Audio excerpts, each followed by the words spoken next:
Chapter 1. Choose your faction passion. In a well-ordered mind, close your eyes and cherish.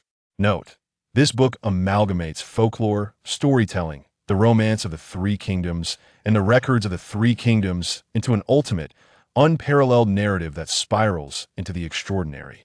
Those seeking pure history may withdraw thus. Any setting herein is definitive, just enjoy the read.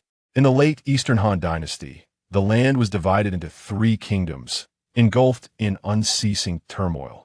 In the year 189, during the Eastern Han Dynasty, the regions of Liangzhou and Yuzhou found a semblance of stability.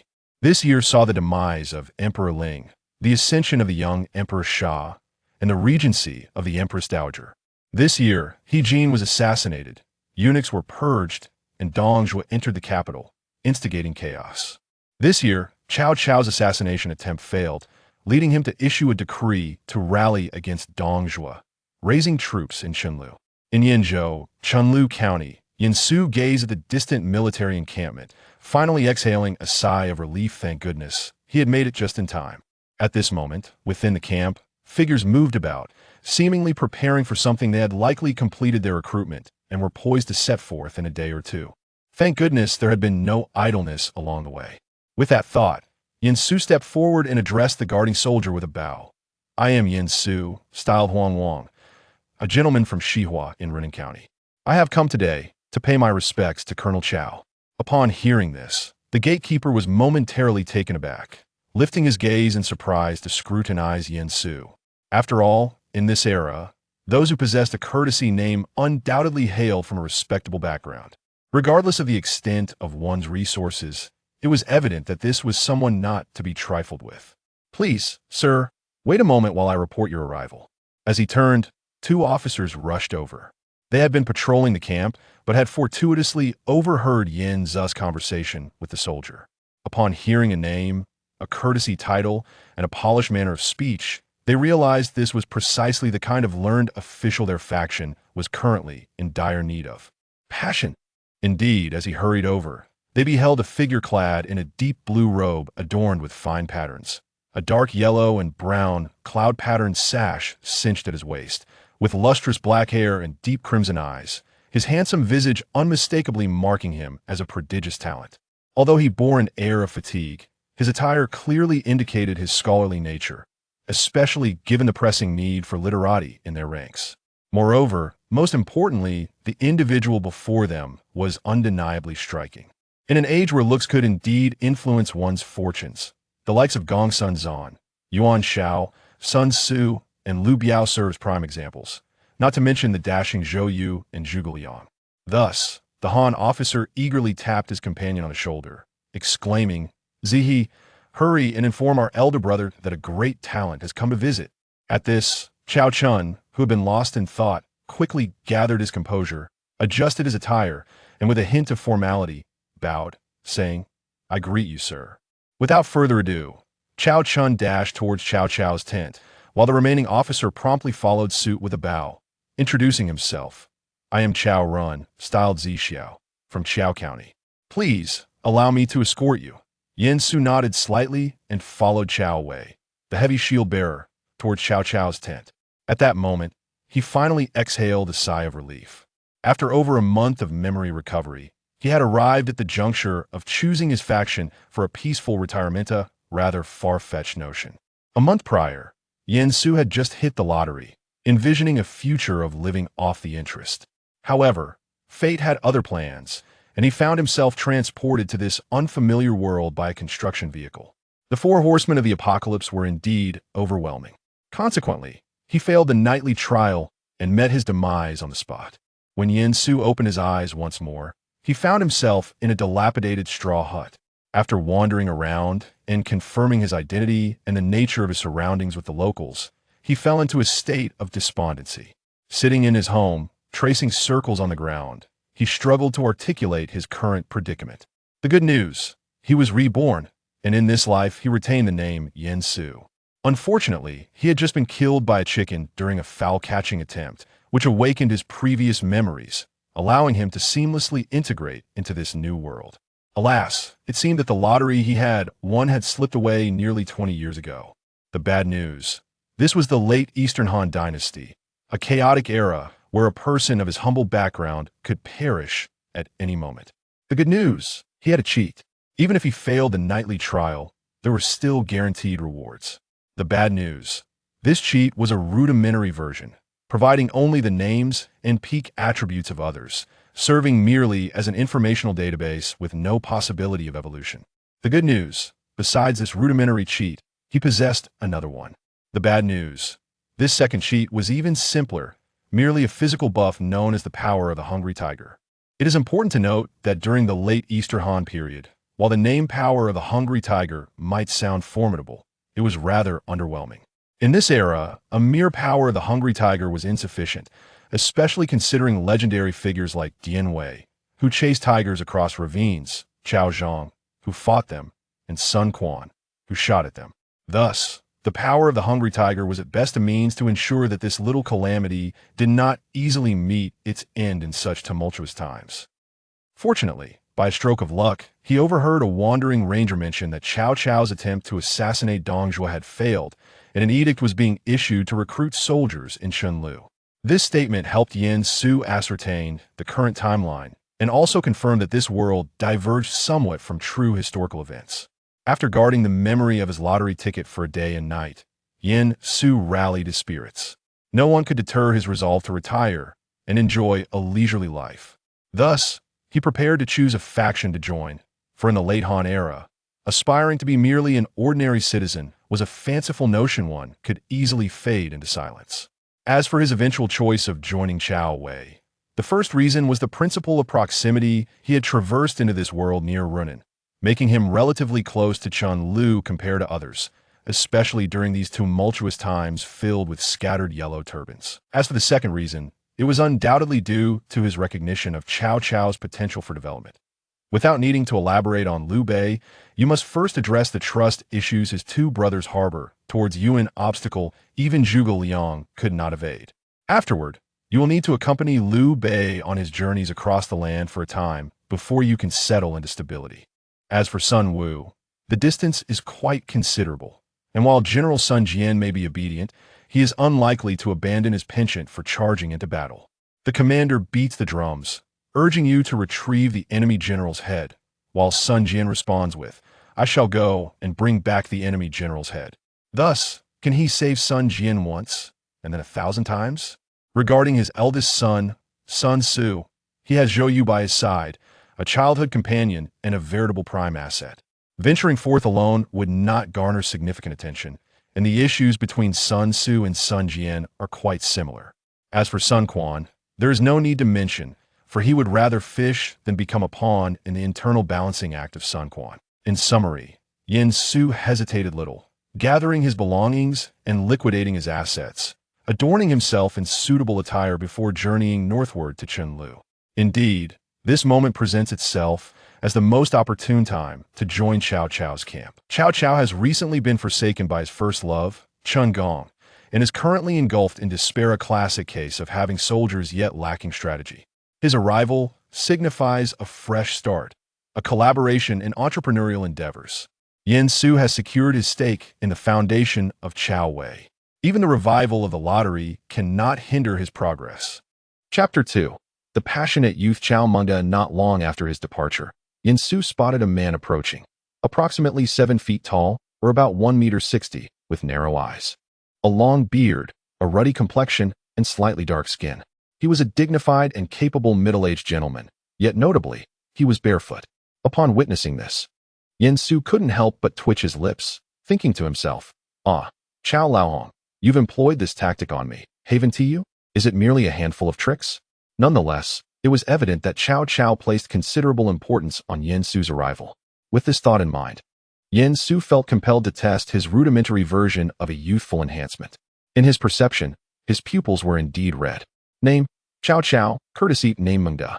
Martial ability, 73, strength, 72, stamina, 91, skill, 80, reaction, 49, intelligence, 98, strategy, 91, politics, 101, leadership, 102, military equipment, 98. That was all there was to it. Nothing more. The martial and intelligence scores were merely averages of the 4 subsequent attributes. Although his enhancement bore native effects, its offerings were rather meager. One might say it was better than nothing. Furthermore, Yin-Su deduced that these statistics were not real-time, but rather reflected peak values. Well, how unrefined. Fortunately, with this enhancement, he would never mistake anyone again, and he rather fancied his unique eyes, as possessing a distinct feature was certainly advantageous. Heterochromia was not particularly rare during the late Han Dynasty. After all, who could forget the famed blue-eyed gentleman from Jiangdong? Cao Cao. Observing Yin-Su clad in a long gown with his unusual eyes, felt a surge of delight within him. Such an image, such a demeanor. He had indeed found the right person. Upon encountering Cao Cao, Yin-Su promptly bowed with utmost respect. Cao Cao stepped forward swiftly, grasping Yin-Su's arm, and warmly declared, "There is no need for such formalities, sir. I am Cao Cao, also known as Cao Mingda. I apologize for my inadequate reception and hope you will not take offense." Seeing Cao Cao's enthusiasm, Yin-Su merely smiled softly, then stepped back and bowed once more, stating, "I am Yin-Su, from Xihua County, Runan, Yuzhou. It is an honor to meet you, Colonel Cao." At this moment, Cao Cao regarded Yin-Su with increasing fondness, exclaiming, "There is no need for such modesty, sir. I invite you to join me in my tent for further discussion." "Of course, Colonel Cao," Yin-Su replied. "Ha ha ha. Please, sir," Cao Cao insisted, leading Yin-Su by the arm as they walked towards the military tent, embodying a camaraderie that suggested a journey together. Naturally, even if Yin-Su possessed no remarkable talents, it mattered little.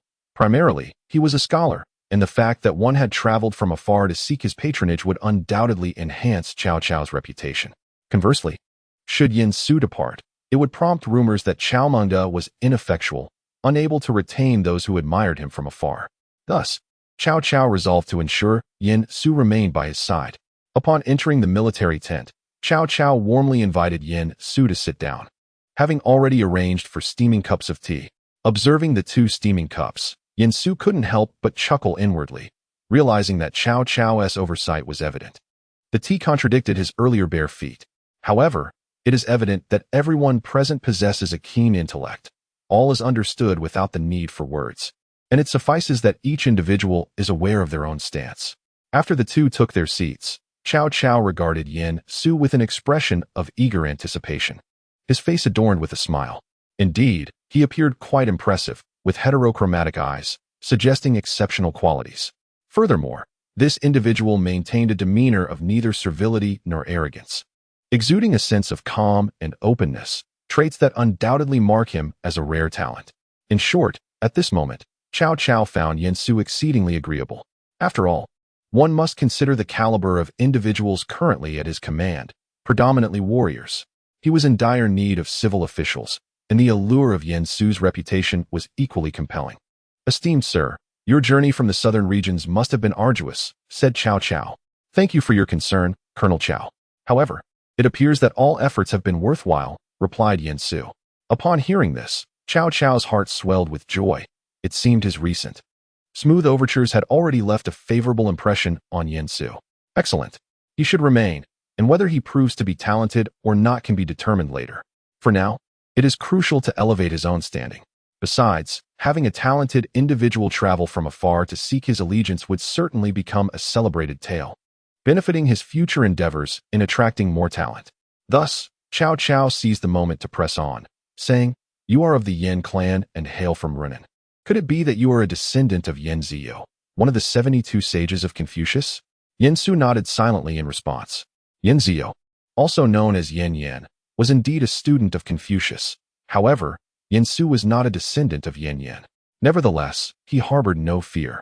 For as long as he showcased his talents under Cao Cao's patronage, it was likely that the Yin family would willingly acknowledge him as a branch of the Runan Yin lineage.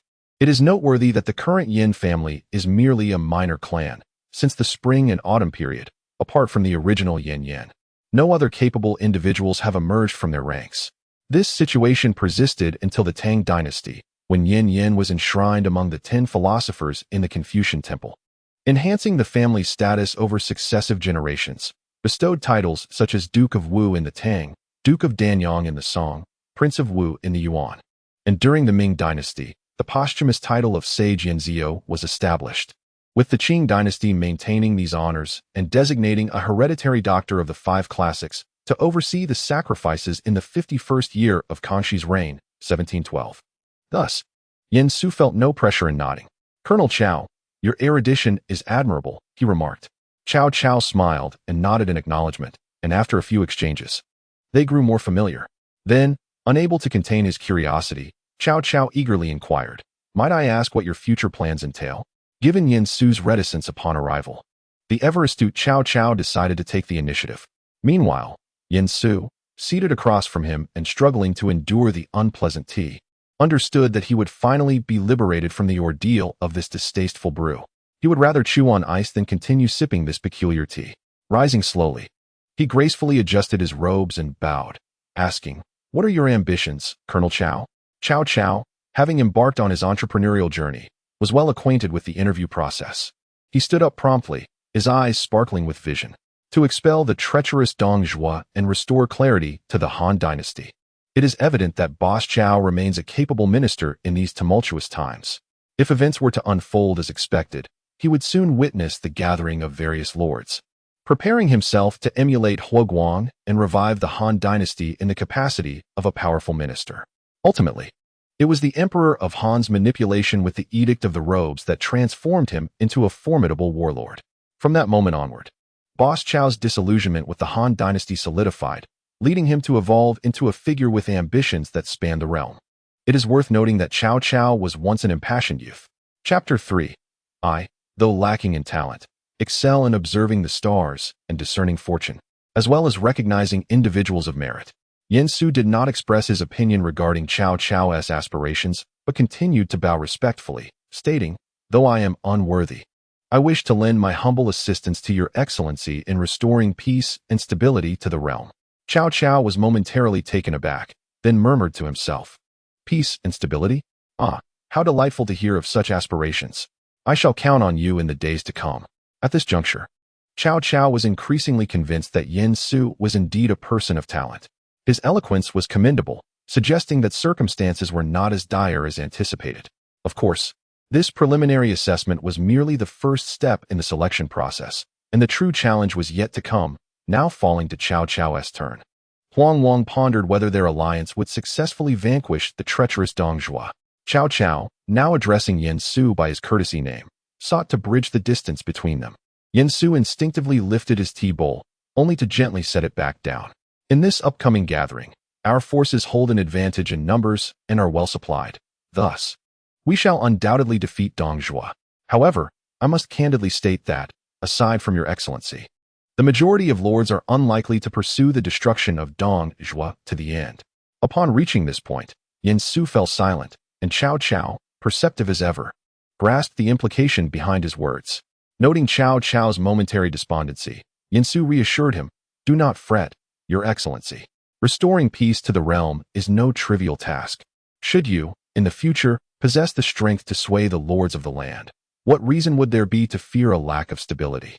Encouraged by Yin Su's words, Cao Cao found renewed vigor, envisioning the possibility of toppling the lords with his own might. Under the auspices of Yin Su's grand vision, he grasped Yin Su's arm with palpable excitement, declaring, "I beseech you, Huang Wang, to assist me. I shall dedicate myself to your excellency's cause. Indeed, your support brings me great solace. Having you by my side is akin to a fish thriving in water." Although Cao Cao was still unaware of Yin Su's military capabilities, his articulate discourse and discerning judgment indicated that Yin Su possessed considerable knowledge. Thus, Boss Cao was quite pleased and promptly appointed Yin Su as his strategist. This decision was not born of stinginess. Rather, Cao Cao found himself unable to bestow an official title upon Yin Su, as he himself was merely a cavalry lieutenant and the empire's most wanted fugitive. Fortunately, Yin Su accepted this with grace and composure. Subsequently, Yin Su did not disappoint Cao Cao's expectations. He swiftly took charge of recruitment, statistics, and classification of affairs, much to the delight of Xiahou Dun, Xiahou Yuan, Qiao Run, Qiao Chun, Qiao Hong, and Lu Jin, who all held Yin Su in the highest regard. You inquire why Yin Su is able to handle governmental affairs with such alacrity. Aside from the fact that there are not many matters to attend to presently, The years Yin Su has spent honing his skills have not been in vain. Engaging in recruitment statistics is merely a trifling task for him. Naturally, they could not remain stationed indefinitely in Chunlu for recruitment, so once preparations were adequately made, they commenced their march towards Xuanzhou. As they were about to depart, Cao Cao specifically sought out Yin Su. "Behold, behold," he exclaimed, "you have met our lord before. No need for excessive formalities. Yuan Rang has arranged a carriage for you. Do take a look, for our journey will not be an easy one." Cao Cao gestured towards the carriage that was being escorted by 2 soldiers.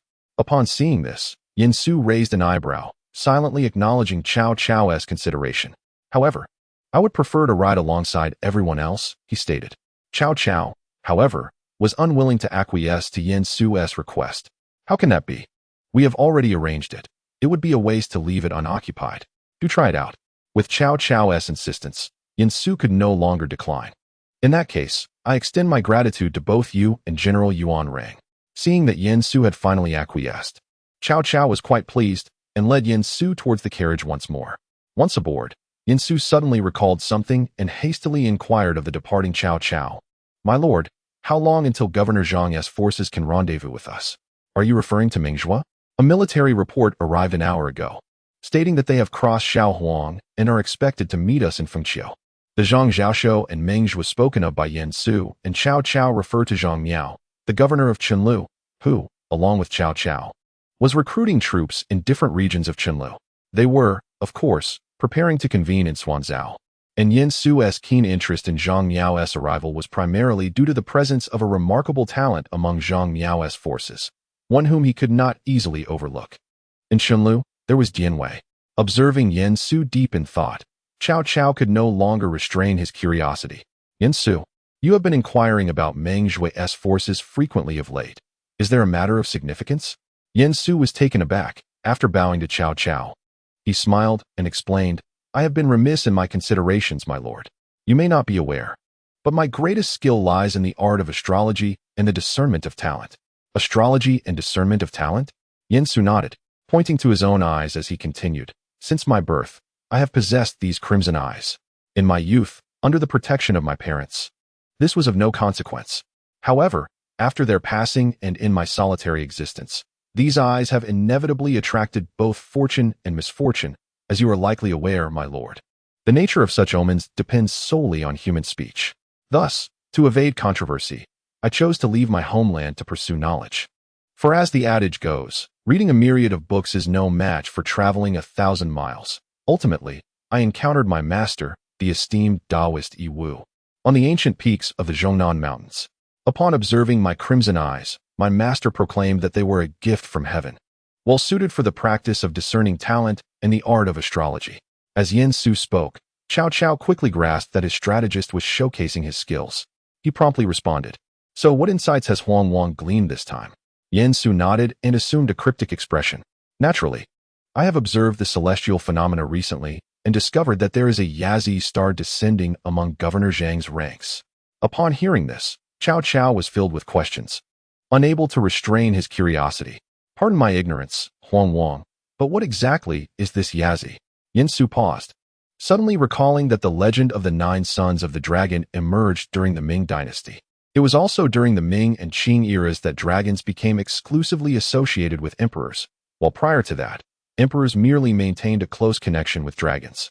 In the Han dynasty, where Yin Su resided, the emperor's relationship with dragons was encapsulated in the title of the true dragon son of heaven, which merely served to further solidify the bond between dragons and imperial power. During the Sui and Tang dynasties, the image of the dragon was closely linked to imperial authority, though it was not entirely monopolized as a symbol reserved solely for the emperor. It was not until the Yuan dynasty that the 5-clawed dragon became the exclusive emblem of the emperor, while other aristocrats donned garments adorned with varying numbers of dragon claws. Ultimately, it was during the Ming and Qing periods that the dragon officially became a unique symbol of the emperor, representing the concentration of imperial power. Otherwise, Zhao Yun would not have been known as Zilong, nor would Zhuge Liang have been referred to as Wulong. Having understood this, Yin Su eagerly explained to Cao Cao, "The Yazi is a celestial beast, a progeny of the dragon. I have perused ancient texts that state the dragon begets 9 sons, each distinct. This Yazi is the second son, known for its ferocity and love for combat, embodying the spirit that vanquishes all evil. Upon descending to Earth, this Yazi took on the name Dian Wei, and he is currently serving in Governor Zhang's army, a figure of ancient valor. Chapter 4. Recruiting talent. Upon hearing Yen Su's elucidation, Cao Cao was instantly exhilarated. The notion of the Yazi and the 9 sons of the dragon was unfamiliar to him. Yet he was well aware of the legendary figure of the fierce warrior, known for his prowess in battle. If Dian Wei truly possessed the ancient valor that Yen Su described, then it would indeed be a remarkable find. What? You say Zhang Miao is not a friend? Nonsense. Clearly, he has merely placed Dian Wei temporarily under Zhang Miao's command. Dian Wei is destined to cross paths with me, Cao Cao. Thus, Cao Cao eagerly grasped Yen Su's arm, his expression brimming with excitement. I implore you, dear strategist, teach me. After a light cough, Yen Su confidently spoke. I have 3 strategies, divided into upper, middle, and lower tiers. Would the Lord be inclined to hear them? Yes, yes. Huang Wang, please share. Strategy 1. Since the Lord is already recruiting soldiers in Chenlu, you may align your forces with Governor Zhang's, merging them into one. Remember, on the battlefield, swords do not discern friend from foe. Should any unforeseen event befall Governor Zhang, with proper maneuvering, the soldiers of Chenlu, along with the territory itself, could easily fall under your command. Strategy 2. The Lord may feign a shortage of troops, using this as a pretext to exchange weapons with Governor Zhang in return for additional soldiers to bolster your ranks. Naturally, this contingent should include Dian Wei. While this strategy may appear to focus on troop numbers, it is fundamentally about securing Dian Wei. In devising a strategy, the Lord may cultivate a relationship with his subordinate and seek to acquire Dian Wei from Governor Zhang, who remains unaware of Dian Wei's valor. Thus, this plan must be executed swiftly. Upon hearing Yen Su's counsel, Cao Cao paused momentarily. Although these were not particularly astute strategies, they were indeed quite practical. However, at that moment, Cao Cao could not shake the thought of Yen Su's initial proposal. He scrutinized Yen Su, sensing a hint of a cunning strategist within him. Yet he dismissed such a notion. Surely, a military advisor as benevolent and amiable as him could not possess a treacherous nature. After a brief contemplation, Cao Cao promptly rejected the first strategy, wavering between the second and third. Both plans evidently promised to secure Dian Wei for him. After careful consideration, Cao Cao ultimately opted for the second strategy, as it would prevent Zhang Miao from suspecting that he had stolen a formidable general from him, even should Dian Wei later display his prowess. Thus, the second plan would be enacted, although Cao Cao wondered if there were finer details yet unspoken. Yen Su, recognizing that Cao Cao intended to entrust this task to him, felt pleased and promptly assured, "Rest assured, my lord, Dian Wei shall undoubtedly serve under your command." Satisfied with Yen Su's response, Cao Cao nodded. Conversing with an intelligent individual was indeed effortless. As previously stated by Cao Cao, when the Grand Army marched to Fengqiu, it coincided perfectly with Zhang Miao's forces converging. That night, Zhang Miao invited Cao Cao to a banquet within the military tent.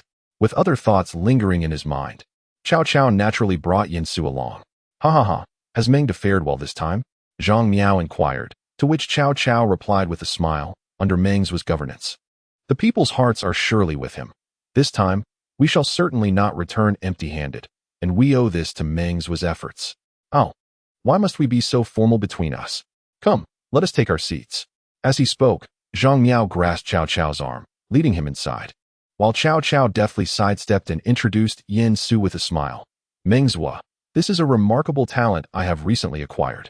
Yen Su of the Yen clan from Renan. After Cao Cao's introduction, Yen Su promptly bowed to Zhang Miao, who merely cast a casual glance at him. Zhang Miao was aware of the Yen clan of Renan, but regarded them as a minor lineage, so he did not place much significance on it. Nonetheless, although he thought little of it, he would not voice such sentiments, given that one could attain the position of governor. Indeed, a truly impressive individual. Since he is brought by Mengda, let us dine together. After a moment of hesitation, Yen Su imitated the custom and knelt to sit in a traditional manner. In ancient times, kneeling did not mean simply dropping to one's knees. Our ancestors were not foolish, for that would be quite tiring. In fact, beneath the ample robe, there was a small stool, akin to those used for sushi in certain regions. With such support, one could kneel for extended periods. Otherwise, one's legs would soon become sore.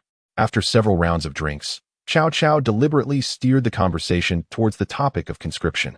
At this juncture, Zhang Miao had already indulged a bit too much in his cups. Observing this, Yin Su immediately saluted Zhang Miao, saying, "On my way here, I noticed the strength and vigor of your troops, Governor Zhang. I assume you must possess a profound method of training your soldiers. Might you share a few insights with me?" Before Zhang Miao could respond, Cao Cao interjected sharply, "Huang Wang, how can you be so disrespectful? Such matters should not be discussed here. Please forgive me, my Lord Zhang. I was quite abrupt," Yin Su replied, sensing the tension. Watching Yin Su's demeanor, Zhang Miao felt that Cao Cao was overreacting. After all, who does not enjoy commendations? Thus, he came to Yin Su's defense, saying, "Mingda, do not be angry. Huang Wang is merely eager to learn. However, I must confess that I cannot teach you the art of military training. It is a matter of innate talent." Upon hearing this, Yin Su appeared enlightened yet regrettable, while Cao Cao, with a glint in his eye, seized the opportunity to tug at Zhang Miao's sleeve, exclaiming, "Alas! Meng's natural talent is indeed enviable, but I, Cao, am lacking in such abilities." "Oh, why do you say that, Mengda?" With Zhang Miao now engaged, Cao Cao pressed on. "What you may not know is that although I have recruited soldiers due to the merits of Meng's Wei's governance, I truly lack skilled trainers. Fortunately, I have some funds and support from my kin, which has allowed me to bolster the army's capabilities somewhat. Yet, this is not a sustainable solution." Though Zhang Miao was intoxicated, he was not utterly inebriated. At this critical juncture, he could discern the underlying implications of Cao Cao's words. Yet he would not address them directly. Thus, he continued to feign ignorance, offering reassurance. "Alas, it is indeed a challenge for you, Mingda. However, apart from innate talent, experience is also essential. I believe that with sufficient experience, you too shall be able to cultivate a formidable army like mine." Cao Cao was momentarily taken aback, pondering, "Is it possible that I have truly struck a nerve?" Nevertheless, understanding that he must align with Zhang Miao's sentiments, he responded with a smile, "Indeed, my brother Meng's speaks wisely. However, with the alliance meeting approaching, I was considering whether it might be possible to exchange some weapons for soldiers from your side, to bolster our appearance." Chapter 5. The Ancient Menace, Dianwei. Upon hearing this, Zhang Miao could not help but furrow his brow. Although Cao Cao and Yin Su had praised him lavishly, he was acutely aware of the true state of his forces. Yet, Cao Cao appeared earnest. And with the conversation having reached this point, Zhang Miao felt it would be unreasonable to refuse. Was it possible that Cao Cao's troops were indeed so inadequate? "How many soldiers does my brother Mengda wish to exchange?" Zhang Miao finally relented. Cao Cao swiftly responded, "How about 100 soldiers in exchange for double the amount of weapons?" Upon hearing that Cao Cao only requested 100 men, Zhang Miao felt a sense of relief wash over him, and much of his earlier skepticism towards Cao Cao dissipated. After all, 1,000 men could be divided into 2 units of 500 each, and ultimately, it was merely 1 unit of soldiers. What difference would it make? Even if he were to gift them to Cao Cao? Regardless, he is not one of his esteemed generals. Thus, Zhang Miao waved his hand with great magnanimity. "What need is there for double the arms? Hence, I shall send you, Mengda, 200 soldiers. Thank you, Brother Zhang. However, you must accept the arms as a token of Chao's regard. After all, these soldiers are merely for show. Might I send someone to select those with a more presentable appearance?" "Ha ha ha, Mengda, Mengda," Zhang Miao chuckled while gesturing towards Cao Cao. "I never imagined you would be so concerned with appearances. Very well, go ahead and select them." Embracing the principle that a gift is a gift, Zhang Miao readily acquiesced to Cao Cao's request. Upon seeing this, Cao Cao understood the matter could not be delayed and promptly commanded Yin Su, "Huang Wang, since Brother Zhang has consented, you shall be the one to select them. Remember to choose those with a pleasing appearance. If not, then perhaps taller and sturdier ones will suffice." Understood. Receiving the order, Yin Su immediately arose and departed the military tent. Concurrently, Zhang Miao signaled to a general behind him, who promptly understood the hint and followed in Yin Su's footsteps. Zhang Miao then smiled at Cao Cao, saying, "I shall send Wen Ming along to ensure Huang Wang does not lose his way." "Ha ha ha, your consideration is truly commendable. Let us drink." As for the presence of someone accompanying them, Yin Su had long anticipated it and thus showed no significant reaction, instead engaging in pleasant conversation with his companion. Moreover, true to their previous discussions in the tent, the selection criteria focused solely on appearance, disregarding combat capabilities. This approach alleviated the apprehensions of the accompanying general, who had been following him.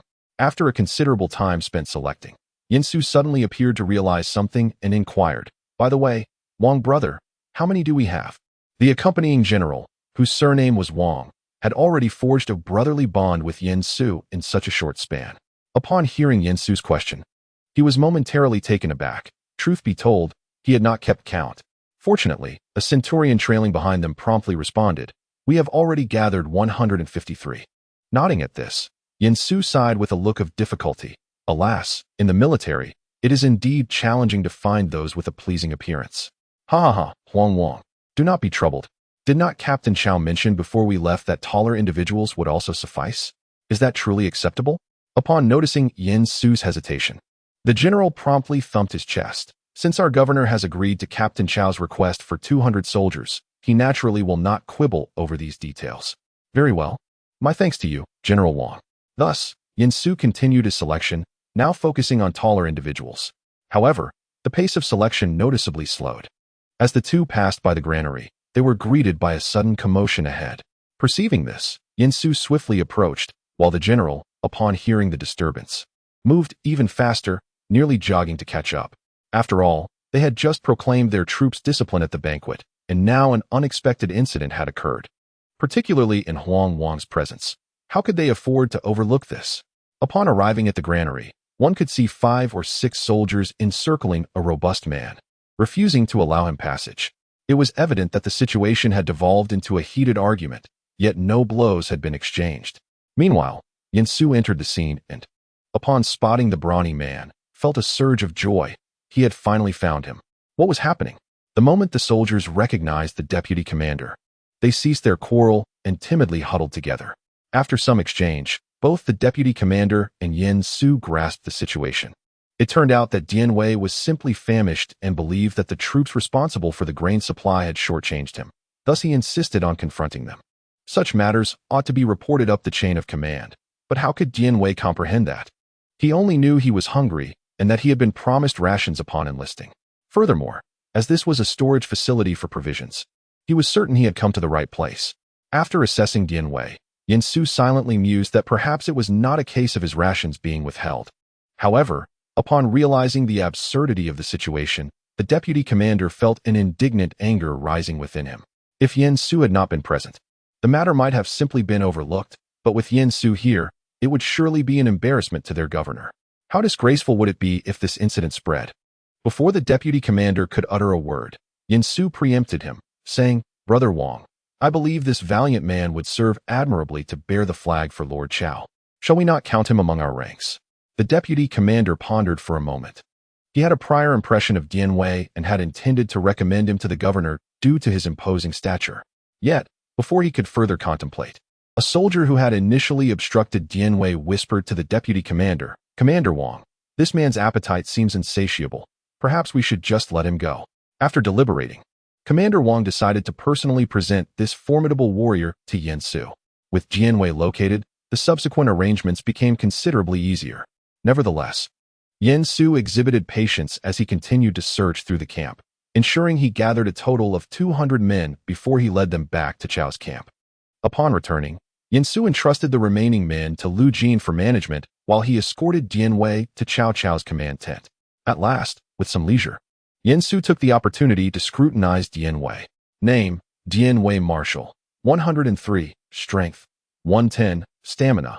108, Skill. 94, Reflex. 100, Intellect. 16, Strategy. 10, Politics. 13, Leadership. 20, Armaments. 19. Observing Dian Wei, who was still scratching his head, Yin Su couldn't help but exclaim inwardly, impressive indeed. No wonder he could protect Lord Cao from certain doom. One might even speculate that, armed, he could potentially earn Cao an additional bell. Chapter 6. The Xiahou brothers yearned to battle Dian Wei, noticing Yin Su's unwavering gaze. Dian Wei could not suppress his curiosity and inquired, "Excuse me, sir, why do you keep staring at me? Is there something you need, or have we met somewhere before?" Yin Su chuckled softly at the question, then leisurely approached Dian Wei, his crimson eyes fixed intently upon him. With eyes resembling the crimson sun, Su possesses the remarkable ability to observe the stars and discern destinies. as well as to assess the talents of individuals. To speak candidly, I recently spent my nights gazing at celestial phenomena, and it has become apparent that a celestial being has descended from the heavens, exhibiting unparalleled bravery. Would it not be a pity for such a valiant spirit to remain a mere foot soldier?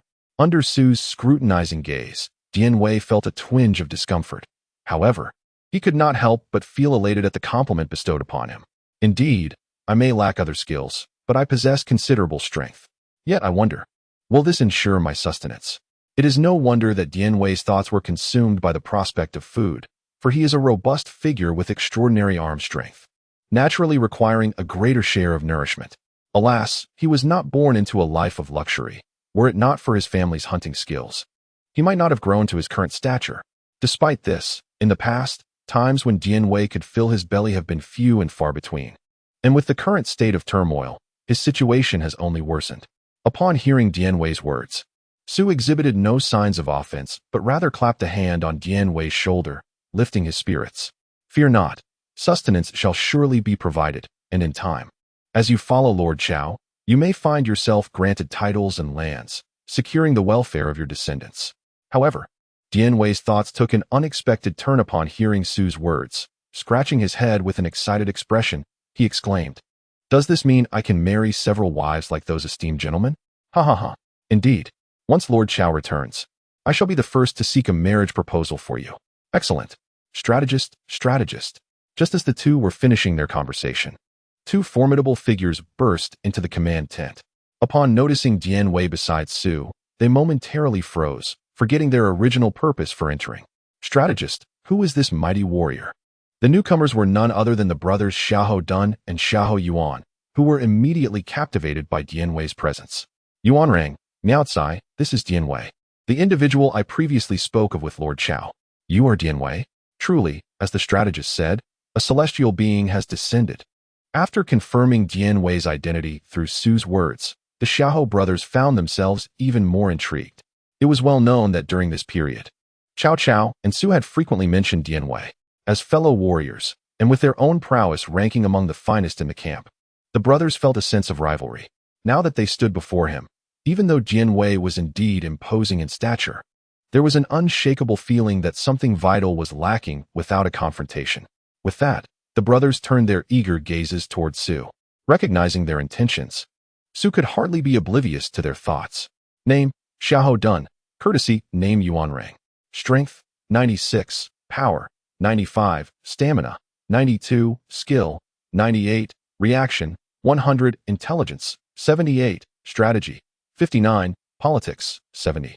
Leadership, 85. Military equipment, 99. Name, Xiahou Yuan. Courtesy, name Yao Tsai. Wu, 91. Strength, 86. Stamina, 93. Skill, 93. Reaction, 90. Intelligence, 90. Strategy, 87. Politics, 84. Leadership, 98. Armament, 91.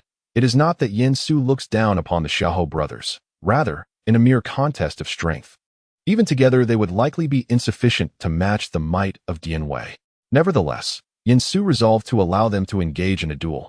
After all, Dian Wei was the first talent he had recruited, and he needed to showcase Dian Wei's prowess to affirm his own skills in astrology and talent recognition. Well, all are heroes in their own right, and with the Lord yet to return, it would not hurt to engage in some friendly sparring. Upon receiving Yin Su's consent, the Xiahou brothers nodded excitedly.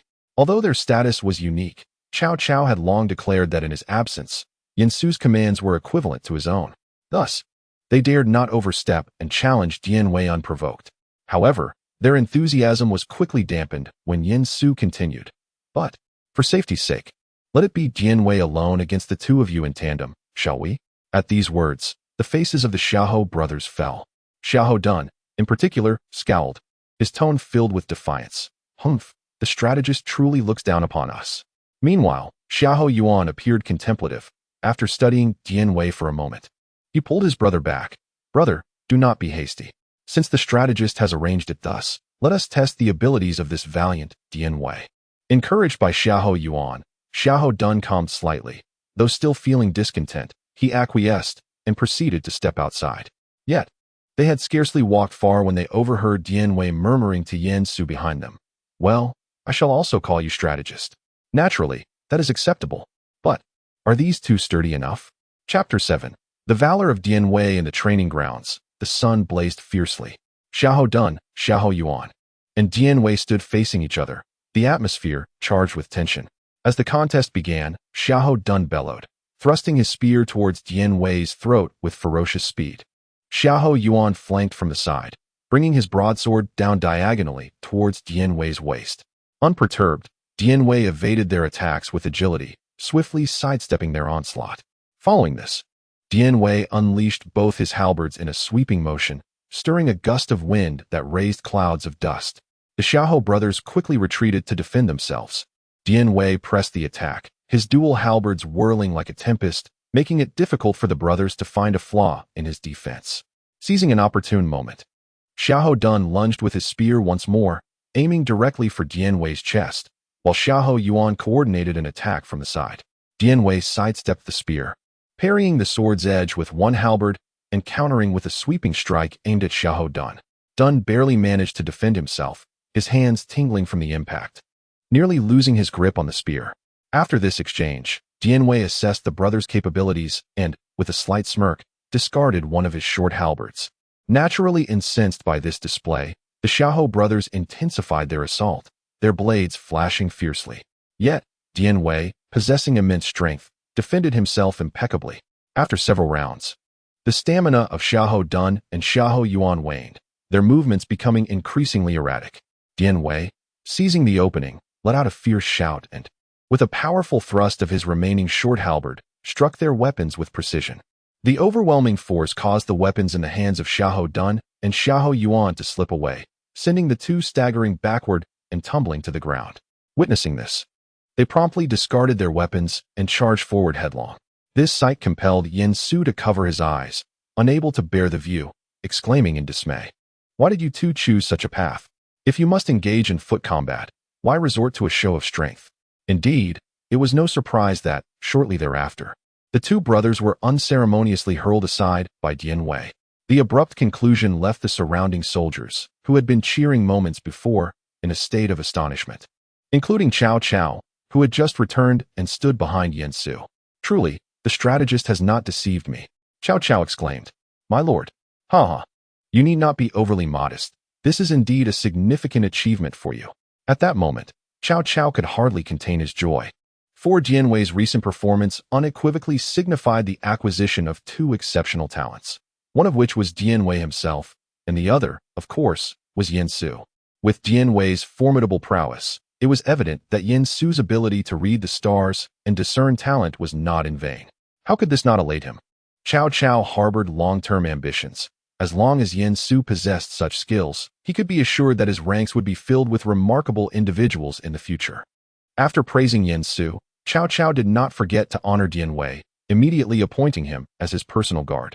This was not due to any frugality on Cao Cao's part, but rather because he had limited rewards to bestow at present, thus opting to begin with trust. An appointment as a guard signified a position of utmost confidence. Dian Wei, however, was not preoccupied with such thoughts. He simply felt that he could finally secure a decent livelihood, and that the strategist had even promised to help him find a wife. After all, isn't that what life is all about? He wholeheartedly accepted Cao Cao's arrangement. Observing this, Cao Cao burst into hearty laughter. "Ha, splendid, splendid." Suddenly, he paused, looking at Dian Wei with renewed curiosity. "Pray tell, do you possess a character?" Dian Wei scratched his head once more, shaking it in resignation. "I do not. You, who possess the valor of ancient heroes, certainly cannot lack a character. If you do not mind, may I bestow one upon you?" Dian Wei was taken aback, instinctively glancing at Yin Su, who promptly nodded in encouragement. Thus, Dian Wei, without hesitation, declared, "I humbly request my lord to grant me a character." "Ha ha. Then let it be Yongyi, courage and resolve." "Yongyi? The valor of ancient heroes? Ha ha. I like this character. From now on, I shall follow my lord. Whatever you command, I shall undoubtedly obey." Though Dian Wei's words lacked embellishment, they were straightforward and easily comprehensible. Cao Cao appreciated Dian Wei's straightforward nature and laughed heartily. "Ha, I have gained Yongyi. It is like adding wings to a tiger." As the army was to head to the meeting at Xuanzhou, they did not linger long, and soon continued their march toward the destination. During this time, Cao Cao was incessantly engaged with Yin Su. One day, Cao Cao arrived swiftly at Yin Su's carriage and, upon seeing him, Yin Su, with a hint of resignation, remarked, "My lord, last night I observed the celestial phenomena and made a new discovery. After a long wait, the day has finally arrived." Is there a new discovery? Ever since the extraordinary talent of Yin Su in stargazing, fortune-telling, and discerning the abilities of individuals was confirmed, Cao Cao has been fixated on him, his eyes brimming with anticipation for Yin Su to unveil new talents. Indeed, like the valiant generals, this individual possesses formidable prowess. What is his name? From which place does he hail? Observing Cao Cao's excitement, Yin Su couldn't help but twitch his lips in resignation. "My lord, must we be so direct?" Noticing this, Cao Cao chuckled heartily and casually remarked, "There is no need for concealment. I am aware of your capabilities. I trust you have already calculated everything." With that, Yin Su decided to reveal the truth. This man's surname is Zhao, his given name Yun, styled Zilong, hailing from Changshan. He is currently serving under General Gongsun Zan as a member of the White Horse Company. Is this man truly as brave as he is reputed? Indeed, he is not merely strong, but exceptionally so. Ha ha ha, splendid. Following Yin Su's affirmation, Cao Cao felt as if Zhao Yun was already within his grasp. However, after a moment of contemplation, he urged his horse closer to Yin Su. If he could indeed recruit Zhao Yun this time, it would be a significant achievement for his strategist. Speaking of which, Cao Cao had known his strategist for quite some time, only aware of his talents in stargazing, fortune-telling, and discerning abilities, but unaware of his personal interests. If there are any, the strategist should speak freely. Cao Cao would surely strive to fulfill them. Chapter 8. The three heroes of the Peach Garden. Seeing the genuine expression on Cao Cao's face, Yin Su understood that the warlord had just lost Qinggong and feared losing him as well. Of course, there was perhaps a hint of trepidation involved. After all, if he were truly without desires or needs, it would pose a challenge for Cao Cao. Contemplating this, Yin Su cleared his throat twice and leaned closer to Cao Cao, speaking softly, "Cough, cough, to not hide it from you. My lord, I am not young anymore. With my parents having passed away early, and being the last of my line, I find myself quite alone." Upon hearing this, Cao Cao burst into laughter, realizing that his strategist's interests were not much different from his own. Kindred spirits. "Fear not, my strategist. I understand. Leave everything to me. I will ensure your satisfaction. I wonder what kind of beauty the strategist prefers. I, for one, am inclined towards those a bit older. You may not know, but those who are older." Yin Su, feeling somewhat embarrassed, offered a respectful bow to Cao Cao, contemplating the boldness of ancient times, feeling somewhat inadequate in comparison. "I can accept." Cao Cao's heart leapt with joy. "That means you desire them all. Excellent. I shall arrange this for my strategist with utmost clarity." The army's march, though not swift, was nearing Swanzhou. Before long, Cao Cao and Zhang Miao's forces arrived at Swanzhou. After locating a suitable place to encamp, Cao Cao, accompanied by Jian Wei and Yin Su, prepared to meet with the lords convening for the alliance. However, Yin Su did not intend to join them. He needed to scout the area and ascertain whether there were any hidden gems among the ranks of these lords, undiscovered by others. "My lord, you may proceed. I wish to explore the surroundings first." After a brief contemplation, Cao Cao glanced around and finally waved to a young general in the distance. "Wen Lai, come here." Upon hearing Cao Cao's summons, the young general promptly approached. The newcomer was Cao Xiu, who had come to join them after being sought out in haste by the Xiahou brothers a few days prior. Upon seeing Cao Xiu travel from 1,000 miles away to pledge his allegiance, Cao Cao couldn't help but exclaim, "Indeed, a steed of my Cao family. Wen Lai, stay by the strategist's side to ensure his safety," Cao Cao instructed, reflecting that Yin Su and Cao Xiu were of similar age and likely to find common ground. He held Cao Xiu in high regard, thinking that if Yin Su could impart some knowledge to him, it would be quite beneficial. Furthermore, the fact that Cao Xiu had traversed such a distance in this era to seek him out was a testament to his martial prowess, earning Cao Cao's trust. With Cao Xiu by his side, Cao Cao felt more at ease, resolving that he could later send Yuan Rang to provide additional support if necessary. Yin Su, recognizing the concern, respectfully replied, "Thank you, my lord, but there is no need for worry. I possess a modest understanding of martial arts." Cao Cao believed in Yin Su's words, for scholars of the time had not entirely forsaken the 6 arts of a gentleman. However, Yin Su was precious to Cao Cao, and he could hardly bear to part with him, let alone reduce his number of protectors. No, the safety of the strategist is paramount. We cannot afford any negligence. 1 Lie. After this matter, select 100 elite troops to lead as a guard for the strategist. This assurance allowed Cao Cao to feel a sense of relief. Seeing Cao Cao's earnestness, Yin Su was naturally touched, and thus he ceased to decline the offer. After a courteous exchange, he departed with Cao Xiu to explore the camp. They wandered for quite some time, but failed to catch sight of the white horse, suggesting that Gongsun Zan had yet to arrive. It was also possible that Gongsun Zan had not brought his cavalry this time around. Setting this matter aside, Yin Su resumed his search for any hidden talents among the Lord's armies. In his quest, he indeed discovered one, though this individual was not concealed in the traditional sense. This person was Eugene, a general under Bao Xian.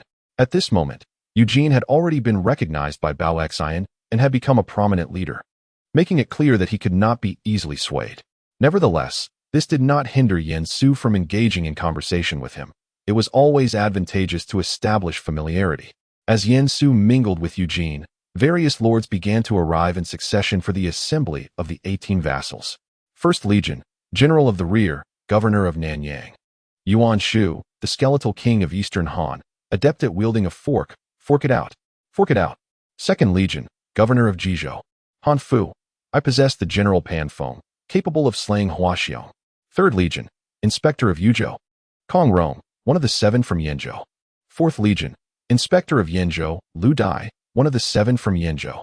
5th Legion, Governor of Hunan, Wang Quang, one of the 7 from Yenzhou.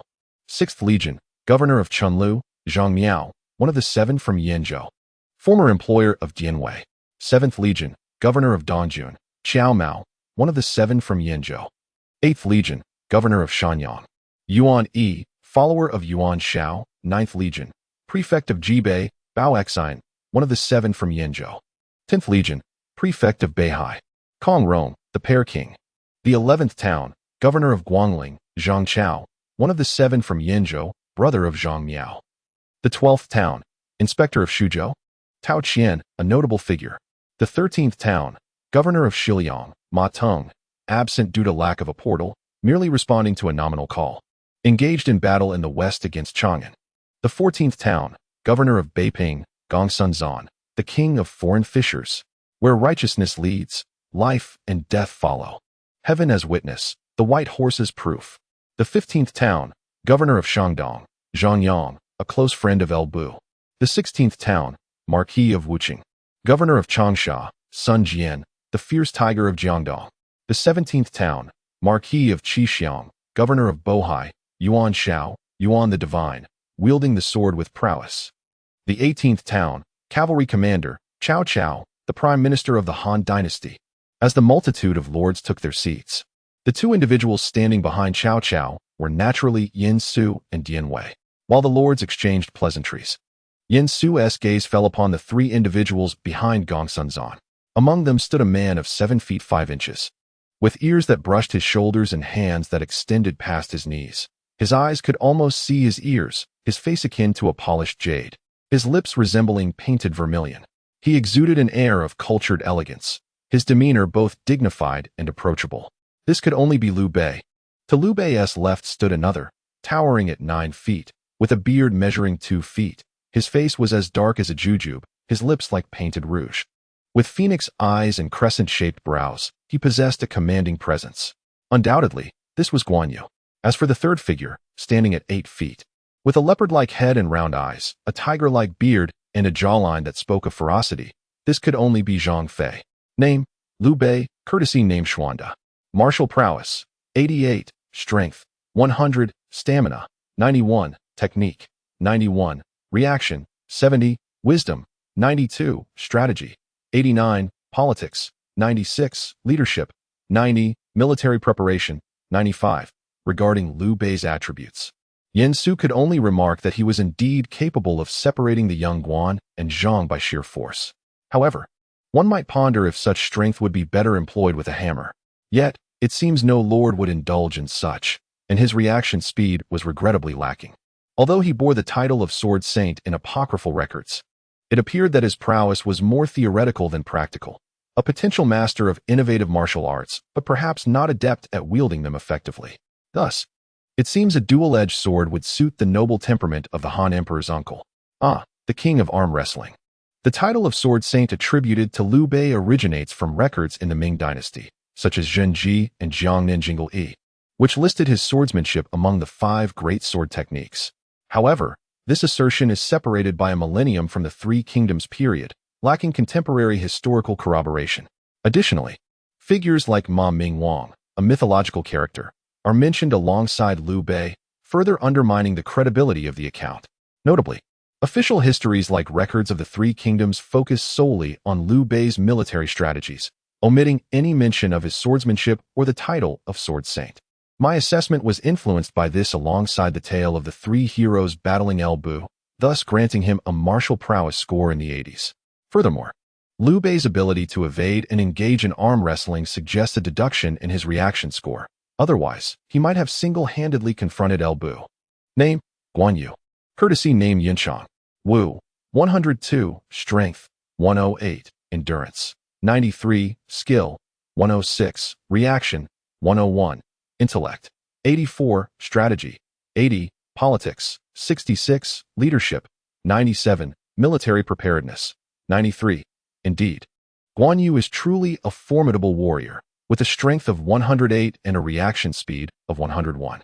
The first 3 strikes he delivers are not something an ordinary opponent can withstand.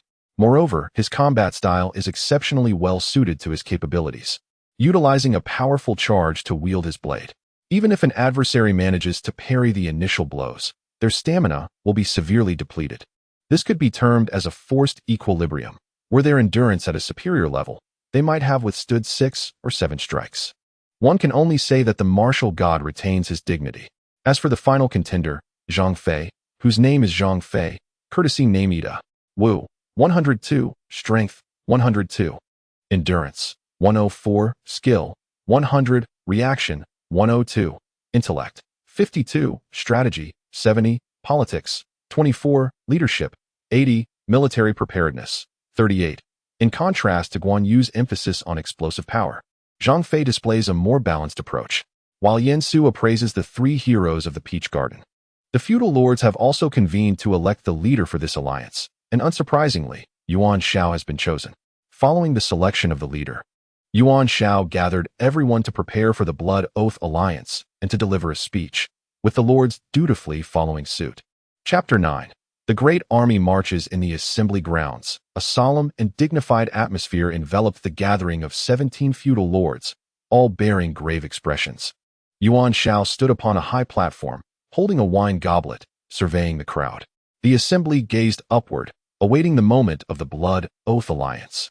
Yuan Shao began to speak slowly, his words filled with fervor and passion, recounting the crimes of Dong Zhuo and pledging to collectively eradicate the traitorous minister.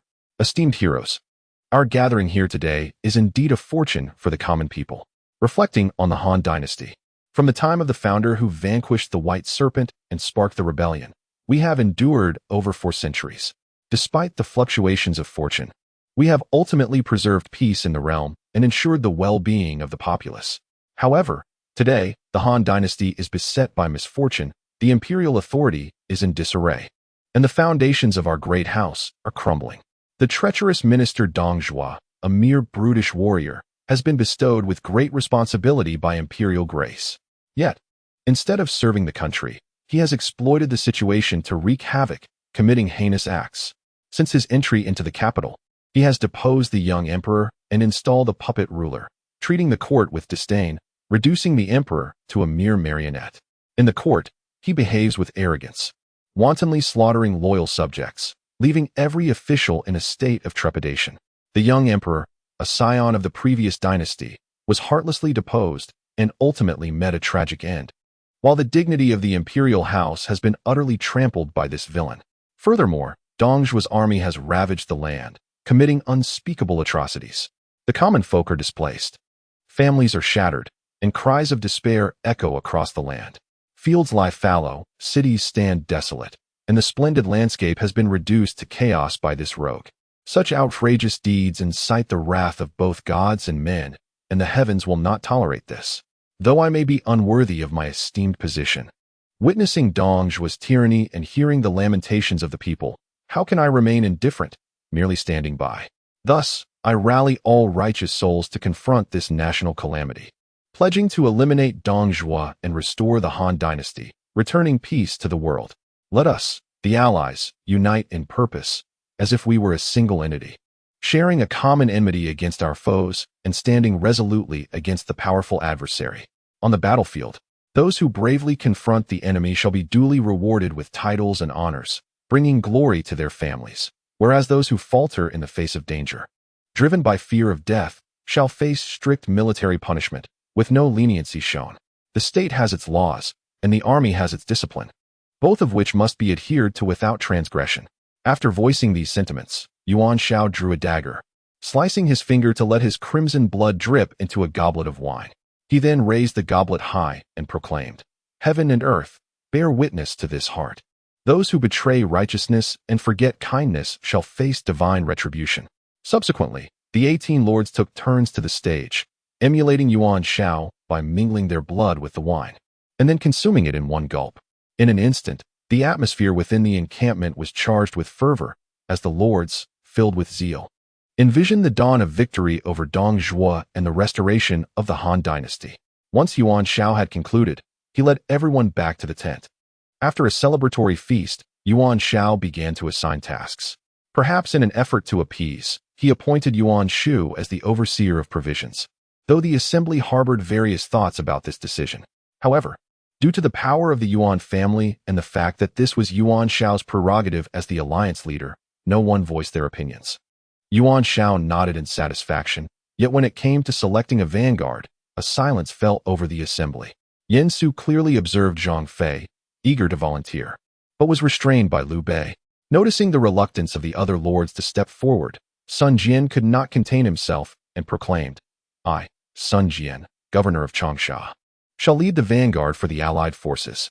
Yuan Shao, who had been wearing a troubled expression, burst into hearty laughter upon hearing Sun Jian's bold offer. "Ha ha ha! Sun Wentai truly lives up to his reputation as the fierce tiger of Jiangdong. In that case, let it be decreed that Sun Wentai's troops shall lead the vanguard. Xiao Zhao, Yuan Yi, Bao Xian, and Kong Rong shall protect the right flank of the army. Kong Ju Lu Dai, Wang Quang, and Zhang Miao shall safeguard the left flank, while the remainder of the forces shall form the center and advance towards Sishugwan." Upon returning to the tent, Cao Cao could no longer contain himself and spoke to Yen Su. "What do you believe? Can our army secure victory in this endeavor?" Yen Su refrained from answering Cao Cao's question directly, but quietly remarked, "My lord, I have just noticed that Bao Xian, the magistrate of Jibei, appeared troubled after Yuan Gong appointed Sun Taisho as the vanguard. The army has not yet mobilized, yet internal strife is already surfacing. This battle may not proceed as smoothly as anticipated." Hearing Yen Su's words, Cao Cao, who had been exhilarated by the alliance, quickly regained his composure. "Are you suggesting that Bao Xian will cause trouble?" "Indeed, and moreover, Sun Taisho commands a formidable force. His troops are exceptionally fierce, and there are likely many within the alliance who wish to curb his vigor." Upon hearing Yen Su's analysis, Cao Cao felt a wave of dizziness. If that were truly the case, whether the allied forces could breach Sishugwan became a pressing concern. Fortunately, at that moment, Yen Su swiftly changed the subject. "My lord, do not fret. The alliance possesses a numerical advantage, and with the momentum on our side, Sishugwan ought not to withstand us. However, do you recall my previous observations of celestial phenomena?" At the mention of this, Cao Cao was immediately invigorated, casting aside thoughts of internal discord and competition for accolades. "Let us go seek out Governor Gongsun." As the army advanced towards Sishugwan, news inevitably reached Luoyang. After perusing the military report, Dongzhuo was filled with rage, hurling all the documents onto the floor. "Rebellion! They have audaciously launched an attack on the imperial capital. Those treacherous men, Yuan Shao, Cao Cao, Yuan Shu, and Ma Teng, are nothing but ungrateful wretches. I am utterly incensed. My wrath is about to erupt." After venting his fury by smashing nearby objects for quite some time, the assembled generals finally dared to approach him. "I am willing to take the field. I too shall march forth, ensuring the Eastern Coalition meets their demise. I am ready to fight." Initially still agitated, Dong Zhuo found his anger dissipating upon witnessing the fervor of his subordinates. Observing this shift, the astute Li Ru stepped forward to offer counsel. My lord, in my humble opinion, the Eastern Coalition poses little threat. Outside of Luoyang, there is no shortage of perilous passes. If we dispatch several competent generals to hold the fort, it won't be long before the Eastern Coalition disbands of its own accord. Claiming to rescue the Han dynasty? To put it plainly, they have merely convened to seek glory for themselves. Even if there are those who genuinely wish to save the Han, they cannot withstand the tide of fate. At that point, we can comfortably secure Luoyang and watch as these Eastern lords turn against one another, engaging in mutual slaughter. Oh, is the Eastern Coalition truly so fragile? However, even if they retreat, there remains the formidable Ma Teng of Shiliang. At this moment, Dong Zhuo's anger had fully subsided, and his keen intellect regained its prominence. After contemplating Li Ru's words, he began to deliberate seriously. Li Ru, unfazed by Dong Zhuo's concerns, chuckled lightly. Ma Teng of Shiliang, there is no cause for alarm. Once the Eastern Coalition withdraws, Ma Teng will be but a drifting reed, bound to retreat as well. When chaos erupts among the Eastern lords, we will have ample time to deal with Ma Teng. Excellent, Dong Zhuo exclaimed, slapping the table with satisfaction before rising to proclaim loudly. Niu Fu, Hua Xiong. Su Rong, heed my command. Your servant is present. I command you three to assemble our troops and proceed to Sishui Pass to execute my strategies meticulously. Guard Sishui Pass with utmost diligence. Your commands will be fulfilled. Watching the three generals depart to carry out their orders, Dong Zhuo felt a sense of relief and chose to dismiss any further concerns, returning to the palace to indulge in leisure. After all, as Li Ru had suggested, internal strife among the Eastern Coalition would require some time to unfold. Since waiting was inevitable, he preferred to enjoy the interim. Chapter 10. The indomitable Zhao Zilong of Changshan. Pressured yet resolute within the ranks of the Eastern Coalition, Cao Cao, accompanied by Yen Su, Dian Wei, and Cao Xiu, soon arrived at Gong Sunzan's camp. Upon seeing Cao Cao, Gong Sunzan felt a twinge of confusion, yet he maintained the necessary decorum, promptly hosting a banquet within his command tent to welcome Cao Cao and his companions. Naturally, Dian Wei and Cao Xiu remained stationed behind. As the revelry reached its peak, Yen Su seized a moment to excuse himself to the restroom, discreetly leading Cao Xiu outside. In hushed tones, he instructed, Wenli, go find someone among the White Horse Company. Once you locate them, do not make any noise. Simply return to me. Cao Xiu nodded but hesitated, a puzzled expression crossing his face as he inquired, strategist. Whom should I seek? Upon hearing Cao Xiu's inquiry, Yen Su suddenly slapped his forehead, realizing that, influenced by a bit of wine, he had forgotten this matter. The individual in question is named Zhao Yun, styled Zilong, hailing from Changshan and Jizhou. In essence, you need only look among the White Horse Brigade for the most gallant of men. Remember, seek out the handsomest among them. After watching Cao Xiu depart, Yen Su turned back to the command tent. Stealing a glance at Cao Cao, who understood the unspoken message, he was well acquainted with this process, having previously acquired Dian Wei from Zhang Miao. Boj, I observe that your White Horse Brigade consists of nothing but elite warriors. Truly, they are deserving of their reputation as the Iron Cavalry of the frontier, exuding great majesty. Although Gong Sunzan had yet to fully grasp Cao Cao's intentions, he was delighted by the praise of his White Horse Brigade. After all, Gong Sunzan, being handsome himself, was certainly one to cherish his pride. Hence the formation of his illustrious brigade. Mga, you flatter me. After all, Yuzhou is harsh and cold, surrounded by external threats. If one does not hone their martial skills, it could indeed lead to dire consequences. Cao Cao chuckled knowingly. He was well aware that Gong Sunzan feared he might borrow military supplies, lamenting his own lack of resources. Fortunately, this time, his aim was not military equipment, but rather, he intended to offer some to Gong Sunzan. General Gong Sun, your efforts in defending the frontier are indeed commendable. Among the allied forces gathered for this meeting, there are few who could surpass the might of your troops.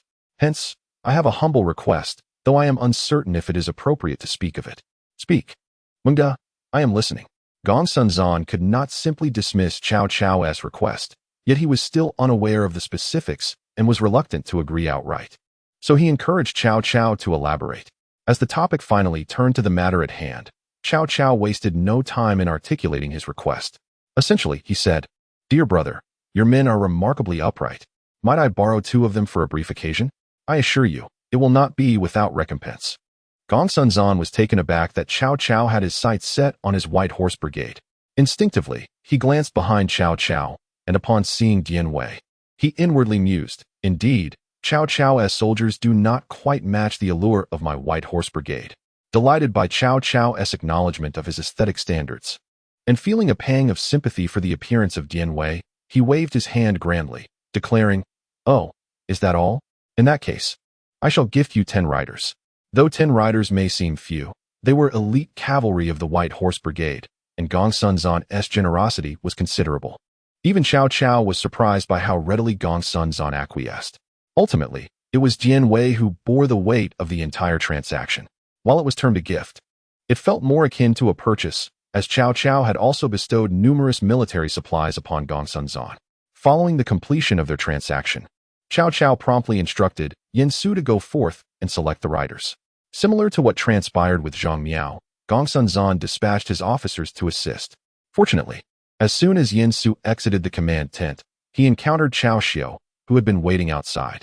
As Cao Xiu cast a meaningful glance, Yin Su immediately understood and followed him to select a candidate. With Cao Xiu narrowing down the options, Yin Su swiftly pinpointed Zhao Yun. Clad in simple military garb, Zhao Yun stood earnestly among the ranks, his youth still evident upon his face. His fair complexion and bright, clear eyes radiated purity and determination. Beneath a straight nose, his thin lips bore the stubbornness characteristic of youth. His hair was neatly tied back. Although not particularly tall or imposing, he exuded an air of elegance and spirit. Truly, he was worthy of the title Sister Yun. Yin Su mused inwardly, continuing to examine Zhao Yun's information. Name, Zhao Yun. Courtesy, name Zilong.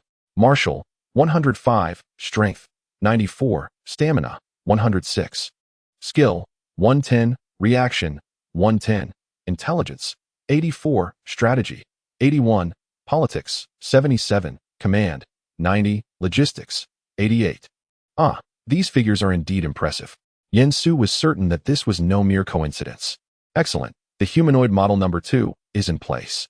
Yes, he shall count as one of the selections, perfectly meeting the requirements of our esteemed leader. The deputy commander scrutinized Zhao Yun closely, reassured by the fact that Yin Su's chosen candidates were indeed handsome cavalrymen.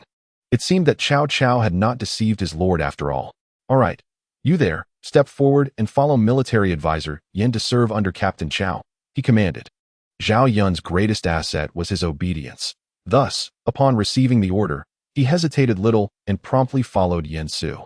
After all, for him at this moment, serving under anyone was still serving, and considering Cao Cao's relatively good reputation, he met the criteria Zhao Yun had in mind for a leader. Once Sister Yun was secured, Yin Su's selection process accelerated significantly, and soon 10 riders were chosen. Without any delay, he led them back to Cao's camp. With their numbers secured, it was certainly best to depart as soon as possible for peace of mind.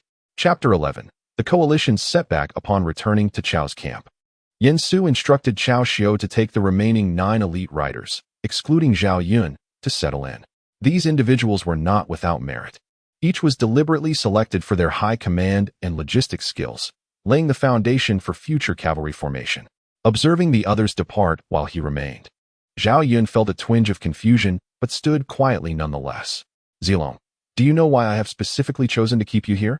Yin Su inquired. I do not know, my lord, Zhao Yun instinctively replied, only to pause momentarily, his countenance reflecting clarity as he added, it seems I have yet to introduce myself, and I have not mentioned my courtesy name to anyone before. Turning slightly, Yin Su smiled gently and gestured to his own eyes, saying, My crimson eyes excel in discerning stars and fortune, as well as recognizing talent. Recently, while observing the heavens at night, I noted a silver dragon soaring in the northern skies, a lance piercing the stars, suggesting a great general is destined to emerge. After careful consideration, I concluded that this general is you, Chanshan Zhao Zilong. The words of Yin Su profoundly shocked the inexperienced Zhao Yun, who found himself completely captivated by Yin Su. After a prolonged moment of speechlessness, he could only muster the words, Esteemed sir, such remarkable talent. How splendid, how splendid. Is such greatness truly attainable? Both Zhao Yun and Yin Su were drawn to the sudden interruption of a voice. Turning their heads, they beheld Cao Cao, disheveled and covered in dirt, rushing into the command tent. Indeed, he appeared quite the sight. Upon noticing this, Yin Su immediately understood the situation and stepped forward to bow, inquiring, "I have the honor of meeting the Lord, but may I ask why you appear in such a disheveled state?" Cao Cao, upon hearing Yin Su's question, felt a swell of admiration within. Truly, this was his cherished confidant, who understood him without the need for prior discussion. "Oh, it is nothing of consequence. Merely a trivial matter," he replied nonchalantly. Behind Cao Cao, Jianwei scratched his head, pondering his lines before stammering. The Lord was too hasty dismounting and accidentally fell. He has yet to attend to the matter. "Alas, how careless of you, my lord." Upon hearing Yin Su's concern, Cao Cao waved his hand dismissively. "It was merely to meet the illustrious talent you spoke of sooner. By the way, has Zhao Yun arrived?" "Indeed, I have fulfilled my mission." Yin Su bowed again, then stepped aside to reveal Zhao Yun. "My lord, this is Changshan Zhao Yun, also known as Zhao Zilong." Although Cao Cao noticed Zhao Yun's youthful inexperience, his trust in Yin Su compelled him to stride forward and grasp Zhao Yun's hand firmly. Truly a young hero, remarkable in demeanor. "Zilong, I wish to appoint you as my military advisor to command the White Horse Legion under your leadership. Would you accept?" To be candid, Cao Cao felt somewhat constrained, as the notorious wanted criminal Dong Zhuo had left him with troops primarily composed of family members, resulting in a lack of cavalry.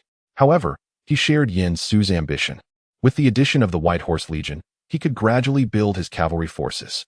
On the other hand, Zhao Yun, overwhelmed with emotion, recognized his novice status and felt the weight of the situation under the influence of the seasoned Yin Su and Cao Cao.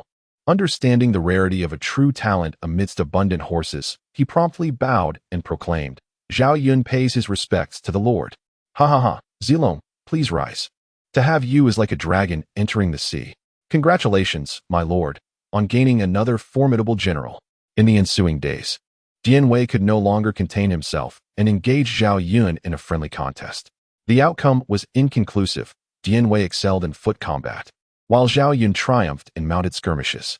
This pleased Cao Cao immensely, as both warriors indicated there was still room for improvement. While Cao Cao reveled in the presence of these exceptional talents, the army drew near to the Sisui Pass. However, the first news that reached them was not one of victory, but rather the grim tidings of Bao Xian's brother being slain by the enemy general, Hua Xiong, due to his reckless ambition. Naturally, Yuan Shao was infuriated and immediately ordered the vanguard, Sun Jian, to launch an attack post-haste. Regrettably, due to Yuan Shu's failure to supply provisions, chaos ensued within the ranks, which Su Rong discerned. He dispatched Hua Xiong to launch a night raid on the encampment. Sun Jian, hastily attempting to fend off the assault, suffered a devastating defeat, with his subordinate, Zhu Mao, sacrificing himself to protect his lord. "Yuan Shu, you scoundrel, come forth." Upon his return, bloodied and weary, Sun Jian's first action was to storm into Yuan Shu's tent. The soldiers present, confronted with the wrath of Sun Jian, dared not obstruct him and hastily cleared a path. Fortunately, among them were some astute individuals who swiftly relayed the news to the various lords. Clad in armor and wielding an ancient blade, Sun Jian effortlessly breached Yuan Shu's camp, only to find that Yuan Shu was not present. Unable to locate Yuan Shu, Sun Jian seized a soldier from Yuan Shu's ranks and menacingly demanded, "Where is Yuan Gonglu? Speak." The soldier, trembling, replied that the general had gone to discuss matters with the alliance leader. "Humph." Sun Jian, infuriated, discarded the soldier and, in a fit of rage, cleaved Yuan Shu's documents in two before making his way to Yuan Shao's tent. At that moment, the other lords hurriedly arrived. Upon seeing Yuan Shu, Sun Jian erupted in fury, brandishing his sword and charging forward. "Beware, my lord." Fortunately, the formidable General Ji Ling reacted swiftly, stepping in to block Sun Jian's blade. "How dare you, Sun Wentai, raise your hand against me?" A startled Yuan Shu, reassured of his safety, emerged to angrily chastise Sun Jian. Before Sun Jian could respond, Yuan Shao stepped forward, questioning, "Sun Wentai, why do we, as allies, resort to violence?" "Humph. That query should be directed at Yuan Gonglu. As allies, my troops have fought valiantly at the front. Why, then, have the provisions been so delayed, leading to our defeat?" "What?" Sun Jian's words astonished the assembly. all eyes turning toward Yuan Shu. The supply of provisions was paramount, and if what Sun Jian claimed were true, it would indeed explain his furious demeanor. Gonglu, what is the meaning of this? In the face of Yuan Shao's inquiry, Yuan Shu, though reluctant, was compelled to respond. The matter of provisions is managed by my subordinates. How could I possibly know? Who is responsible? Call them forth at once. Yuan Shao, upon hearing Yuan Shu's response, exhibited a look of exasperation. His words caught in his throat, ultimately demanding that the officer in charge of provisions be summoned immediately. At this juncture, Yuan Shu had no desire to counter Yuan Shao, hastily instructing someone to call for the provisions officer while he continued to hide behind Jiling. Soon, the provisions officer was brought forth, trembling as he knelt before the assembly of lords. Yuan Shao immediately pressed, "Is it you who oversees the provisions for Sun Taisho's troops?" "Indeed, it is I," the officer stammered. Before he could finish, Yuan Shao stepped forward and severed his head. Turning to Sun Jian with a smile, he remarked, "Brother Wentai, it appears this man has embezzled the supplies. He has now faced the consequences of military law. I wonder if your grievances have lessened?" Chapter 12. Yin Su. Let the heads fly a while longer. Sun Jian, upon seeing the supply officer, had initially intended to inquire further. However, Yuan Shao's swift actions rendered any such inquiries moot. With no evidence of wrongdoing and numerous voices urging Sun Jian to prioritize the greater good, he furrowed his brow, offered Yuan Shao a casual fist salute, and promptly turned to depart. Haha, the misunderstanding has been resolved, yet the war waits for no one.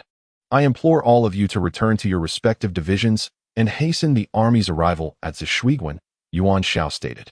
Once everyone had left, Yuan Shu sat in his tent, his face a mask of frustration. After a long silence, he finally addressed Yin Xiang. "Tell me, have I been ensnared by that wretched son of a concubine? My lord, you are only now realizing this." Yin Xiang thought to himself, though he maintained a respectful demeanor. Sun Wentai's forces are formidable, and this scheme is undoubtedly aimed at him, conveniently redirecting the spearhead toward you as well. "Damn that wretch! Truly insidious," Yuan Shu exclaimed. "Do not fret, my lord. I am certain Sun Wentai is no fool. His subordinates must have discerned the truth.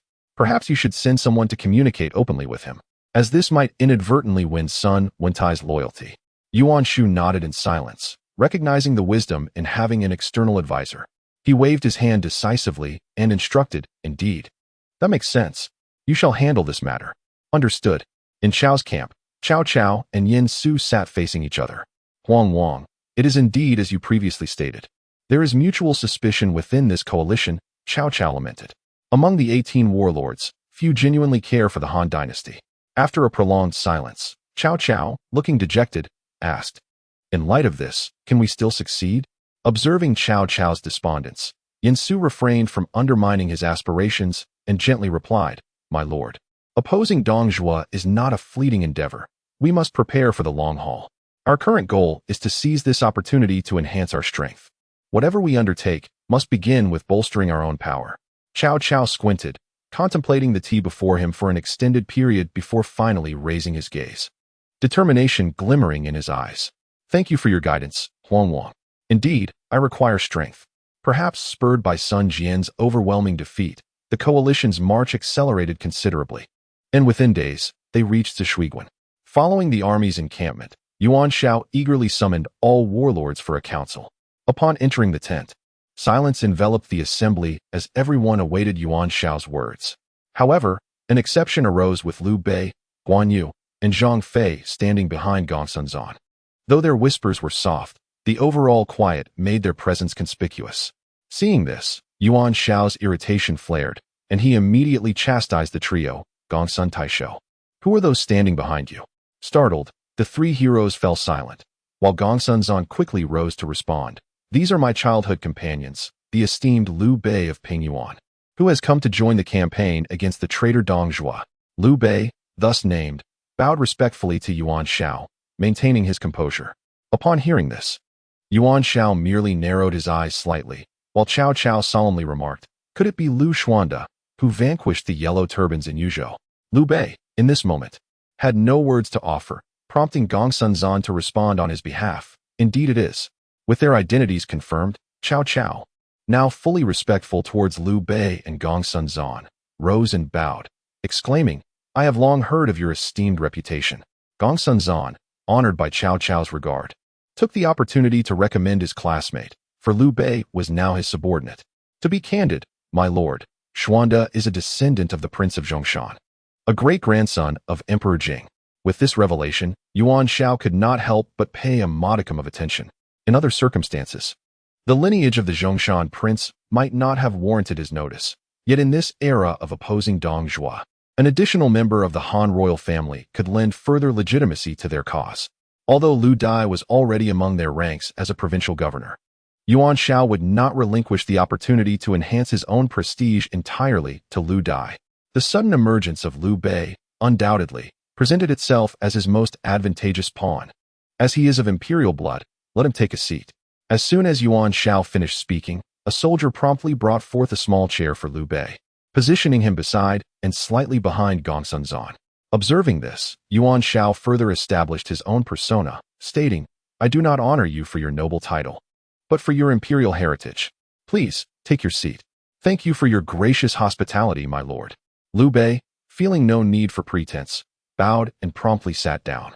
At this moment, a soldier suddenly burst into the tent, his expression fraught with urgency. Report. I must inform you, my lord, that Hua Xiong has led the Shiliang cavalry out of the pass and is now outside the camp, shouting insults. After delivering his message, the soldier exited, and Yuan Shao, suppressing the murmur of the crowd, spoke with vigor. Humph, this insignificant Hua Xiong dares to be so arrogant. Who will take up the challenge? I have a formidable general under my command, named Yu Shi, who can slay Hua Xiong. Seizing the opportunity for glory, Yuan Shu stroked his long beard and chuckled with pride. When Yuan Shao noticed that the first to step forward was indeed Yuan Shu, he nodded in approval, recognizing the merit of the Yuan family. Where is Yu Shi? A tall figure swiftly emerged from behind Yuan Shu, clasping his fists before Yuan Shao and declaring, I am he. Am I willing to slay Hua Xiong? Yes, I am. With that, Yu Shi turned with grace and departed without a trace. Observing his commanding presence, Yuan Shao could not help but nod in admiration, then called out, beat the drums to rally support. Ha ha ha, truly a valiant general. Indeed. Hearing the praises from those around him, Yuan Shu could not help but lift his chin slightly, for this achievement belonged to him. Meanwhile, Cao Cao cast a contemplative glance at Yen Su, who merely shook his head in response, indicating that more heads would fly. Chapter 13. The Wrath of Yun. Receiving Yen Su's signal, Cao Cao composed himself and returned to observing the unfolding drama. Of course, Yu Shi did not keep him waiting long. Shortly after the drums fell silent, a soldier hurried in to report. Yu Shi engaged Hua Xiong in battle for but 3 exchanges before being slain beneath his horse. What? Everyone was taken aback, though the extent of their surprise remained uncertain. Undoubtedly, Yuan Shao and Yuan Shu were not ones to feign such reactions. Yuan Shao, unable to contain himself, slammed his hands on the table and rose to his feet. What?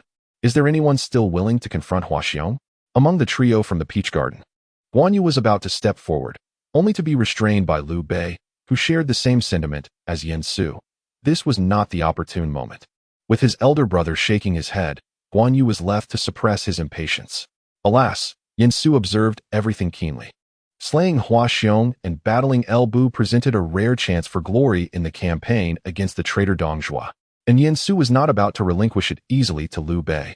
Noticing the silence among the assembled lords, Yuan Shao reluctantly returned to his seat. Fortunately, at that moment, Han Fu stood and declared, My lord, do not be troubled. I have the General Pan Feng, who possesses immense strength and can vanquish Hua Xiong.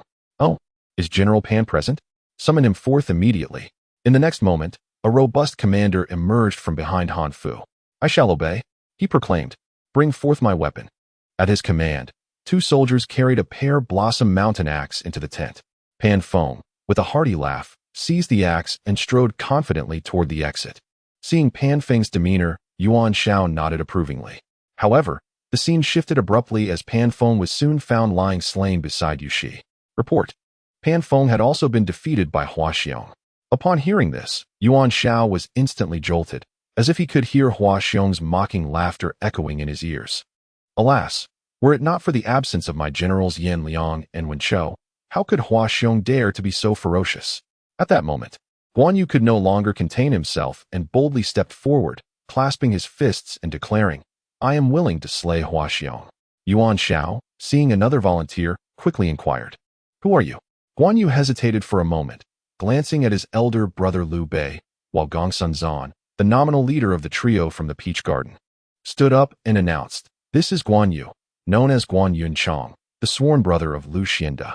"Ah, I see. What position do you hold?" Gongsun Zan, straightforward as ever, replied without embellishment, "I serve under Lu Xianda as a cavalry archer." No sooner had Gongsun Zan finished speaking than Yuan Shu, mourning the loss of his beloved general, erupted, "Humph!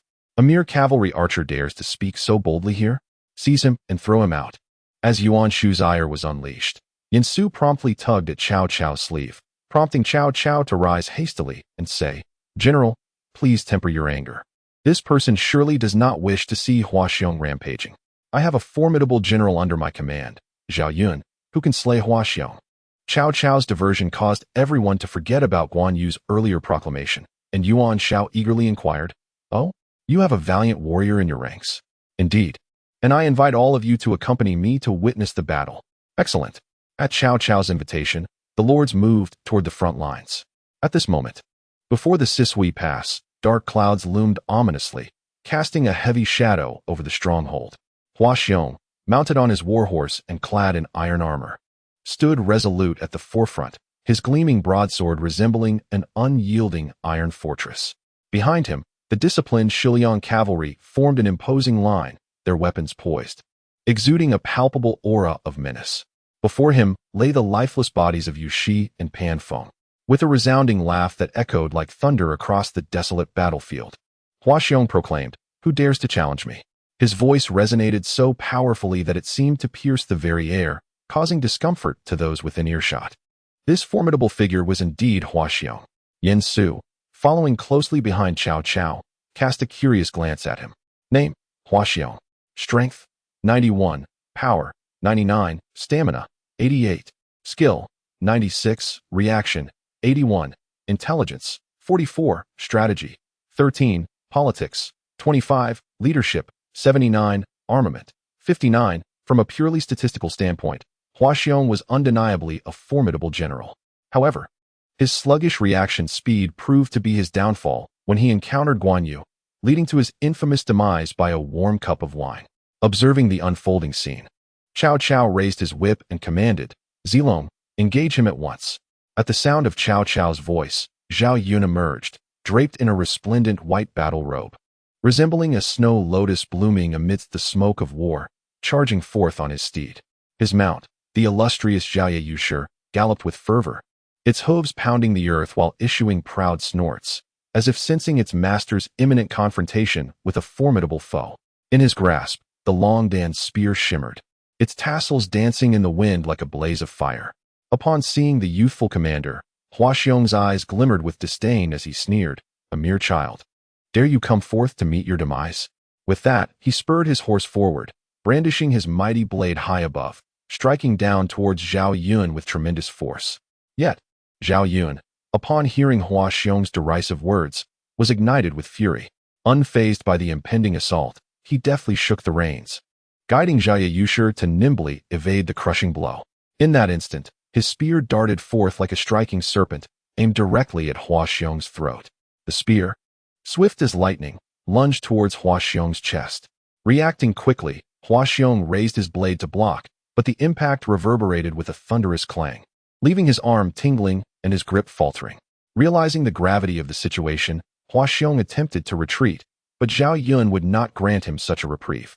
With a flick of the reins, Zhao Yushe surged forward like an arrow released from its bow, as Zhao Yun's spear transformed into a flurry of cold stars, targeting Huaxiong's vital points. Huaxiong fought valiantly to defend himself, yet he was quickly overwhelmed. Suddenly, seizing upon a moment of vulnerability, Zhao Yun thrust his spear deep into Huaxiong's shoulder, crimson blood staining his armor. "Ah, my life is forfeit!" Huaxiong screamed in agony, his body swaying unsteadily. Zhao Yun, seizing the opportunity, let out a mighty roar, yanking the spear free and thrusting it forcefully towards Huaxiong's throat. Huaxiong's eyes widened in desperation as he attempted to evade, but it was too late. With a sickening sound, the spear pierced through his throat, and he toppled from his horse, lifeless upon the ground. Zhao Yun reined in his steed, turned his horse's head, and raised the bloodied spear, gazing intently at Huaxiong's army. Witnessing Zhao Yun's victory, Cao Cao swiftly turned to Yuan Shao, exclaiming, "Alliance leader, the moment is ripe for battle." Yuan Shao, jolted back to attention by Cao Cao's words, promptly issued the command, "Charge forth, my army." The Western Liang cavalry, witnessing their leader's demise, faltered in morale as the forces from the east surged forward with great fervor, leading to chaos within their ranks as they discarded their armor and fled in disarray. Fortunately, at Sisui Pass, Su Rong acted swiftly, mobilizing the troops to defend, thereby stabilizing the situation. In this moment, Yen Su truly comprehended the grim reality of life during wartime and the fragility of existence. The battle persisted for several hours, and when Yuan Shao realized that he could not breach the Sishiguan, he commanded the troops to retreat. Finally, this immense human grinding stone at Sishiguan was granted a respite.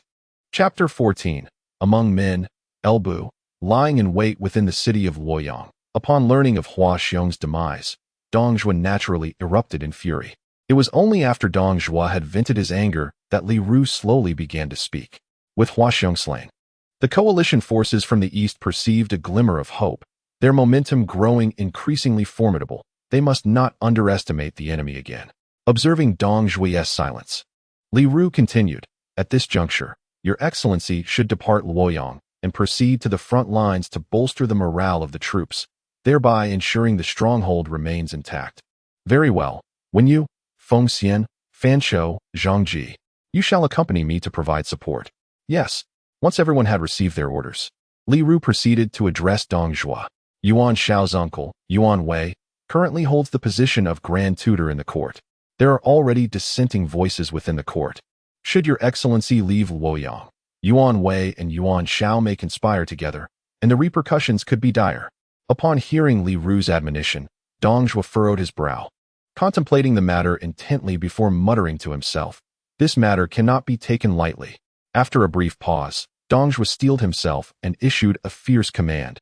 "Fan Chou, immediately lead troops to besiege the Yuan residence and execute the entire family. Remember, none of the Yuan clan in Guangzhong shall be spared." "I accept the order." With Dong Zhuo's decree, that very night, the entire Yuan household was mercilessly slaughtered, their fate akin to that of scattered eggs and split worms. News of the massacre swiftly spread from Luoyang to Yuan Shao. Fresh from commanding another battle, Yuan Shao was celebrating with fellow lords, though Yen Su found it perplexing to celebrate when the stronghold had not yet fallen. Nevertheless, the lords were indifferent, reveling regardless. Yet, just as Yuan Shao was immersed in festivities, a messenger hurriedly entered. "Report. Latest intelligence from Luoyang." The soldier's voice abruptly shattered the jovial atmosphere within the tent. Yuan Shao, holding a wine jug in one hand, waved dismissively with the other. "Oh, military report?" "Present it." Since assuming the position of leader, Yuan Shao had been brimming with confidence. Yet upon perusing the newly delivered intelligence, darkness enveloped his vision, and he promptly fainted. "Leader, leader." The crowd, initially awaiting Yuan Shao to read the report, was taken aback when he collapsed. They rushed forward to check on his condition, perhaps due to his youth and robust constitution. Yuan Shao gradually regained consciousness as they surrounded him. Upon awakening, he angrily hurled the wine jug across the room. "That old wretch Dong Zhuo, he has gone too far. Convey my orders to reorganize the troops. We shall launch a full assault tomorrow." "Understood." Upon returning to Cao Cao's camp, he and Yen Su continued to sit across from one another. They had not anticipated that Dong Zhuo would strike against the Yuan family. However, this act had incensed the assembly, and it seemed they would have a chance to breach Sishiguan the following day. Yet, Yen Su slowly shook his head, disagreeing with Cao Cao's earlier assertion. "Oh, do you possess a differing perspective?" Observing that Yen Su was idly passing the time, he took it upon himself to craft a folding fan, gently waving it before him. The astute little spirit immediately perked up.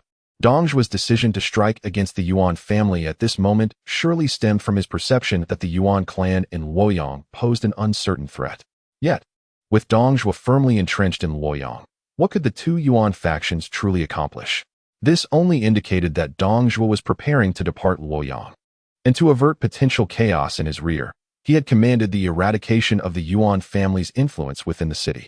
Upon hearing Yen Su's analysis, Cao Cao, stroking his beard, fell into contemplation for a moment before suddenly lifting his head, exclaiming, "Does this imply that Dong Zhuo intends to advance towards the Sisui Pass alongside his reinforcements? In this realm, the Sisui Pass is synonymous with the Hulao Pass, which presents a particular frustration for Yen Su, for it confirms that the late Han he has traversed is neither a purely fictionalized account nor an entirely accurate historical record, thus depriving him of much of his prophetic advantage.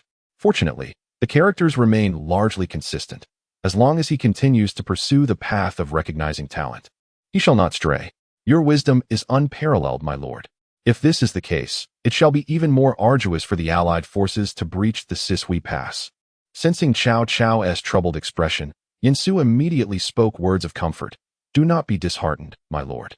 At present, the morale of the rebel forces is low, and Dong Zhuo's arrival will undoubtedly compel him to seek ways to bolster it. Therefore, if we can once again diminish their spirits, we may continue to suppress the rebel army. Moreover, my lord, your previous assertions hold true. Although Dong Zhuo's massacre of the Yuan family has averted chaos in his rear, it has also temporarily united the Allied forces into a single entity. Thus, under the pressure of Dong Zhuo's inability to elevate morale and the inevitability of prolonged defense leading to loss, he shall likely relinquish the Sisui Pass and retreat his forces. To voluntarily concede the Sisui Pass?" Yen Su nodded with a smile, then snapped open the fan with a decisive flourish, gently fanning himself once more. "Indeed, it is my belief that Dong Zhuo may contemplate relocating the capital, abandoning Luoyang in favor of a defensive stance in Chang'an. While the Allied forces are currently united, their loyalties ultimately diverge. Hence, should he relinquish the Sisui Pass, or even Luoyang, and employ some subtle stratagem, the Allied forces would inevitably collapse from within. At that point, Dong Zhuo could secure his position in Chang'an and observe the internecine strife among the lords of the East with a bemused smile. When the opportune moment arises, he shall dispatch troops eastward to claim dominion over the realm." Cao Cao, upon absorbing Yen Su's insights, could not suppress a sharp intake of breath. He recalled Yen Su's repeated assertions that resisting Dong Zhuo was no trivial matter, and that the foremost objective for now was to consolidate their own strength. Could it be that Yen Su had anticipated this scenario all along? Yet, initially, the Allied forces had not even gathered together. Contemplating this, Cao Cao cast a profound gaze at Yen Su. Such a grand perspective indicated that he had indeed stumbled upon a treasure. "What course of action should we pursue next? My lord need not take excessive measures. Simply await Dong Zhuo's arrival and then counter his moves with precision." The following morning, preparations for a vigorous assault on the Sisui Pass commenced among the Allied forces. Just as Yuan Shao had gathered everyone together, a soldier rushed in with urgent news. "Report. Outside the camp, Elbu has arrived with his troops and is currently hurling insults." Upon hearing this, Yuan Shao, still settling into his seat, sprang to his feet. "Gentlemen, please accompany me to engage in this spectacle." Yes, as the multitude arrived with great fervor beyond the frontier, Yen Su finally beheld the legendary figure of the Han dynasty, the towering embodiment of the first battle mech. Name, Elbu, courtesy name Fengxian. Martial, 109, strength, 109, stamina, 109, skill, 109, reflex, 109, intelligence, 60, strategy, 48, politics, 17. Leadership, 90, armaments, 86. Exclaimed Yen Su upon reviewing Elbu's statistics. What an astounding figure. It is undeniable that he is indeed a formidable force, a true numerical marvel. Chapter 15. Zhao Yun versus Elbu. At this moment, Elbu donned a majestic purple-gold crown adorned with precious jewels that radiated brilliance, seemingly capable of ensnaring souls. He wore a resplendent red brocade robe of Sichuan, overlaid with a beast-faced armor that glinted ominously, instilling fear in the hearts of onlookers. Grasping a formidable halberd, he exuded an air of authority, his countenance stern and resolute, with eyebrows arching sharply into his temples and piercing tiger-like eyes that emanated a chilling light. His prominent nose and tightly pressed lips conveyed a sense of disdain for the world. Mounted upon the fiery steed red hair, he resembled a blazing inferno. Steadfast in his position, aware of Elbu's prowess, Yuan Shao called out to his ranks. "Is there anyone who dares to take Elbu's head? I have the valiant General Fang Yu, who can confront Elbu." Wang Quang, the governor of Henan, was the first to step forward in response. confident in the capabilities of his subordinates amidst the nascent stages of their campaign. Quickly send General Fong to battle. I shall depart and return swiftly. With that, Fong Yu galloped forth to engage El Bu. However, after merely exchanging a few blows, Fong Yu was swiftly vanquished and fell beneath El Bu's might. Victory to the general! Victory to the general! Witnessing El Bu's effortless triumph, the Shiliang forces erupted in exuberant cheers, while Dong Zhuo hastily summoned drummers to bolster their morale. In stark contrast, the allied forces fell into a hushed silence. Before Yuan Shao could issue another command, yet another general from the alliance charged forth. El Bu, do not flee. Upon witnessing this fearless competitor, Yuan Shao inquired of his attendants, "Who is this valiant warrior?" Zhang Yang promptly responded, "This is one of my commanders, Mu Shun." Despite Mu Shun's initial ferocity, he too succumbed after a brief encounter, having dispatched 2 martial generals before El Bu's overwhelming might quelled his advance. With a flourish of his halberd, El Bu bellowed to the allied forces, "Is there anyone else who dares to come forth and meet their demise?" Provoked by El Bu's arrogance, Zhang Fei and Guan Yu could no longer remain seated. They turned to Liu Bei, who cast a glance towards Cao Cao. Observing Cao Cao's unwavering composure, Liu Bei narrowed his eyes and shook his head at Guan and Zhang. Yet, the tension could not be contained. "El Bu, do not be so arrogant." Wuanghua comes forth. As Wuanghua entered the fray, the Lord Kong Rong hastily introduced him. "This is my mighty General Wuanghua, undefeated in battle." Just as Yuan Shao exclaimed his approval, it became evident that Wuanghua was quickly overwhelmed, soon finding an opportunity to retreat. Witnessing the unfolding scene, Zhang Fei yearned to engage in battle, yet he was halted by Liu Bei, who discerned that Gong Sun Zan was eager to demonstrate his prowess. After all, they were nominally subordinate to Gong Sun Zan, and Liu Bei felt it inappropriate to usurp his opportunity for glory. However, while Liu Bei refrained, others were keen to seize the moment. Cao Cao's voice rang out. "Zilong, hasten forth to confront El Bu." As his words resonated, a figure clad in white swiftly surged forth from the ranks of the allied forces. El Bu, recognizing the distinguished demeanor of his opponent, could not help but inquire, "Who approaches? State your name." "I am Zhao Zilong of Changshan." Upon realizing he faced the illustrious Zhao Yun, who had once slain Hua Xiong, El Bu's demeanor grew serious. The 2 warriors charged towards each other. El Bu's Fangtian Huaji, imbued with tremendous force, struck out first, generating a fierce gust. Zhao Yun, reacting with remarkable swiftness, twirled his spear, transforming it into a blinding silver arc, effortlessly neutralizing El Bu's assault. With a deft maneuver, Zhao Yun squeezed his legs, and his steed, the Zhaoyue Yuli, intuitively circled to El Bu's flank, thrusting his spear like a venomous serpent towards El Bu's back. El Bu, ever alert, swiftly pivoted, intercepting the strike with his halberd. The collision produced a resounding clang, sparks flying in every direction. The 2 warriors exchanged blows, engaged in a fierce duel lasting several dozen exchanges. The battlefield was enveloped in dust, obscuring the sight of their relentless struggle.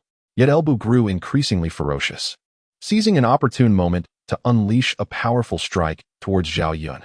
Zhao Yun deftly sidestepped, simultaneously thrusting his spear towards El Bu's chest, forcing El Bu to raise his halberd in defense. As the battle wore on, both combatants felt the strain of exertion, yet their fervor remained undiminished. Zhao Yun, spotting a slight opening in El Bu's defense, bellowed and aimed directly for El Bu's throat. El Bu's eyes widened as he desperately raised his halberd in front of him. Realizing his initial attack had failed, Zhao Yun swiftly retracted his spear and altered his approach, but El Bu's reaction was equally swift. He effortlessly deflected Zhao Yun's gleaming lance with a lift of his halberd. As they parted, both warriors fixated on one another.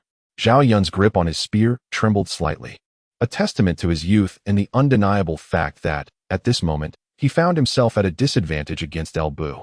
In stark contrast, El Bu was exhilarated. Since his departure to battle, he had never encountered such a thrilling fight. Although Zhao Yun was still young and possessed room for growth, his current prowess was sufficient to ignite El Bu's excitement. As the drums of war resounded anew across the battlefield, both warriors urged their steeds forward once more. Yin Su, glancing at the unfolding conflict, quietly remarked to Cao Cao, "My lord, El Bu's valor is rare in this world. At a critical juncture, we might dispatch a brave soul to assist." Cao Cao, more concerned than Yen Su, recognized Zhao Yun as one of his prize generals. Without hesitation, he nodded in agreement with Yen Su's suggestion, knowing that even without prompting, he would have sent Dian Wei into the fray. As for the fairness of a 2-on-1 encounter, Elbu had previously defeated multiple foes single-handedly. At that moment, the battlefield was shrouded in yellow dust, banners fluttering in the wind, and the cacophony of battle echoed like distant thunder. Elbu, astride his steed Red Hair, stood proudly at the forefront, his Fantian Huaji gleaming ominously, while Zhao Yun, spear in hand, approached with a grave expression. Subsequently, Elbu tightened his legs around the steed Red Hair, leading the charge with unparalleled ferocity. The Fang Dianua halberd slicing through the air with a tempestuous force aimed squarely at Zhao Yun. In a swift motion, Zhao Yun positioned his spear for defense. The impact reverberated through his limbs, leaving them momentarily numb and almost devoid of strength. Yet, Elbu's relentless onslaught surged forth like a tidal wave. The Red Hair galloping through the fray, its hooves striking the ground with thunderous precision, while the halberd danced like a ferocious dragon, weaving through the air with deadly grace. Zhao Yun was compelled to continuously wield his dragon's blade silver spear, evading and defending against the onslaught. After more than 30 exchanges, Elbu feigned a strike to the upper body, prompting an instinctive reaction from Zhao Yun, who raised his spear to block. However, Elbu swiftly lowered his halberd, aiming directly for Zhao Yun's legs. In a hurried leap, Zhao Yun narrowly avoided a grievous injury, yet as he regained his seat upon the steed, the Fang Dianua halberd descended upon him with the force of a mountain's might. Fortunately, Zhao Yun's reflexes were sharp. He deftly absorbed the blow with his spear before positioning it horizontally to deflect the powerful strike. Observing the fierce engagement, Cao Cao urgently commanded, "Brave E, hasten forth to assist Zilong." "Ha ha ha, understood," roared Dian Wei. "Elbu, do not flaunt your ferocity, for I, Dian Wei, have arrived." Chapter 16. The duel of heroes against Elbu. Dian Wei, positioned behind Cao Cao, could no longer contain his eagerness. Thus, upon receiving the command, he surged forth like a shadow of darkness. Realizing that another formidable warrior was upon him, Elbu refrained from underestimating the situation and promptly retreated with his halberd. As both parties distanced themselves, they reined in their steeds to face one another. A fierce gale swept across the battlefield, swirling yellow dust and a pungent scent of blood. Mounted upon Red Hair, Elbu wielded his Fang Dianua halberd, his gaze fierce and resolute, resembling a deity of death. Opposite him, Dian Wei's eyes blazed with fury as he brandished twin halberds, while Zhao Yun, steady and composed, gripped his spear firmly. In an instant, Elbu unleashed a thunderous roar, urging Red Hair to charge like a bolt of lightning towards Dian Wei and Zhao Yun. The halberd aimed directly at Dian Wei. Sensing the imminent threat, Dian Wei met the attack head-on, crossing his halberds to block the lethal strike, resulting in a resounding clash that sparked brilliantly. At that moment, Zhao Yun galloped in from the side, his spear darting forth like a white serpent, targeting Elbu's throat. In response, Elbu smirked coldly, evading with a swift sidestep, simultaneously sweeping his halberd towards Zhao Yun. With agile grace, Zhao Yun leapt from his saddle, executing a flawless somersault to evade the attack. Upon landing, he once again thrust his spear towards Elbu's lower leg. Seizing the opportunity while Elbu was occupied with Zhao Yun, Dian Wei bellowed fiercely, bringing down his twin halberds with immense force upon Elbu. Sensing the overwhelming pressure, Elbu quickly shifted to defense. With a sharp neigh, Red Hair reared, and Elbu propelled himself off the steed's back, leaping several paces away. Zhao Yun and Dian Wei, seeing this, would not relent and hastily pursued him. Yet Elbu's keen eyes were astute. With a swift motion of his halberd, he forced Zhao Yun off his mount as well, prompting Dian Wei to leap into the fray, executing his own tremendous strike akin to the might of Mount Tai. Aware of the formidable force behind this attack, Elbu refrained from confronting it directly. After successfully repelling Zhao Yun, he deftly rolled aside to evade the blow. The three warriors exchanged blows in a fierce contest. The battlefield filled with the cacophony of battle cries and the thunderous clash of weapons. In the heat of battle, Dian Wei grew increasingly valiant, each strike imbued with formidable strength. Zhao Yun wielded his spear with the swiftness of lightning, his techniques as unpredictable as the wind. Meanwhile, Elbu, relying on his exceptional martial prowess, deftly evaded attacks. Suddenly, Zhao Yun spotted a flaw and thrust his spear towards Elbu's wrist.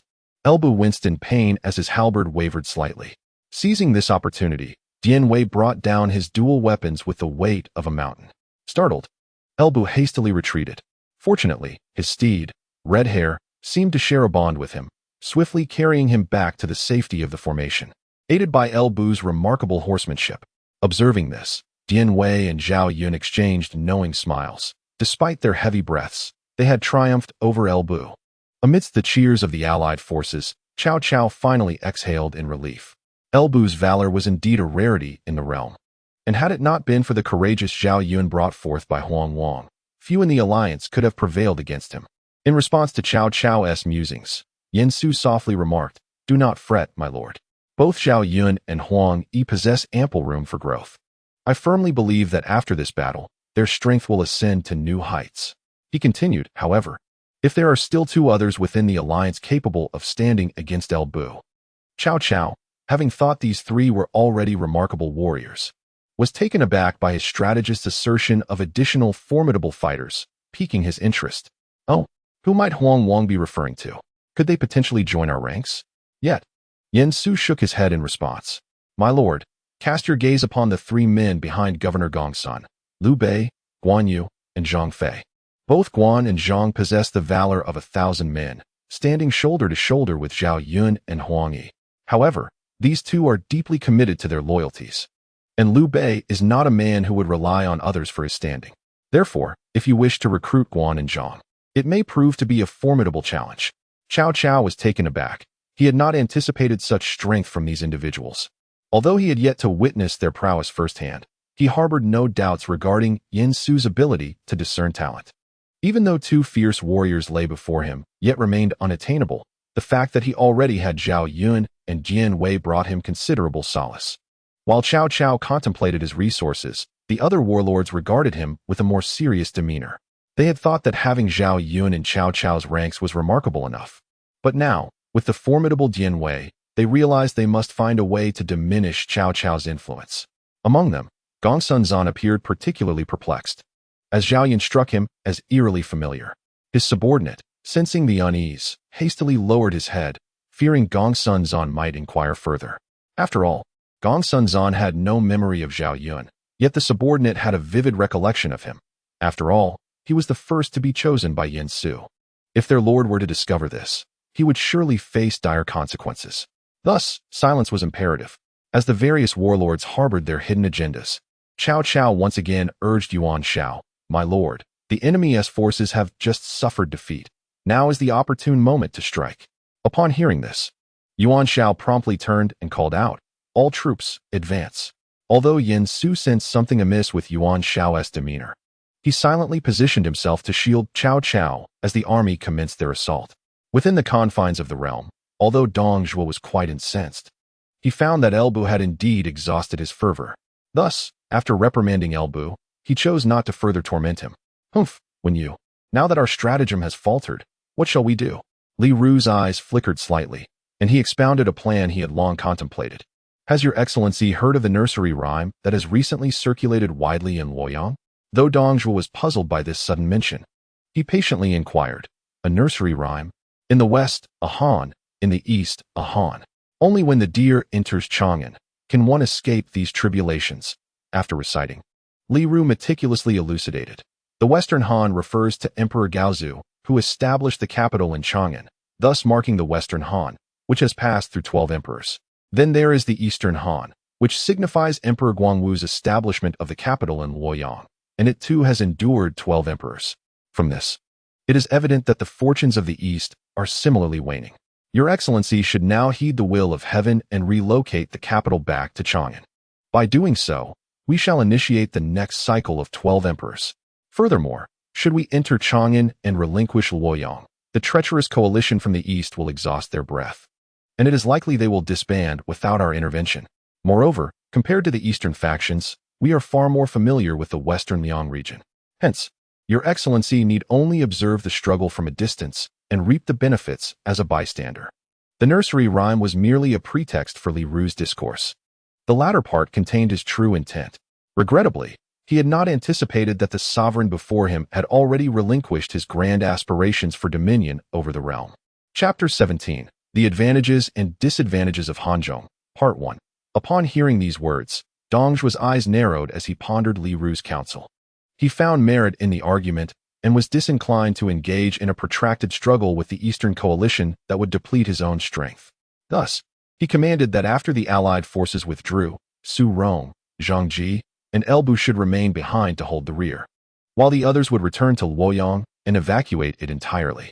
My lord, relocating to Chang'an with heavy burdens will undoubtedly require time and effort. Therefore, aside from guarding the passes, we need a means to impede the coalition. What do you mean by that when you burn Luoyang? Li Ru declared. And as soon as he spoke, Dongzhuo furiously hurled the wine vessel he held. Rewards. I have previously bestowed honors upon these rascals, yet what have they done? Humph. Seeing Dongzhuo's anger, Li Ru remained undaunted, patiently clarifying, My lord, do not be wrathful. This reward differs from the past. In what way is it different? My lord, since we have resolved to retreat to Chang'an, we must provide these lords with a stage, otherwise, we cannot anticipate how long it will take for them to find excuses for aggression. Only through mutual conflict among these lords will it be advantageous for you. Dongzhuo was no fool. He understood Li Ru's intentions, which were merely to incite chaos in the east, plunge the entire Han dynasty into turmoil, and then seize the opportunity to claim power amidst the disorder. Although Dongzhuo's ambition to seize the world has waned significantly, and he now merely yearns to luxuriate in the comforts of the imperial harem, he remains keen on unsettling the various warlords. Well, I shall entrust this matter to you. Understood. Meanwhile, despite the alliance's high morale, formidable challenges persist.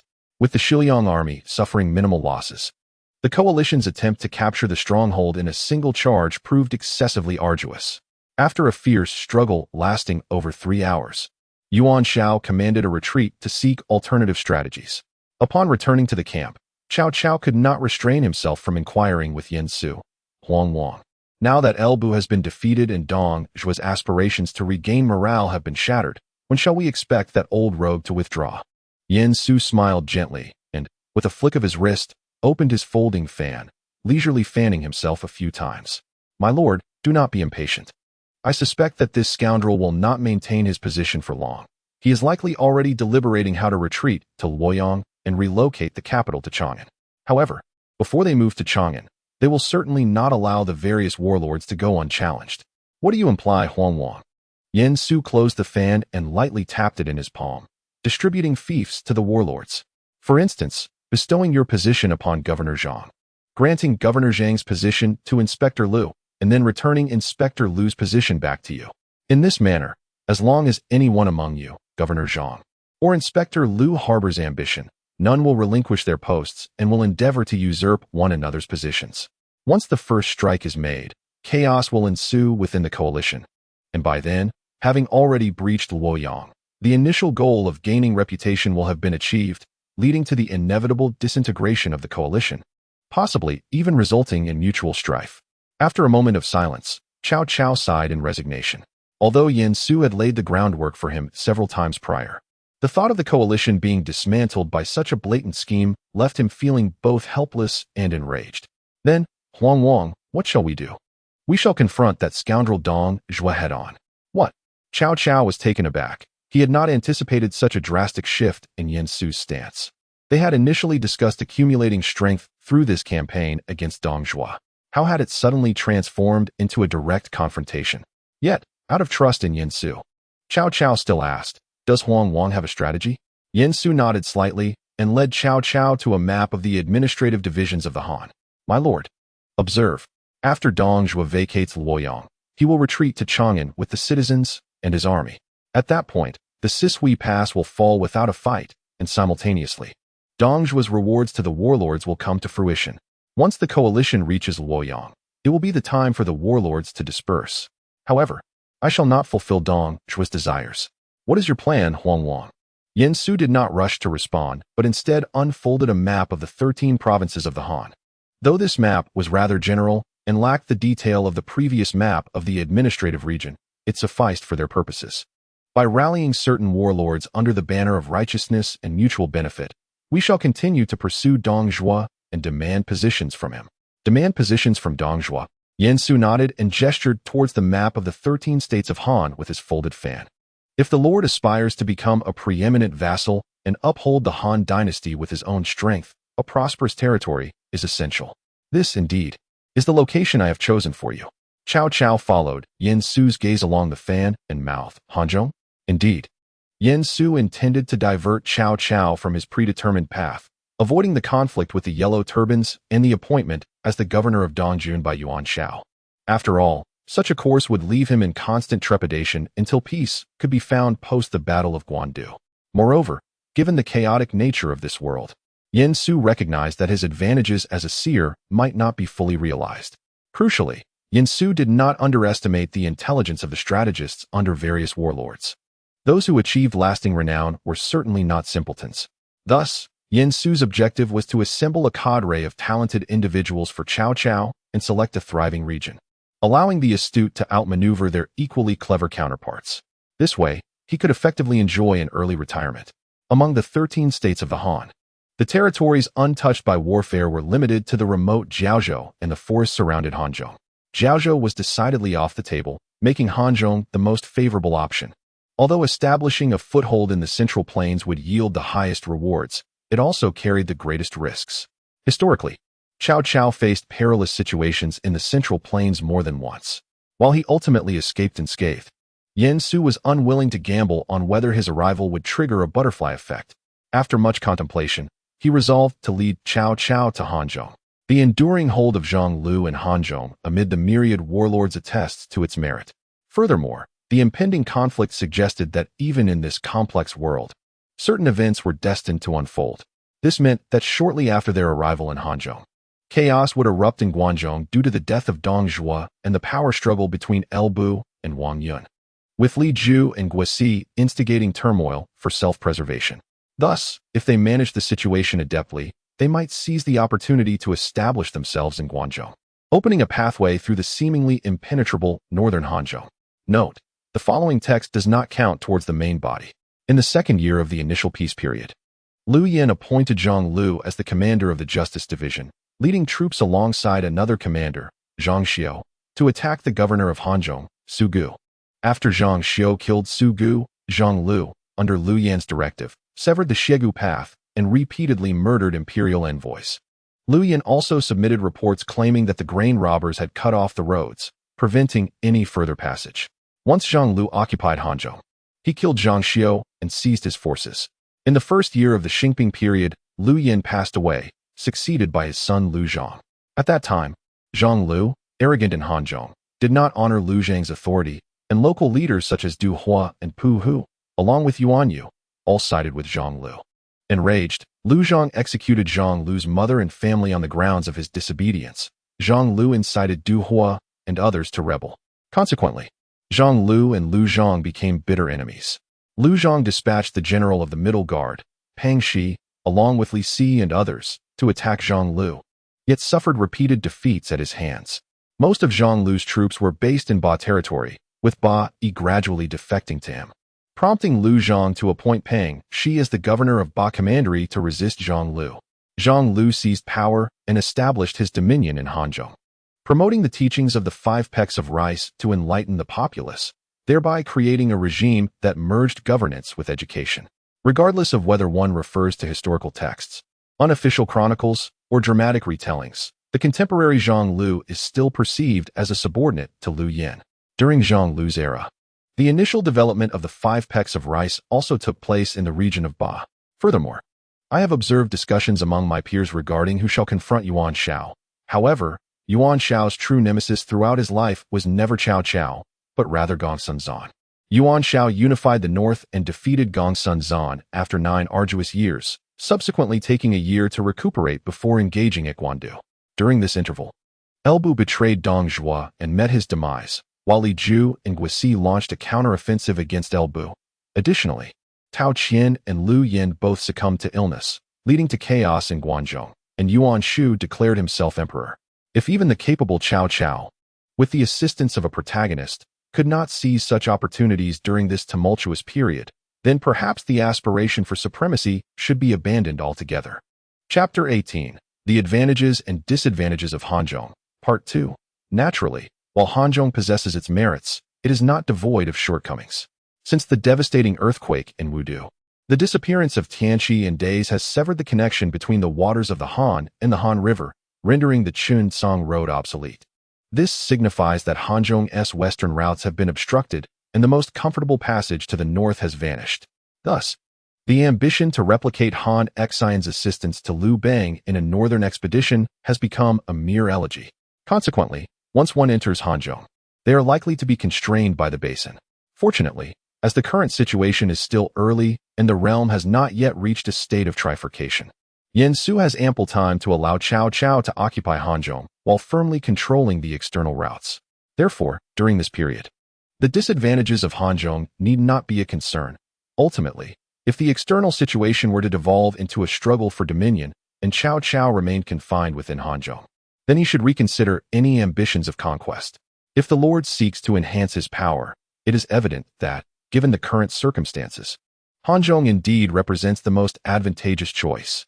However, to secure Hanzhong, an opportunity must arise, and thus the allied forces cannot afford to halt their advance in Luoyang. At least not as a whole. As a competent military strategist, Cao Cao readily discerned the pros and cons, yet after contemplation, he posed a counter-question. While the foresight is commendable, have you considered, if the allied forces succeed in breaching Luoyang, coupled with the court's bounties, that the righteousness and benefits may not sufficiently compel the various lords to continue pursuing the traitor Dong Zhuo? Yen Su furrowed his brow upon hearing this.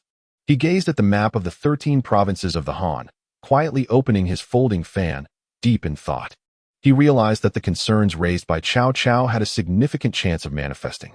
After a moment, Yen Su abruptly closed the fan and, looking solemnly at Cao Cao, declared, "If this is the case, then we must determine how to assemble the various lords and ensure their continued pursuit of Dong Zhuo." Cao Cao was taken aback. He opened his mouth and finally managed to utter a response. "Are you suggesting a decree of correction?" Yen Su laughed maniacally, then gently tapped his palm with the fan, proceeding to explain, "My lord, this is not a decree of correction. The traitor Dong Zhuo threatens His Majesty's relocation of the capital, which His Majesty would surely oppose. However, due to Dong Zhuo's formidable power, His Majesty has no choice but to comply with the relocation.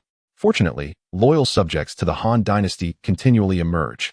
Among them, a royal guard, bearing the imperial edict, valiantly escaped from the ranks and was ultimately rescued by our forces in his dying moments. Alas, he succumbed to his grievous wounds. However, he managed to leave behind the edict." Cao Cao was never one to waver in indecision, and after a moment of contemplation to steady his emotions, he inquired further, "What does the forged imperial edict stipulate?" It proclaimed that the rescuer from the rebel Dong Zhuo would be granted the title of Marquis, appointed as Grand General, and entrusted with the affairs of the Ministry of Personnel. Even the current Cao Cao could not suppress a gasp upon hearing Yen Su's words. This was an exalted position, one that wielded both military and political power. A statement that one was the foremost figure beneath the emperor would be a modest understatement.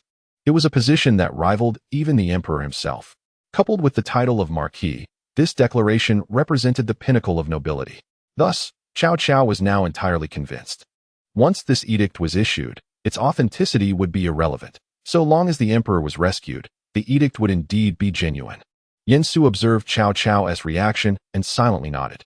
In truth, once this forged decree was circulated, many among the various warlords would undoubtedly recognize its falsity. Yet, in such dire circumstances, did the truth still hold significance? If one hesitated, what if another were to succeed? The distinction between genuine and counterfeit was merely a matter of the emperor's word. What is life lived for, if not for fame and fortune? Hence, the warlords would surely take the chance. After all, as the old saying goes, now that we are here, we must act. Yen Su was unperturbed by the possibility of their success. It was well known that although Dong Zhuo had lost his former ambition, the young emperor remained his bottom line. Once the young emperor was involved, Dong Zhuo would spare no effort. Thus, the situation would inevitably evolve into a contest among the warlords to thwart each other's endeavors. If I cannot obtain it, neither shall you. Consequently, the allied forces would ultimately disband, albeit slightly delayed. Yet this would suffice for Yen Su to achieve his objectives. The two conversed at length within the tent, and finally, Yen Su exited with a conspiratorial grin. Outside, Cao Xiao, who was on guard, promptly followed Yen Su, demonstrating commendable diligence. Meanwhile, Dian Wei stood by after Cao Cao emerged, scratching his head in curiosity and asking, "My lord, do you think the strategist feels cold fanning that little fan all day? It is one thing to fan at noon, but it is pitch dark now." And he still fans away. At this moment, Cao Cao was in high spirits, and after stroking his beard, he mystically replied to Dian Wei, "You simpleton, what do you understand? The strategist is a sage, such is the nature of the wise.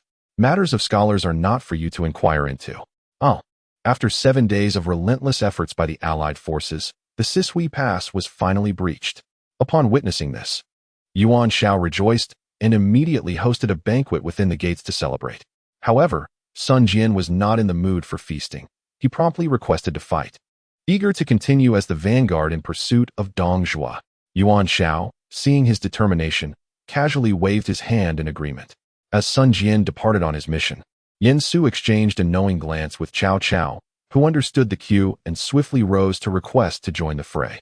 At this moment, Sun Wentai was filled with frustration and, fearing further ambushes, was willing to lead his troops to assist.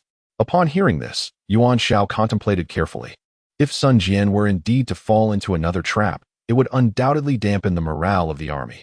Moreover, with Cao Cao as prominent generals, Zhao Yun and Dian Wei so conspicuous, this was an opportune moment to compel Cao Cao to exert himself and weaken the enemy. Indeed, Mengda's foresight was commendable. Thus, let us proceed. Acknowledged. Following the orders, Cao Cao promptly gathered his forces and continued the northern pursuit. They arrived in Luoyang almost simultaneously with Sun Jian, only to find the city engulfed in flames. Without hesitation, Sun Jian led his troops into Luoyang to extinguish the fire. Witnessing this, Cao Cao contemplated issuing orders to follow suit, but was halted by Yen Su. "My lord, do not forget our strategy. The flames of Luoyang can be managed with the assistance of Governor Sun." Although Yen Su was aware that the imperial seal was currently in Luoyang, he was reluctant to let Cao Cao retrieve it. After all, without sufficient strength, it would merely serve as a ticking time bomb. Furthermore, he needed the chancellor to wield that artifact to shake the very foundations of the Han dynasty. Very well. Convey orders to continue the pursuit of the rebel forces. The army advanced onward, yet this section was precisely where Yen Su held the greatest concern. After all, Dong Zhuo's rear guard was likely still in the hands of Su Rong. Though not widely recognized, he was indeed a capable commander, according to history. It was Su Rong who first posed a significant threat to Cao Cao's life. Had it not been for Cao Hong's timely provision of a horse, Cao Cao might have met his end that day. Though he had faced various predicaments thereafter, one must not forget the formidable opponents he encountered, the Sun and Lu forces, led by the valiant Ma Chao. Thus, it was clear that Su Rong was an exceptional talent. When the army reached a fork in the road, Cao Cao pondered for a moment and was about to issue a command to change course when Yen Su intervened. "My lord, since Dong Zhuo intends to retreat to Chang'an, the individual left to cover the rear will undoubtedly not be a fool. We must exercise utmost caution." Cao Cao stroked his beard, having long surpassed the impetuous youth of his earlier years. Upon hearing Yen Su's words, he swiftly regained his composure. "Your reasoning is sound, Yen. Let us proceed with prudence." Upon receiving Cao Cao's orders, Xiahou Dun and Xiahou Yuan swiftly galloped forth. "Your humble servant is here," Cao Cao commanded. "I entrust you both with 300 troops to scout the left path. Should you encounter dense woods, test the area with arrows." "Understood." After issuing orders to Xiahou Dun and Xiahou Yuan, Cao Cao continued, "Zixiao, Wenxian, your humble servant is here." Immediately upon hearing Cao Cao's call, Cao Run and Lu Jin arrived at full gallop. "I command you both to similarly take 300 troops to scout the right path. You must conduct yourselves with the same diligence as Yen." "Understood." With Cao Chun overseeing supplies in the rear, and with Xiahou Dun, Xiahou Yuan, Cao Ren, and Lu Jin dispatched, along with Cao Hong, Cao Xiao, Dian Wei, and Zhao Yun providing protection at this location, Cao Cao felt decidedly at ease. He promptly summoned a map and began to deliberate with Yen Su on the spot. As one gazes ahead, it becomes evident that the left pathway is considerably closer, while the right leads to a waterway. The forces of Dong Zhuo are vast, although carts can be managed. It would be impossible to prepare an adequate number of vessels for a water route. Hence, I surmise that the enemy must have taken the left path. Cao Cao did not dispute this assessment from Yen Su, yet he cautioned, Do not forget, my lord, that the left path will traverse a dense forest, with a swift river to its right. There may well be an ambush. Cao Cao furrowed his brow, giving weight to Yen Su's words. After a moment of contemplation, he replied softly, in that case, let us await the return of Miao Kai and the others before proceeding. Soon, the two brothers, Xiaohou, returned with their contingent, and their exuberant expressions indicated they had encountered no ambush. Before they drew nearer, Xiaohou Dun called out, Elder brother, we have spotted a convoy from a distance. It must belong to the enemy. Moreover, judging by the tracks along the road, the carts are laden with heavy cargo. At this juncture, pursuing Dong Zhuo was certainly out of the question, yet it was common knowledge that Dong Zhuo, in his flight, must have carried a considerable amount of gold and silver treasures. Thus, it was no surprise that the Xiaohou brothers were so animated, particularly given the substantial military resources they had expended to secure the services of Dian Wei and Zhao Yun. Presently, the number of armored soldiers under Cao Cao's command had dwindled significantly, and this was merely referring to those in leather armor. Cao Cao's heart swelled with joy at the prospect of wealth. However, reflecting on Yen Su's caution, he hesitated. At that moment, Zhao Yun stepped forward, expressing, my lord, I wish to lead the army alongside General Yuan Rang. Should there indeed be an ambush, you may command your forces to provide support. If no ambush exists, I shall act as the vanguard to continue the pursuit, while General Yuan Rang secures the convoy until you arrive. Cao Cao, upon hearing this, dismounted and grasped Zhao Yun's arm, exclaiming, Zilong, you are truly courageous. Very well, let you lead 2,000 soldiers alongside Yuan Rang. Zhao Yun vowed, I shall not disappoint your trust, my lord. However, I must remind you, Zilong, prioritize your own safety. Should you fall, I would lose a great general. Thank you, my lord. With that, Zhao Yun mounted his horse and led his troops forth. Observing this, Yen Su silently mused that Cao Cao had fulfilled a long-held aspiration. In the past, when Guan Yu had slain Yen Liang and Wen Chou, he had been fervently devoted to him. Yet, with Guan Yu gone, he admired Zhao Yun's valor, which rivaled even El Bu's, and forbade any ambush. Consequently, Zhao Yun had bravely fought his way through, vanquishing numerous generals and departing triumphantly. Now, although Guan Yu was no longer present, at least Zhao Yun had been brought into the fold. Zhao Yun and Xiaohou Yuan, accompanied by their forces, swiftly caught up with the sluggish convoy. Upon witnessing Zhao Yun's formidable presence, the soldiers from Shiliang, tasked with escorting the convoy, were immediately struck with panic, fleeing without resistance. Seeing this, Xiaohou Dun promptly overturned the last cart, revealing a gleaming trove of gold within. Miao Kai, come and see. These are truly treasures. Ha ha ha. Yet, why does it smell so foul around here? Are the Shiliang soldiers smuggling in night soil? In stark contrast to the excitement of Xiaohou Dun, Xiaohou Yuan exhibited a notably calmer demeanor. After casting a glance at the treasures upon the carriage, he turned to Zhao Yun and remarked, Zilong, does that carriage ahead appear significantly lighter? Observing the procession of 7 carriages, he noted that the tracks of the front carriage indeed seemed considerably less pronounced. Without hesitation, Zhao Yun advanced, thrusting his spear to overturn the items atop the carriage, causing a flurry of hay to soar into the air. Realizing the implications, Zhao Yun's heart raced, and he immediately called out, ambush. Form ranks. He opted against a surprise attack to avoid chaos within their formation, as they had approached with the awareness of potential traps, thus favoring a defensive posture. Recognizing the precarious situation, he promptly commanded the troops to arrange themselves defensively. Simultaneously, arrows erupted from the surrounding woods, their shafts engulfed in flames, swiftly igniting the hay on the carriages. It was then that Xiaohou Yuan noticed a layer of incendiary oil upon the ground, previously concealed by dirt and masked by the stench of refuse, which had eluded their detection. As the formation shifted, the disturbance unearthed the hidden oil. In the instant the arrows struck, flames erupted violently, tearing apart the formation that had been meticulously prepared. The Xiaohou brothers and Zhao Yun quickly organized their forces to break through. Fortunately, having received early warnings and detected the danger in time, their army had not ventured too deeply, rendering the flames a non-lethal threat. Retreat was entirely feasible. At that moment, amidst the clamor of battle, numerous Shiliang soldiers surged forth, blocking their escape route. Observing this, Zhao Yun gripped his spear and shouted to the Xiaohou brothers, charge through. With that, Zhao Yun led the charge. skillfully fending off several arrows before dashing to the forefront of the formation like a fleeting white shadow. Just then, the formation unexpectedly parted, and a crimson figure burst forth from within, none other than El Bu. Ha ha ha, Zhao Yun, let El Fengxian have the pleasure of meeting you. Chapter 20. The second encounter with El Bu. Though Zhao Yun furrowed his brow at this sight, he did not falter. He brandished his spear and advanced to meet the challenge. The inferno raged, smoke billowed, and flames voraciously consumed everything in their vicinity, accompanied by crackling sounds. The battlefield was engulfed in a sea of fire, the scorching heat making it difficult to breathe. Simultaneously, the clash between Zhao Yun and El Bu was poised to erupt. El Bu struck first, his halberd thrusting towards Zhao Yun with a speed beyond normal perception. Fortunately, Zhao Yun was no ordinary man. He was from Changshan. He swiftly sidestepped and counterattacked.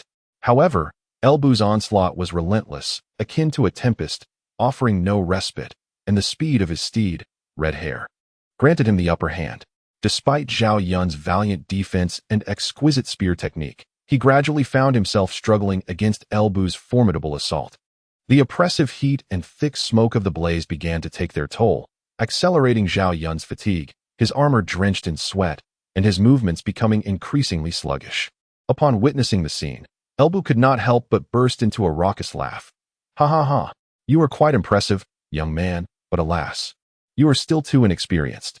If you wish to continue this duel with me, you would need at least another decade of training. With that, El Bu swung his heavy halberd downwards.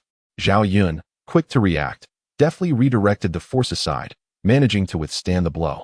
In the distance, the Xiahou brothers, upon seeing this, felt a pang of urgency and swiftly cut down the nearby Shiliang soldiers, spurring their steeds towards Zhao Yun.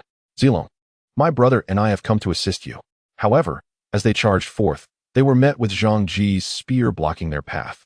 You shall not pass, enemy general. How infuriating. Step aside. Xiahou Yuan seethed with rage, his great blade crashing down as he engaged Zhang Ji in combat. Yuan hastened to support Zilong. Though Zhang Ji was formidable, he was but one man. It was utterly impossible for him to simultaneously contend with both Xiahou Yuan and Xiahou Dun. Aware of the greater threat, Xiahou Dun wasted no time in abandoning Zhang Ji to entangle with Xiahou Yuan, charging forth to confront El Bu. Yet, despite Xiahou Dun's valor, he remained outmatched against El Bu and Zhao Yun, rendering his intervention somewhat futile. El Bu easily dispatched him. After deflecting Xiahou Dun's long blade with his halberd, El Bu aimed to strike at Zhao Yun. Unable to evade in time, Zhao Yun found the most opportune point to brace his long spear against the oncoming assault. With a resounding crash, Zhao Yun felt a surge of blood rise to his throat, soon spilling forth from his lips. El Bu, witnessing this, laughed once more, though his tone bore a hint of fatigue. Ha ha ha. Without that ugly fellow here, you are no match for me. Surrender. Just then, as if summoned by fate, Dianwei arrived on the scene with a mighty roar. El Bu, your worst nightmare has arrived. Brandishing twin iron halberds, Dianwei descended upon the battlefield like a vengeful deity. With a battle cry, he plunged into the fray, creating a pincer formation alongside Zhao Yun. Faced with the dual onslaught, El Bu felt the pressure mounting. With newfound vigor from his allies' support, Zhao Yun cast aside thoughts of conserving energy. Unleashing a more ferocious assault, Dianwei's halberds, imbued with immense strength, struck with the force of 1,000 pounds. Though El Bu was unmatched in bravery, he found it increasingly difficult to counter the relentless attacks from both warriors. Amidst the fierce skirmish, flames continued to spread, transforming the battlefield into a hellish inferno. The three combatants moved through the firestorm, their weapons clashing amidst the cacophony of battle cries and crackling flames. Ultimately, as El Bu's stamina waned, he seized a fleeting opportunity, galloping out of the encirclement and vanishing into the sea of fire. Observing El Bu's retreat, Zhao Yun and Dianwei refrained from pursuit, for their true objective did not lie in capturing El Bu. Meanwhile, Xiahou Dun quietly retrieved his long knife, which had been knocked from his grasp, and internally lamented. El Bu has been driven away again. We three are truly formidable. On the other side, Zhang Ji, witnessing El Bu's sudden withdrawal, was consumed with rage. However, he understood that now was not the time for anger, but rather for self-preservation. With a swift thrust to clear Xiahou Yuan's path, he sought to escape. However, how could Xiahou Yuan allow him to escape? After all, at this moment, Zhao Yun, Dian Wei, and Xiahou Dun had all freed their hands. If he were to entangle for a while longer, he would undoubtedly secure Zhang Ji. In the next moment, a young general charged from the crowd, and with a single thrust of his spear, he forced Xiahou Yuan back. Subsequently, the young general swiftly withdrew with Zhang Ji. Xiahou Yuan intended to pursue, but was halted by an arrow from the young general. The young general reined in his horse, raising his spear slightly towards Xiahou Yuan, saying, "Remember, the one who obstructs you is the king of the northern spear, Zhang Xiao. This situation is exceptional. Should we meet again on the battlefield, I shall not show mercy." With that, the young general turned his horse and followed behind Zhang Ji, leaving the scene. In the distance, Su Rong, holding a long sword, sighed in resignation upon witnessing the retreat of El Bu and Zhang Ji. "Well, at least I have delayed them for a considerable time." With that, Su Rong prepared to turn away. Just as he moved, he heard the deafening sounds of battle cries from the periphery, growing ever closer. Realizing the gravity of the situation, Su Rong's heart sank. Sure enough, not long after, Cao Run, Cao Chun, Cao Hong, and Lu Jin approached from different directions with their troops. Observing these individuals, Su Rong could no longer be oblivious. Their target had been him all along. Faced with this reality, Su Rong ceased resistance, discarding his long sword onto the ground. "Oh, quite perceptive, indeed. Good, the strategist has ordered that you be brought back intact." "Strategist?" Upon hearing Cao Ren's words, Su Rong furrowed his brow, growing even more curious about the strategist he mentioned. Inside the temporary camp, Su Rong was bound and brought before Cao Cao and Yin Su. Gazing upon the man who appeared ready to roast him, Cao Cao felt a mix of love and hate. However, he was always generous towards talent. And seeing that this individual was prized by his beloved strategist, he was certainly worth courting. Just as Cao Cao exerted all efforts to persuade Su Rong to serve him, Yin Su's keen eyes began to discern Su Rong's capabilities. Name: Su Rong, courtesy name Taixing. Martial, 88, strength, 90, stamina, 80, technique, 95, reaction, 87, wisdom, 83, strategy, 90. Politics, 60, command, 99, military equipment, 83. In terms of overall martial prowess, Su Rong could be considered close to first-rate, at the pinnacle of second-rate. However, in terms of commandability, Su Rong was undoubtedly a qualified commander. While Yin Su analyzed Su Rong's abilities, Cao Cao had already begun to pat Su Rong's shoulder, bolstering him like a tiger gaining wings. In truth, Su Rong's position within the Shiliang army was quite awkward. He was not a core member of the Dongjua faction. Now, upon seeing Cao Cao's establishment, he was naturally willing to try his luck with them. After arranging for Su Rong to be taken away to rest, Cao Cao quickly had someone bring in fresh water. After gulping it down to soothe his throat, he turned to Yin Su and said, "Huang Wang, shall we return to issue the edict now?" Chapter 21. A forged edict? Is this for real? Yin Su, upon hearing the words, gracefully opened his folding fan and gently waved it a few times. Initially, he had intended to continue searching for Jia Xiao, as he undoubtedly required assistance to share the burden. However, it seemed that the old poison master had probably departed Luoyang with the first group, and by now, he might have already reached Chang'an, truly a master of survival. After a moment of contemplation, Yin Su silently nodded. "Indeed, the timing was nearly ripe, my lord. Should this endeavor succeed, you shall glide through the vast ocean as a fish." Cao Cao, upon hearing this, nodded with a smile. But soon his expression shifted to one of concern. "Yet, does our course of action not betray our allies?" "My lord, that notion is misguided. We have not turned against our allies. We merely fell short against the cavalry of Shiliang. How could this be construed as betrayal?" There was some merit to this reasoning. "Very well, since the decision has been made, what is there to hesitate about? Let us proceed. My lord is wise." When Cao Cao hurriedly returned to Luoyang with his troops, he found that the great fire had already been extinguished and various warlords had assembled outside the city, poised to receive new decrees, namely, the rewards sent by Dongjua. Upon entering the tent with Yin Su, Dian Wei, Zhao Yun, and Cao Xiao, Cao Cao immediately exclaimed, "Zilong, swiftly capture this traitor who spreads the false decree." Understood. The young eunuch tasked with delivering the edict was reading the imperial command when he suddenly felt himself lifted off the ground.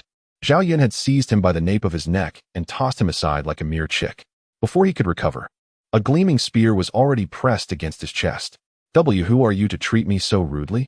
Do you not see? I am an envoy. The Emperor's will is here. Mond, do not delay in stopping Zilong. Indeed, Mond, how can you act so discourteously? The assembly of warlords was taken aback by Cao Cao's sudden action and hurriedly rose to intercede. However, before their words could fully escape their lips, Dian Wei stepped forward and, with a swift thrust, severed the eunuch's head. Impudent. Yuan Shao burned with indignation at this sight. His anger fueled primarily by Cao Cao's open defiance, as he had just urged Cao Cao to cease his actions. Nevertheless, Cao Cao seemed unfazed by the ire of the others. Instead, he stepped forward and raised the silken scroll high, proclaiming, "The emperor has been coerced by the traitor Dong and forcibly relocated to Chang'an. Fortunately, the realm is not devoid of heroes devoted to the Han dynasty. A palace guard managed to escape with his life. Perhaps it is fate, for had I not pursued, that guard would have perished like mere weeds by the roadside. Thankfully, destiny stands with the Han, allowing the guard to deliver the true imperial edict into our hands." Upon hearing Cao Cao's declaration, the warlords who had initially intended to accuse him were left speechless. They gazed at the silk scroll held aloft, their expressions a tapestry of confusion. Ultimately, it was Yuan Shao who stepped forward first, inquiring, "The emperor's true decree? How can this be proven?" At that moment, two diminutive figures seemed to materialize behind Yuan Shao. The dark figure clenched his teeth and declared, "Let us take advantage of this false edict to make Cao Cao the vanguard and wear him down further."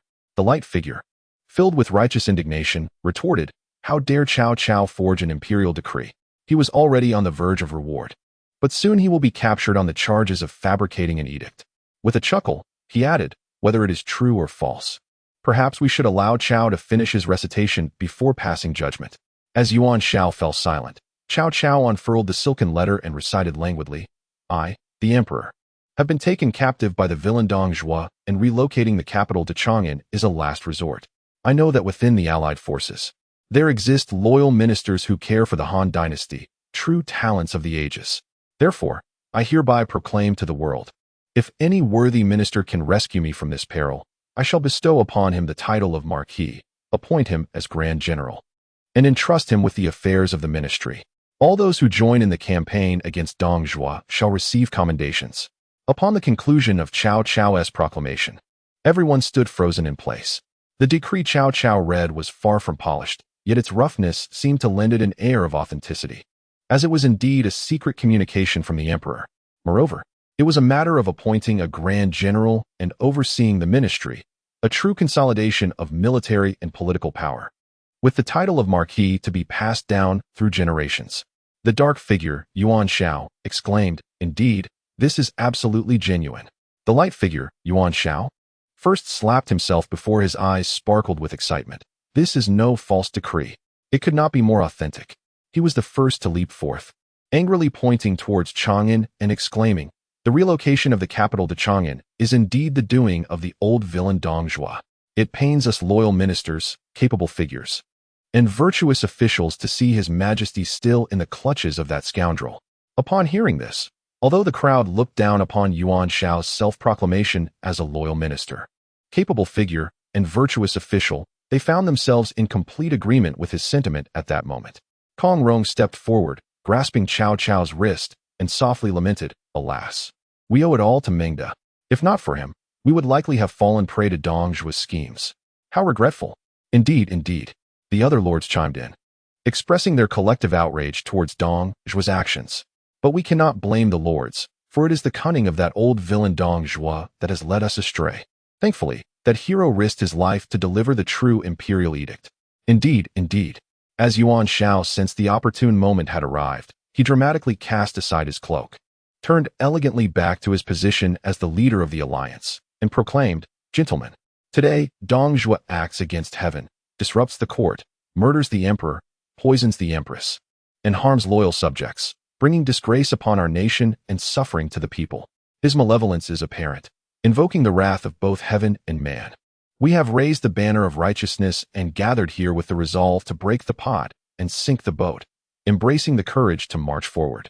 Though Dong Zhuo may be rampant for the moment, he is merely a traitorous rebel, akin to autumn leaves that cannot withstand a strong wind.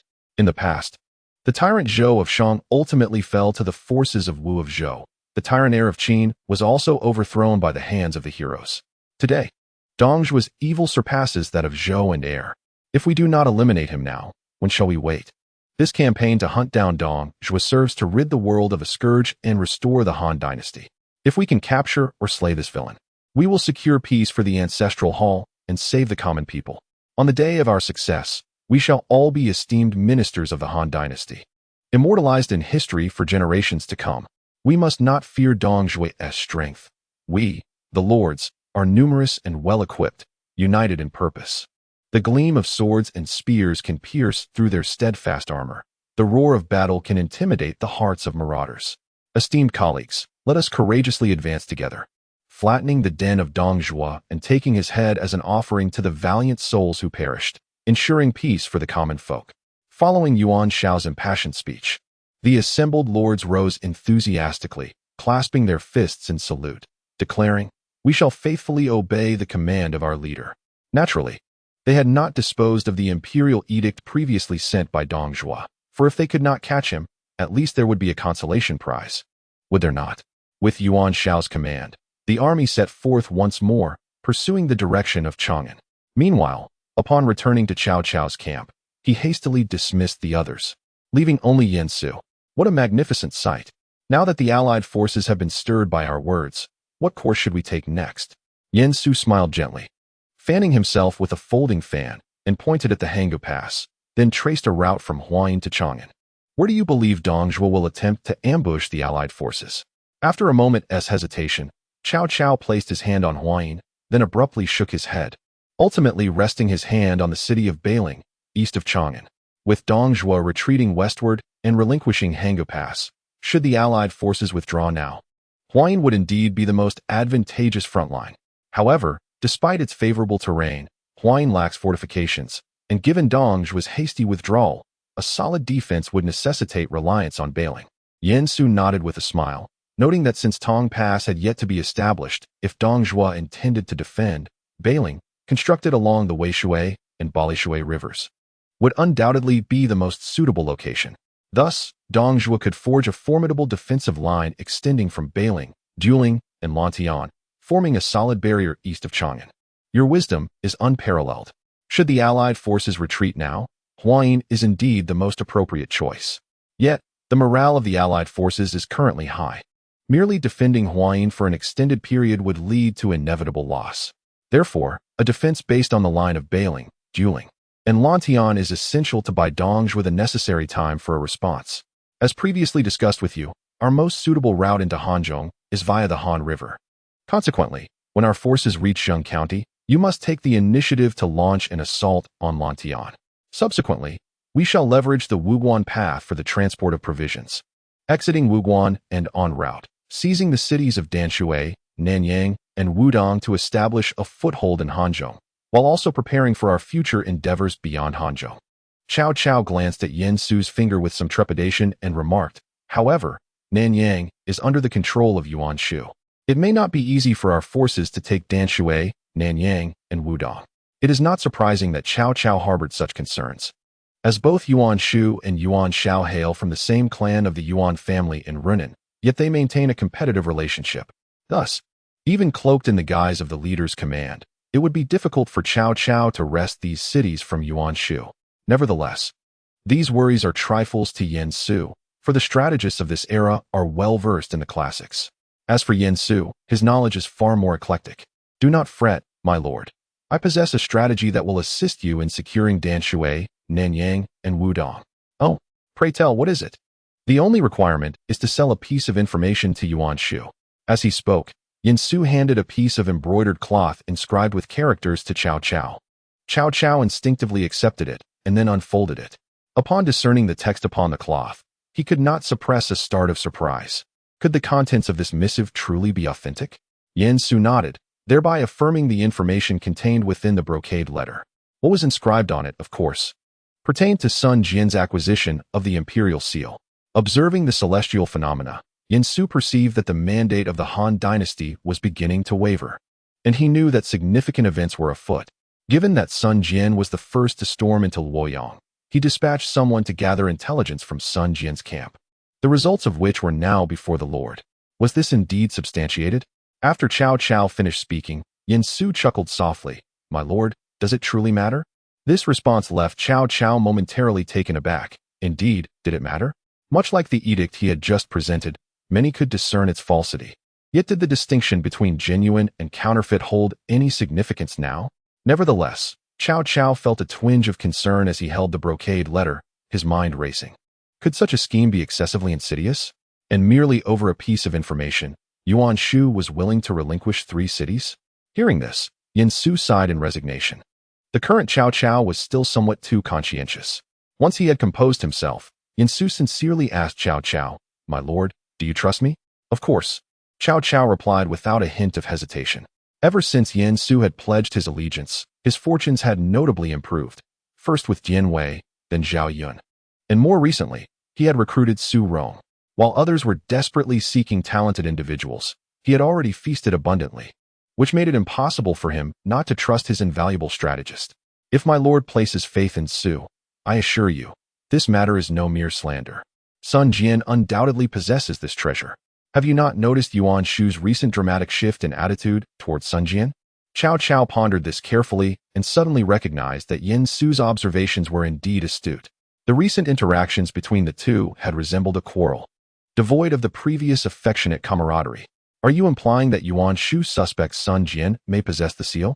Yin Su abruptly snapped his fan shut and, with a beaming smile, affirmed, precisely. Thus, when my lord speaks now, it merely confirms Yuan Shu's suspicions. Given that Yuan Shu is already harboring doubts, he will likely uncover the truth soon. In essence, my lord has merely created an information gap, preemptively informing Yuan Shu. As for whether this information could yield 3 cities, my lord never expressed a desire for them. It is merely a means to facilitate the transport of provisions. What we lack is merely a rationale for entering the city. Once we are inside, whether the city is bequeathed to my lord or merely lent, it is ultimately my lord who will decide. Upon Yin Su's conclusion, Cao Cao did not immediately acquiesce. Instead, he clenched his fist and lowered his head, deep in contemplation for quite some time. After a while, Cao Cao suddenly raised his head, gritting his teeth as he declared, Yin Su's words ring true. In this current era, if one does not adopt a ruthless stance, one risks missing countless opportunities. I would rather betray the world than allow the world to betray me. Let us proceed according to Yin Su's strategy. As the Allied forces commenced their march, crossing the Hanggu Pass to pursue westward, Dong Zhuo, who had just arrived in Huayin, finally received the military report indicating that the Allies were advancing further. Upon hearing this news, Dong Zhuo was taken aback and immediately summoned Li Ru. Upon seeing Li Ru, Dong Zhuo, gritting his teeth, scolded vehemently, Li Ru, is this what you meant when you said that after the rewards were given, the Allied forces would collapse without a fight? Li Ru picked up the military report that Dong Zhuo had angrily tossed to the ground, and after scrutinizing it carefully, he could not help but furrow his brow. How could things have developed to this point? Li Ru reread the report multiple times, feeling that there was an unseen hand orchestrating events within the Allied forces. Do not panic, my lord. Luoyang has been raised, and everything in the vicinity has been relocated by us. Therefore, even if the Allies continue their westward advance, they will struggle to sustain themselves due to a lack of supplies, and they cannot persist for long. Although he was unsure who was stirring the pot from the shadows, Li Ru concluded that their plan remained feasible. The immediate priority was to identify a location that could delay the Allies' advance, preferably one that was more remote to extend their supply lines. Chapter 23. Li Ru, there are adversaries ahead. Upon hearing that Li Ru had a countermeasure, Dong Zhuo's anger began to subside. He immediately had a map of the Sili region unfurled before them. Where do you believe is most suitable? Li Ru gazed at the map for a moment, a fierce smile curving his lips. My lord, given the current situation, Balan is the most appropriate choice. We can use Balan as our front line, supported by Juling and Lantian.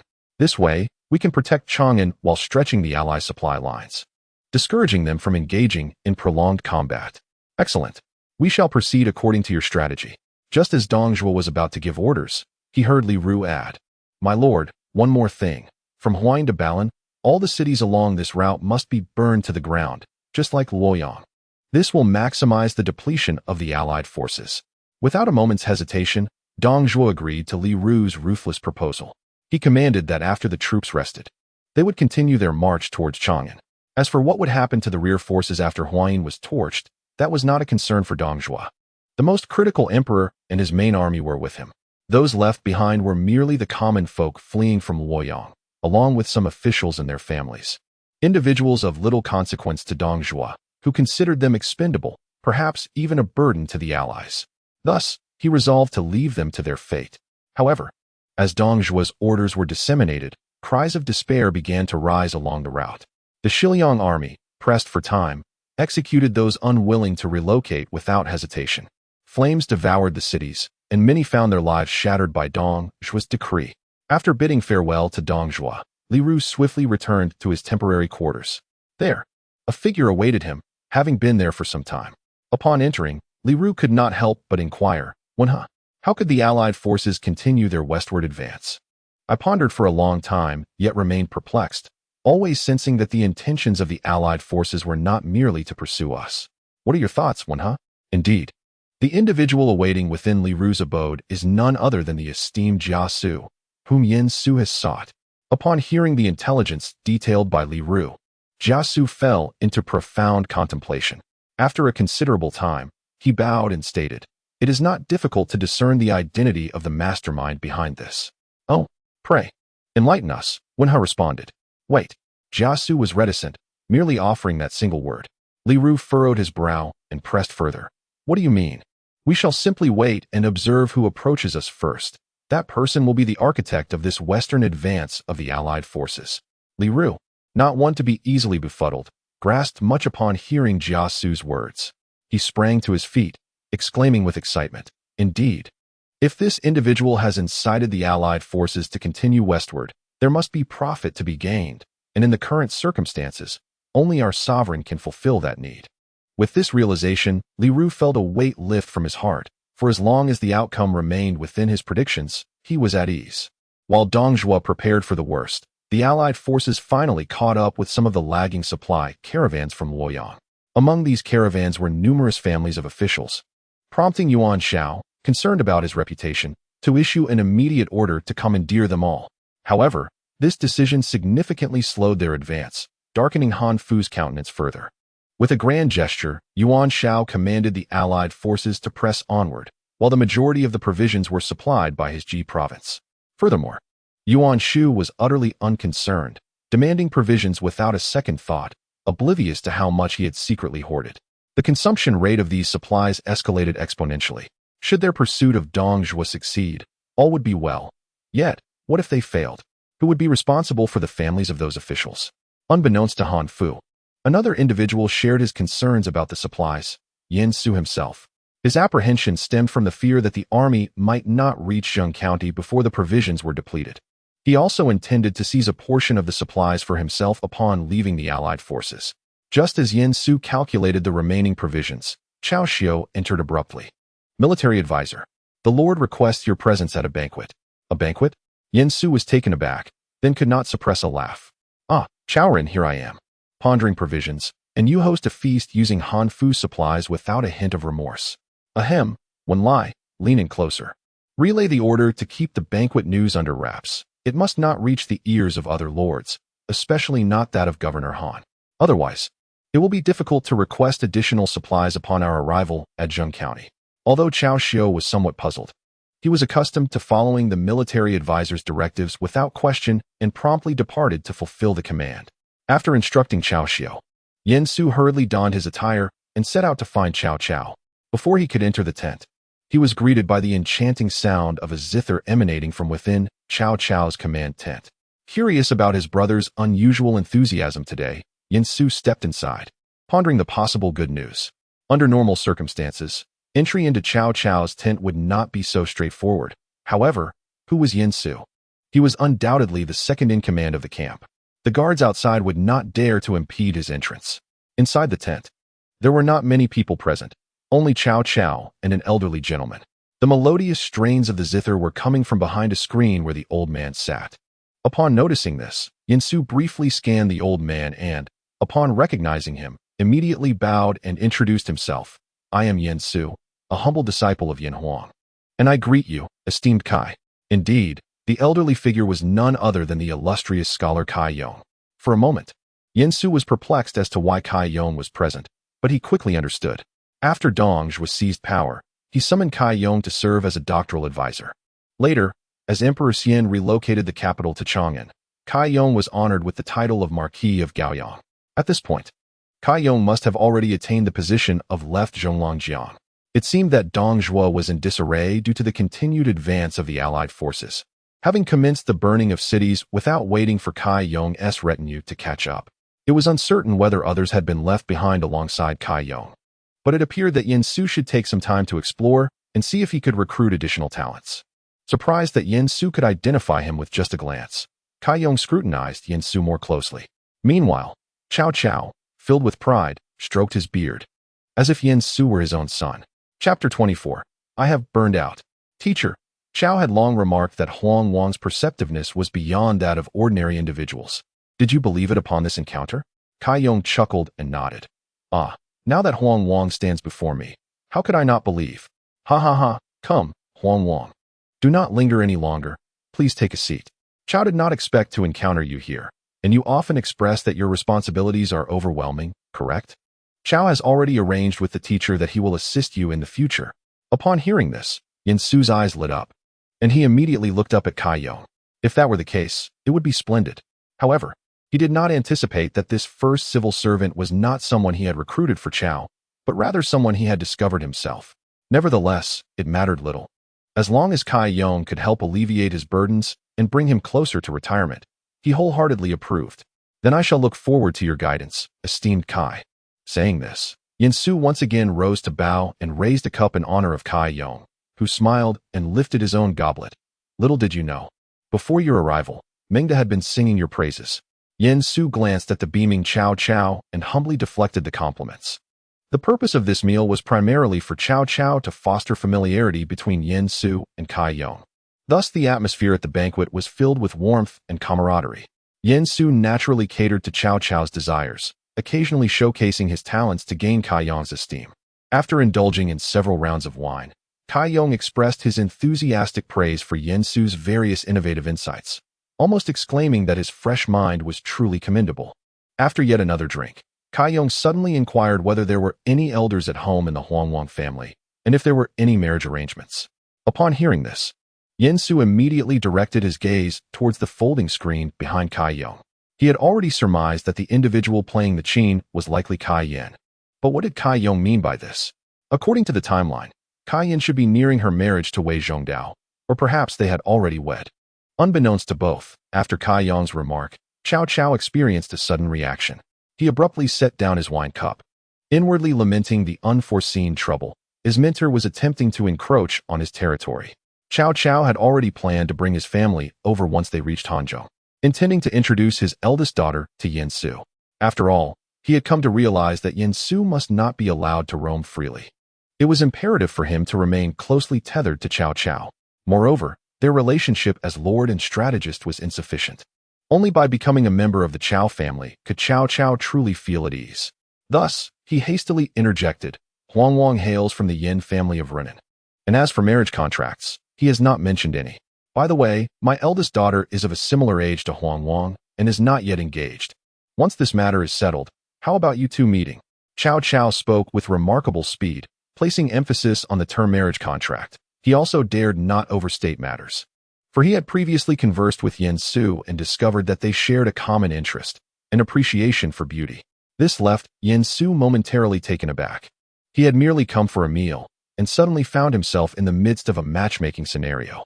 However, meeting the princess of the Cao family was not entirely unwelcome, albeit he found it amusing that the imposing Cao Cao, whom he regarded as a sovereign, would wish to be his father-in-law. It all depended on the lord's arrangements. Perhaps Cao Cao's words had some effect, for thereafter, Cai Yong refrained from mentioning marriage arrangements again. However, it was somewhat regrettable that, by the end of the banquet, Yin Su had yet to see Cai Yan, who remained hidden behind the screen. Nevertheless, as time would tell, he merely felt a slight disappointment, assured that they would eventually meet. Due to various circumstances, the army's pace had considerably slowed. Nonetheless, they reached Jin County. Beyond that, crossing Mount Li would lead to Bailing. Scouts had reported that Dong Zhuo had stationed heavy troops along the Bailing line, prompting Yuan Shao to summon the various lords once more. Gentlemen, the traitor Dong has deployed formidable forces at Bailing, Dueling, and Lantian. If our army is to advance on Chang'an, we must breach this line. Do any of you have strategies? After Yuan Shao's declaration, the assembly fell into deep contemplation. While there were alternative routes, everyone understood that given the current state of the Allied forces, they could not sustain a detour. Thus, they were left with only one viable option: to advance directly, either via 3 routes or at least 2 simultaneous assaults. However, the dilemma lay in how to divide their forces. If we were to split our forces, it would undoubtedly involve launching an assault on Bailing and Lantian. This is an indisputable fact, as none among us are foolish and we possess a fair understanding of the art of warfare. The crux of the matter, however, lies in the reluctance to attack Lantian, for such an endeavor would essentially relinquish the opportunity to be the first to seize Chang'an. Thus, the room was filled with silence, as each person exchanged glances, all present yearning for a chance to stake their claim on the imperial edict. Even if they could not attain it themselves, they were unwilling to allow another to succeed. In this moment of collective quietude, Yansu discreetly signaled to Cao Cao, who, comprehending the unspoken message, promptly rose and declared, "My lord, I am willing to lead the troops in an assault on Lantian to safeguard our coalition." His words momentarily stunned the assembly, but soon sparked a flurry of activity. What a remarkable individual. Cao Cao is truly capable. Excellent. In that case, the task of Lantian shall fall under the stewardship of Mengda. Do you have any additional requests? Speak freely. Yuan Shao recognized that, given the current circumstances, it was no small feat for someone to step forward. Hence he did not expect others to join Cao Cao in this venture, and directly inquired about any further needs. Upon hearing this, Cao Cao's lips curled into a slight smile. He and Yin Su had already anticipated this scenario, and were well prepared with their responses. Thus, amidst a flurry of negotiations, Cao Cao successfully secured ample supplies and soldiers, departing in high spirits. The sight of this left many lords feeling envious, yet fortunately, the losses were distributed among all, making it bearable enough for them to grit their teeth and move on. However, one individual was nearly in tears, Han Fu. Although he had not contributed a single soldier, he was still responsible for the lion's share of provisions. Now, I command an army of 10,000 capable warriors, along with enough supplies to sustain us for half a year. Indeed, we are truly prosperous this time. As Cao Cao, having detached his forces from the coalition, reveled in his excitement, Yin Su smiled while fanning himself with a folding fan. Now, all that remained was to secure the position of governor of Hanzhong from the imperial court, establishing a firm foothold. With an army of 10,000, bolstered by farmers, totaling in the tens of thousands, even without the title of governor, they could advance under the banner of opposing Dong Zhuo and directly take control of Hanzhong. After all, this is not the later period. Hanzhong has not yet been fragmented by Zhonglu. Indeed, Yin Su was ablaze with ambition. I have noticed the fervent discussions surrounding Princess Qinghe, and I shall share my perspective. To put it plainly, this is a political marriage.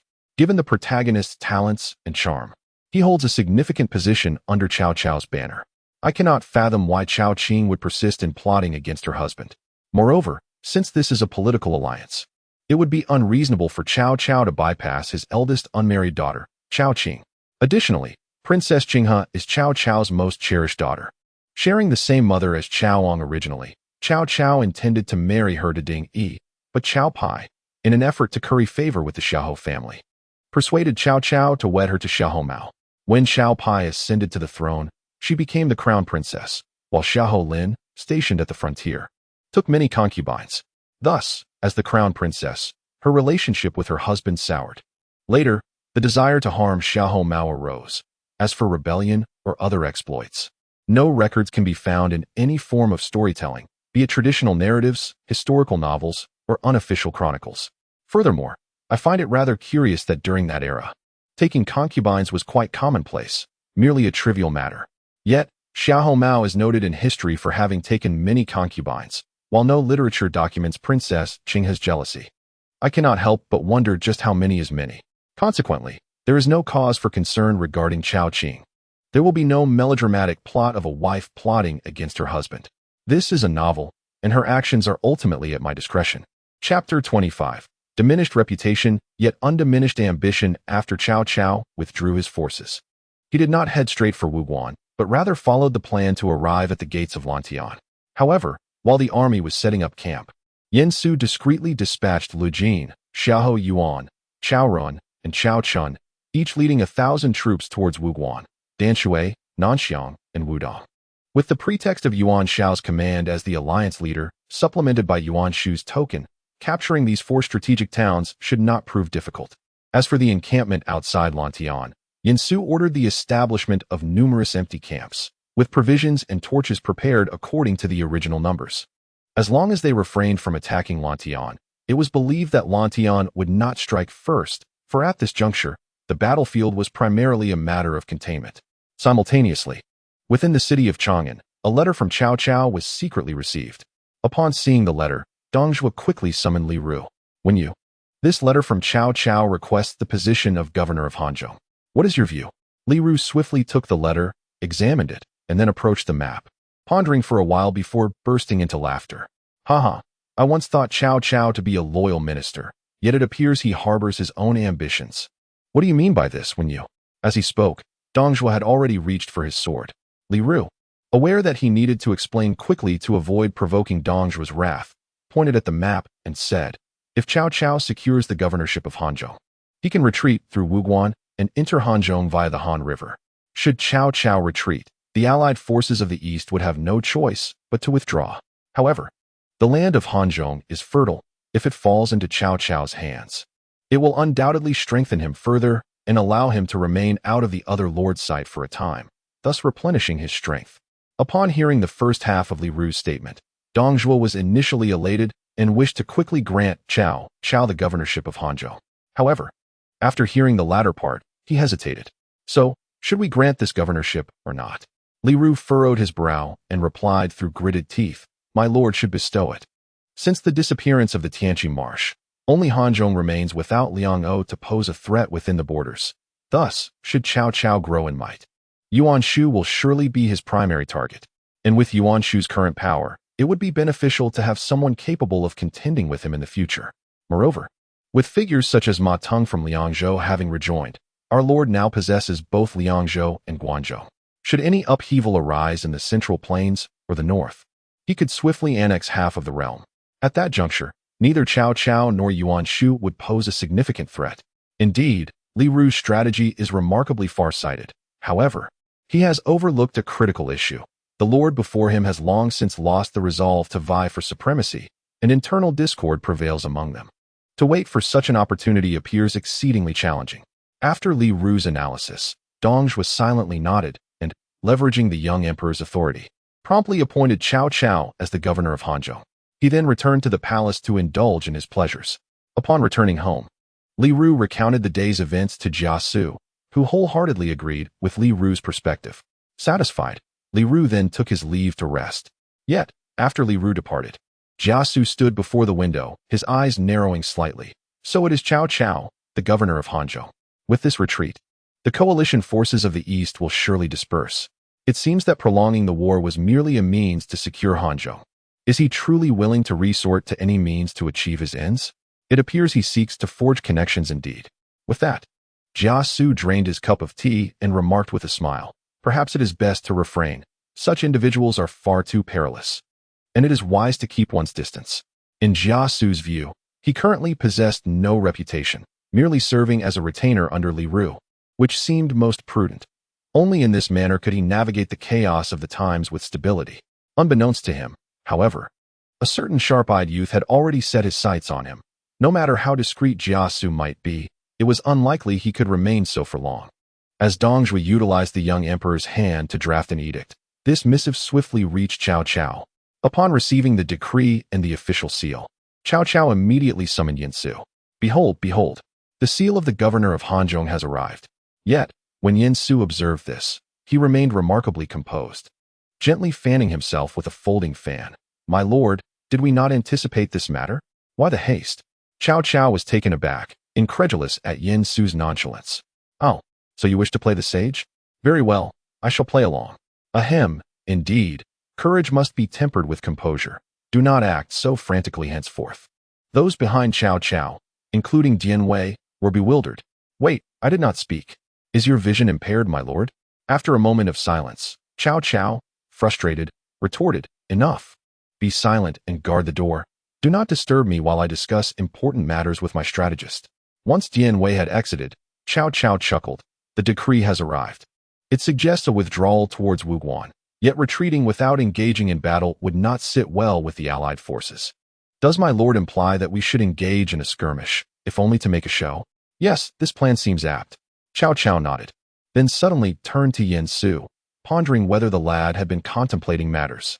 It appeared that when devising strategies, Yen Su had not considered the implications of his reputation. Was he willing to sacrifice prestige without sacrificing ambition? After being scrutinized by Cao Cao for a moment, Yen Su coughed lightly. "In that case, my lord should issue orders for Zilong to lead an assault on Lantian. Others may become overly zealous in battle and struggle to withdraw. Zilong is the more prudent choice." After contemplating for a moment, Cao Cao summoned his generals. "Gentlemen, the court has appointed me as the governor of Hanzhong." Upon hearing this news, the generals immediately displayed expressions of joy, exchanging glances before bowing in unison, exclaiming, "Congratulations, my lord." Cao Cao waved his hand casually and continued, "However, before I assume my duties in Hanzhong, we must engage in further battles at Lantian." Upon hearing that there would be combat, Cao Hong, Xiao Dun, Cao Xiu, and Dian Wei stepped forward to volunteer. "My lord, grant me 5,000 troops, and I shall surely conquer Lantian." "My lord, I require only 3,000. "My lord, I need 2,000. "My lord, I shall go myself." "Bah, you, with your bushy eyebrows and wide eyes, are you really going to go yourself? With your current state, you couldn't conquer a mere village, let alone Lantian. Get out of here. You think you can take it with 3,000? Bah, bah, bah."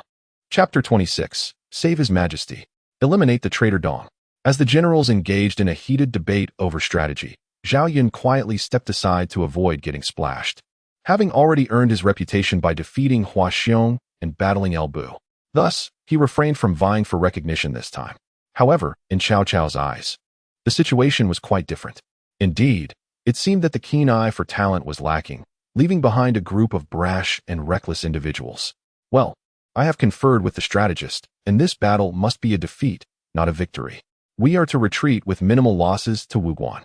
Upon hearing that they were to lose, the morale of the generals noticeably waned.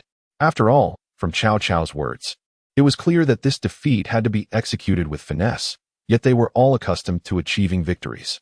How could they possibly engage in a battle to lose? This was a task they would not undertake.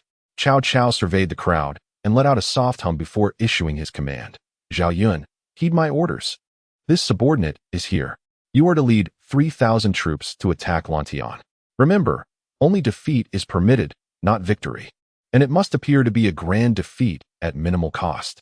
Zhao Yun exchanged a glance with Yen Su and promptly bowed to accept his orders. This subordinate obeys. "Excellent.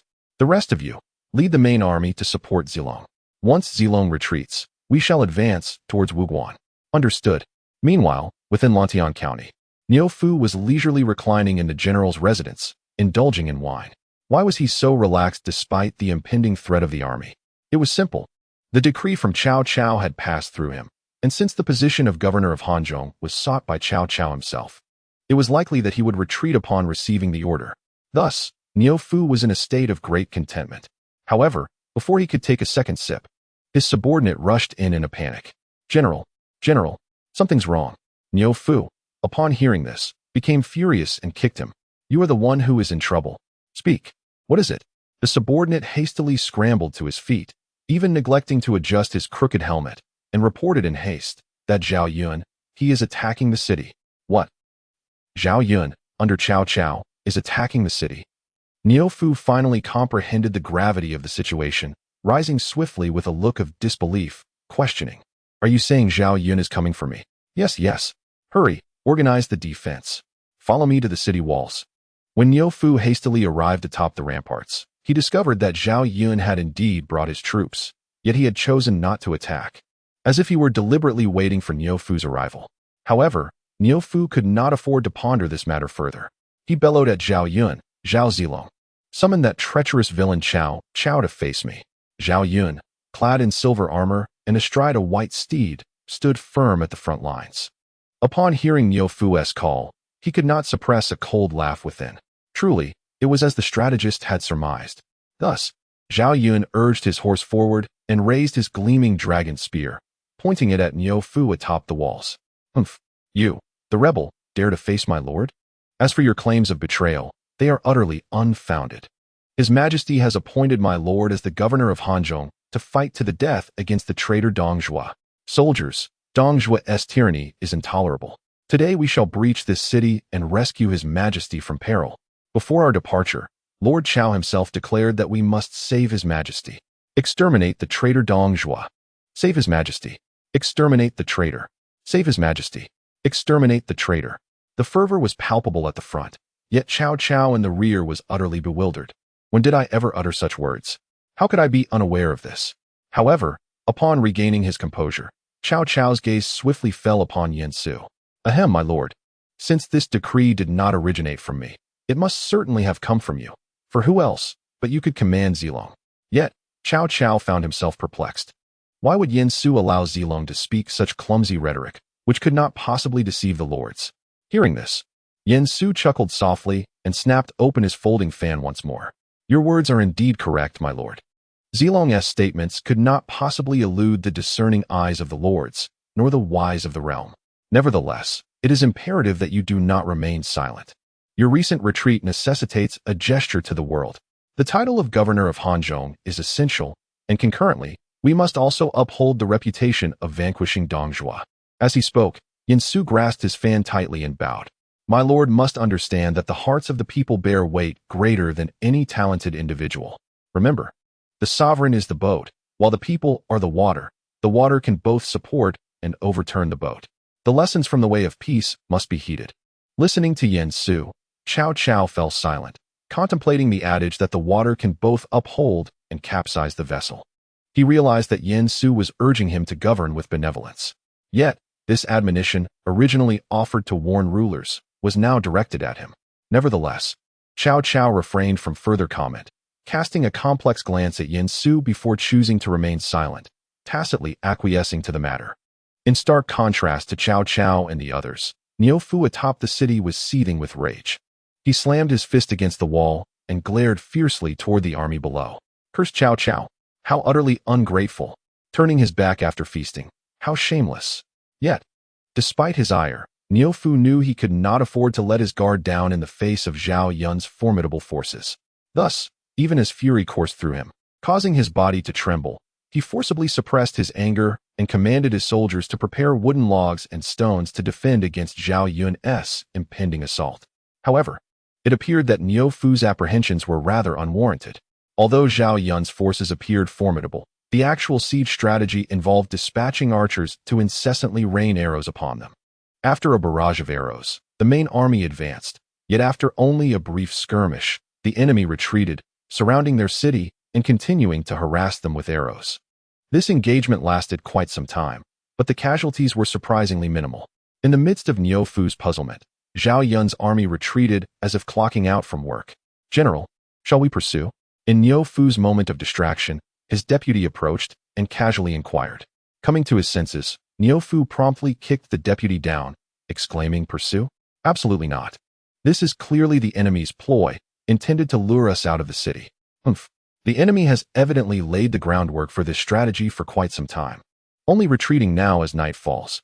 Alas, while Zhao Yun may be valiant, he is devoid of wisdom. Such an obvious ruse was easily discerned by this general. Ha! Your wisdom is unparalleled, general." After a satisfied nod, Niu Fu waved his hand confidently, declaring, "Very well. Relay my orders. No one is permitted to leave the city without authorization. Let Zhao Yun stew in his own folly. Ha ha ha." Understood. Chapter 27. Retreat to Wuguan. Thus, under the unspoken understanding between Zhao Yun and Niu Fu, Zhao Yun successfully led his army back to their encampment, leaving those who had been awaiting reinforcements with nothing to do. My lord, Zilong has already led the troops back, leaving the tents behind, while the army has slipped away under the cover of night towards Wuguan. Excellent. Let it be as you say. As for whether Wuguan had been captured, recent days had seen Cao Chun convey news that it was indeed under their control. It was, after all, a matter of careful planning and fortuitous circumstances. It would have been strange had they failed to seize it. Consequently, Cao Cao immediately dispatched a military report to Yuan Shao. indicating that he could not match Niu Fu's strength and could only retreat to Wuguan. Upon receiving this military dispatch, Yuan Shao was rendered speechless. After several moments of stunned silence, he angrily tossed the report to the ground. What do you mean you cannot contend with Niu Fu and must retreat to Wuguan? You are to hold your ground, to restrain the enemy. How can you restrain us if you retreat to Wuguan? What a disgrace. Other warlords, upon hearing this, hastily picked up the military report, and after reading it, they too began to vociferously berate Cao Cao. However, despite their verbal condemnation, their hearts did not share the same sentiment. For during this time, they too had attempted to assault Bailing, but their efforts had consistently ended in failure. Thus, the warlords had long considered fleeing, with Cao Cao merely being the first to act on it.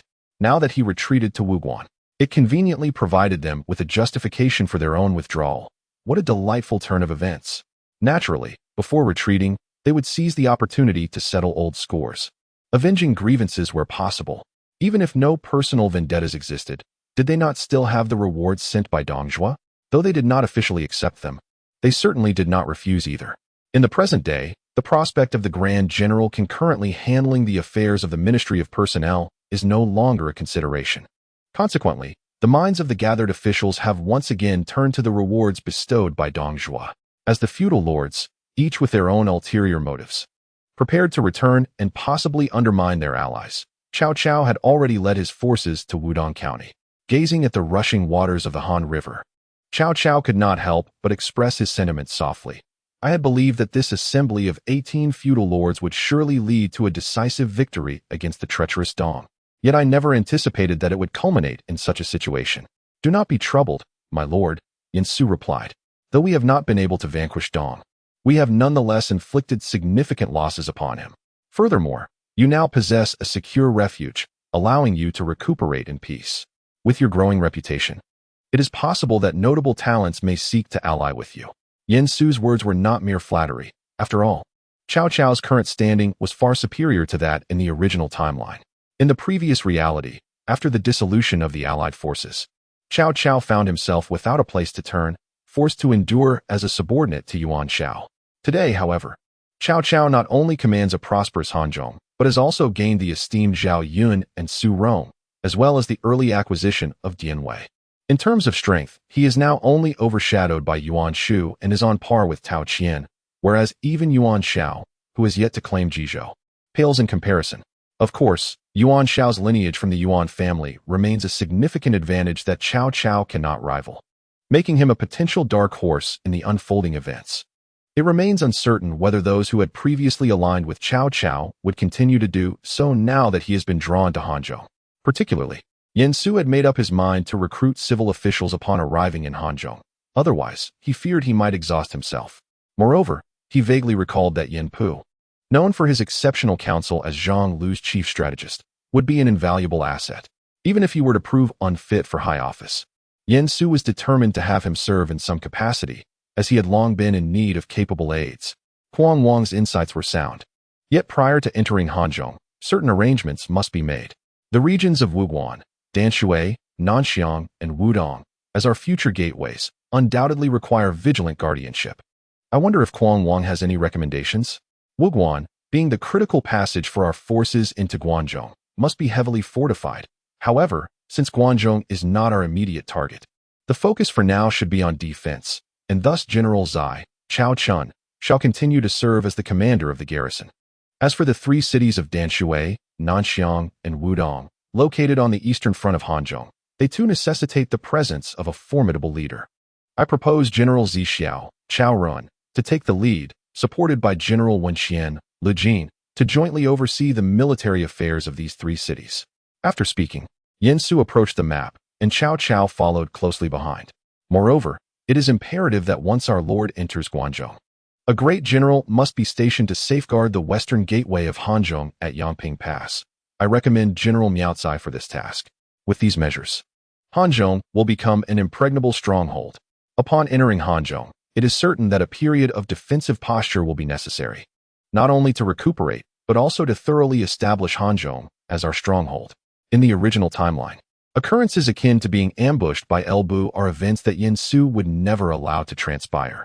Thus, It is essential to secure competent generals capable of holding their ground. When it comes to commanding a territory, Cao Cao indeed has competent individuals at his disposal, foremost among them being Cao Run and Xiahou Yuan. Additionally, Cao Chun, Cao Hong, and Lu Jin are also capable of leading independently, making Yin Su's arrangements quite effortless. After listening, Cao Cao nodded silently, reflecting on the brilliance of his versatile strategist. It was evident that Yin Su had long since prepared for these arrangements, giving Cao Cao the impression of having an external brain, truly delightful. Very well. In that case, let us proceed according to the arrangements laid out by Huang Wang. Observing Cao Cao's elation, Yin Su reclined in his chair and lamented, "My lord, might you consider recruiting some literary talents? It would greatly alleviate my burdens." Cao Cao, witnessing Yin Su's plight, could not help but smile wider, his grin nearly reaching his ears. It was not that he was indifferent to his strategist's struggles, rather, he felt powerless to assist. Surely, he could not summon Xiahou Dun for such matters, as that would only increase Yin Su's workload. Nevertheless, he had made an effort, sending Cao Xiu to assist Yin Su with errands. "Huang Wang, I recognize your hardships, yet the endeavor of attracting talent rests heavily upon your shoulders," Cao Cao mused. Ever since he experienced Yin Su's card-drawing prowess, he had been eagerly anticipating Yin Su's continued assistance, but due to his schemes in Hanzhong, Yin Su's card pool had to remain dormant for the time being. It was now high time to activate it. Yin Su, well aware of Cao Cao's intentions, realized that to secure an early retirement, he indeed had to undertake this task. "How about this? I shall prepare a list for you shortly, my lord. You can send someone to make contact. Even if it does not lead to anything, it would at least establish familiarity." Cao Cao, upon hearing this, nodded eagerly in agreement. "Excellent. I knew Huang Wang would have a plan. However, my lord, since we have arrived in Nanyang, I would request that you seek out a few individuals. Whom do you have in mind?" Chapter 28. The Yingshan Academy. Nanyang's Huangzhong, also known as Huang Hansheng, and Zhangji, Zhang Zhongjing of Nanyang's Nyang County. Additionally, there is another individual who happens to be your fellow townsman, and that is Hua Tuo, Hua Yuanhua. However, his whereabouts are unpredictable, while it is important to find him. Our main focus should remain on the former two. Having arrived in Nanyang, Yin Su would not forget the distinguished Huangzhong and Zhangji, particularly Zhangji, who, in addition to his medical expertise, could serve as a capable civil servant, truly a valuable asset. Having already witnessed Yin Su's remarkable abilities, Cao Cao was no longer surprised by his effortless recitation of these individuals' credentials. Yet, he was curious enough to inquire, are all of these individuals truly remarkable talents? Indeed, they are all exceptional talents, Yin Su affirmed, nodding vigorously as he began to promote each one. First, we have Huangzhong, whose bravery rivals that of Zhao Yun. He is a fierce general. As for Zhangji, he is a talent worthy of governing a region, but more importantly, he excels in medicine. Likewise, the other individual, Hua Tuo, possesses similar skills. Medicine. Cao Cao had initially expected these individuals to be of the caliber of Zhao Yun or Dian Wei. Yet upon hearing the mention of medicine, he could not help but furrow his brow.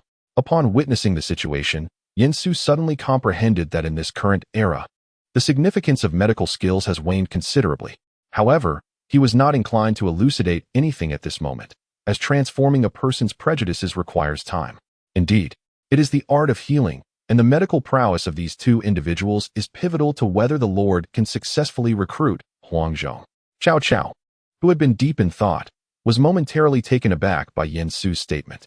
How could medical skills possibly relate to his ability to recruit formidable generals? Observing Cao Cao's perplexity, Yin Su promptly unfurled his folding fan with a sharp snap and leisurely fanned himself a few times. Indeed, Su had observed the celestial phenomena and discerned that Huangzhong was entangled with a star of illness. Yet, this affliction did not directly beset him. Thus, Su inferred that someone close to this individual must be suffering from a terminal illness. Therefore, if the Lord seeks to recruit this man, it is imperative to first enlist some highly skilled healers. Upon hearing Yin Su's words, Cao Cao's eyes instantly sparkled with understanding. Could it truly be so? Excellent. Truly. The brilliance of Huang Wang shines through, considering such comprehensive foresight. In that case, I shall immediately dispatch someone to commence the search for these three individuals. The Lord is indeed sagacious, yet it would be prudent to first disseminate the news that he has recently acquired new medical texts, willing to share them with those in need. Cao Cao was momentarily taken aback, but soon grasped Yin Su's intent. Ha ha ha. Huang Wang is indeed preparing to draw people in. The Lord understands me well. However, it would be wise for the Lord to genuinely gather some medical texts, as they will undoubtedly prove useful in the future. Rest assured, my teacher possesses an immense collection of books, and I shall also send individuals to acquire medical texts. While Yin Su and Cao Cao deliberated on recruiting talent, a flurry of intelligence regarding the coalition's campaign against Dong was swiftly spread across the various provinces of the Han. In Yingchuan, Yangdi, a region renowned for producing eminent scholars, local aristocratic families pooled their resources to establish an academy. Presently, a group of individuals gathered around a stone pavilion within the academy. Among them was Jade-faced, whom Yin Su had previously mentioned. The other attendees, capable of discussing matters of great consequence alongside Jade-faced, were undoubtedly remarkable in their own right. To begin with, the individual seated in the main position possessed a face as radiant as jade, an imposing stature, and exuded a faint fragrance. This person was none other than Sun Yu, lauded for his talents akin to a king's advisor, who had recently returned home after resigning from official duties. To Sun Yu's left sat Chen Kun, whose demeanor was refined, features gentle, and expression-wise. Additionally, there was Guojia, seated beside Jade-faced, with a handsome visage and a carefree demeanor, as well as Du Shi, whose kind appearance and gentle aura were notable. Lastly, there was Zhong Yao, distinguished by his elegant poise, lean features, and serene demeanor. At this moment, a divergence in opinion arose between Du Shi and Chen Kun. I initially believed the coalition's campaign was merely a pursuit of fame, yet it seems they will continue westward toward Chang'an. It appears they may indeed succeed in vanquishing the traitor Dong. Not so, not so. According to prior intelligence received, Dong Zhuo has evidently chosen to abandon Luoyang. In my view, the coalition's endeavor to defeat Dong Zhuo will not be an easy task. Du Shi frowned upon hearing this, having debated the matter with Chen Kun for far too long. Thus, he boldly posed the question. Wen Ruo, how do you perceive the outcome of the coalition's pursuit of Dong Zhuo? In response to Du Shi's inquiry, Sun Yu did not provide a direct answer, but instead redirected the question towards Guojia. Feng Xiao, you are typically the most astute among us. I wonder how you perceive this situation? Guojia leisurely sipped his wine, leaning against the pillar of the stone pavilion, idly swirling his cup, and remarked. Within the allied forces, there are those with considerable ambitions. Oh, it seems Feng Xiao has discerned something. Regarding Sun Yu's inquiry, Guojia merely smiled and shook his head. Wen Ruo, knowing you as I do, you must have some fresh intelligence, correct? After their exchange, silence enveloped them for a moment, until Sun Yu suddenly burst into hearty laughter, exclaiming, Indeed, I cannot conceal anything from you, Guo Feng Xiao. It is true. According to the latest reports, the allied forces are divided into two routes. Cao Cao leads one contingent towards Lantian, while the remaining troops advance on Bailing. However, a decree soon arrived from Chang'an, appointing Cao Cao as the governor of Hanzhong. Upon hearing this, Guojia began to ponder deeply, while Du Shi softly remarked, this must be part of Li Ru's scheme from Chang'an. Thus, with Cao Cao heading to Hanzhong for his appointment, the allied forces will falter without a fight. Zhong Yao, however, held a differing opinion. Though he struggled to articulate it, Li Ru's strategy, in my view, may not be so effective. Previously, when the allied forces reached Luoyang, Li Ru employed a similar tactic, which evidently bore no fruit. By the way, Wen Ruo, has Cao Cao retreated? Sun Yu sighed in resignation, his tone laden with regret. Cao Cao dispatched his general Zhao Yun to besiege the city, but after a day of struggle with no success, they ultimately had to retreat to Wuguan. At this revelation, Zhong Yao furrowed his brow and pressed further. Returned without any accomplishments? Who is in charge of the defenses at Lantian? Niu Fu, came the response. Niu Fu. The group fell silent, taken aback by his formidable reputation. Yet, it was not long before they sensed something amiss. No, this matter is far from simple. Guojia chuckled as he filled his cup, gently swirling it as he spoke. Indeed, it is not simple. Zhao Yun, under Cao Cao's command, previously defeated Hua Xiong and battled Elbu alongside Dian Wei. How could this be so straightforward? Perhaps Zhao Yun possesses valor but lacks experience in commanding troops? He mused. Even so, why retreat to Wuguan? The outcome at Bailing remains undecided, and Niu Fu would certainly not dare to sortie in large numbers. So there would be no need to fall back to Wuguan even if the siege failed. Thus, It could be inferred that the governorship of Hanzhong was possibly a request made by Cao Cao himself to Dongjua. Shi Jicai nodded slowly, agreeing with Guijia's assessment. Indeed, only in this way does everything begin to make more sense. However, is Hanzhong truly a desirable location? Chapter 29. Entering Hanzhong. Upon Shi Jicai's conclusion, the others involuntarily nodded in agreement. If one were to consider the region's wealth and abundance, Hanzhong indeed appeared promising. Yet, it presently faced a critical issue. Following the disappearance of the Tianqi marshlands, Hanzhong could only expand eastward, which meant confronting General Yuan Shu first. It is essential to recognize that Yuan Shu is currently the most formidable warlord in the realm, which elucidates why the group held little faith in Hanzhong's prospects. These astute individuals, despite their intelligence, could not have foreseen Yuan Shu's eventual declaration of himself as emperor, thereby severing his own foundation. After contemplating for a moment, Shi Jicai answered his own question. I recall that Cao Cao currently has but one strategist under his command, a man of the Yin family from Xihua, named Yin Su. It is likely that the plan to enter Hanzhong is devised by him. Perhaps he even possesses a strategy to counter Yuan Shu. Chen Kun, upon hearing this, chuckled softly. Harboring little faith in Yin Su, given Cao Cao's present strength, even with the addition of Hanzhong, it would be difficult to contend with Yuan Shu. To enter Hanzhong at this juncture is merely to ensnare oneself. The others exchanged knowing smiles, perhaps supporting Chen Kun or having faith in Yin Su. Yet none voiced their opinions. Observing this, Sun Yu rose and proclaimed, Gentlemen, the realm is already in turmoil. I wish to depart from Yingchuan and restore the Han dynasty, hoping to ally with you all in the future. Sun Yu recognized the aspirations of those present. He understood that they might not be inclined to assist the Han, thus refraining from extending an invitation, believing that those of like mind would inevitably unite in due course. Consequently, the gathering dispersed with Sun Yu's departure. On the return journey, Shi Jicai and Guijia, both from humble origins, found themselves walking together in silence. Guijia, glancing at the contemplative Shi Jicai, gently inquired, Brother Shi, do you wish to visit Hanzhong?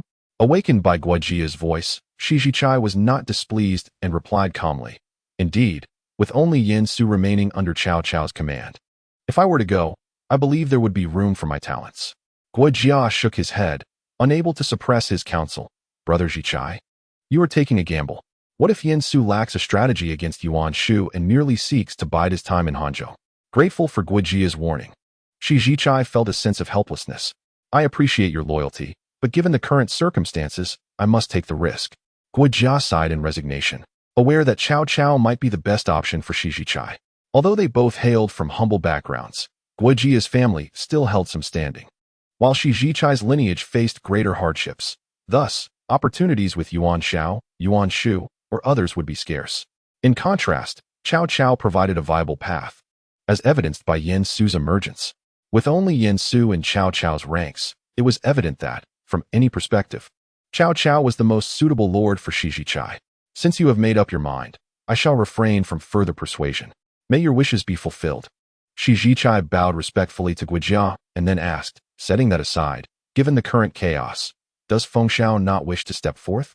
No rush, no rush. I wish to observe a while longer. In Hanzhong, at Nanjing, after Cao Cao secured several cities in Wudong, he advanced westward along the Han River, passing through Yang County, Xiqing, and Qinggu, arriving at Nanjing City, which served as the administrative center of Hanzhong. By the time Cao Cao reached Nanjing, the officials had already gathered outside the city, prepared to welcome him. I, Yin Pu, humbly pay my respects to Governor Cao. Following Cao Cao, Yin Su's eyes sparkled upon hearing this proclamation, and he immediately turned his gaze toward Yin Pu, who was currently bowing to Cao Cao. He has arrived. The foremost talent of Hanzhong is here. Name, Yin Pu. Courtesy name bopping. Martial, 51, strength, 55, stamina, 70, skill, 46, reaction, 33, intelligence, 90, strategy, 93, politics, 98, command, 82, military resources, 87. If Yin Su previously anticipated Yin Pu merely due to his status as the foremost strategist under Zhang Lu, he now felt as though he had struck gold. Particularly impressive was the remarkable political acumen of 98, a clear testament to his ability to discern benefits and thwart Zhang Lu's ambitions for kingship. only to later devise plans for Liu Bei's surrender to Cao Cao following Zhang Lu's defeat. Cao Cao himself had heard from Yin Su prior to arriving in Hanzhong that Yin Pu was indeed a man of talent, hence his warm reception. Bopping. There is no need for excessive formalities. Thank you for your efforts in welcoming us. Let us hasten into the city.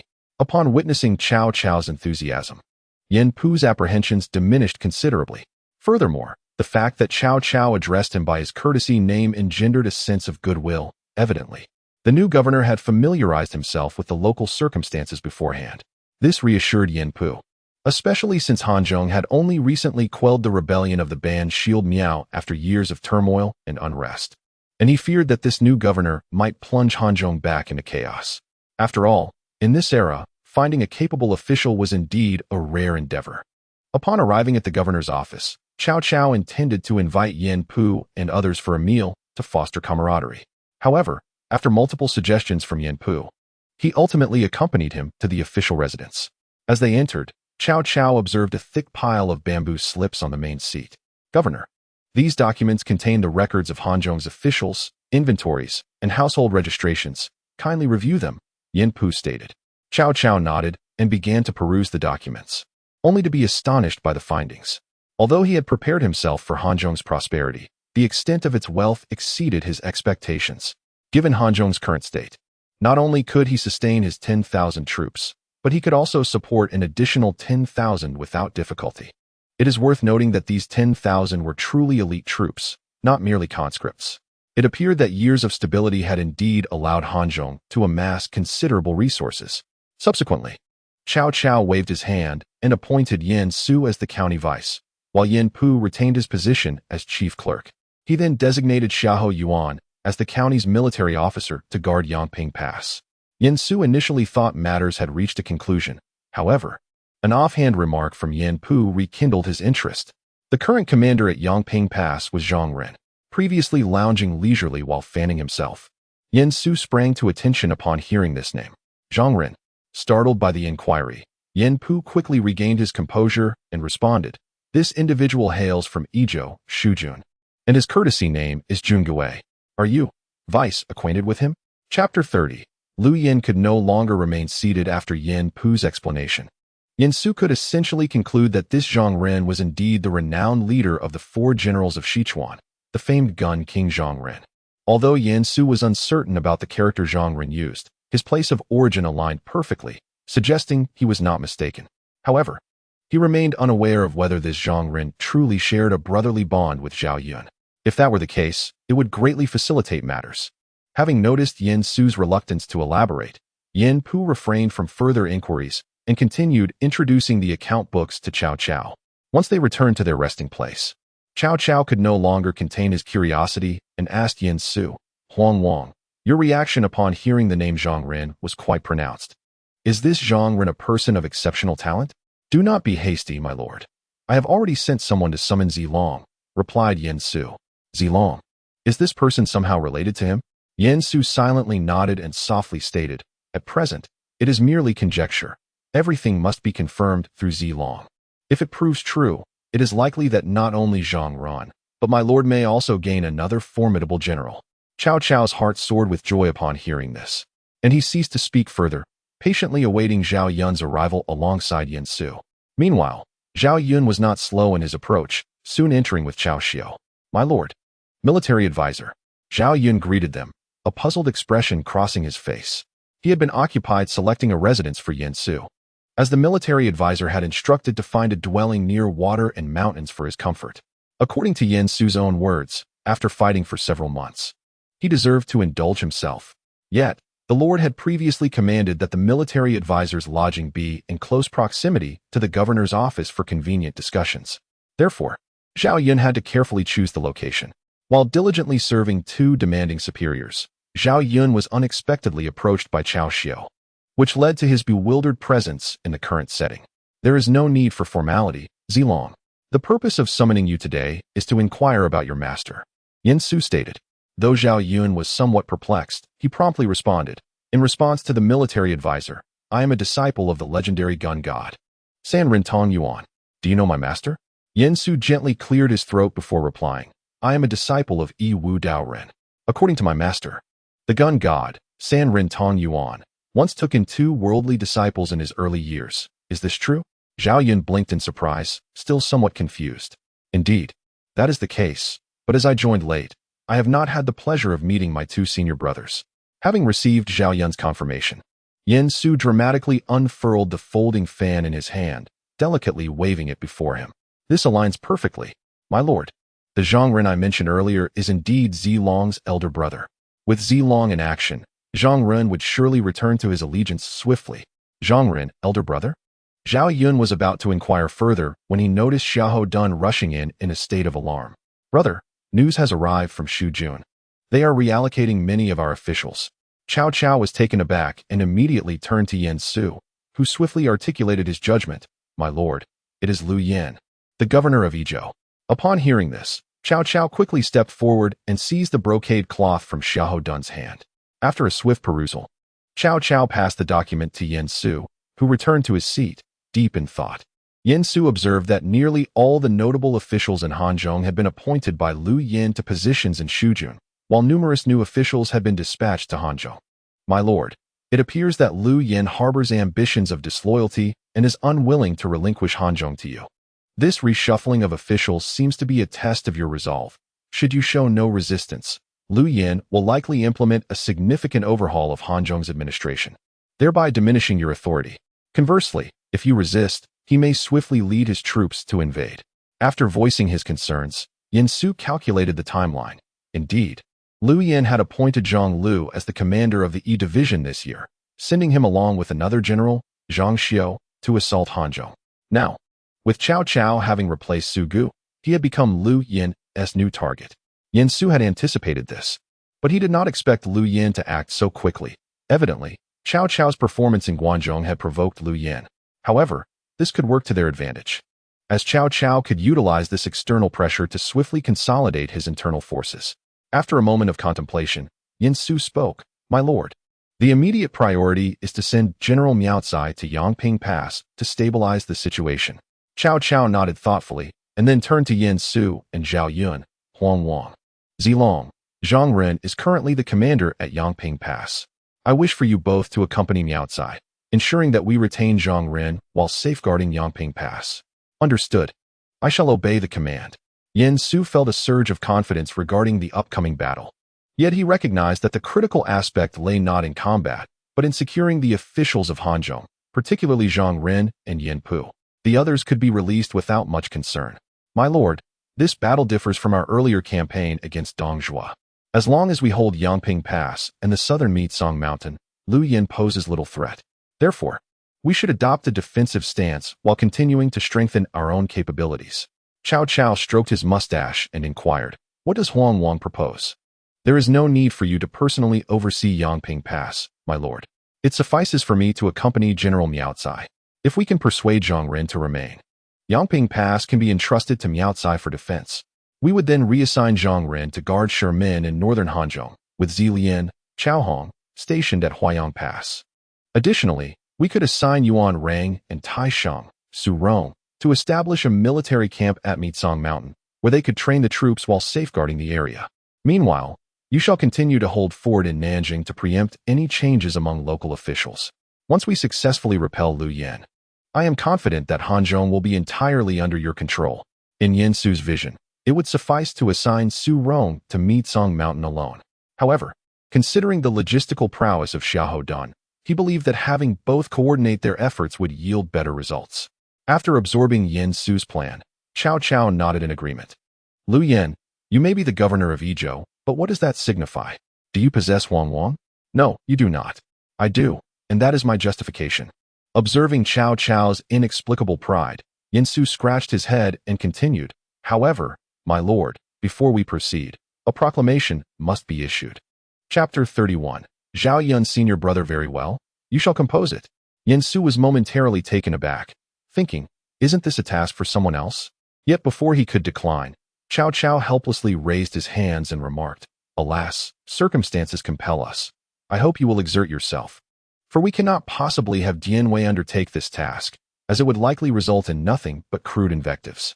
Yen Su was momentarily stunned, then turned his gaze towards Zhao Yun. only to find Zhao Yun stepping back, clasping his fists in salute, stating, "As a martial general, I am not adept with words." Seeing this, Xiahou Dun immediately followed suit, proclaiming, "Neither am I." "Ah, you, with your striking brows and eyes, Zhao Yun. As for Xiahou Dun, that can be forgiven. But you, who typically appears harmless, have surprisingly gone astray." Ultimately, after surveying the gathering, Yin Su resigned himself to the situation and turned back to his duties. Thus, as the various lords had just retreated from Guangzhong, amassing their strength, a proclamation emanating from Hanzhong once again reverberated throughout the realm. It is known that the world must uphold the Han dynasty, and the lords ought to guard their territories, collectively safeguarding the state. Yet Lu Yin, the governor of Yizhou, has brazenly acted in rebellion, harboring treacherous intentions, committing egregious crimes that incite the wrath of both heaven and humanity. Today, we must denounce him to rectify the imperial order.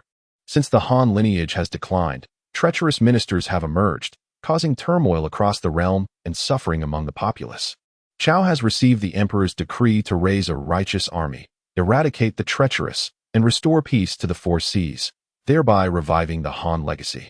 The lords should unite with unwavering resolve to face the national crisis. Lu Yin, having been favored by the emperor, holds the position of governor yet fails to repay the court's grace, instead nurturing ambitions of autonomy. Truly a great parasite of the Han dynasty and a public enemy of the realm. Upon his arrival in Yizhou, he masqueraded under the guise of pacifying the people while engaging in plunder. His troops ravaged the land, devastating the populace and rendering the counties desolate. He even minted currency in secret, disrupting the economy to satiate his own desires. His malicious intent and brutal methods are utterly reprehensible. Even more egregiously, Lu Yin disregards the court's laws, arbitrarily appointing officials and claiming dominion over territories. He constructs palaces and parades that exceed regulations, behaving as if he were the emperor himself. Moreover, he colludes with bandits, plotting treachery to usurp the throne. Such actions are tantamount to treason. His Majesty, rooted in benevolence and righteousness, refrains from hastily resorting to arms. He has previously dispatched envoys to counsel Lu Yin, hoping for his repentance. Yet Lu Yin remains obstinate, intensifying his transgressions. Now, Cao has no choice but to raise a punitive force on the emperor's behalf, to declare heaven's judgment. All our soldiers must strive valiantly to eradicate this villain. Those who can capture or slay Lu Yin shall be presented to His Majesty for the title of Marquis and monetary rewards. As for his officials, should they abandon their dark paths and repent, they will be forgiven for past transgressions. However, those who remain obstinate and assist in his tyranny shall face severe punishment without exception. Alas, the rise and fall of the Han dynasty hinges on this single battle. I urge our soldiers to unite against the common foe and face the national crisis together. With a righteous army, we shall extinguish the rebels, restoring peace to the realm and reviving the glory of the Han dynasty. Once the proclamation is disseminated, all should be aware. Cao Cao, governor of Hanzhong. This proclamation, which must have cost Yin Su countless mental efforts, reached the hands of the other lords, who merely glanced at it before dismissing it as irrelevant to their own affairs. Yet, when the matter fell into Lu Yin's hands, it took a different turn. In a fit of rage, he hurled the proclamation to the ground and, pointing towards the direction of Hanzhong, shouted furiously, "When have I ever minted currency in secret? When have I ever unleashed my troops to pillage? When have I ever harmed the common folk? This is sheer slander, pure and simple. Bring me the pen. I demand a proclamation to retort this accusation. Draft me 2 copies. No, make it 3. Let us vanquish this eunuch once and for all." Below, Zhang Lu quietly picked up the proclamation and, upon reading it, could not help but twitch his lips. Could this accusation of colluding with bandits be directed at their 5 pecks of rice sect? Yet, he never entertained the thought of usurping the Han dynasty. May the heavens discern loyalty from treachery. The 5 pecks of rice merely sought to preach without restraint. However, even if Lu Yin were to compose 10 more proclamations, it is unlikely he would receive a reply, for at this very moment, Yin Su had already arrived at Yangping Pass alongside Xiahou Yuan, Zhao Yun, and Cao Xiu. As they approached the Guangzhong region, Cao Xiu could not contain his curiosity and inquired of Yin Su, "Advisor, do you truly believe Zhang Ren will ally with us?" "Ha ha, there is no need for such worry, Wen Lai. If you were Zhang Ren, would you choose to serve the unrelated Lu Yin? Or would you prefer to join forces with your fellow disciples?" Upon hearing this, Zhao Yun urged his horse forward, clasping his fists as he declared, "Rest assured, advisor. Zilong will certainly persuade my elder brother with utmost fervor." I naturally place my trust in Zilong. With his doubts alleviated, Cao Xiu felt inclined to engage in light banter, and thus rode alongside Zhao Yun, asking, "General Zhao, I have heard from the advisor that you have more than just Zhang Ren as a senior brother?" Zhao Yun nodded and continued, "Indeed, apart from this elder brother, according to our master, there is also a second brother named Zhang Xiu." Zhang Xiu. Upon hearing this name, Xiahou Yuan felt as if a long-buried memory was striking him with a hammer. Could it be the Zhang Xiu from the Northern Territories? "Oh, you are acquainted with my second brother?" Xiahou Yuan's mind flashed back to a young general who had once pointed a spear at him, and his lips involuntarily twitched. "Wasn't I locked in a fierce battle with an enemy general, Zhang Ji? When I saw you drive off Elbu, I intended to capture Zhang Ji, but a young general intervened and rescued him." This young warrior called himself the Spear King Zhang Xiu. In hindsight, perhaps this young general is indeed formidable, though he merely appears youthful. I see. No wonder I found his spear technique somewhat familiar. Yet, the raging fire obscured my vision, and I could not see clearly. From Zhao Yun's words, Cao Xiu abruptly grasped a crucial point and curiously pressed on. "So, General Zhao, you have yet to meet these two senior brothers of yours?" Upon hearing this, Zhao Yun awkwardly scratched his head. "That is indeed the case. According to our master, both senior brothers were children suitable for spear training whom he encountered during his travels. My elder brother, Zhang Ren, received merely 100 days of instruction in spear techniques, while my second brother, Zhang Xiu, was taught for over a year. Only I have practiced spear techniques with our master since childhood. Hence, not only do I not know my two senior brothers, but it is likely they do not recognize each other either. However, my master has told me that elder brother Zhang Ren emphasizes precision in his spear skills, while second brother possesses innate strength, thus making his techniques more forceful." Cao Xiu nodded in a semblance of understanding, yet soon expressed his confusion. "Heavenly strength? Wouldn't it be more advantageous to wield a spear like Elbu?" Zhao Yun pondered deeply, unable to conjure a suitable response, and thus scratched his head and explained, "Perhaps, while divine, it is not so extraordinary. Ha ha. Whether it is truly divine or not, when lie, you shall have the opportunity to test it out."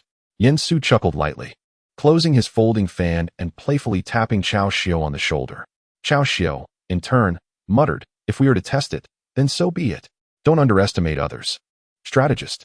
"By the way, General Zilong, if you have some time, would you teach me a few moves?" "Of course," came the reply. Chapter 32. The Gun King of Sichuan. Zhang Ren. As the group conversed, they arrived at the foot of Yangping Pass, only to find the gates firmly shut, indicating that Zhang Ren had yet to make his decision. However, this was fortuitous. As long as Zhang Ren had not aligned himself with Liu Yan, there remained room for negotiation. It is worth noting that Zhang Ren would later rise to prominence as the foremost among the four generals of Sichuan, not merely due to his title as the Gun King of Sichuan, but also because of his loyal and righteous nature. Therefore, if Zhang Ren had already sided with Liu Yan, persuading him to switch allegiance would not be a simple task. Naturally, to prevent Zhang Ren from firmly aligning with Liu Yan, a strategy of enticement was in play. Thus, Yin Su opted to have Zhao Yun call out first. Nodding in agreement, Zhao Yun spurred his horse forward and shouted, "Is there a commander within the pass?" In response to Zhao Yun's call, a head soon emerged from atop the city wall. Yin Su quickly scanned the figure, only to discover that it was not Zhang Ren. Nonetheless, the individual appeared competent. "Likely a deputy commander. Who approaches?" The man inquired. "I am Zhao Zilong of Changshan. Might I speak with my senior brother, Zhang Ren?" Upon hearing this, the man atop the wall furrowed his brow, yet he called back loudly, "I am not General Zhang. Are you truly the junior brother of the general?" Zhao Yun chuckled softly, then reined in his horse and raised his spear, saying, "Might you convey a message to my brother? Does he still remember the gun god of Penglai? Does he recognize the dragon daring bright silver spear?" The deputy commander etched these two titles firmly in his mind before swiftly descending the walls to convey the message within. Moments later, a tall and resolute figure clad in armor ascended the battlements. Name, Zhang Ren. Courtesy, name Jun Gue. Martial, 96. Strength, 91. Stamina, 96. Skill, 98. Reaction, 99. Intelligence, 82. Strategy, 78. Politics, 70. Leadership, 91. Military preparedness, 89. Upon reaching the ramparts, Zhang Ren's gaze fell upon the dragon-daring bright silver spear in Zhao Yun's possession. Indeed, it was the dragon-daring bright silver spear. Zhang Ren felt a surge of excitement and was about to leap down from the wall when he quickly regained his composure. A single spear was not sufficient to ascertain Zhao Yun's true identity. If you are indeed my junior brother, I trust that you have also practiced our master spear techniques?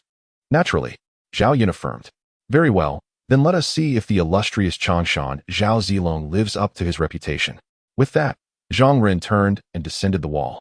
And soon the gates of Yangping Pass swung open to reveal him, mounted upon a fine steed, wielding his long spear with an imposing presence as he galloped forth. Behold the spear.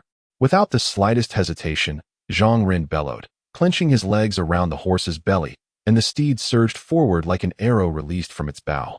His spear aimed directly at Zhao Yun's throat. Observing the imminent danger, Zhao Yun remained unfazed, lightly tugging the reins as his steed, the Zhaoyue Jade Lion, deftly sidestepped. Simultaneously, he executed a graceful arc with his silver spear, deflecting Zhang Ren's thrust. Undeterred, Zhang Ren continued his relentless assault, his spear swirling like a tempest, raining down upon Zhao Yun like a torrential storm.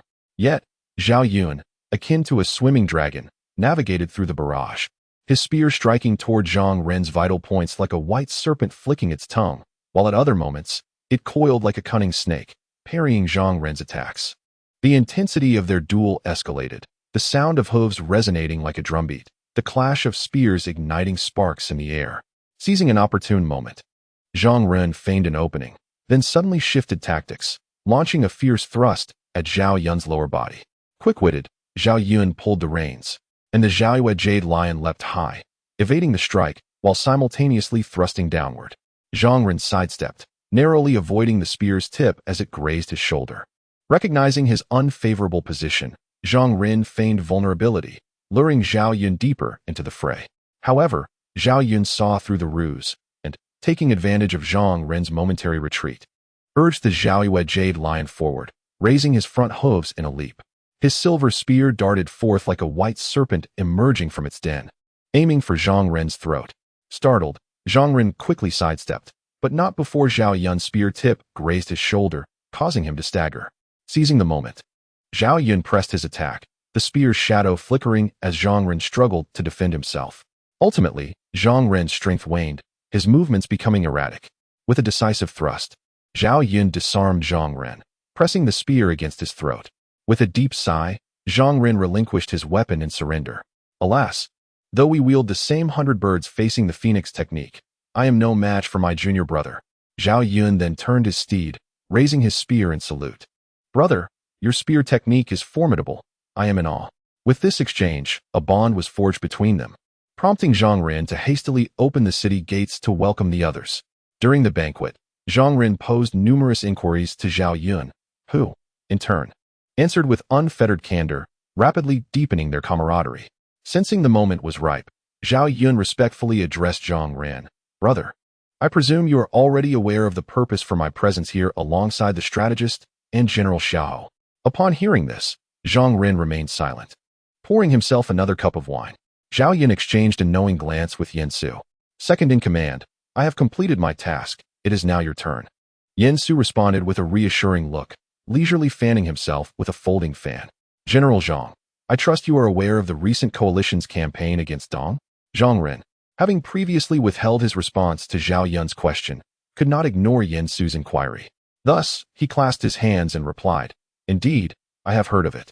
The tale of Zilong slaying Hua Xiong and engaging in battle with Elbu alongside General Dian has spread far and wide. Yen Su, following Zhang Ren's words, lightly waved his fan. Well, as long as you are informed, I have dealt with the ancient scourge and protected the kingdom. Can I not capture a mere king of the spear from Sichuan? Zhang Ren, after a moment of contemplation, lifted his gaze and declared, to choose a wise lord and establish military merit. With a resounding snap, Yen Su closed his fan and stood, exclaiming, Precisely. General Zhang's assertion is one that my lord can indeed fulfill. In the vast expanse of the world, how many lords could possibly rival my lord? It is indeed a rare occurrence. Should General Zhang choose to ally with us, especially with the esteemed Zilong as his companion, Would it not be preferable to joining an unfamiliar bureaucratic realm? Your words ring true, sir. Therefore, I wonder what lingering doubts the general may still harbor? Zhang Ren blinked in a daze, realizing that he might have been foolishly hesitating. He promptly bowed and said, Zhang Ren pays his respects to the strategist. Upon hearing this, Yen Su smiled and nodded, thus alleviating the concerns regarding Yangping Pass. With the formidable Xiahou Yuan stationed there, even if Liu Yen were to unleash his full might, breaching the defenses would be a distant dream. However, before that, he must address a particular flaw of Xiahou Yuan to feel at ease. Meanwhile, seeing Zhang Ren finally commit to a faction brought joy to Zhao Yun, who quickly rose, eager to proclaim, "Today marks a momentous occasion as I recognize my brother. Alas, with the enemy approaching, we cannot indulge in wine. Instead, I raise this cup of water in salute to you, my brother. Ha ha ha, splendid. As we serve the illustrious Cao Gong together, it is bound to become a cherished tale."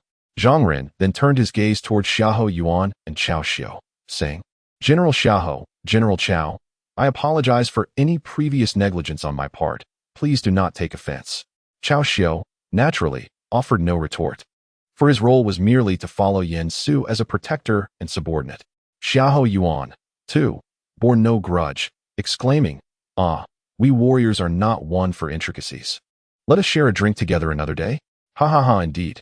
Yen Su had been nodding frequently in agreement, but upon hearing Xiahou Yuan's words, he suddenly froze mid-motion with his fan, pondering, wait, did this fellow just slyly speak of me? Chapter 33, Xiahou Yuan. This is impossible. Clever one, your words are misaligned. How could we literati be so convoluted? Upon hearing this, Xiahou Yuan instinctively retracted his neck, yet still retorted with a smirk. Oh, strategist, do not concern yourself. This is merely a matter for us warriors, beyond explanation. Oh, does the clever one imply that he cannot contend with Su? No matter, even without words. Su possesses some understanding of martial arts. After Yen Su spoke, all eyes, except for Cao Xiu's, turned toward him, filled with astonishment. Ha ha ha, strategist, are you unwell? When it comes to strategic planning, we all naturally yield to your expertise, but in terms of martial prowess, surely you need not engage in competition with us. Yet, even after Xiahou Yuan's challenge, Yen Su continued to leisurely fan himself, his expression remaining placid. Observing Yen Su's demeanor, Xiahou Yuan found himself genuinely irked. Humph. Although I could not match Yuan Yin in valor last time, must the strategist look down upon me so? Seeing that Xiahou Yuan had taken the bait, Yen Su swiftly snapped his fan shut, deliberately provoking Xiahou Yuan. In that case, let us speak no further. Let us measure our strength. Xiahou Yuan had not anticipated that Yen Su would directly challenge him to a contest of strength. Though surprised, as a martial general, he could not decline without losing face. Especially since the opponent was merely a scholar. Advisor, this is indeed your suggestion. Naturally, but merely comparing strengths seems rather trivial. Why not establish a wager instead? Xiahou Yuan furrowed his brow slightly, detecting the scent of a plot. However, he found himself in a predicament from which he could not retreat. Thus, he stubbornly pressed on with his inquiry. Very well. What shall we wager? If I prevail, you must heed my counsel, and the general shall conduct his affairs without attending to every detail personally. Conversely, should the talented one emerge victorious, I shall grant you one request.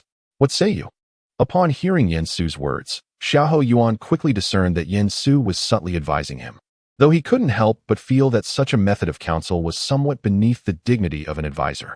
With this in mind, Xiahou Yuan resolved to be lenient, ensuring he did not truly harm the advisor. Even should the advisor lose, it would still be a victory for him. Xiahou Yuan understood the advisor's intent, urging him to exercise caution. Yen Su, observing the situation, recognized that Xiahou Yuan was preparing to go easy on him, but he could only respond, "Ah, talented one. If you do not take this seriously, you may find yourself at a disadvantage." This was not mere bravado. Within the military tent, the only one who could match him in strength was likely Zhao Yun. Even Zhang Ren's strength could only be considered comparable. Of course, this was also due to the fact that both Zhao Yun and Zhang Ren were not particularly adept at physical strength. In reality, should it come to a confrontation, he was certain he would not best either Zhao Yun or Zhang Ren, especially since he had never trained in martial arts. Nevertheless, Yen Su refrained from reminding Xiahou Yuan of this fact, as sometimes it was beneficial for this fellow to experience a setback. After all, He was to be groomed as a commanding leader, and it was essential to instill in him the understanding that there are always others who surpass one's abilities. One must never underestimate anyone. Since the talented one was prepared, let the contest commence. Almost at the instant Yen Su finished speaking, Cao Xiu dashed to the side and brought over an empty table, his eyes gleaming with excitement. Zilong, you might want to stand back. You wouldn't want to get splattered with blood. Xiahou Yuan shot a glare at Cao Xiu, exclaiming, "What nonsense! How could I ever be so rude to the advisor?" Cao Xiu chuckled, offering no explanation, and instead continued, "Advisor, General Xiahou, please proceed with your contest. Talented one, please. Haha, after you, advisor." After exchanging pleasantries, they positioned themselves on opposite sides of the table, while Cao Xiu cheerfully took on the role of referee. "Ready, begin." In an instant, with a resounding thud, Yen Su pressed Xiahou Yuan's arm onto the table. At that moment, a tempest surged through Xiahou Yuan's mind. Countless brain cells perished in rapid succession, leaving him gaping in shock. Observing Xiahou Yuan's astonished expression, Zhao Yun, standing behind Yen Su, silently gave Xiahou Yuan a thumbs up. "Brother, you truly have a flair for the dramatic." No, this does not count. I was not prepared." After what seemed like an eternity of his cognitive faculties unraveling, Xiahou Yuan finally leapt to his feet, protesting that he had not been ready. Yen Su was certainly unconcerned. To him, it was all the same. Although the ferocious strength of the tiger proved futile against the likes of Dian Wei and other elite warriors renowned for their might, it was more than sufficient to contend with the likes of Xiahou Yuan. Do not underestimate the power of the ferocious tiger, you fool. Soon, the two once again assumed their stances, this time evenly matched, their wrists locked in a stalemate, neither able to gain the upper hand. It was at this moment that Zhao Yun and Zhang Ren finally realized that Xiahou Yuan had indeed not held back. It seemed that our strategist was remarkably formidable.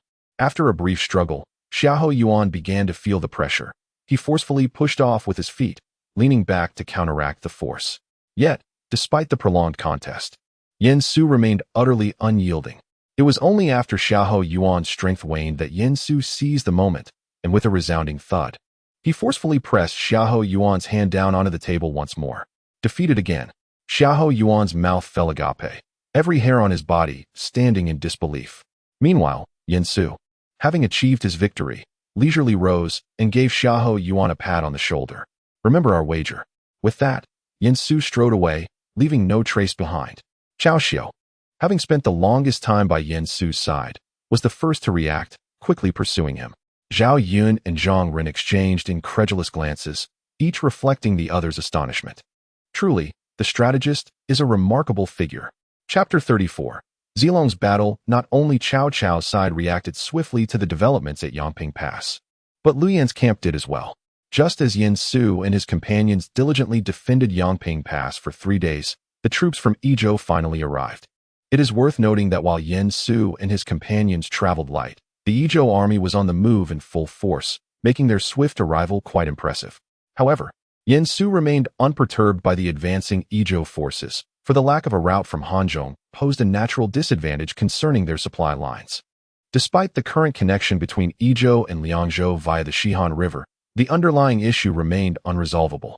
The disappearance of the Tianzi Grand Pool had transformed the Shihan River into a turbulent torrent, rendering navigation impossible. Consequently, Yizhou's only means of external contact lay through Yangping Pass, followed by the old path to Wudu County, eventually redirecting towards Qishan, which would later be extensively developed by Zhuge Liang. Little did Lu Yan anticipate that someone would seize the initiative to take control of Hanzhong before him. Unbeknownst to him, even without Yen Su leading Cao Cao to Hanzhong, Zhang Lu would have betrayed him and established his own dominion there. Thus, in Yen Su's view, Lu Yan and his son Lu Zhang's subsequent lack of ambition was closely tied to their loss of Hanzhong. Of course, if Yizhou truly sought to venture out, it was not without alternatives. They could pursue waterways along the Yangtze River to Jingzhou.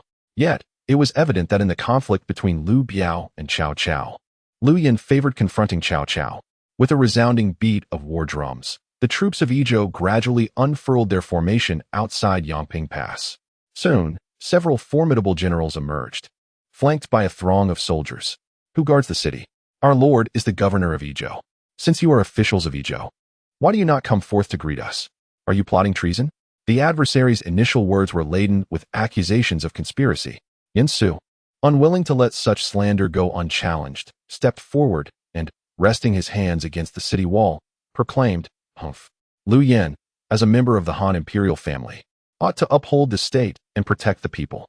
Yet, he harbors ulterior motives, seeking to amass power for himself and carve out a territory. This is a grave act of rebellion. He masquerades under the guise of reinstating the old order, expanding his influence while disregarding the authority of the court, treating the common people as mere trifles.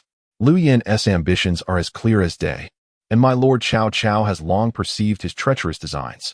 Thus, he shall never conspire with the likes of Lu Yan. Today, I shall act in the name of justice and eradicate you, the traitorous scoundrel, restoring clarity to the realm of the great Han. You, wretched rodent, possess skin yet lack dignity, a human without decorum. Is there any reason for your survival? You are indeed the very embodiment of treachery, yet you dare to turn the tables with such shamelessness. What audacity! You, who possess teeth yet know no restraint, truly lack any sense of shame. How is it that at this juncture, you remain unrepentant? It is astonishingly brazen. How did I not recognize your true nature sooner? During the calamity of the yellow turbans, you should have been sent to defend the city. With your visage, it would have been secured. Who among you is willing to fight and bring me the head of this vermin? Yin Su had already taken note of the leader among the enemy, clad in armor, yet unmistakably a civil official, Dong Fu, who had entered Shu alongside Lu Yan. However, Yin Su lamented that he had not succeeded in berating Dong Fu into submission. It seemed he still lacked the prowess of Zhuge Liang. No, it must not be a flaw in my abilities, but rather the thickness of Dong Fu's skin. Having reached this conclusion, Yin Su nodded in satisfaction. Just as he was lost in thought, an adversary charged forth from the enemy ranks, none other than Ling Bao, one of the 4 generals of Sichuan. In later accounts, the 4 generals were identified as Zhang Ren, Ling Bao, Lu Ji, and Deng Xian. Zhang Ren undoubtedly held the foremost position among them, possessing both martial prowess and leadership skills, while Ling Bao was more inclined towards valor, capable of battling Wei Yin for 30 rounds without yielding. The remaining Lu Ji and Deng Xian were more focused on strategic command. In Yin Su's memory, the 4 generals had seldom showcased their abilities, for they faced Liu Bei's all-star roster, particularly during the era of the renowned strategists, Zhuge Liang and Pang Tong. Yet, today's circumstances bore little difference. Ling Bao rode forth, brandishing his long blade and bellowing at the gate. I am Ling Buiyun, a general of Shu. Open the gates and prepare to meet your demise. Yin Su raised an eyebrow and, without turning back, instructed Zhao Yun, Zilong, let them witness what a true general embodies. Zhao Yun accepted the command. As the gates of Yangping Pass swung open, he surged forth like a white shadow. To battle. As the enemy general appeared, Ling Bao hastily raised his sword and inquired. State your name. I am Zhao Zilong of Changshan. Ah, so you are Zhao Yun. Let me test my mettle against you. Although Zhao Yun had already earned widespread renown, Ling Bao was not one to shy away, for every warrior harbors a spirit of defiance. Thus, upon hearing Zhao Yun's name, he felt not fear but an invigorated courage as he charged forward with his blade. However, after only a few exchanges, Ling Bao sensed something amiss. Wait, this man possesses extraordinary prowess. Is there no justice, no law? Yin Su observed Ling Bao's predicament from atop the city wall, suppressing a smirk. You should count yourself fortunate that you did not boast when Zhao Yun emerged. Otherwise, your fate would be far graver. In the arena, Zhao Yun wielded his spear with the grace of a swimming dragon, thrusting and sweeping with fluidity, causing Ling Bao to gradually feel overwhelmed and his movements to grow erratic. Just as defeat loomed, another general surged forth from the ranks of the Yizhou army. I am Yin Yin, here to challenge the renowned Zhao Zilong. Yin Yin galloped in, brandishing his blade with a fierce cry, joining the fray alongside Ling Bao. With his hair and beard billowing, he clashed against Zhao Yun, yet despite their combined efforts, they struggled to gain the upper hand against Zhao Yun's relentless onslaught. Sensing the tide turning against them, 2 more generals raced to the scene. Fear not, generals. Li Yin and Deng Xian have arrived. As Li Yin and Deng Xian joined the battle, the 4 of them encircled Zhao Yun, creating a formidable blockade, their blades flashing in a dazzling display. Yet Zhao Yun remained undaunted, weaving through the encirclement with agility, his spear striking, parrying, and deflecting with precision. The 4 could barely approach him. Soon, fear began to take root in their hearts as they recognized the futility of their continued struggle, leading them to feint a few strikes before hastily retreating. "You shall not escape." Zhao Yun, perceiving the strategist's command, refused to let them flee unscathed and pursued them relentlessly. In the midst of the chase, Zhao Yun seized his chance, drawing his bow and releasing an arrow that whistled through the air, striking the lagging Li Yin in the chest.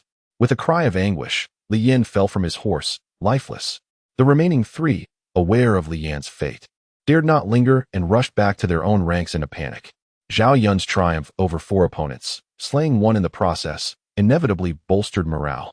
The soldiers atop the city walls erupted in cheers of magnificent. Magnificent.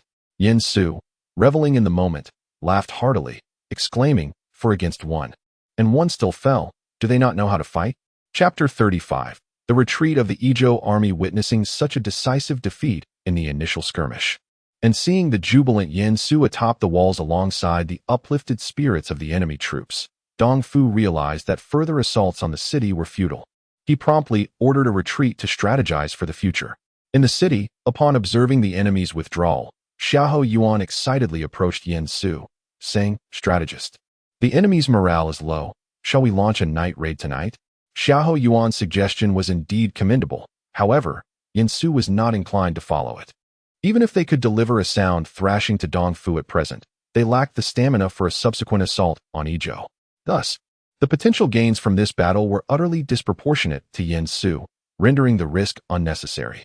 "My talented strategist, remember, our forces merely need to hold our ground.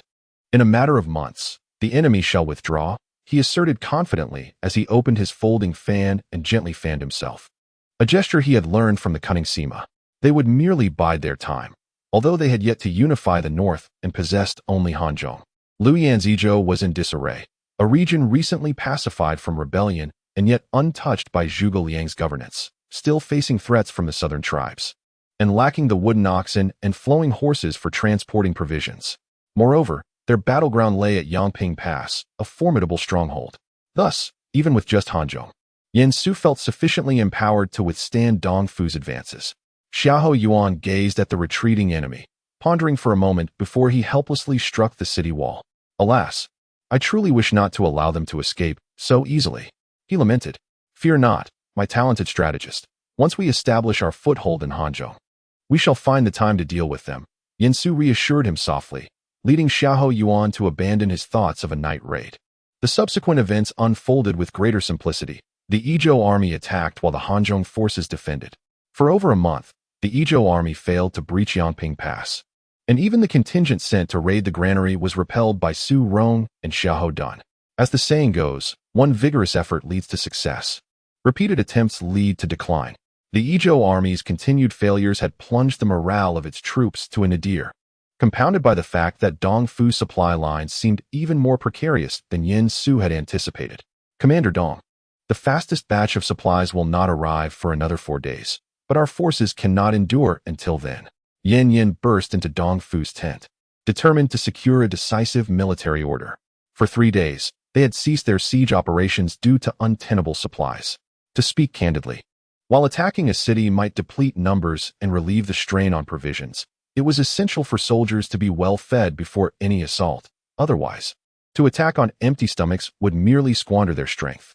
Yet, the current situation left them no option for retreat if they allowed their troops to feast. Given the current rate of consumption, should they withdraw and meet the new supply batch halfway, they could still return to Sichuan intact. However, Yin Yan's greatest fear was that continued hesitation would not only prevent them from capturing Yangping Pass, but might also incite mutiny among the troops due to the lack of provisions. Dong Fu remained silent, his gaze fixed on the map of Yangping Pass, gritting his teeth. Should this venture fail, it would be exceedingly difficult for Cao Cao to establish a foothold and launch a subsequent offensive on Hanzhong. After a moment of contemplation, Zhang Lu stepped forward and clasped his fists, suggesting, "Commander, perhaps we should retreat for now. We can fall back to Baishui Pass, and, once our forces are adequately prepared, mount another assault." Upon noticing Dong Fu's indecision once more, Yin Yin hurriedly stepped forward to support Zhang Lu's argument. "My lord, if a mutiny arises due to the provisions, it will be impossible for us to retreat to Shu later." The tent was filled with generals urging Dong Fu to withdraw the troops. Indeed, only a handful truly grasped the situation. The rest either followed the crowd or, hailing from the esteemed families of Shu, had no desire to engage in battle. For these families, the external conflicts bore little consequence as long as their status as local sovereigns remained intact. The identity of the emperor, whether Han or otherwise, was of no importance to them. To these individuals, this conflict was nothing more than a costly endeavor. If the families of Shu were to align with those of Jiangdong, they would undoubtedly find common ground, each fortified by their respective geographical advantages, harboring a latent desire for complacency. After a deep breath, Dong Fu struck the map with a fist. Although the transportation of provisions in Shu was challenging, such a situation could not have arisen in just a month. The underlying cause was obvious: the lack of diligence from those behind the scenes. Enough. Order the army to temporarily withdraw past Qishui Bend and conceal themselves. General Ling, you shall lead 3,000 troops eastward, feigning retreat. After circumventing Mongfeng, reunite with the main force. Upon hearing Dong Fu's command, Yin Yin furrowed his brow slightly, realizing that Dong Fu intended to make a last-ditch effort to see if the enemy could be entrapped at the final moment. Although he did not fully endorse this strategy, at least it represented a new military order. After this maneuver, they would undoubtedly retreat to Baishui Pass, so Yin Yin refrained from voicing his opinion.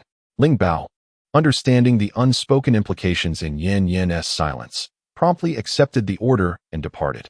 The movements of the Ezhou army could not escape the notice of Yangping Pass. However, under Yin Su's suppression, Yangping Pass made no response. Faced with this, Dong Fu gritted his teeth and returned to Baishui Pass. Once the Ezhou army retreated, Yin Su and his comrades saw no reason to remain at Yangping Pass. After leaving Xiahou Yuan to continue guarding, Yin Su set off for Nanjing with Cao Xiu, Zhao Yun, Zhang Run, and a contingent of Zhang Ren's personal guards. Jun Gui, upon our return to Nanjing and after meeting with the Lord, I wish to recommend you to guard Sherman. However, rest assured that both you and the talented individuals like Miao Kai will be reassigned once Hanzhong stabilizes. After all, your capabilities are wasted merely overseeing a pass. This was not mere bravado from Yin Su. In times of war, deploying such formidable generals to guard positions was indeed warranted. But during peacetime, such arrangements were a sheer waste. True commanders are like bricks, moved wherever needed, ready to follow orders, or, like Cao Run, oversee entire front lines. However, Cao Cao was still in the early stages, and such deployments were regrettably necessary. The strategist is overly concerned, since it is a military order. I shall obey and act accordingly. Yin Su glanced at Zhao Yun, then at Zhang Run, nodding in satisfaction, as such obedient generals truly ease one's concerns. Chapter 36. Shizhc. The distance from Yangping Pass to Nanjing is not considerable, and given Yin Su's aversion to travel, he hastened their journey. Consequently, they arrived at Nanjing City in a short span of time. Meanwhile, Cao Cao had already received news of Yin Su and his companions' return, and thus eagerly awaited them at the city gates. Ha ha ha! Look, our astute strategist has returned. Cao Cao exclaimed, spotting Yin Su from afar and unable to resist taking a few steps forward to greet him. Yin Su promptly dismounted and approached Cao Cao, bowing respectfully. I pay my respects to my lord. I have fulfilled my mission. Ha ha ha, splendid. Just your return is enough. Cao Cao beamed, shifting his gaze to Zhao Yun and Zhang Run behind Yin Su. But Brother Zilong, what brings General Zhang here? Zhang Run, taken aback by the unexpected attention, hastily bowed and replied, Zhang Jungui pays his respects to my lord. Ha ha, no need for excessive formalities. This time, it is General Zhang who deserves the credit for repelling the enemy. After this, Cao Cao engaged in light banter with Zhao Yun and Zhang Run, exhibiting a lively demeanor, as if he were like a fish in water or a tiger with newfound strength. Noticing Cao Cao indulging in his fondness for talented individuals, Yin Su stepped forward. My lord, this is not a place to linger. Perhaps we should enter the city and converse further? Cao Cao, feeling somewhat chagrined, slapped his forehead and exclaimed, Ah! I became overly excited upon seeing General Zhang. Quickly, let us enter the city. Yin Su was uncertain whether Cao Cao's excitement was genuine, but he recognized that with such smooth rhetoric, Zhang Ren's esteem for Cao Cao was undoubtedly rising. Once they entered the city, they proceeded directly to the governor's office. As they approached, Cao Cao playfully grasped Yin Su's arm and said with a grin, Come now. Did you not chide me for not finding you assistance? Today, I have indeed procured a companion for you. You two should converse well at the banquet later. Yen Su paused momentarily at Cao Cao's words, but quickly comprehended the situation. It appeared new talents had arrived. Bring forth a firecracker display of 5,000. He called out. What? None available? Very well, let the music and dance continue. As they reached the governor's office, a scholar, accompanied by Yin Pu, awaited them outside. Name, Shizhong. Courtesy name ZHCI, Strength, 20, Power, 20, Stamina, 29, Skill, 12, Reaction, 19, Intelligence, 96, Strategy, 99, Politics, 99, Command, 90. Military Preparation, 96. She's HC. I recognized Yin Su almost instantly. After all, those crimson eyes were rather distinctive. I am Shizhong, known as ZHCI. I have long heard of your renowned foresight and am delighted to finally meet you. Just as he finished his greeting, Yin Su unexpectedly embraced him. At long last, you have arrived. The sudden hug left even a sage like Shizhc momentarily speechless. Fortunately, Yin Su's enthusiasm did not linger for long. He soon released Shizhichai and stepped back to bow respectfully. I am Yin Su. Yin Huang has mentioned you, Brother Zhichai. Upon meeting you, I felt an overwhelming joy and hope you do not take offense at my excitement. Yin Yin is indeed a person of character, which Zhichai admires. Observing the harmonious interaction between his two strategists, Cao Cao's tension eased significantly. To be candid, he had initially harbored concerns about a potential discord between Yin Su and Shizhichai. Although such a possibility seemed remote, Yin Su's importance to him necessitated careful consideration. Now, witnessing the scene before him, it appeared his worries were unfounded. Ah, how delightful that the two of you have hit it off so well. However, this doorway is hardly a suitable place for conversation, especially with Jun Gui, Zilong, and the others present. We should hasten to the banquet. Indeed, what the Lord says is most reasonable. As the banquet progressed, whether newcomers or those long established, everyone quickly grew familiar with one another. However, Yin Su and Shizhichai observed that Cao Cao had not indulged in excessive drinking, nor had he instructed the attendants to refill their cups. This led them to surmise that important matters would soon be discussed, prompting them to refrain from overindulgence. Once the guests had departed, Cao Cao indeed summoned Yin Su and Shizhichai with urgency to the tea room. Once seated, Cao Cao began to discuss the current situation in Hanzhong. Now that Bo Ping, Yin Pu, has pledged his service to me, and with my mentor, Kai Yong, having emerged from retirement, I am relieved to say that the governance of Hanzhong is no longer a concern. However, we must deliberate together on matters beyond governance. Upon hearing this, Yin Su and Shizhichai exchanged knowing glances, with Yin Su being the first to inquire, My lord, what is the current attitude of the gentry in Hanzhong? In the waning days of the Han dynasty, no matter where one sought to expand, one could not bypass the collective of the gentry. Hanzhong is home to a significant number of these families, including the Li, Zhao, Zhu, Cheng, Zheng, Zhang, and Yang clans of Nanjing, as well as the Chun and Shi families of Chengdu. These are the prominent gentry of Hanzhong. Among them, the Li family of Nanjing holds particular significance for Yin Su, being the descendants of 2 generations of 3 dukes, although they are half as numerous as the 4 generations of 3 dukes from the Yuan Shao clan. This achievement is nonetheless remarkable. Thus, the entire gentry of Hanzhong looks to the Li family of Nanjing as their leader. Cao Cao, brimming with pride, stroked his beard and remarked, Currently, the gentry of Hanzhong shows no signs of dissent. Many young gentry have already joined the military or taken up official positions. Though these are minor roles, this progress owes much to Zhichai's assistance. Oh, I see. I had not anticipated that Brother Zhichai would bring such a significant gift upon his arrival. It is merely leveraging the Lord's influence. In light of Zhichai's humility, Yin Su chose not to elaborate further. After all, certain truths are best understood without excessive flattery, which could come across as insincere among their ranks. Since the situation in Hanzhong is now settled, we must turn our attention outward. It is not that Yin Su is unwilling to initiate reforms.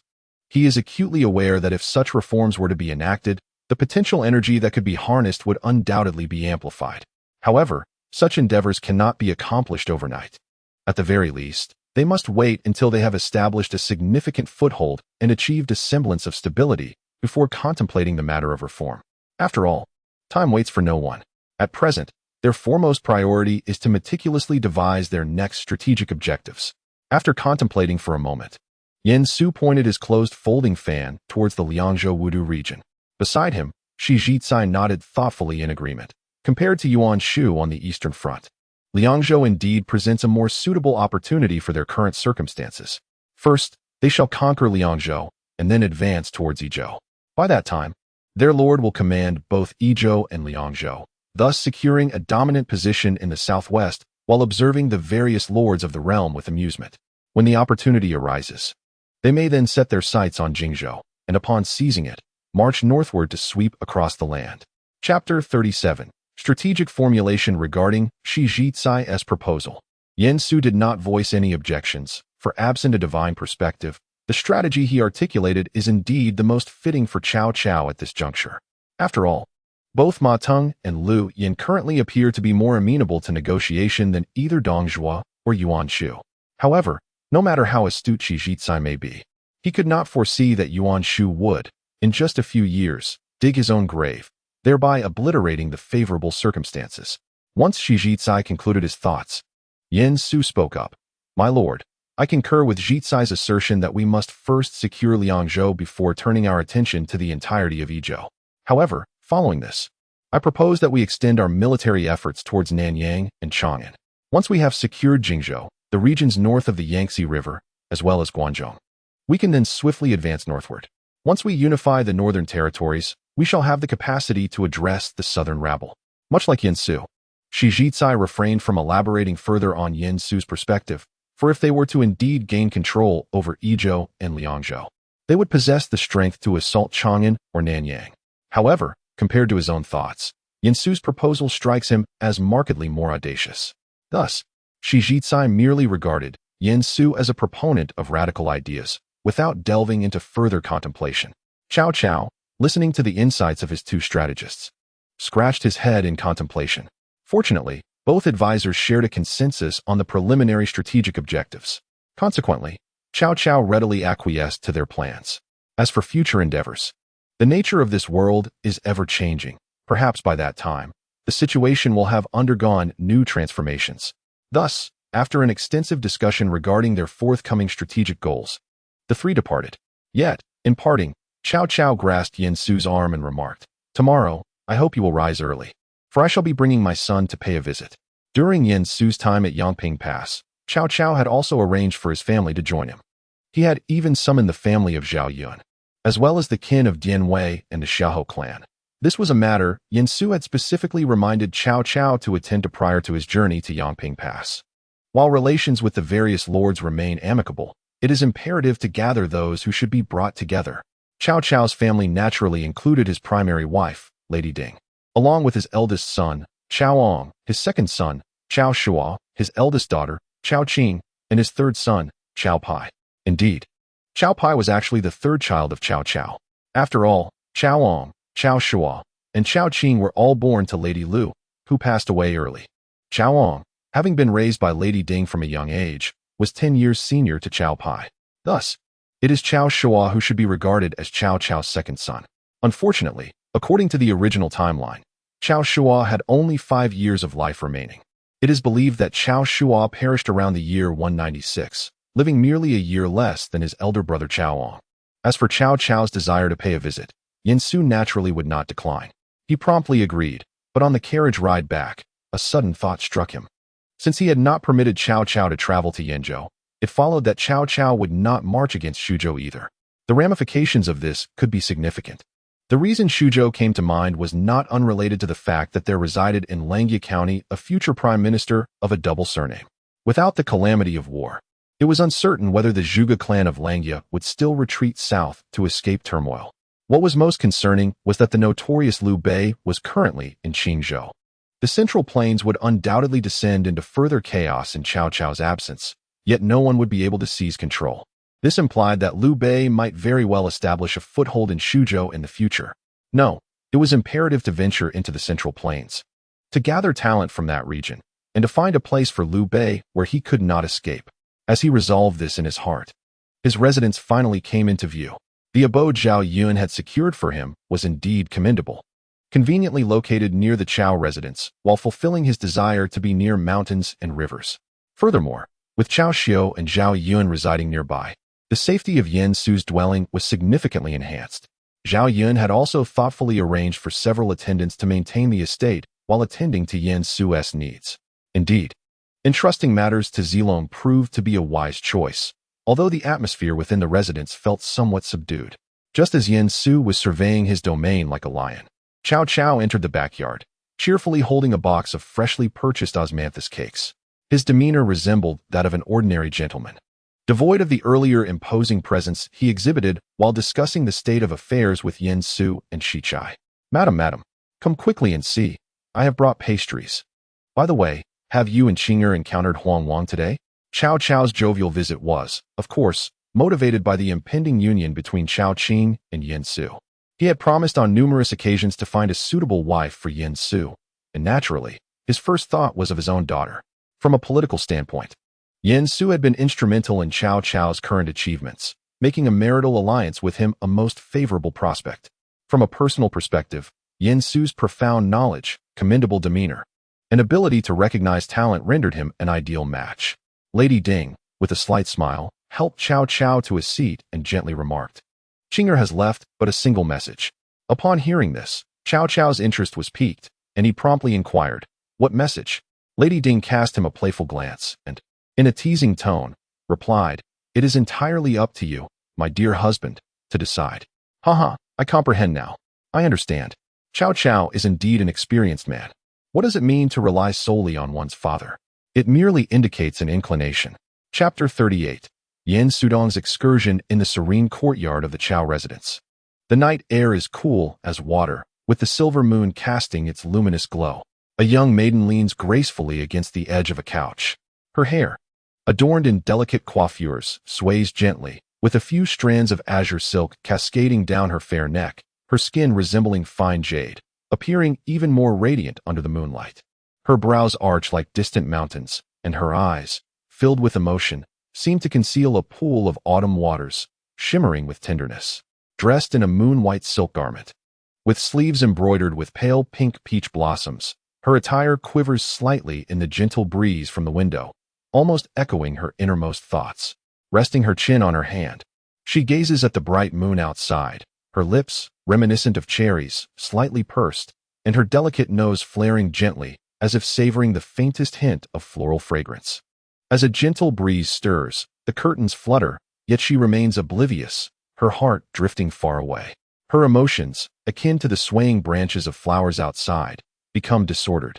Although the moonlit night is beautiful, it fails to quell the longings within her heart, leaving her ensnared in this tranquil darkness, her thoughts entangled. Surprisingly, her father has proven reliable this time. The individual in question is indeed Cao Qing. When Cao Cao, accompanied by Yin Su and Shi Zhichai, ventured to the tea house, she, alongside her mother, had attentively observed Yin Su from a prearranged position set by her father. With just a single glance, Cao Qing was captivated by Yin Su's appearance. After all, the allure of white hair and red eyes is deeply ingrained in the essence of Huaxia people. Although Yin Su possesses only the red eyes, combined with his handsome visage, it is not an exaggeration to say that he could enchant 9 out of 10 maidens on a stroll. Thus, Cao Qing fell under his spell. Furthermore, as her father had asserted, Yin Su is a person of great talent. With both intellect and beauty, what could possibly deter Cao Qing's admiration? In fact, she now finds herself somewhat anxious about whether Yin Su would consent. However, recalling her father's fervent assurances, she believes this matter should come to fruition. Yet, unbeknownst to Cao Qing, while she wrestles with sleeplessness, Yin Su comfortably cradles a pillow in deep slumber.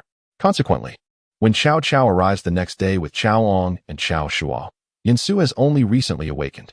Haha, Huang Wang, you clearly did not indulge in wine yesterday. Yet here you are, indulging in slumber. In response to Cao Cao's jest, Yin Su merely sighs, then raises his head to reveal bloodshot eyes from rising too early. Alas, I observed an unusual celestial phenomenon last night, hence I was occupied until the late hours. However, knowing I am able to assist my lord makes it all worthwhile. Upon hearing this, the smile on Cao Cao's face instantly freezes. He wishes he could travel back in time to give his former self a reprimanding slap. After all, Huang Wang stayed up late to observe the stars for him, and here he is making light of the situation.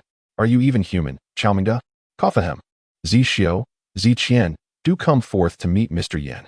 Noticing his own fault, Cao Cao hastily shifts the topic, while behind him, Chaoong and Cao Shuo promptly step forward to bow to Yan Su. Zixiu, Ziqian, pays respects to Mr. Yan. My lord, who is this?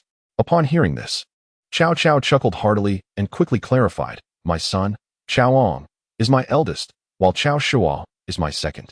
Today, I wish for these two to accompany Huang Wang in the future. I wonder what Huang Wang thinks of this. Since you place such trust in Su, rest assured that Su shall not disappoint you. Although Su had long harbored suspicions upon Cao Cao's utterance, he could not help but scrutinize Chaoong and Cao Shuo closely. Cao Cao continued, I am well aware of Huang Wang's talents. Thus I feel reassured in having them by his side. Perhaps Huang Wang could first assess the two? Su did not decline this request. After a brief glance, he first turned his attention to Chaoong, a paragon of filial piety and bravery. A youth endowed with both literary and martial prowess. Ha, splendid. And what of Shuo? Su hesitated momentarily before he spoke of Cao Shuo. His youth already reveals a disposition for strategy and ambition. Cao Cao's brow furrowed. He sensed the hesitation in Su's tone and promptly said, Ziru, you take your brother outside. I have important matters to discuss with Mr. Yan. Understood. Once Chaoong and Cao Shuo had departed, Cao Cao could no longer restrain his curiosity and inquired of Yan Su, Huang Wang. Does this assessment of Shuo have a concluding remark? The favorable time has not yet been enjoyed, turning to dust. Cao Cao was momentarily stunned. This phrase, from any perspective, hardly constituted a commendation. Regaining his composure, he grasped Yan Su's sleeve with trembling hands. What does Huang Wang mean by this? With your wisdom, I believe you have already surmised. Is there hope yet? In response, Yan Su swiftly unfurled his folding fan. Upon witnessing this, Cao Cao, who had been somewhat anxious, felt a wave of relief wash over him. Do you still remember the few individuals I requested you to seek? Cao Cao blinked. Since it pertained to Shuo, it could not be Huangzhong. Thus he deduced, you mean Zhang Ji and Hua Tuo? Yan Su nodded, clearly pleased that Cao Cao grasped this point so readily. Precisely. In the realm of medicine today, none rival these two. Hence, even if they cannot cure, they may possess means to prolong life. Should their efforts fail, then it must simply be fate. Having said this, Yan Su seemed to recall something and hastily added, by the way, my lord, I fear that Ji Kai's health may also be in jeopardy. I hope you will keep this in mind. Cao Cao nodded at this, a touch of worry crossing his brow as he rubbed the space between his temples. Why are there so many in ill health on my side? It seems I must dispatch more personnel to locate Zhang Ji and Hua Tuo.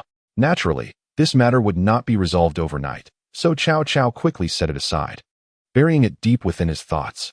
However, while the search for Zhang Ji and Hua Tuo could not be addressed immediately, there were matters at hand that could be resolved forthwith. Huang Wang, do you recall the marriage proposal I mentioned previously? Before Yan Su could respond, Cao Cao continued. Now that Qing heir has arrived in Nanjing, and with no elders remaining in your family, it merely requires your consent. If you are willing, I shall take care of all arrangements. The daughter has yet to wed, yet Cao Cao has already summoned the old man. However, Yan Su, of course, would not object to this arrangement. In this era, when your superior wishes to bestow his daughter upon you, how could one possibly refuse? Who would dare to express reluctance? Moreover, it is likely that this princess of Qinghe possesses a pleasing appearance. As for Yan Su's unwavering confidence, it undoubtedly stems from his belief that Cao Cao is no fool. This marriage is steeped in political significance, and thus, Cao Cao would never choose an unattractive daughter to marry off to Yan Su. Nevertheless, prior to this, Yan Su clearly had other matters to attend to. Ultimately, the decision rests with the Lord, but before that, Su must embark on a journey. Upon hearing Yan Su's declaration, the previously jovial Cao Cao was suddenly filled with perplexity. To where do you intend to go? Eastward. Eastward? Yan Su nodded, snapping open his folding fan, and with an air of mystery, he proclaimed, last night, I observed the celestial phenomena and noticed the stars twinkling in the eastern sky. It seems that many great talents are concealed in the world, and thus, I have resolved to journey eastward to recruit such talents for my lord. Absolutely not. Initially, Yan Su had anticipated a smooth departure, but to his surprise, he was met with Cao Cao's immediate objection, leaving him quite bewildered. What is the meaning of this, my lord? At this moment, Cao Cao realized that his reaction had been somewhat excessive, and thus, he quickly softened his tone to offer counsel. The journey is long, and the realm is currently unstable. I am genuinely concerned. I see, my lord, you need not worry. While I excel in the art of discerning talent, I am also somewhat skilled in martial arts. If you wish, you may send someone to inquire about my abilities. Furthermore, with one lie to protect me and the soldiers previously assigned by you, my lord, there is no need for concern regarding this expedition's safety. Presently, the various warlords have only just stabilized their territories and are preoccupied with internal matters, which is precisely why Yen Su feels so confident about traveling eastward. After all, the bandits along the way are no match for the soldiers under Cao Xiu's command. However, Cao Cao clearly had a different perspective. After pondering for a moment, he raised his head and stated, "No, even so, I remain somewhat uneasy. How about this? Let Zilong accompany you." Chapter 39. Huang Hanqing. Upon hearing Yen Su's proposal, Cao Cao instantly lifted his head. "You know, if Zhao Yun were to accompany you, I would indeed feel considerably more at ease." "Very well, in that case, ensure you depart early and return promptly." With Cao Cao relenting, Yen Su naturally agreed wholeheartedly. "Little Bei, wait for me. I shall return shortly." 2 days later, Yen Su, accompanied by Cao Xiu and Zhao Yun, set forth on their journey eastward. The party comprised over 200 individuals, including 50 cavalrymen meticulously selected by Cao Cao for Yen Su, as well as 200 infantry, all disguised as a merchant convoy. They needed to travel east along the Han River, reaching Wudong City before switching to horse-drawn carriages to continue their journey. Inside the cabin of the ship, Yen Su gazed at the fragrant pouch in his hand and shook his head, perhaps due to Yen Su's imminent departure. Cao Cao had arranged for him to meet with Chao Qing the previous day. Regarding Chao Qing, Yen Su could honestly say he was smitten at first sight. What he did not anticipate was the other party's audacity in love and hate, unabashedly expressing admiration for him, as if to suggest that a return would lead directly to matrimony. "Chao Qing, I too am reluctant, yet I cannot deny my instant infatuation with him." Thus, with their mutual pursuit, their meeting yesterday unfolded with remarkable ease, leaving Cao Cao nearly sleepless with joy throughout the night. However, unbeknownst to Yen Su, as he departed by boat, there was not only Cao Cao and others seeing him off, but also a solitary figure quietly seated in the nearest tavern to the city gate. This person had a few strands of azure hair cascading by her ear, her skin as smooth and white as exquisite mutton fat jade, radiating a gentle glow. Her brows were like distant mountains, slender and slightly arched, hinting at the elegance of the waters of Jiangnan.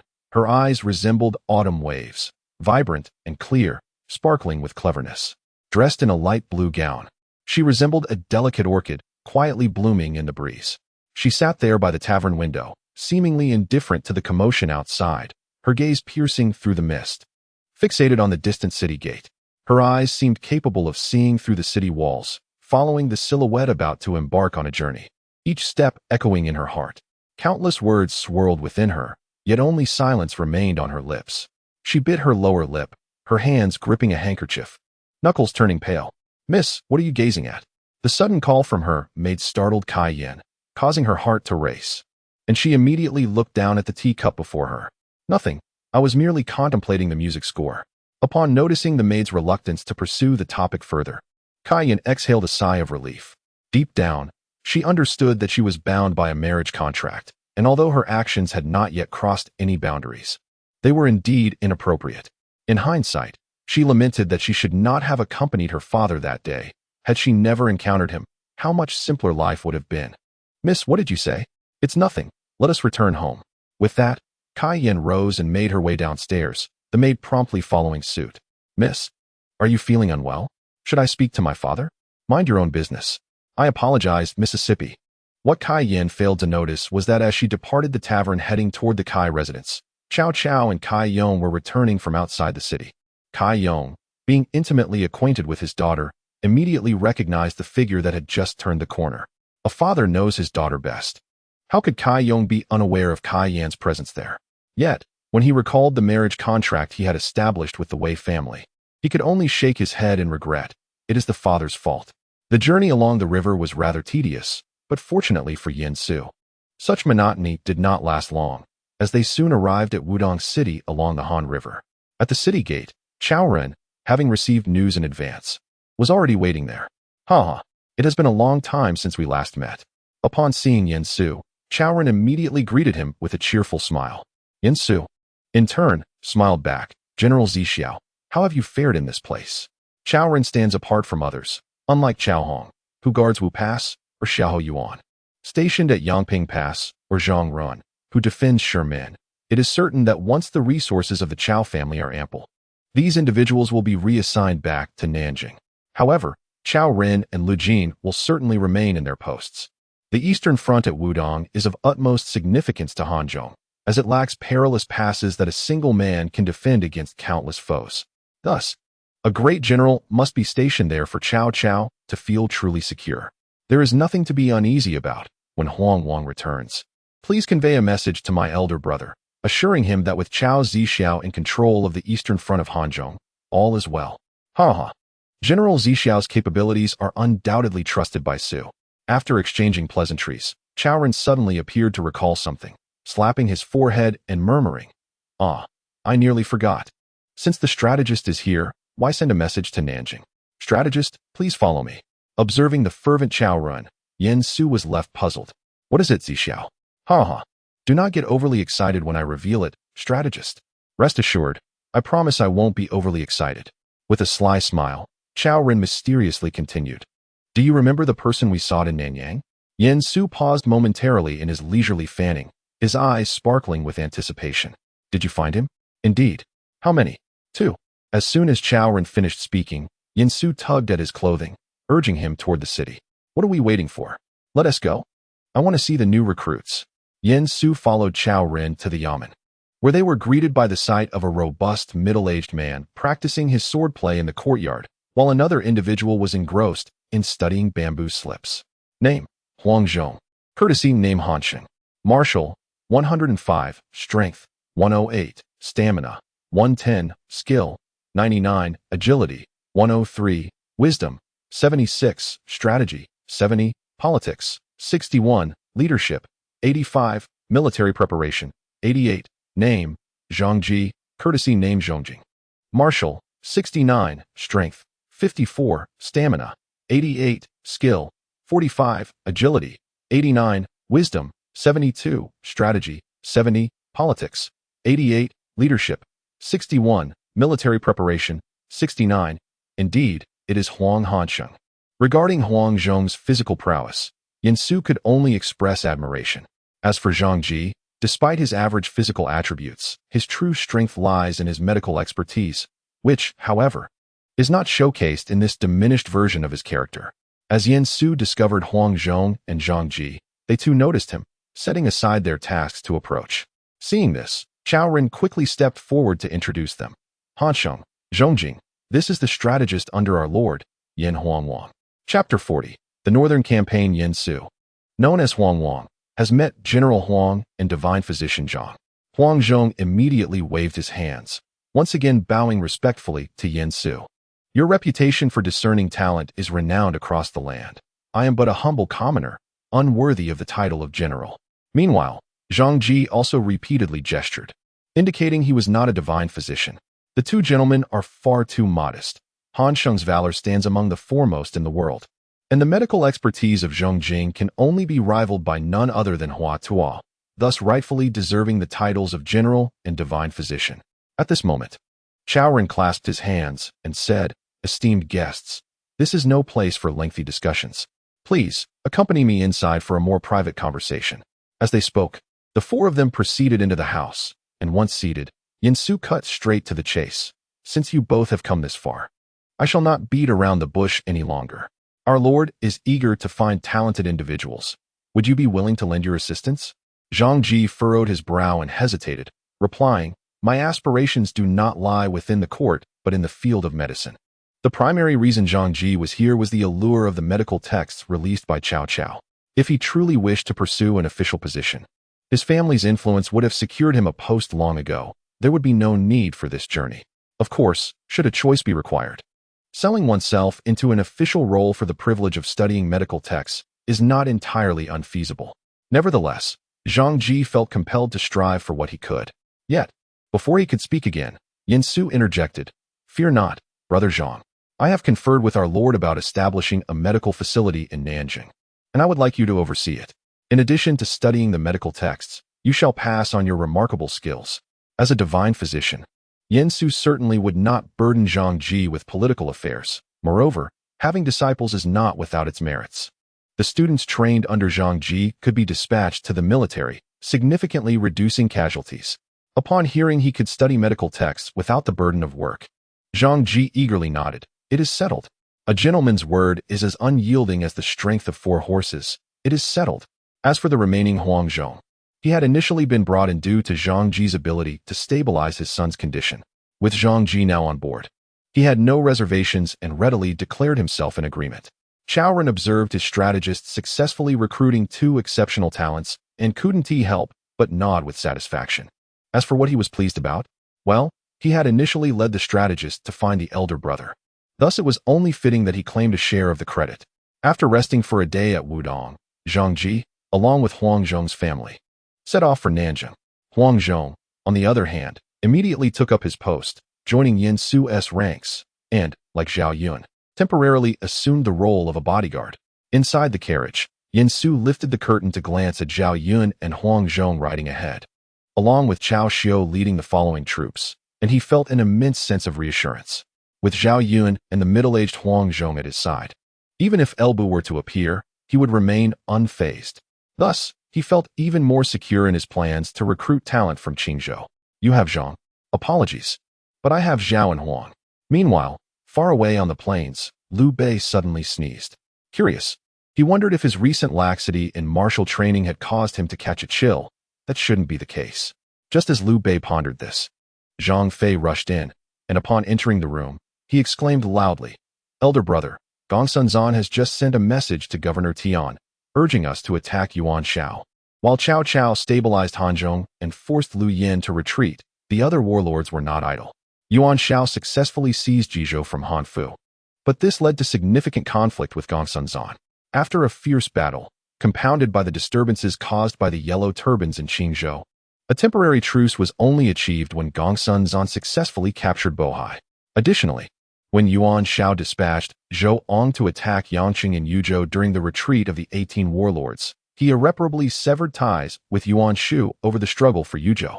Consequently, Yuan Shu sent Gongsun Zan's brother, Gongsun Yu, to assist Sun Jian in reclaiming Yangqing. Unfortunately, Gongsun Yu was struck down by a stray arrow during this conflict, prompting Gongsun Zan to hold Yuan Shao responsible for this tragedy. Thus, the fierce rivalry between Gongsun Zan and Yuan Shao reignited. Meanwhile, upon receiving news from Zhang Fei, Liu Bei hurried to the governor's office. Liu Bei was currently the magistrate of Pingyuan, overseeing the entire Pingyuan county, while Tian Kai served as the appointed governor of Qingzhou by Gongsun Zan. However, since Gongsun Zan's control over Qingzhou was limited to Pingyuan County, Tian Kai effectively performed the duties of the county magistrate, with his office situated in Pingyuan County. As a result, Liu Bei found himself with ample free time. Fortunately, due to the valor displayed by Liu Bei and his brothers in battle, Gongsun Zan's forces had not forgotten about him. Governor Tian, is there a war? Oh, it is Xuanda. The Lord has just sent word for us to mobilize troops to attack Ganling. Upon confirming that there was indeed a battle to be fought, Liu Bei could not contain his excitement. After all, he was an ambitious individual, yet he found himself trapped in Pingyuan, merely a figurehead in his role as magistrate. Thus, engaging in battle and achieving military merit was Liu Bei's south best avenue for escape from this predicament. Having spent considerable time with Liu Bei, Tian Kai understood his aspirations and preemptively advised, this battle will be a feigned attack. The main force will still be led by the Lord. A feigned attack? Liu Bei furrowed his brow at this revelation. He rushed to the map, incredulous. How can it be a feigned attack, Governor Tian? We are set to assault Ganling. From any perspective, this is clearly a main attack. Haha, if even Xuanda thinks this way, then Yuan Shao surely will too. This is the Lord's strategy. Then, where's our main attack? Tian Kai smiled softly, pointing to an inconspicuous location on the map. This is GPO. Precisely. If we can attract sufficient attention at Ganling, then the White Horse Yizong under the Lord's command can seize the opportunity to capture GPO, thereby cutting off Yuan Shao's forces. If we succeed in this battle, Yuan Shao will have no chance of recovery. After staring at GPO for a considerable time, Liu Bei finally exhaled deeply. The offensive strategy devised by Gongsun Zan was indeed perilous, yet its potential rewards were immense. However, this was not for Liu Bei to ponder, at least for now. Their feigned attack was equally crucial, representing a significant opportunity for him to achieve merit. This was more than sufficient for Liu Bei in his current circumstances. As Gongsun Zan stirred with restlessness, Yuan Shao hastily summoned his generals to deliberate on strategies for confrontation. Seated high above, Yuan Shao observed as his civil and military officers stood attentively by his side. Among the military leaders were Chun Yuqiong, Yin Liang, Wen Chou, Gao Lan, Zhang He, Chu Yi, Han Meng, Gao Gan, Jiang Qi, Jiang Yiziu, Zhu Ling, El Xiang, El Kuang, Jiao Chu, Yuan Shang, and Yuan Shi. On the council side were Tian Feng, Zhu Shou, Su Yu, Feng Ji, Guotu, Sun Chun, Shen Pei, and Xian Ping. In terms of personnel, it was evident that Yuan Shao's camp was brimming with talent. Chapter 41. Yuan Shao. I have an idea. With a plethora of fierce generals and astute strategists at his disposal, Yuan Shao remained unperturbed upon learning of Gongsun Zan's recent maneuvers. In fact, he was even inspired to devise a plan to decisively defeat Gongsun Zan. Aiming to fully reclaim Jizhou and even inflict significant damage upon Gongsun Zan to lay a solid foundation for his subsequent conquests of Yuzhou and Qingzhou. As all present assembled, Yuan Shao nodded slightly and shifted his gaze towards the strategists. Gongsun Zan approaches with his forces. Do you have any strategies? The strategists had already perused the latest military reports prior to their arrival. Thus they were well aware of Gongsun Zan's current situation. Guotu, with a glint in his eye, promptly stepped forward to propose. My lord, Gongsun Zan recently achieved a resounding victory in Qingzhou, where he decimated 300,000 troops of the Yellow Turbans with a mere 20,000 cavalry. While his morale is currently high, it is also the time of his greatest arrogance. As the saying goes, pride precedes a fall. We could deploy a contingent as bait, luring Gongsun Zan's army to the valley west of Dongwu City, where we can set an ambush to crush him. Once we diminish his fervor, he will inevitably decline, and that will be our moment to counterattack. As Guotu finished his counsel, Xian Ping and Sun Qin immediately stepped forward in support of his suggestion, clearly indicating that the three of them were aligned in their thoughts. Although Yuan Shao's camp was filled with strategists, they could largely be divided into three factions. The Hebei faction, represented by Tian Feng, Zhu Shou, and Shen Pei, all local members from Jizhou. The Henan faction, consisting of Guotu, Xian Ping, and Sun Chun, primarily from the aristocracy of Yingchuan, and the Nanyang faction, including Su Yu and Feng Ji, who were the earliest followers of Yuan Shao but had become somewhat marginalized as Yuan Shao's territory centered in Jizhou. After Guotu's proposal, Tian Feng immediately rose to reprimand Guotu and the others. You would place our lord in jeopardy with such perilous tactics. Pray tell, what if Gongsun Zan is not deceived? If we divert our main forces to Dongwu City, how shall we defend against potential attacks on Ganling? Should Ganling fall, would we not expose our homeland directly to the enemy? In response to Tian Feng's inquiry, Guotu exhibited no trepidation and promptly retorted with derision. How can you proclaim our strategies to be doomed before the battle has even commenced? Furthermore, even if Gongsun Zan is not deceived, our forces can directly counterattack from Dongwu City to retake Bohai Xiuxian. This Bohai County is, after all, the former territory of our lord. Should our lord's grand army successfully penetrate Bohai, he could effortlessly sever Gongsun Zan's influence in Yuzhou and Qingzhou with a mere gesture. In such a scenario, Gongsun Zan's troops remaining in the Qinghe Plain would be akin to fish in a barrel. Humph, your words are indeed facile, yet in the end, do they not amount to perilous maneuvers? With that, Tian Feng pivoted to Yuan Shao, offering a respectful bow, and continued, My lord, the most pressing matter now is to consolidate our forces. Presently, Gongsun Zan's morale is at its zenith, and we must rely on our fortifications to wear down his fervor.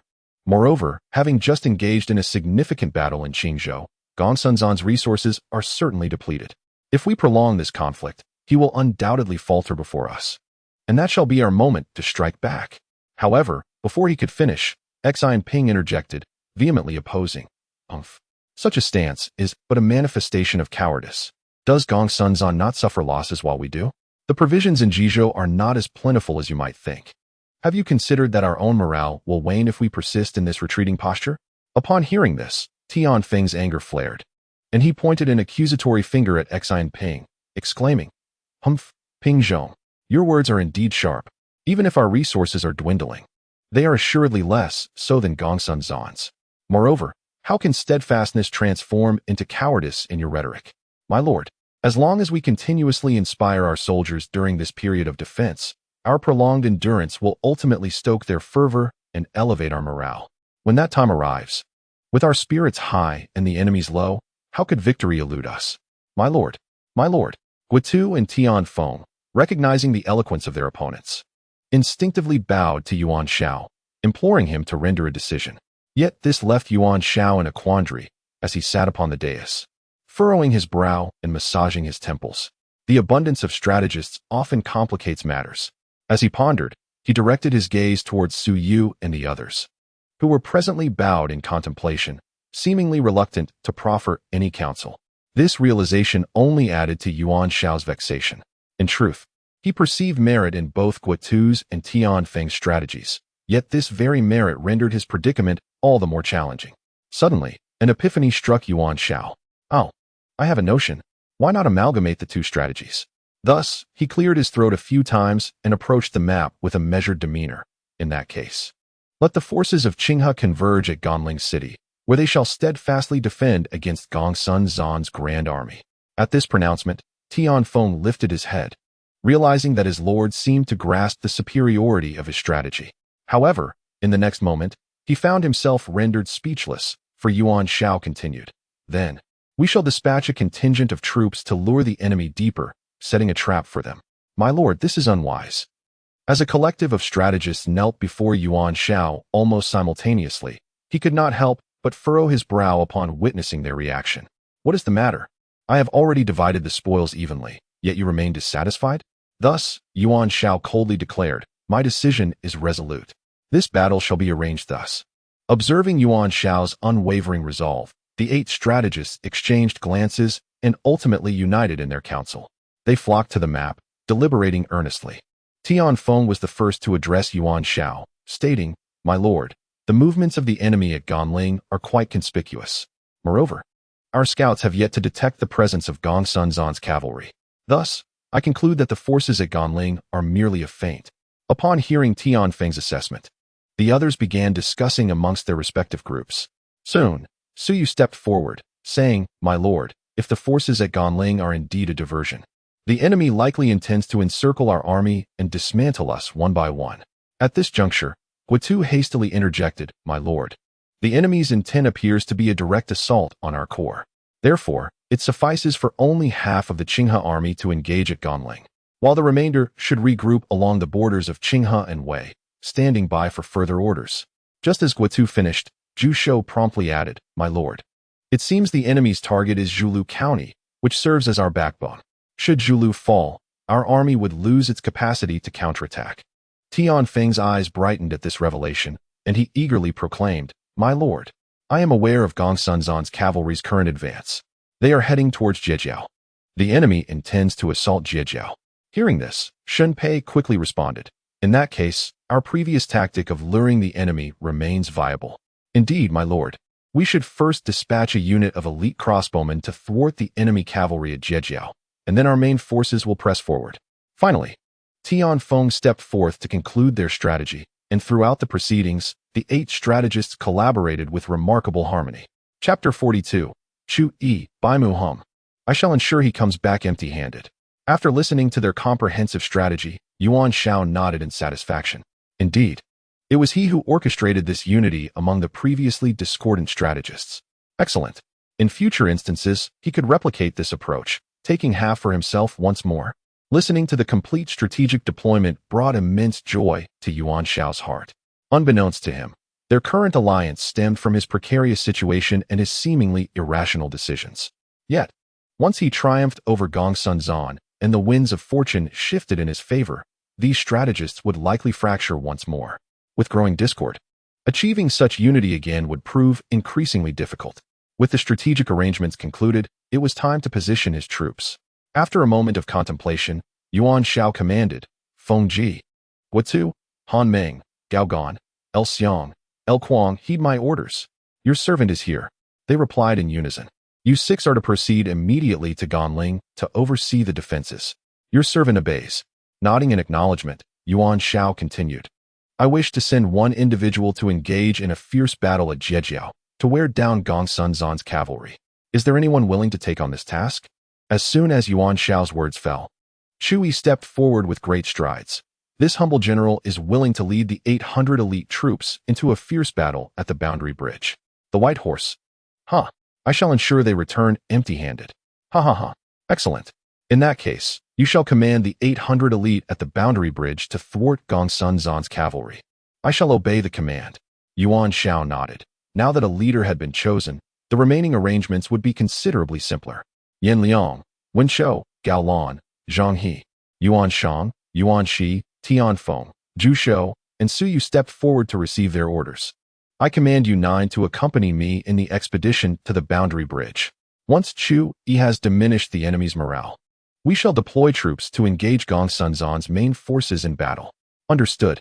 The other generals, along with Sun Chun and Xin Pei, were to remain at the main camp, while Chun Yuqiong and Xian Ping managed the supply lines, ensuring that no mistakes occurred. Understood. As Yuan Shao's army mobilized, the clash between Gongsun Zan and Yuan Shao loomed imminent. 20 miles south of the Boundary Bridge, Gongsun Zan led an army of 40,000, their formation impeccable, with 30,000 infantry at the center and cavalry flanking either side, including Gongsun Zan's pride, the White Horse Command. In Gongsun Zan's tent, Generals Yin Gang, Gongsun Fan, Gongsun Su, Shan Jing, and Zhou Dan, along with strategist Guan Jing, gathered. As the assembly concluded, Gongsun Zan declared, I intend to unleash the White Horse Command to disrupt Yuan Shao's formation, then send flanking cavalry to divide his troops, ultimately using infantry to expand our victory. What do you all think? At that moment, Guan Jing smiled and stepped forward, clasping his hands in salute. Your concerns are profound, my lord. This battle will surely shatter Yuan's forces. Your wisdom is unmatched. Ha ha ha. If that is the case, let us advance to the Boundary Bridge. As Gongsun Zan's army continued their advance, Chu Yi, stationed at the Boundary Bridge, caught sight of the Yuzhou army from afar. They were numerous and well-disciplined, their armor gleaming in the sunlight, a dazzling sight to behold. Noticing that only about 800 soldiers were stationed at the Boundary Bridge, Yin Gang cautioned, My lord, be wary of deception. Gongsun Zan furrowed his brow and replied dismissively, Yuan Shao's main forces are still at Ganling. How many troops can he possibly mobilize? Once our army breaks through the Boundary Bridge, our cavalry can form their ranks, and even if Yuan Shao has more soldiers, it will be of no consequence. After careful consideration, Yin Gang found merit in Gongsun Zan's words and ceased his objections. Seeing no dissent among the assembly, Gongsun Zan commanded, White Horse Command, heed my orders. Charge through the Boundary Bridge. As the commander of the White Horse Command, Yin Gang immediately urged his horse forward, cupping his fists in salute, I shall obey. With that, he rallied the White Horse Command and surged toward the Boundary Bridge, like a white whirlwind charging fiercely against Chu Yi's 800 infantry. The sound of hoofs thundered. Dust billowed, creating a breathtaking spectacle. Prepare. Form ranks. Faced with the formidable White Horse Command, Chu Yi remained remarkably composed.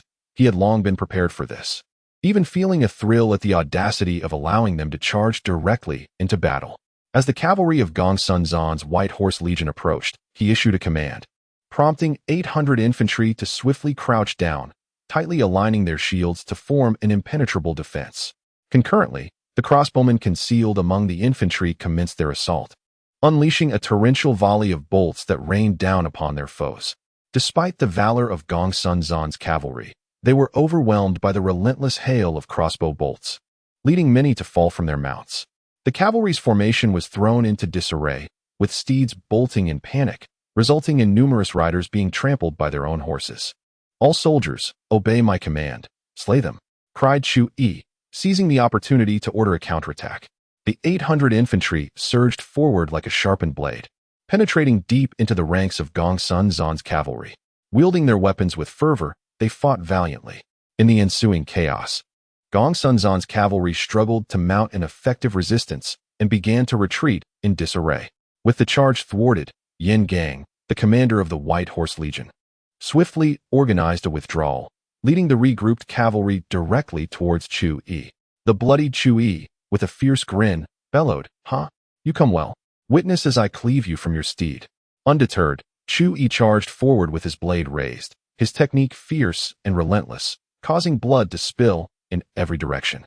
Seeing this, Yin Gang hastily raised his spear to meet the onslaught, his weapon dancing through the air as he parried Chu Yi's strikes, leading to a fierce stalemate.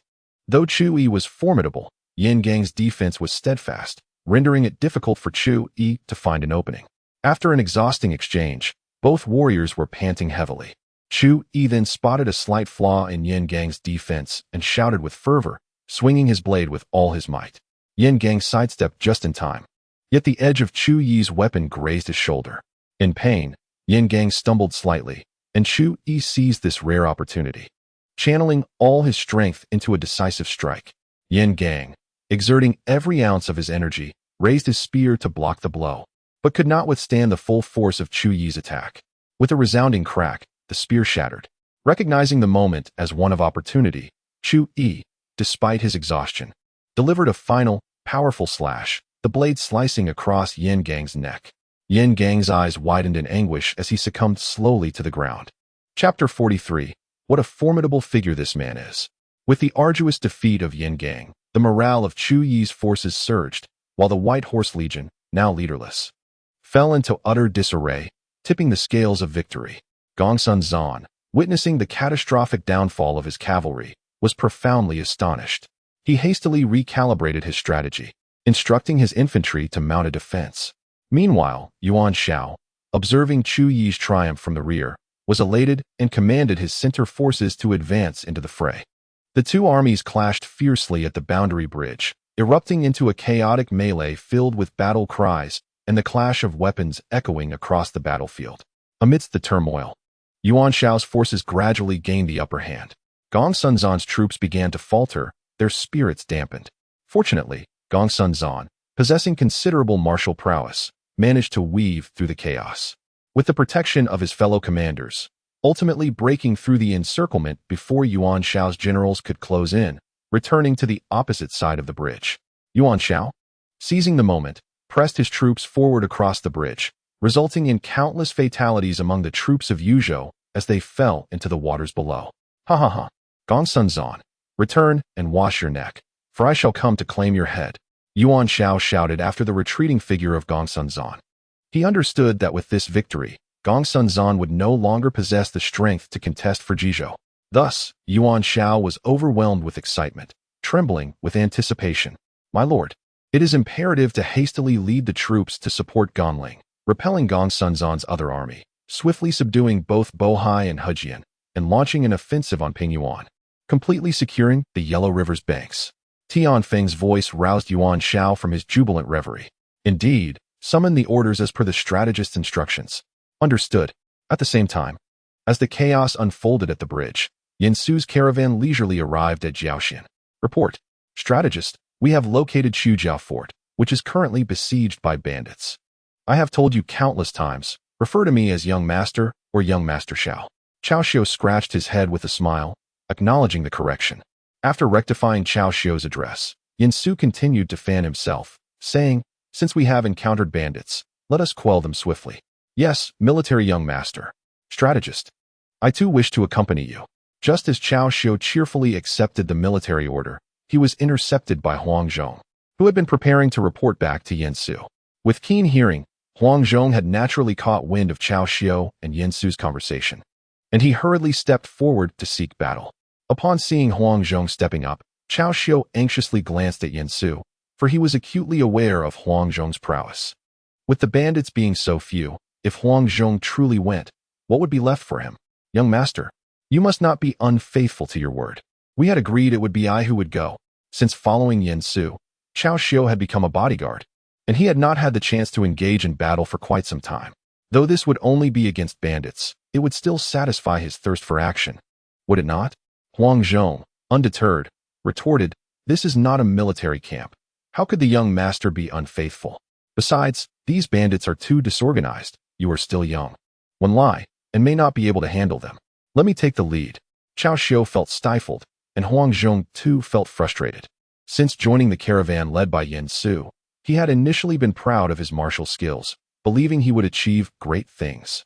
However, after recent sparring sessions with Zhao Yun, he had come to the profound realization that the Cao camp truly harbored hidden talents. Moreover, nearing middle age, if he did not seize any opportunity to showcase his abilities, would not his future merits be snatched away by others? Yen Su glanced at the fervent Hanzhong and then at the forlorn Cao Xiao, smiling as he pointed between the two. He then spoke softly, "In that case, let us divide our forces. One Lai, you shall allocate 30 cavalry to Hanzhong, who will lead them into the fray. You shall command the remaining cavalry, along with 100 infantry, to secure the perimeter and ensure the bandits do not escape. As for how this battle will unfold and how victory will be achieved, you two must devise your own strategies." Upon hearing this, the two exchanged glances, then quickly responded with delight, accepting their orders and departing. At the forefront, Zhao Yun, upon noticing that Cao Xiao and Hanzhong had both led their troops away, uttered no words but silently tightened the formation. He then approached Yen Su's side, vigilantly surveying the surroundings. Observing Zhao Yun's unwavering dedication, Yen Su, fanning himself with a folding fan, remarked, "Zilong, this marks Hanzhong's inaugural battle. What are your thoughts on the outcome?" Zhao Yun, gazing at the departing Hanzhong wielding his weapon, replied pensively, "Although General Huang is leading troops for the first time, our discussions and sparring sessions have revealed him to be a formidable warrior. Were it not for his ill-suited weapon, his prowess would surely ascend another level." Since Hanzhong joined the ranks, he and Zhao Yun frequently engaged in friendly duels. Notably, Hanzhong consistently emerged defeated. Yet this should not imply his inferiority to Zhao Yun. Rather, it was due to his unwieldy weapon. As Hanzhong had joined Yen Su's contingent midway, he wielded merely a short-handled saber, typically used for protecting his family. As the saying goes, a longer weapon holds greater strength. Thus, when faced with Zhao Yun's spear, Hanzhong found himself at a disadvantage. Though many assert that a single saber can overcome a spear, in the heat of battle, it is invariably the spear that prevails, or at least other long-handled weapons. Consequently, upon hearing Zhao Yun's words, Yen Su contemplated providing Hanzhong with a long-handled saber and a robust bow at the earliest opportunity, believing that such equipment would allow Hanzhong to unleash his full potential. At Su family fortress, a burly man stood atop the battlements, his face aflame with anger. This man was Su Chu, the very reason Yen Su had opted to take a detour through Jiao County. Su Chu was a towering figure, resembling a small mountain. His thick neck appeared as if forged from iron, veins bulging, exuding an aura of immense strength. His broad shoulders were as wide as door panels, and his powerful arms resembled tree trunks, muscles rippling like hardened rock. His sturdy legs stood firm like stone pillars, while his countenance radiated ferocity. With thick brows resembling ink and large eyes wide open, glinting like copper bells, filled with fierce determination. "Halt, you brigands! It is I, Su Chu, who stands before you. Withdraw at once." Upon hearing Su Chu's thunderous command, the almost 1,000 gathered brigands hesitated momentarily, daunted by his presence. The bandit leader, sensing the shift, scolded his men while inwardly gasping in disbelief. "By the heavens, how can this man be so formidable? Humph. Su Chu, never heard of him. I advise you to open the gates and surrender swiftly, or when our commander arrives with his army, you shall find no mercy." Su Chu, standing atop the fortress wall, glared fiercely and bellowed, "Pa, do you think Su family fortress would ever yield to scoundrels like you?" The moment Su Chu finished speaking, the bandit leader realized dialogue was futile and immediately commanded his men to attack. Chapter 44. The Tiger Warrior Su Chu with the bandit leader's order. The brigands surged toward the fortress walls like a tidal wave. The defenders of Su family fortress fought valiantly, yet the sheer number of attackers overwhelmed them, and the defenses began to falter. Su Chu, witnessing this, felt a surge of urgency. He glanced around and suddenly noticed large boulders within the fortress. Immediately, an order was given for the men and women of the clan to gather massive stones and place them around the fortress walls. "Hurry, go and find more boulders to crush them." With that, Su Chu personally stood atop the fortress walls, lifted a gigantic stone with both hands, and bellowed, hurling it towards the bandits. The stone plummeted like a meteor into the midst of the marauders, causing them to shriek in agony as they fell one after another. Su Chu continued to launch several boulders, and wherever they landed, the bandits were obliterated, leaving them too intimidated to approach the fortress walls any longer. Yet, despite this, The bandits hesitated to retreat, well aware that behind Su's fortress lay a treasure trove of provisions. Leader, let us withdraw. Once the other leaders arrive, we shall attack together. Bah! By the time they arrive, there will be no spoils left for us. After a brief moment of hesitation, the bandit leader gritted his teeth and declared, let the brothers launch one final assault. Tell them, if we can seize Su's fortress, not only will we feast, but we can also indulge with the women inside. But if we fail, when the other leaders arrive, we shall starve. Just as the leader finished speaking, he heard the sound of galloping hooves approaching from behind. The noise was not loud, yet it was directed straight towards him. The bandit leader hurriedly turned around, and to his dismay, he saw about 30 riders on majestic steeds charging towards him. Years of skirmishes had taught him to recognize that the leader of this cavalry was not to be trifled with. Quick, block them. Ha ha ha, Huang Hanzhong from Nanyang is here. You rodents, hasten to kneel and beg for mercy. As he spoke, Huang Zhong swung his great sword, cleaving down those bandits attempting to impede him. The bandits, lacking military formation, fell before him in mere moments, and Huang Zhong led his cavalry straight to the bandit leader. Die, marauder! With a swift and powerful strike. The bandit leader had no time to react before Huang Zhong's sword severed him from his steed. The leader is dead. Surrender now. As Huang Zhong's voice echoed, the surrounding bandits were thrown into disarray, discarding their weapons and fleeing in all directions. Seeing this, Huang Zhong turned to the fortress above. Warriors. If not now, then when? Su Chu, roused from his reverie by Huang Zhong's call, immediately turned to his fellow clansmen. Villagers, follow me to hunt down the bandits. Kill. With Huang Zhong leading the cavalry and eliminating the bandit leader, the marauders were already terrified, and the sight of Su Chu charging forth only intensified their panic. Some even collided in their haste. Who the hell is that? Can't they see? Stop shouting, just run. Right, scatter. They won't be able to pursue us on horseback. However, just as one bandit finished speaking, an arrow whistled through the air, piercing his throat. Before the others could react in alarm, a rain of arrows fell upon them. Fortunately, perhaps to avoid friendly fire, the arrow storm did not completely envelop them, but it effectively blocked their escape. A young general appeared in the distance, accompanied by a troop of cavalry and soldiers stretching into the forest. You rogues have long been ensnared within my encirclement.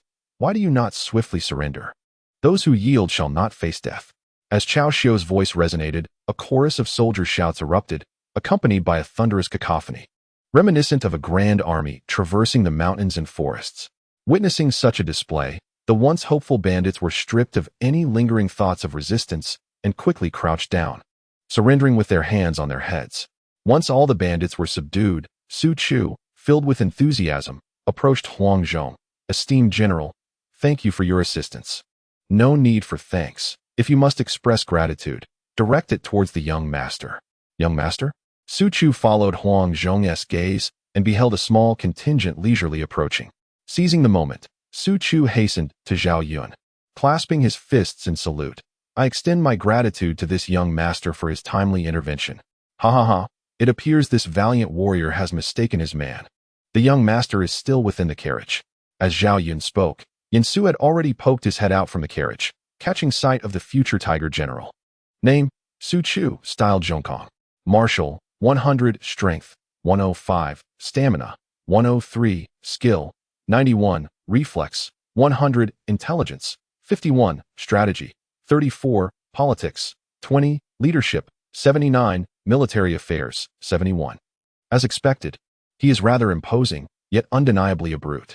But Su Chu facing him? Before Su Chu could utter his next thought, he was startled by Yin Su's sudden invocation of his name. Wait, I haven't disclosed my name to him, have I? Could it be that I've heard tales of certain officials in the grand cities favoring young gentlemen? This young master appears quite refined. He surely wouldn't.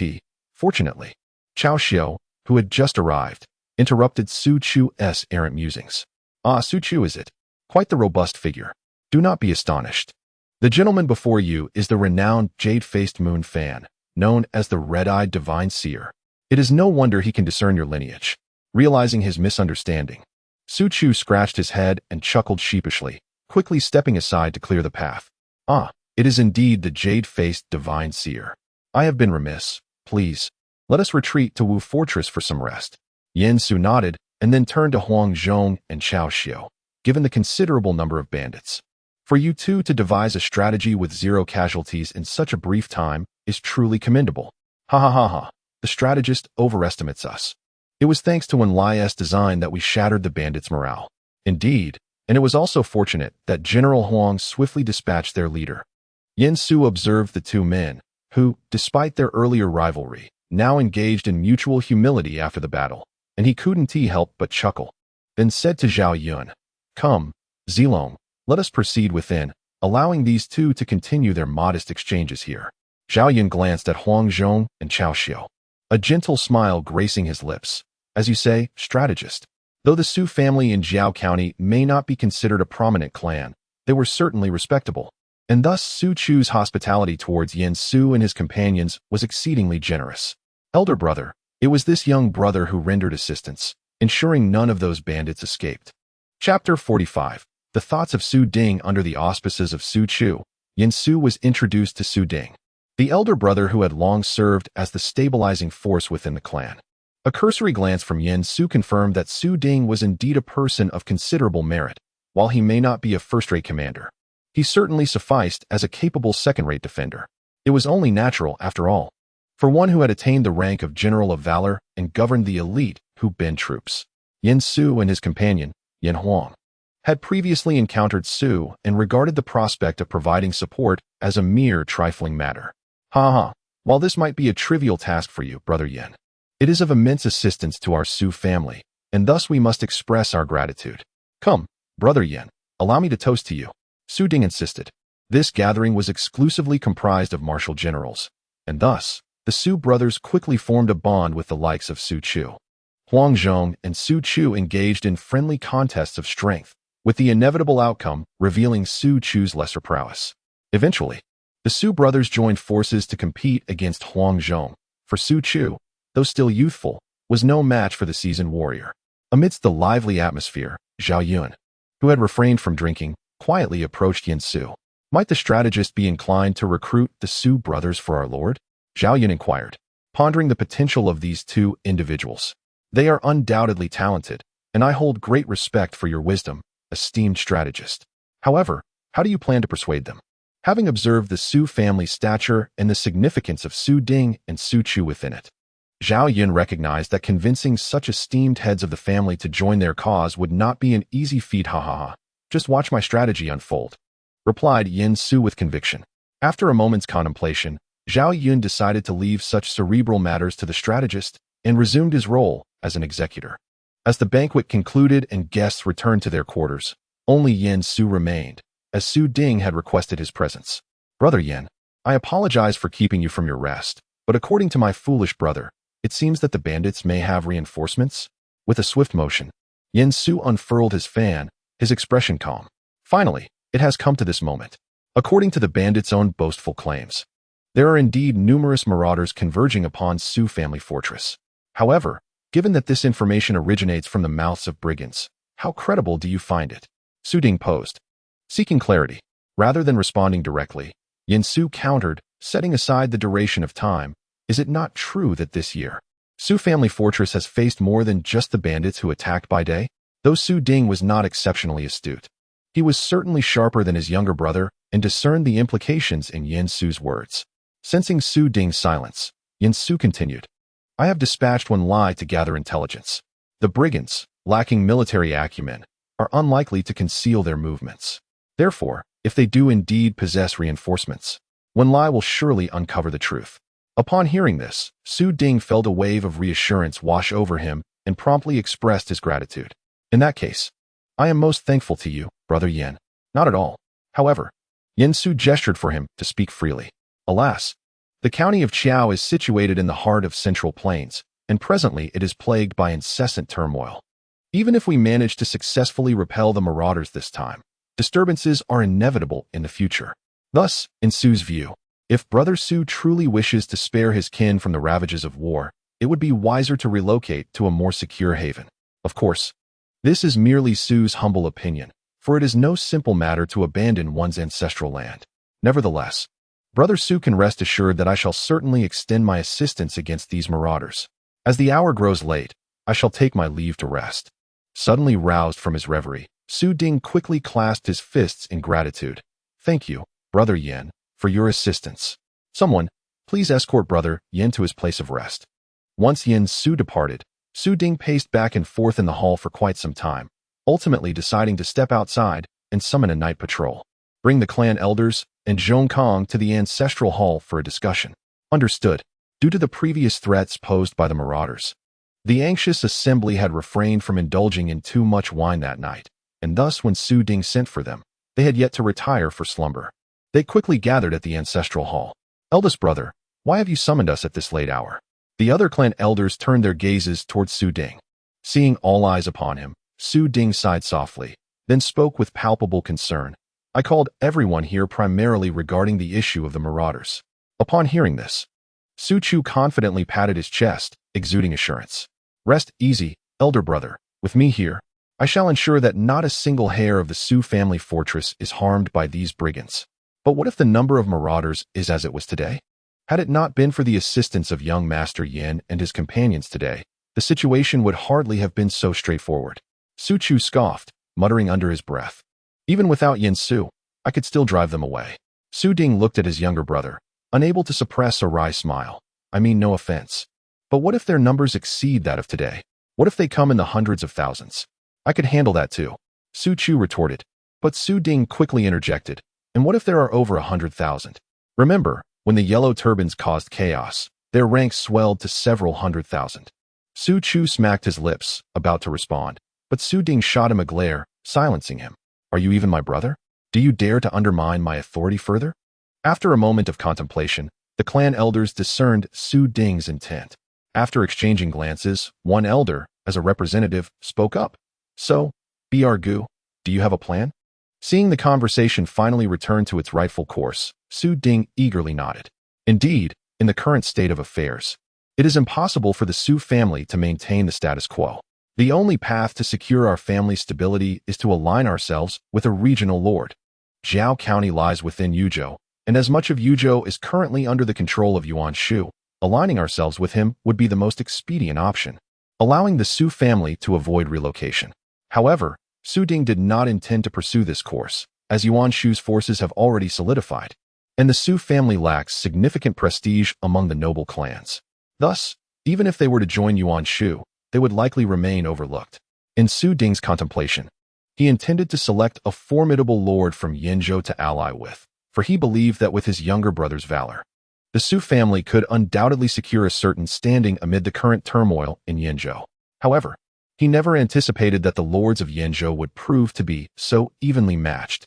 Following Lu Dai's demise, Yinzhou had splintered into several factions, and infuriatingly, these lords, due to their similar strengths, rapidly evolved and adapted.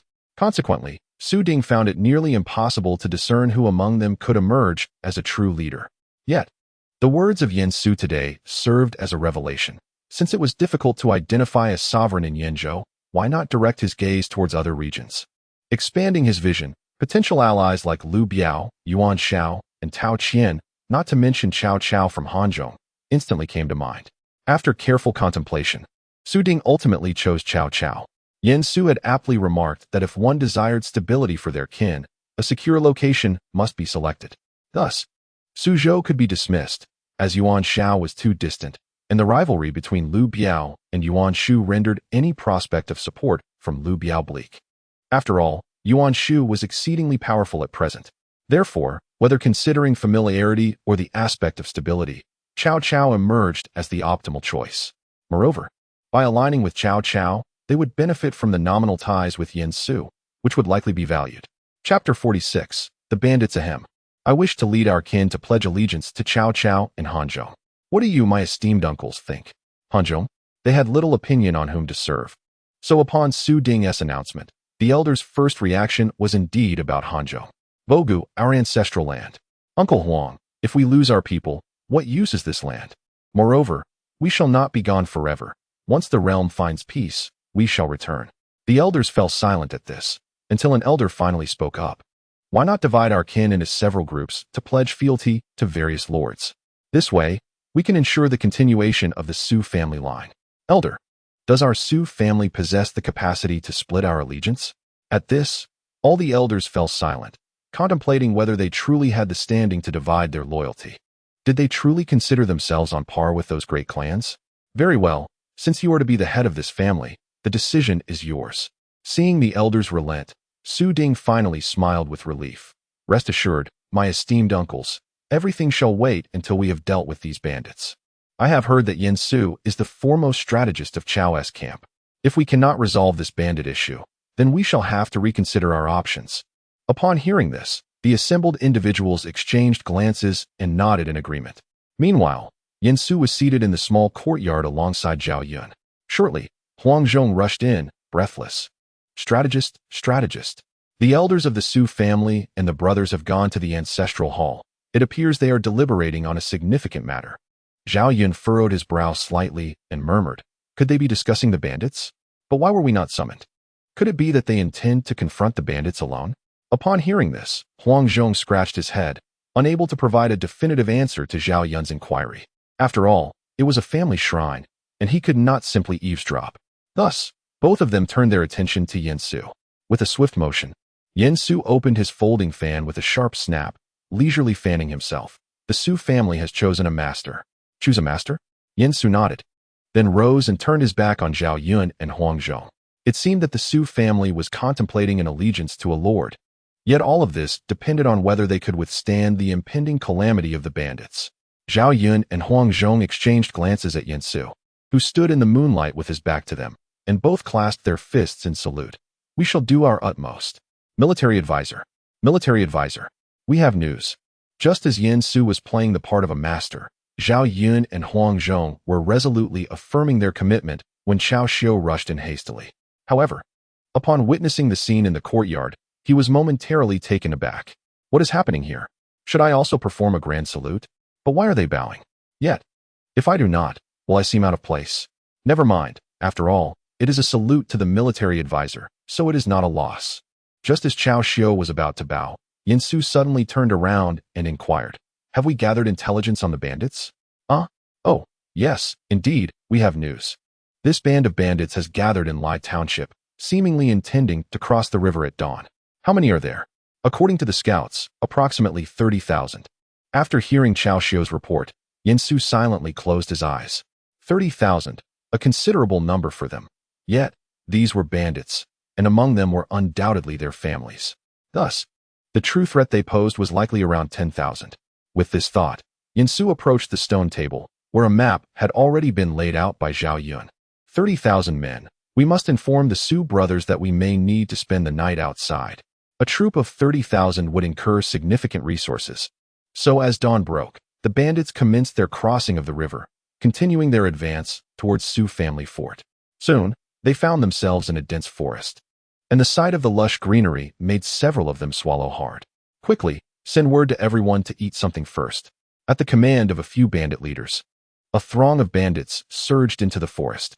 Once on the mountain, every blade of grass and piece of bark was stripped bare, leaving no trace behind, more thorough than a swarm of locusts. This also indirectly confirmed how ravenous these individuals truly were. By the way, didn't T. Big Nyo say he would lead some men to scout ahead? Why haven't we seen him yet? One bandit leader, munching on a wild fruit he had plucked from the mountainside, remarked casually. Another, hearing this, scoffed. Humph, scouting indeed. He is probably so starved he couldn't wait and has already gone to Su family fort. We must hurry, lest that scoundrel consume all the provisions. Fear not. With just his small band, he will never seize Su family fort. In the end, it will still depend on us. After this leader spoke, he awaited a response. But when none came, he turned in confusion, only to see his comrade, who had been conversing with him, lying motionless on the ground, frothing at the mouth. Still clutching that wild fruit, the bandit leader suddenly realized with alarm. This fruit is poisonous. In a hasty panic, he discarded the fruit, which was promptly seized by a nearby rogue the moment it hit the ground. Observing this, the bandit leader did not intervene but instead dashed towards another direction, shouting, "Leave some of that bark for me. Are you all fools?" After a brief respite and a hearty meal, the surviving bandit leaders convened to devise a plan for a nighttime raid. However, just as they had crested one mountain and were entering another, a volley of arrows suddenly rained down upon them. Enemy attack! Enemy attack! The chaos among the rogues escalated when a horse-drawn carriage appeared, flanked by a squadron of cavalry. In the next moment, Yin Su raised his hand to part the carriage curtains and emerged with a smile. "Are you the bandits heading to Su Fortress? Who are you?" In response to the bandit leader's inquiry, Yin Su remained silent, while Hanzhong and Su Chu stepped aside and each embraced a towering tree. With a triumphant laugh, the two men uprooted the trees and brandished them with vigor. Chapter 47. Subjugation. Who are you two? The sight of these two formidable figures, so readily capable of uprooting trees, left even the most hardened bandits feeling uneasy. Fortunately, they still had the advantage in numbers and did not flee in terror. "I am Yin Su," he declared. "Today, I lead an army to eradicate you bandits. However, I observe that you two are unfortunate souls, and thus I offer you the chance to surrender your weapons." As Yin Su spoke, Su Chu and Huang Zhong spun the trees around their waists before crashing them down with a resounding thud. The sheer force of it sent shivers through the bandits. "You can't just demand our surrender," one bandit stammered. "We have 30,000 men. Even if your two subordinates are formidable fighters, our numbers can wear them down. So you should promptly send us some provisions. If we are satisfied, we might consider retreating." "Oh, is it your numbers that give you confidence?" Yin Su responded, casting a glance at Zhao Yun, who understood the signal and commanded the knights behind him to sound a horn. In an instant, the forest on both sides erupted with the sounds of rustling, followed by the illumination of countless torches rising throughout the woods. Now, the bandit leaders were even more terrified. Good heavens, with so many torches, there must be tens of thousands. The bandits gasped, but the air they inhaled did nothing to extinguish the flames. As they glanced at the composed Yin Su, their certainty grew that they were indeed surrounded. Just as they contemplated surrender, one of the bandit leaders stepped forward defiantly. "At worst, we die? Brothers, why not fight? Given the nature of these officials, surrendering will lead to our demise anyway. Let us take a chance. If we win, we may secure our next meal." "Yes, let us fight," they echoed. "Indeed, let us fight." Upon witnessing the sudden surge of these individuals, Yin Su remained unperturbed, continuing to fan himself with a folding fan. "From what you say, it appears you are merely seeking to preserve your lives. If you surrender now, I, Yin Su, solemnly swear to grant you the opportunity for survival." Indeed, as soon as Yin Su uttered these words, the clamorous shouts among the bandits diminished significantly. Seizing the moment, Yin Su pressed on. "I pledge by my ancestors that should you lay down your arms and surrender, I shall not harm you without cause, and I will offer you a chance to continue your existence." Upon hearing this, the voices of resistance among the bandits were utterly extinguished. It is worth noting that Sima had not yet given the order to unleash the forces at Luoshui, and moreover, Yin Su's vow by his ancestors instilled a sense of trust among them. Nothing is more paramount than the honor of one's forebears. At that moment, the previously fervent bandit leader stepped forth, not to continue the fight, but to inquire of Yin Su, "Is this truly so?" "Indeed," Yin Su replied, unwavering in his honesty. After all, while these individuals may be deemed bandits and burdens in the eyes of other lords, to Yin Su, they represented potential productivity. Not to mention, the region of Hanzhong was not currently in want of provisions, thus his initial intent was to bring these people back to Hanzhong. Furthermore, as these individuals had no ties to the local gentry of Hanzhong, should he manage to gather more waves of them later, Cao Cao would indeed possess the strength to contend with the local aristocracy. Under the dual influence of Yin Su's sternness and sweet promises, the bandits ultimately relinquished their weapons. Yin Su then directed them to withdraw from the mountains for a brief respite, with Zhao Yun overseeing a small contingent of guards. After all, they were not prisoners of war, and having just reached an agreement, Yin Su felt confident in trusting Zhao Yun with their supervision. Once the bandits had exited the mountains, Yin Su summoned Su Chu and Su Ding. "Gentlemen, I shall not keep you in suspense. Are you willing to follow Cao Gong?" The two exchanged glances, then bowed deeply. Replying, "Su Chu, Su Ding, greets the strategist. The entire Su family is ready to follow Cao Gong." "Haha, splendid. Your first task will be to lead these displaced individuals to Wudong. One lie, you shall accompany them as well." As he spoke, Yin Su produced a letter he had prepared earlier and handed it to Cao Xiao. "Upon reaching Wudong, deliver this letter to Zixiao. He will know how to proceed after reading it." Cao Xiao accepted the letter with care, tucking it safely into his robes. "Understood." Yin Su nodded, then turned his attention to Su Ding. "Let the Su family blend in with these displaced persons to obscure our intentions. However, it is necessary for you to provide provisions for the migration. Rest assured, Once we arrive in Hanzhong, our lord will duly compensate the Su family. Thank you for your arrangements, strategist. Very well, Wen Lai. After everyone has had something to eat, you may set forth with them. I must continue my journey eastward. Understood. Cao Xiu bowed to Yen Su, and once he had seen Yen Su depart with Zhao Yun and the others, he turned to his brother, saying, Brothers, let us complete our task. Ha ha ha indeed. Upon exiting the mountains, Cao Xiu summoned all the bandit leaders. Can you manage your troops effectively? He inquired. Indeed. They replied. Very well. Shortly you shall allow everyone to partake in a meal, and then we will proceed to Hanzhong.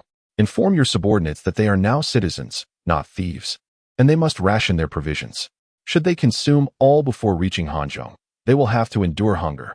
Upon arrival, the Lord shall allocate land and supplies to you. The good days are yet to come. As Cao Xiu painted this enticing picture, the bandit leaders felt a sense of fullness at the prospect of a new life. Rest assured, we shall certainly restrain our men. They assured him. Yes, indeed. If you perform well, I shall speak with the strategist upon our arrival in Hanzhong, allowing you to continue as minor commanders. Of course, if you prefer, you may join others in farming. The leaders exchanged delighted glances and expressed their gratitude once more. Understood. Such a massive movement of people could not escape the notice of Yuan Shu. Previously, he had ascertained that this was a band of marauders from Yenzhou, and upon seeing them heading towards Hanzhong, he did not seek to intervene. Rather, he felt a sense of schadenfreude. Chaomingda. It seems it's time for some disorder in Hanzhong. However, Yuan Shu was also preoccupied with other matters, for Liu Biao had unexpectedly announced an alliance with Yuan Shao, which incensed Yuan Shu. Consequently, he dispatched Sun Jian to assault Liu Biao of Jingzhou. The outcome of this battle, as anticipated, did not change. Sun Jian crossed the Han River and besieged Xiangyang, only to be struck down by an arrow from a hidden enemy. Ultimately, this conflict concluded abruptly with Sun Jian's demise. Yet, for Yuan Shu, it was not entirely fruitless, for upon Sun Jian's death, all his officers fell directly under his command, leaving Yuan Shu with a singular voice in his ranks. Chapter 48. Su Shu. The battles in Yuzhou and Jingzhou, as well as those in Yenzhou, were of no concern to Yen Su. After many days of travel, he finally arrived in Langya County. However, he was taken aback to discover that, due to his decision to escort Cao to Hanzhong, the situation in the Central Plains had become exceedingly chaotic. Not only had Lu Dai perished in the turmoil, but the chaos had also strengthened the yellow turbans in Qingzhou, while Yenzhou and other regions were rife with conflict. Meanwhile, the Zhuge family in Langya was similarly troubled by the strife, prompting them to seek refuge in the south long before Yen Su's arrival. Observing the now deserted Zhuge residence, Yen Su could not help but sigh in resignation. Yet, he quickly regained his composure, realizing that the Zhuge family's early departure was not entirely detrimental. It meant that his presence had not prematurely entangled Liu Bei with the Zhuge clan. Though Zhuge Liang was only 10 years old at present, he was destined to be associated with Liu Bei, one of the most charismatic figures of the Three Kingdoms, surpassing even Jiao Chan in allure. However, this also indirectly confirmed that fate had turned against the Han.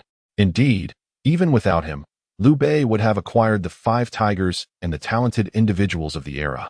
Yet ultimately, the Five Tigers would suffer losses, and the strategists would lack the opportune timing, geographical advantages, and harmonious alliances. The mandate of heaven did not favor the great Han. Zilong, Hansheng, prepare yourselves, we shall set forth to Qingzhou. Having arrived at this juncture, Yen Su naturally intends to explore Qingzhou further. Since he could not gather support in Shuzhou, he will seek it in Qingzhou instead. After all, having journeyed such a considerable distance from Yuzhou to Shuzhou, he cannot return empty-handed.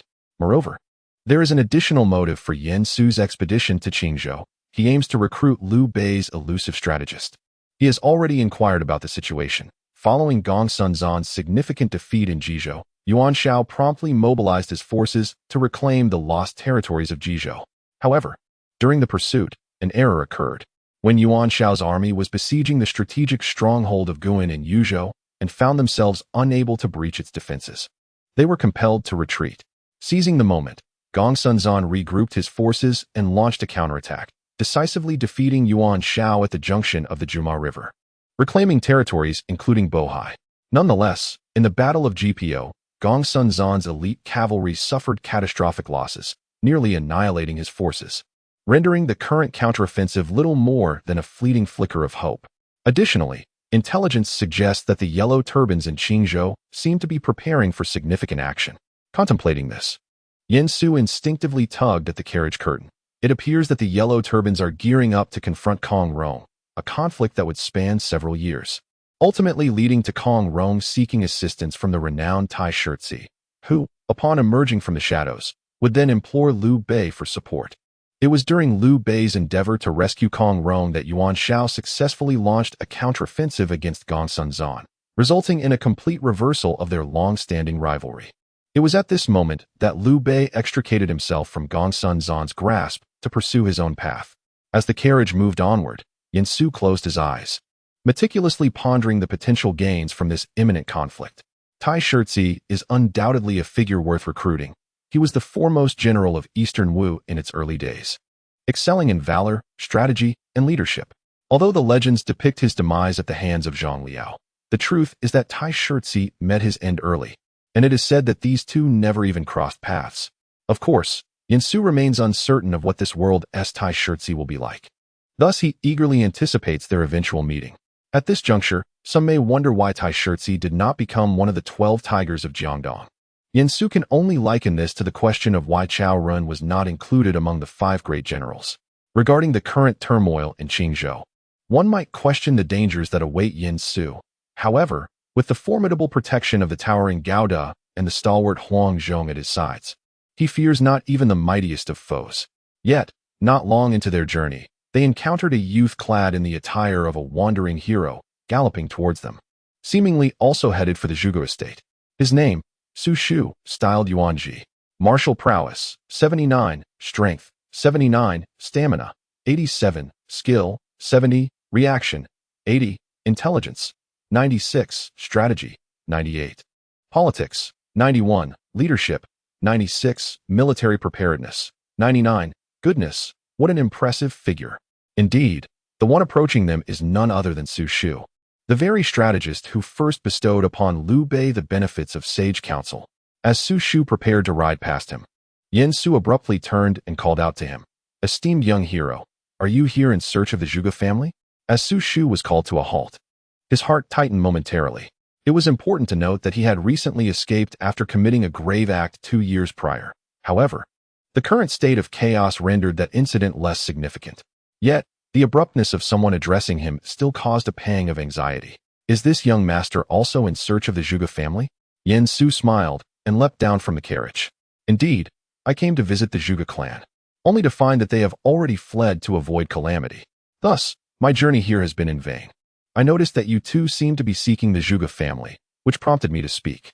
Upon hearing this, Su Shu felt a sense of relief and was quite pleased with Yin Su's respectful address of him as young hero. I see. I am grateful for your reminder. I am Su Shu, also known as Su Yuanji. May I ask your name? I am Yin Su from Runan, and this is Yin Huangwang. At Yin Su's warm invitation, Su Shu decided to accompany them for the time being. However, through their conversation, Yin Su discerned that Su Shu was still quite immersed in the path of a wandering hero and had yet to evolve into the formidable strategist he would one day become. Yin Su remarked, "It appears you are an ambitious individual." Indeed, Su Shu nodded and raised his sword, declaring, "I wish to wield my 3-foot blade to rescue the world's weak." "Bravo!" Yin Su exclaimed enthusiastically, but then quickly shifted his tone. However, seeing that Yin Su had more to say, Su Shu waved his hand dismissively and said with poise, "If you have something to say, please do so directly." Yin Su smirked slightly, thinking to himself, "At last, I've caught him." He continued, "Yet, how many weak souls inhabit this world? Especially now? Amidst such turmoil, do you truly believe you can save them all?" Su Shu fell silent upon hearing this.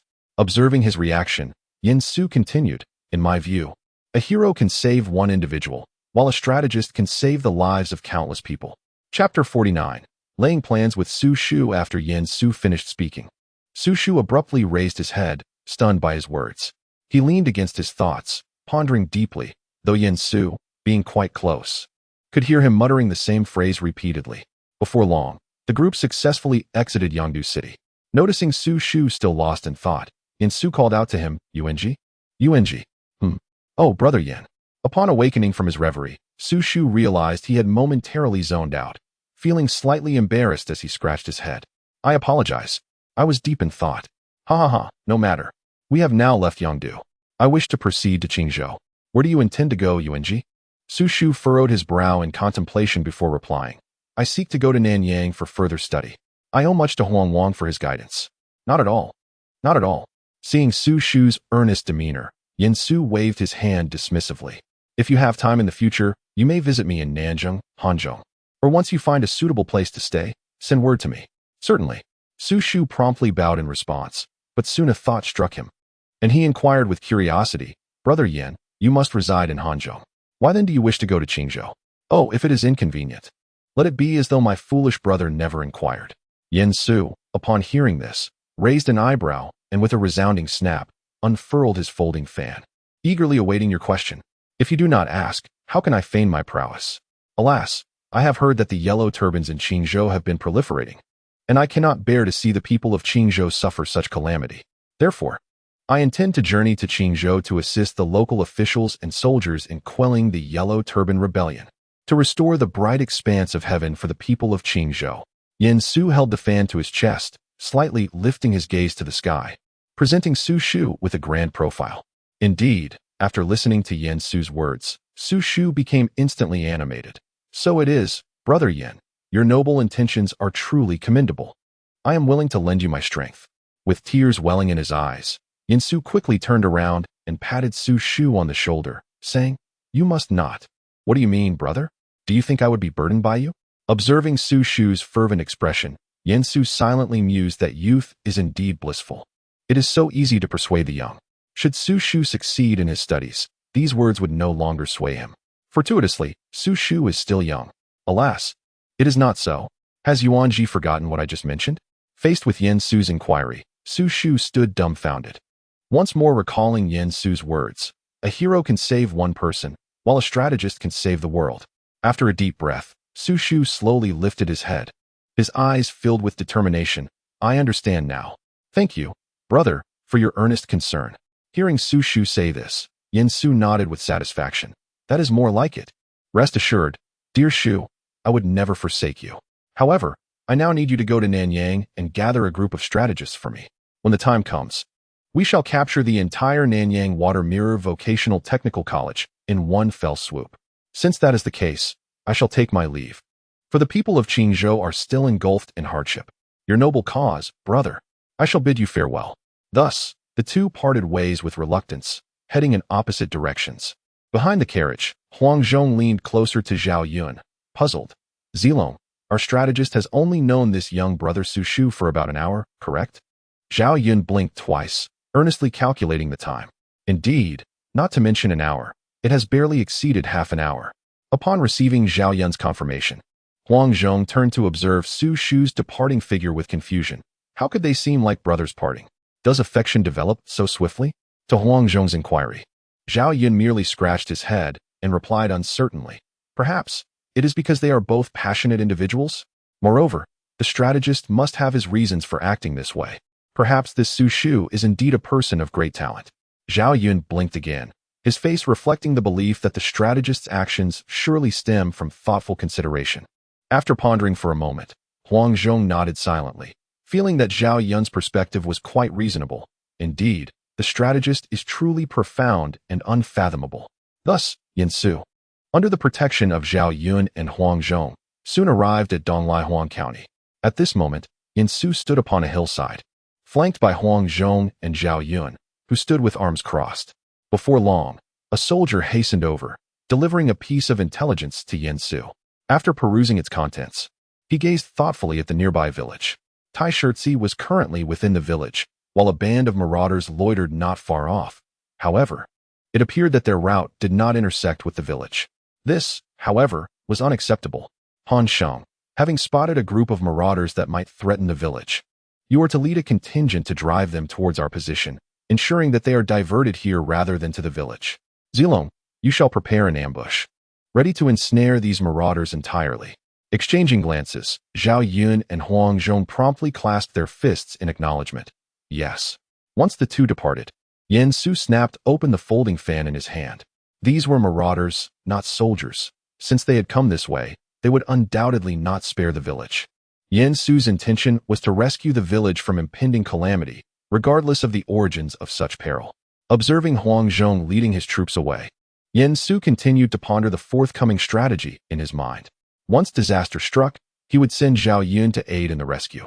Then establish a connection with Tai Shirzi, allowing Zhao Yun and Hanzhong to train with Tai Shirzi daily, fostering a bond in no time.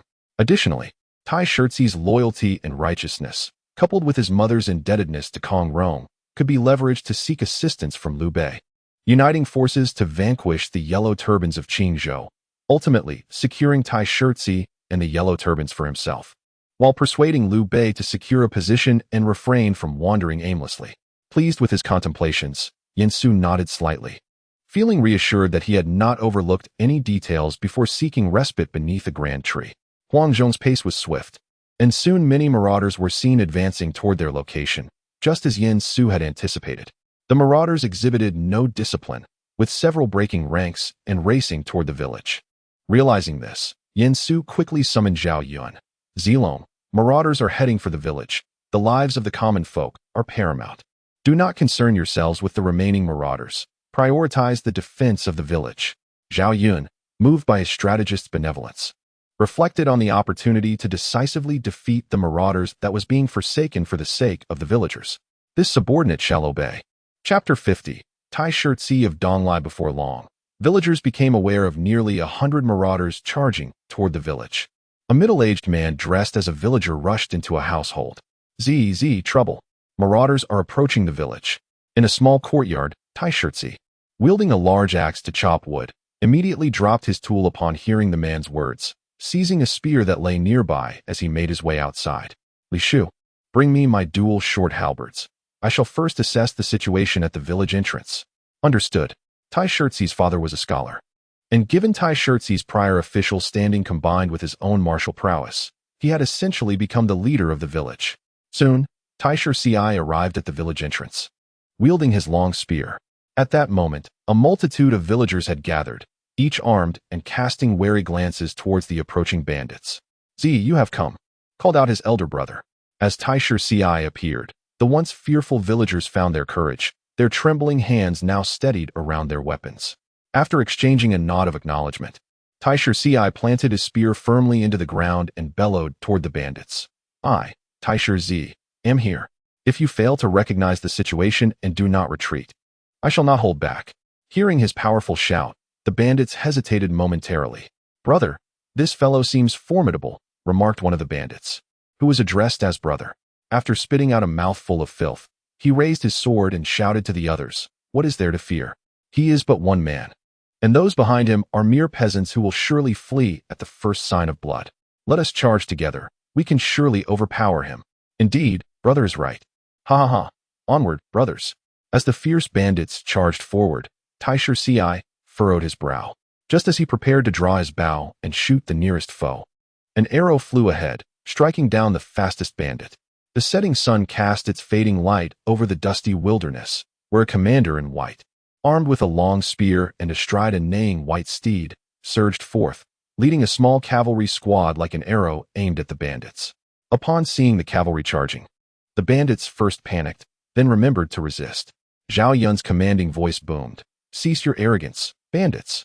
With his spear swirling, its tip gleaming coldly, he dispatched foes left and right.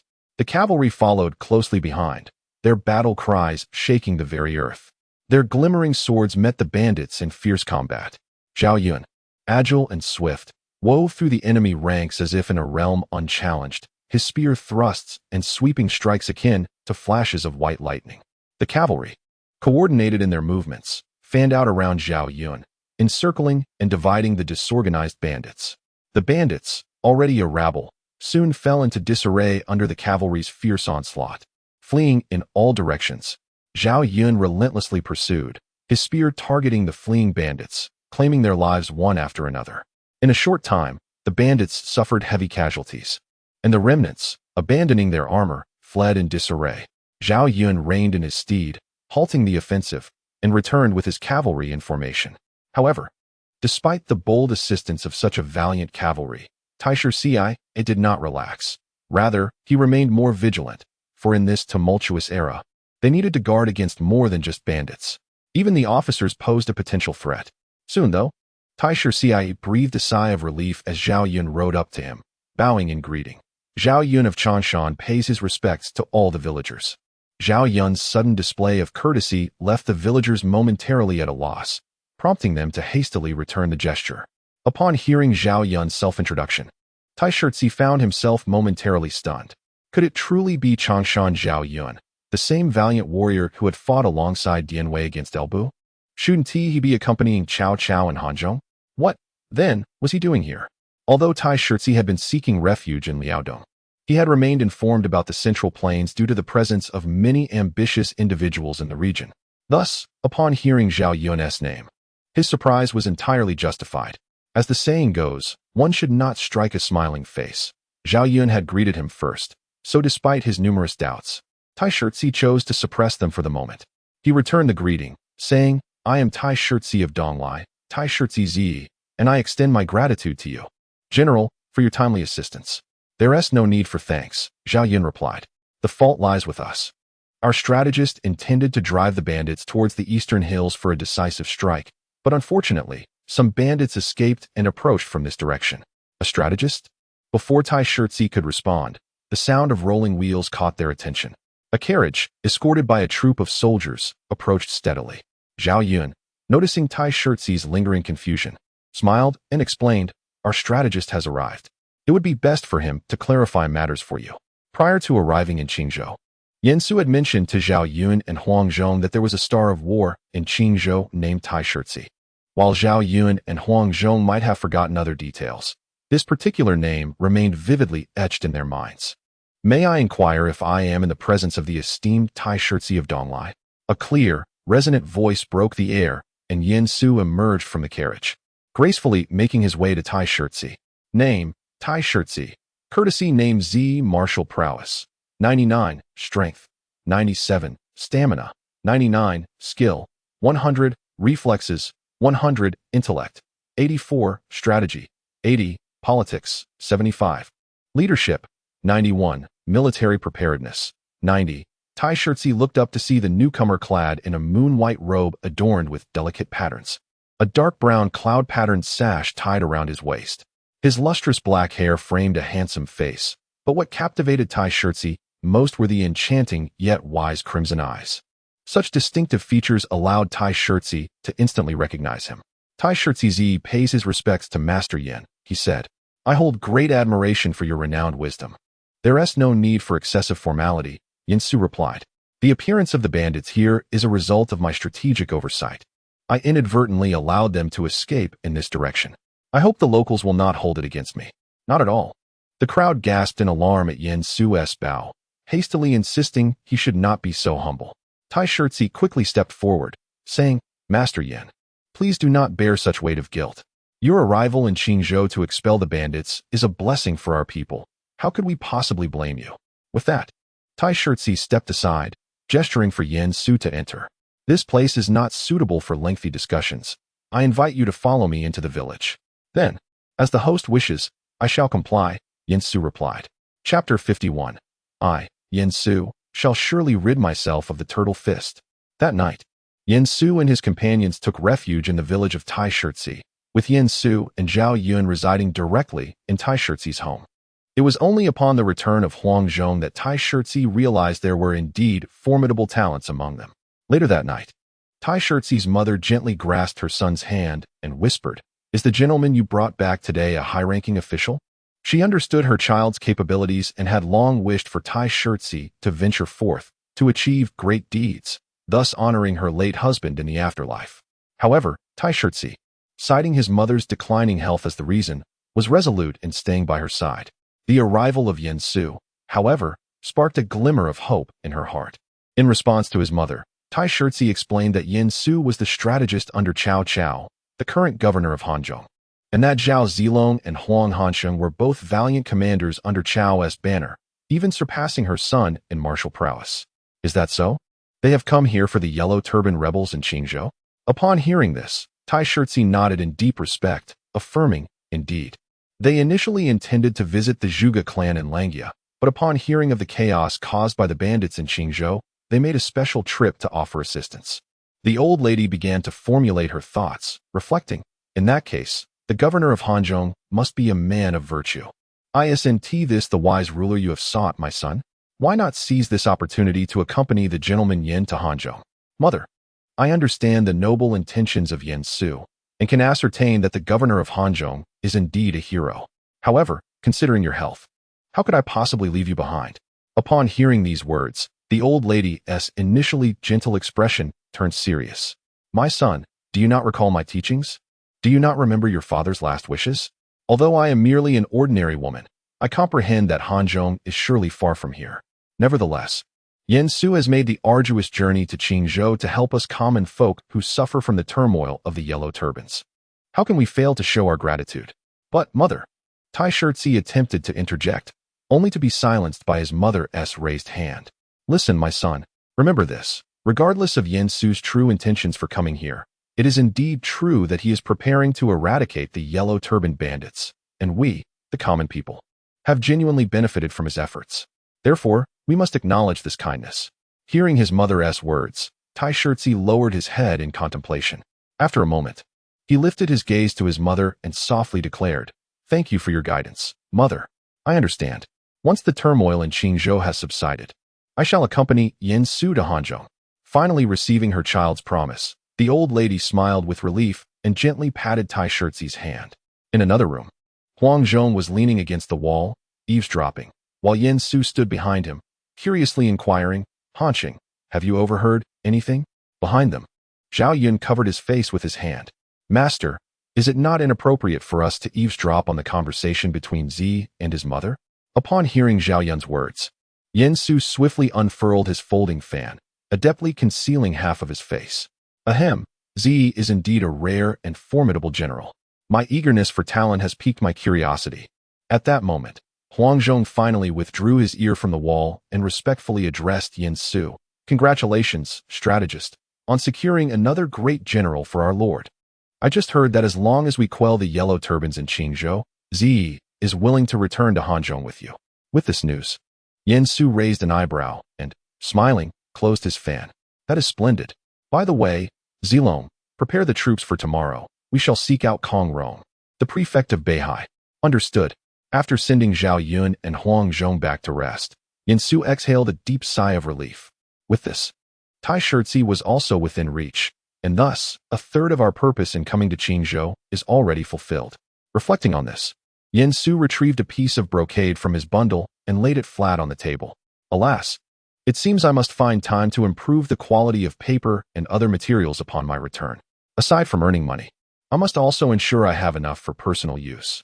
Otherwise, not only will writing be cumbersome, but even the act of relieving oneself will prove quite troublesome.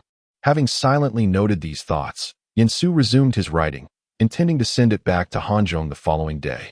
The next day, upon awakening, Yin Su opened his door to find 3 towering figures engaged in a vigorous dance in the courtyard. After observing for a while, the 3 finally sheathed their weapons. Gazing at Zhao Yun, who wielded the shining long-dance spear, Yin Su remarked, Zilong, once we return to Hanzhong, would you be so kind as to teach me the art of spear fighting? Upon hearing this, the 3 men turned their attention to Yin Su. Do not let my seemingly feeble appearance deceive you. I possess some strength. Moreover, I have pondered this. If I do not engage in physical training, when the time comes to march into battle, it will be I who suffers. Zhao Yun nodded in silence before responding. If the strategist wishes to learn the spear, Zilong will gladly impart his knowledge. However, given that you are now in your 20s, it may be challenging to achieve a mastery of the craft. At this, Yin Su's lips twitched slightly. Ah, Zilong, you truly overestimate me. No matter, I merely seek to learn some self-defense techniques and to strengthen my body. Just then, Huang Zhong approached with a cheerful demeanor. Strategist, if it is physical conditioning you desire, why not learn the art of the sword? Looking at the eagerly expectant Huang Zhong, Yin Su raised an eyebrow. Did you not often claim that your greatest skill lies with the long-handled saber? Indeed, the principles of swordsmanship and saber techniques converge. Do you not think my short-handled saber is any less formidable? Yin Su glanced at Zhao Yun, then Huang Zhong, and finally turned his gaze to Tai Shirtzi. You make a valid point. How about this? For the time being, the 3 of you shall teach me some basics. As he spoke, Yen Su rose and began to demonstrate. Is it not said that martial arts begin with foundational skills? You shall first instruct me in basic boxing techniques, lest I find myself flailing like a novice in a brawl. Ha ha ha. We shall abide by the strategist's command. Zhao Yun and Hanzhong immediately clasped their fists in salute to Yen Su, while Tai Shirtzi pondered for a moment before nodding in agreement to Yen Su's proposal. Enough with the formalities, let us proceed to dine, for after our meal, we must venture to seek out Kong Beihai. Chapter 52. To brave the flames, Amungda? Donglai and Beihai are neighboring regions. Thus Yen Su and his companions swiftly arrived at Juxian, the seat of power for the state of Beihai. Meanwhile, the situation in Qingzhou had grown markedly dire. The territories of Luan, Qi, and Jinan had all succumbed. Yet, it was evident that even these three prefectures did not satiate the ambitions of the Yellow Turbans. It was likely that Guan Hai's faction of the Yellow Turban Army would reach Beihai and besiege Juxian within 3 days. Kong Rong, situated in Juxian, had already received reports detailing the Yellow Turban Army's march, and he paced anxiously within the state minister's residence. Alas, what despair! A report came, esteemed minister. There is a man outside the city claiming to be Yen Su, Yen Huangwang, leading troops to offer assistance. Upon hearing this, Kong Rong was momentarily taken aback, his mind reeling before he hastened forward to inquire of the soldier. Is this not the strategist under Cao Mengda from Hanzhong, Yen Su, Yen Huangwang? Indeed, once confirmed, Kong Rong could no longer contain his laughter. Ha ha ha, Mengda's benevolence is commendable. Even from the distant Hanzhong, he has not forgotten to aid his brother. To brave the flames, Amungda? Ha ha ha, splendid. How many troops has Yen Huangwang brought with him? The soldier hesitated before replying. It seems he has brought several hundred men. Ha ha ha, splendid. Truly, Mengda, with these several hundred. Wait. How many did you say? Several hundred, my lord. Kong Rong felt darkness envelop him, nearly fainting at the revelation. Several hundred? What could be achieved with so few? He thought to send him back. Moreover, General Zhao Yun, Hanzhong, and Tai Shirtzi are also accompanying him. Wait. Initially disheartened, Kong Rong had returned to his seat. But the mention of a name piqued his interest. Zhao Yun? The legendary Zhao Zilong who battled Elbu alongside Dian Wei? The soldier, recalling carefully, confirmed. Indeed. According to the report. You. Next time, such crucial news must be relayed in full. Quickly, come with me to welcome Yen Su into the city. As Kong Rong swiftly ascended the city walls, he immediately recognized Yen Su's visage, particularly those striking vermilion eyes that were hard to forget. Ha ha ha. Truly it is Huangwang and Zilong. Open the city gates. With a resounding creak, the gates swung wide, and Yen Su promptly entered Juxian with his retinue. Ha ha ha. Huangwang, Zilong, how delightful to see you. Is Mengda well in Hanzhong? I, Yen Su, pay my respects to Minister Kong. The Lord is well in Hanzhong, but... Upon hearing of the turmoil in Qingzhou, he expressed deep concern for your safety. The Lord stated that you, Minister Kong, are the 20th descendant of Confucius, a figure of great importance, and must not fall into the hands of the brigands, lest the dignity of our Han be compromised. Upon hearing Yen Su's words, Kong Rong could not help but feel moved. He quickly grasped Yen Su's arm and said, Mengda has shown great concern. Presently, the Yellow Turbans in Qingzhou advance with ferocity. And there are also Yellow Turbans from Shuzhou providing support. Both are converging upon Juxian. I find myself truly at a loss. Fortunately, the arrival of Huangwang brings me considerable solace. As for the several hundred troops led by Yen Su, Kong Rong pays them little heed, for his true focus lies on Zhao Yun. In his estimation, as long as Zhao Yun is present, even if Juxian were to fall, he could depend on Zhao Yun's valor to escape unscathed, avoiding the grim fate of a city in ruins and its inhabitants perishing. Kong Guoxi's words carry weight. This time, not only is there Zilong, but also the generals Hansheng and Zi, both of whom possess remarkable bravery and will surely ensure that the Yellow Turbans return empty-handed. Hearing Yen Su's remarks, Kong Rong's spirits lifted further. He harbored no doubts regarding the veracity of Yen Su's words, for it seemed to him that Huangwang was not yet a discarded pawn in Cao Cao's game. Thus, it was entirely reasonable that Yen Su's entourage consisted of fewer soldiers, yet more prominent generals. Ha ha ha, my esteemed generals, I appreciate your efforts. Do not linger here. A banquet has been prepared at the Guoxiangfu. Please allow me to escort you there. At the banquet, after raising a toast to several individuals, Kong Rong eagerly set down his wine cup and inquired, Huangwang, Though the yellow turbans are but a disorganized rabble, their numbers are vast. Do you possess any strategies to defeat them? Yen Su snapped open his folding fan and replied leisurely, Does the Guxiang possess a map? Indeed. I have 9 copies of such maps. Quickly, fetch the maps and military reports. Soon, several soldiers brought forth a map and spread it out in the center of the banquet hall, presenting the military reports to Yen Su. After perusing the reports, Yen Su rose slowly, holding his jade fan, and approached the map. The Yellow Turban Army, led by Guan Hai, constituted merely a fraction of the Qingzhou Yellow Turbans. Many were currently relishing the spoils of war from the 3 commanderies. Thus, while Guan Hai's forces appeared formidable, their actual combatants numbered merely around 30,000. And they were predominantly weak soldiers. Upon hearing Yen Su's analysis, Kong Rong, who had initially been quite anxious, nodded in agreement, feeling significantly more at ease. Does Huang Wang believe this battle can be won with relative ease? To which Yen Su shook his head, though the enemy consists of weak soldiers. They are indeed a substantial force of 30,000. Therefore, to secure victory, we require reinforcements. Oh, reinforcements? Yen Su smiled softly, placing his hand upon the location of Pingyuan County. We may request assistance from Pingyuan County, provided they are willing to send troops. Overcoming Guan Hai will be considerably more manageable. As he spoke, Yen Su opened his folding fan once more, waving it leisurely before him, exuding an air of inscrutability. Nevertheless, after gazing at the map for an extended period, Kong Rong bore a troubled expression after the recent fierce battle between Gong Sunzan and Yuan Shao. Would they truly be willing to aid us? Do you recall the alliance meeting when Gong Sun Taisho had that Pingyuan Ling, Liu Bei, at his side? Kong Rong pondered this for a moment before slowly nodding. I have some recollection. In my estimation, Liu Bei is no ordinary figure. Thus, I assert that once we transmit the military reports, he will undoubtedly lead his troops to assist us. Observing Yen Su's confident demeanor, Kong Rong scratched his head in bewilderment. What should I do? It feels as though I need to sharpen my wits. Alas, while I excel in the art of rhetoric, I find myself utterly ignorant when it comes to the intricacies of warfare. Since Huang Wang has already devised a strategy, let us entrust the full authority to his judgment. Thank you, Konghua, for your trust. No worries, Zhong Bao. You shall now follow Huang Wang's military commands. While Kong Rong may lack martial prowess, he possesses the wisdom to empower those who are skilled in battle. He promptly summoned his valiant general, Zhong Bao, instructing him to heed the orders of Yen Su. Understood. Upon seeing Zhong Bao emerge, Yen Su silently nodded. Though his combat skills were modest, he was adept at command, making him a reliable defender. After studying the map for a while longer, Yen Su began to issue commands to the assembly. Chapter 53. Capturing Guan Hai Zi. I command you to take 10 riders under the cover of night, break through the encirclement, and seek assistance from Pingyuan via Yenzhou. Understood.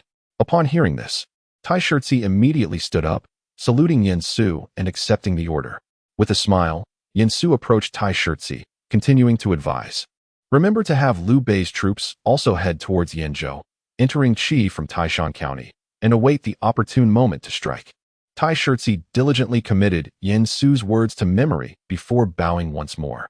Noticing this, Yen Su nodded approvingly and turned to Hanzhong. Hanzhong, I command you to lead a contingent of troops westward under the cover of night, intercepting the Jumei River, and send out scouts.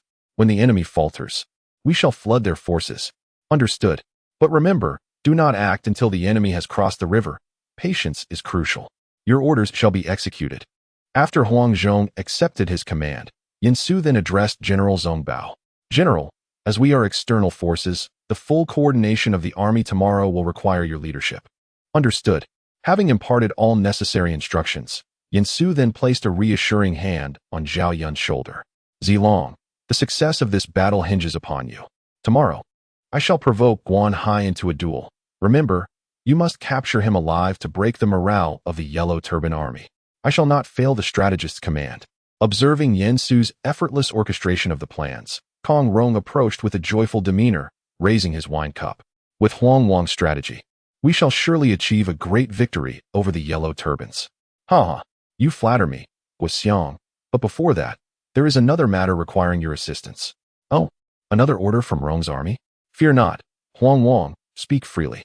Yen Su chuckled softly, then replied nonchalantly, Rest assured, Guxiang, this task is not beyond your capabilities.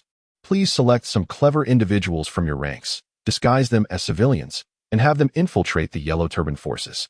Once Zilong achieves victory tomorrow, they can disseminate rumors to further demoralize the enemy.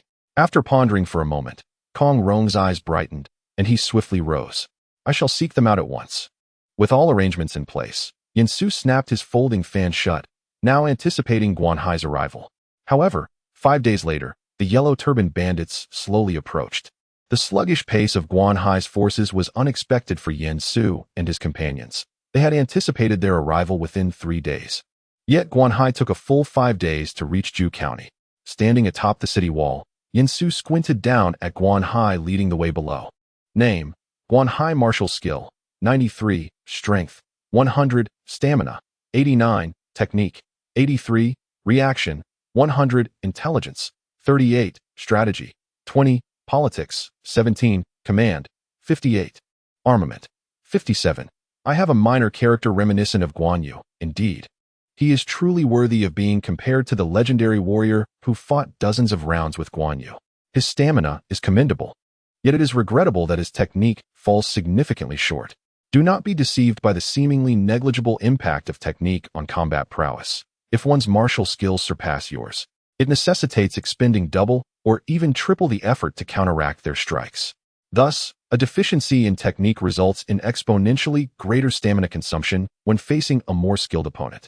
To elucidate further, strength, stamina, technique, and reaction correspond to damage, energy conversion rate, and physical response speed, respectively. Guan Hai exhibits a pronounced shortcoming in this regard. Contemplating this, Yin Su turned to the side and addressed Zhao Yun. Zilong, I perceive this man possesses innate strength, yet his martial skills are mediocre and lack endurance. You may first employ cunning to defuse his momentum, then capture him alive. Against such an explosive warrior, surviving the initial exchanges poses little threat, much like Guan Yu.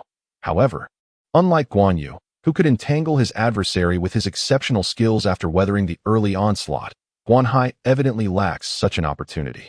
Zhao Yun glanced down at Guan Hai, committing Yin Su's words to memory before proceeding. Below, as Guan Hai led his army to the city gates, preparing to issue a challenge, he witnessed the gates slowly creaking open. A young general clad in white emerged, brandishing a spear and galloping forth. Halt! State your name. I am Zhao Zilong of Changshan. Zhao Zilong. Upon hearing this name, Guan Hai's heart raced with alarm, yet with the arrow already knocked. He had no choice but to attack. He raised his long-handled blade and charged at Zhao Yun with ferocity. The first strike was a powerful downward chop, imbued with tremendous force, aimed directly at Zhao Yun's face. Unfazed, Zhao Yun sighed inwardly, acknowledging the truth of the strategist's words. He deftly flicked his dragon spear, its gleam sparkling like stars, effortlessly neutralizing Guan Hai's formidable blow. In a seamless motion, he thrust the spear, aiming for Guan Hai's throat. Fortunately, this thrust followed the disruption of Guan Hai's attack, allowing the latter, with his commendable reflexes, to sidestep and block the lethal strike with his blade. Seeing his initial attempt thwarted, Guan Hai's eyes widened with fury as he unleashed his full might, wielding his blade in a whirlwind of light, akin to a tempest directed at Zhao Yun. Yet Zhao Yun, like a graceful dragon, maneuvered with agility, his form shifting as he circled to Guan Hai's flank, thrusting his spear toward Guan Hai's armpit. Realizing the peril, Guan Hai hastily drew his blade for defense, inadvertently exposing a vulnerability in his chest. Seizing this fleeting opportunity, Zhao Yun relinquished his spear, swiftly grasping Guan Hai's shoulder like an eagle seizing its prey, and with a mighty shout, he yanked him from his mount, crashing him to the ground. In an instant, the dragon spear gleamed like a silver streak, poised at Guan Hai's throat. Within merely 3 exchanges, the victor had been determined. As Guan Hai remained bewildered, atop the city walls, Zhong Bao's cheeks flushed with excitement upon witnessing Zhao Yun's swift capture of the local commander. Excellent. Sound the drums. Advance. With the resounding beat of war drums, voices within the Yellow Turban army erupted. Our commander has been seized in mere 3 exchanges. The Imperial soldiers are formidable. We must flee. Indeed, let us hasten back to Qi. Safety awaits us there. They were unwilling to continue fighting, as provisions in Qi were plentiful. Run.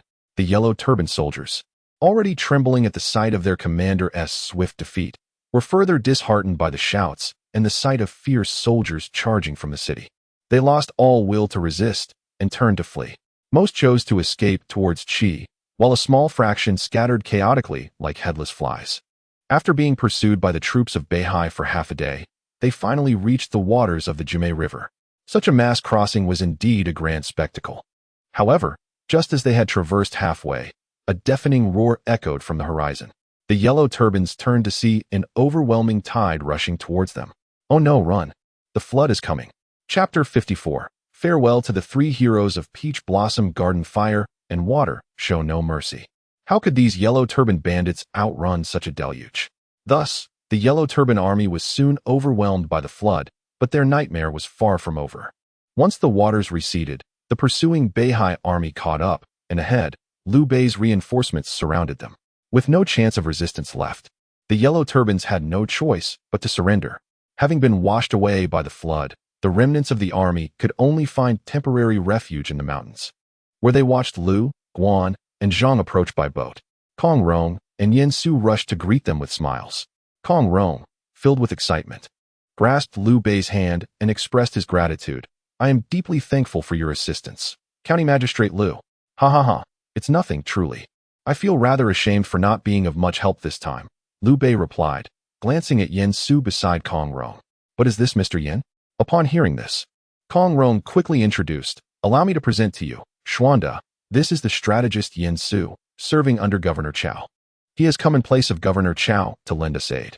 This revelation caught Liu Bei off guard. He had not anticipated that Cao Cao, stationed far away in Hanzhong, would send assistance to Kong Rong. It is a pleasure to meet you, Liu Pingyuan, Yen Su said, casting a sidelong glance at the surrendered yellow turban soldiers. He then raised his voice deliberately. I have come precisely to ensure that Qingzhou is no longer ravaged by the turmoil of the 9th year of the Emperor's reign. Furthermore, my lord has already petitioned the court for troops. It won't be long before 300,000 soldiers arrive to support Qingzhou. Hearing Yen Su's words, both Kong Rong and Liu Bei stood frozen in place, while Yen Su winked at them and urged, please, follow me. This is not the place for such military discussions. Once inside the tent, Yen Su did not speak immediately. Instead, he stealthily observed the yellow turban captives through a small gap. Upon noticing their hushed whispers, he finally exhaled in relief. It seems he has indeed absorbed the information. As he turned around, he met the glimmering gazes of Kong Rong and Liu Bei. Truly, could there be an auxiliary force of 300,000? Kong Rong stepped forward, his expression fervently grasping Yen Su's sleeve, while Liu Bei looked on with eager anticipation. Of course, that was a mere illusion. Yen Su freed his sleeve from Kong Rong's grasp and, unperturbed, found a seat for himself. Kong Guoxiang is overthinking. If there were indeed 300,000 reinforcements, why would I be here, racking my brain? Then, what of your earlier words? Ha ha. Yen Su chuckled softly and with a snap, unfurled his folding fan. This is my strategy. These yellow turbans differ from the bandits we encountered before, the previous ones. Lacking a substantial base, would carry their families along during their campaigns, hence their claims of hundreds of thousands, while in reality, only a few tens of thousands were battle-ready. However, this time, the yellow turbans have occupied 3 prefectures in Qingzhou, and thus, Guanhai has merely mobilized the soldiers capable of combat to assault Beihai. Furthermore, given the unique composition within the yellow turbans, should these captives fail to devise a means to return, their families may find it exceedingly difficult to survive henceforth. After Yen Su's explanation, Liu Bei nodded thoughtfully, seemingly comprehending the matter. So, Mr. Yen intends for these yellow turban captives to carry back a false message?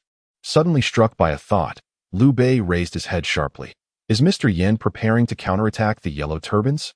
In response, Yen Su smiled, fanning himself gently. His words laced with persuasion.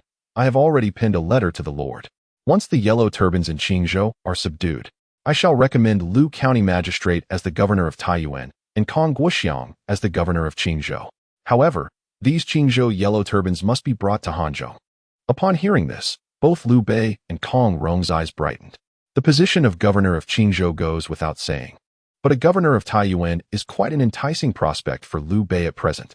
As for the Qingzhou yellow turbans mentioned by Yen Su, Liu Bei did not dwell on it, while Kong Rong hesitated. Yet the Qingzhou yellow turbans are numerous. Before Kong Rong could finish, Yen Su interjected. Kong Guxiang. The yellow turbans have ravaged Qingzhou for far too long. If they remain, conflict with the citizens of Qingzhou is inevitable, and what if they rebel again? It would be wiser to let me take them to Hanzhong, allowing them to work in the mountains and repair the roads as a form of punishment. Moreover, Hanzhong has not seen significant warfare in recent years, making it suitable to suppress these yellow turbans. After reflecting on Yen Su's explanation, Kong Rong agreed, nodding in acquiescence, and also promised to provide Yen Su with a supply of provisions for their journey. Seeing both men agree to his proposal, Yen Su felt a deep satisfaction as he closed his fan.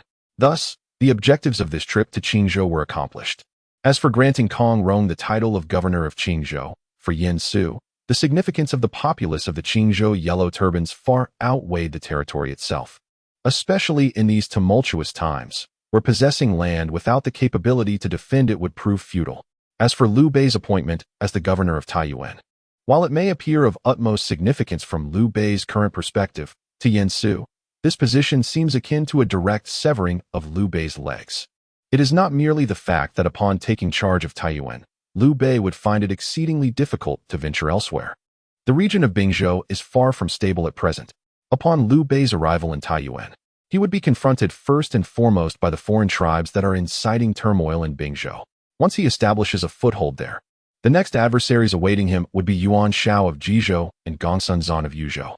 The two warlords to the north are not easily trifled with, and Liu Bei's presence would significantly hinder Yuan Shao's ambitions to unify the lands north of the Yellow River, thus affording them precious time to develop.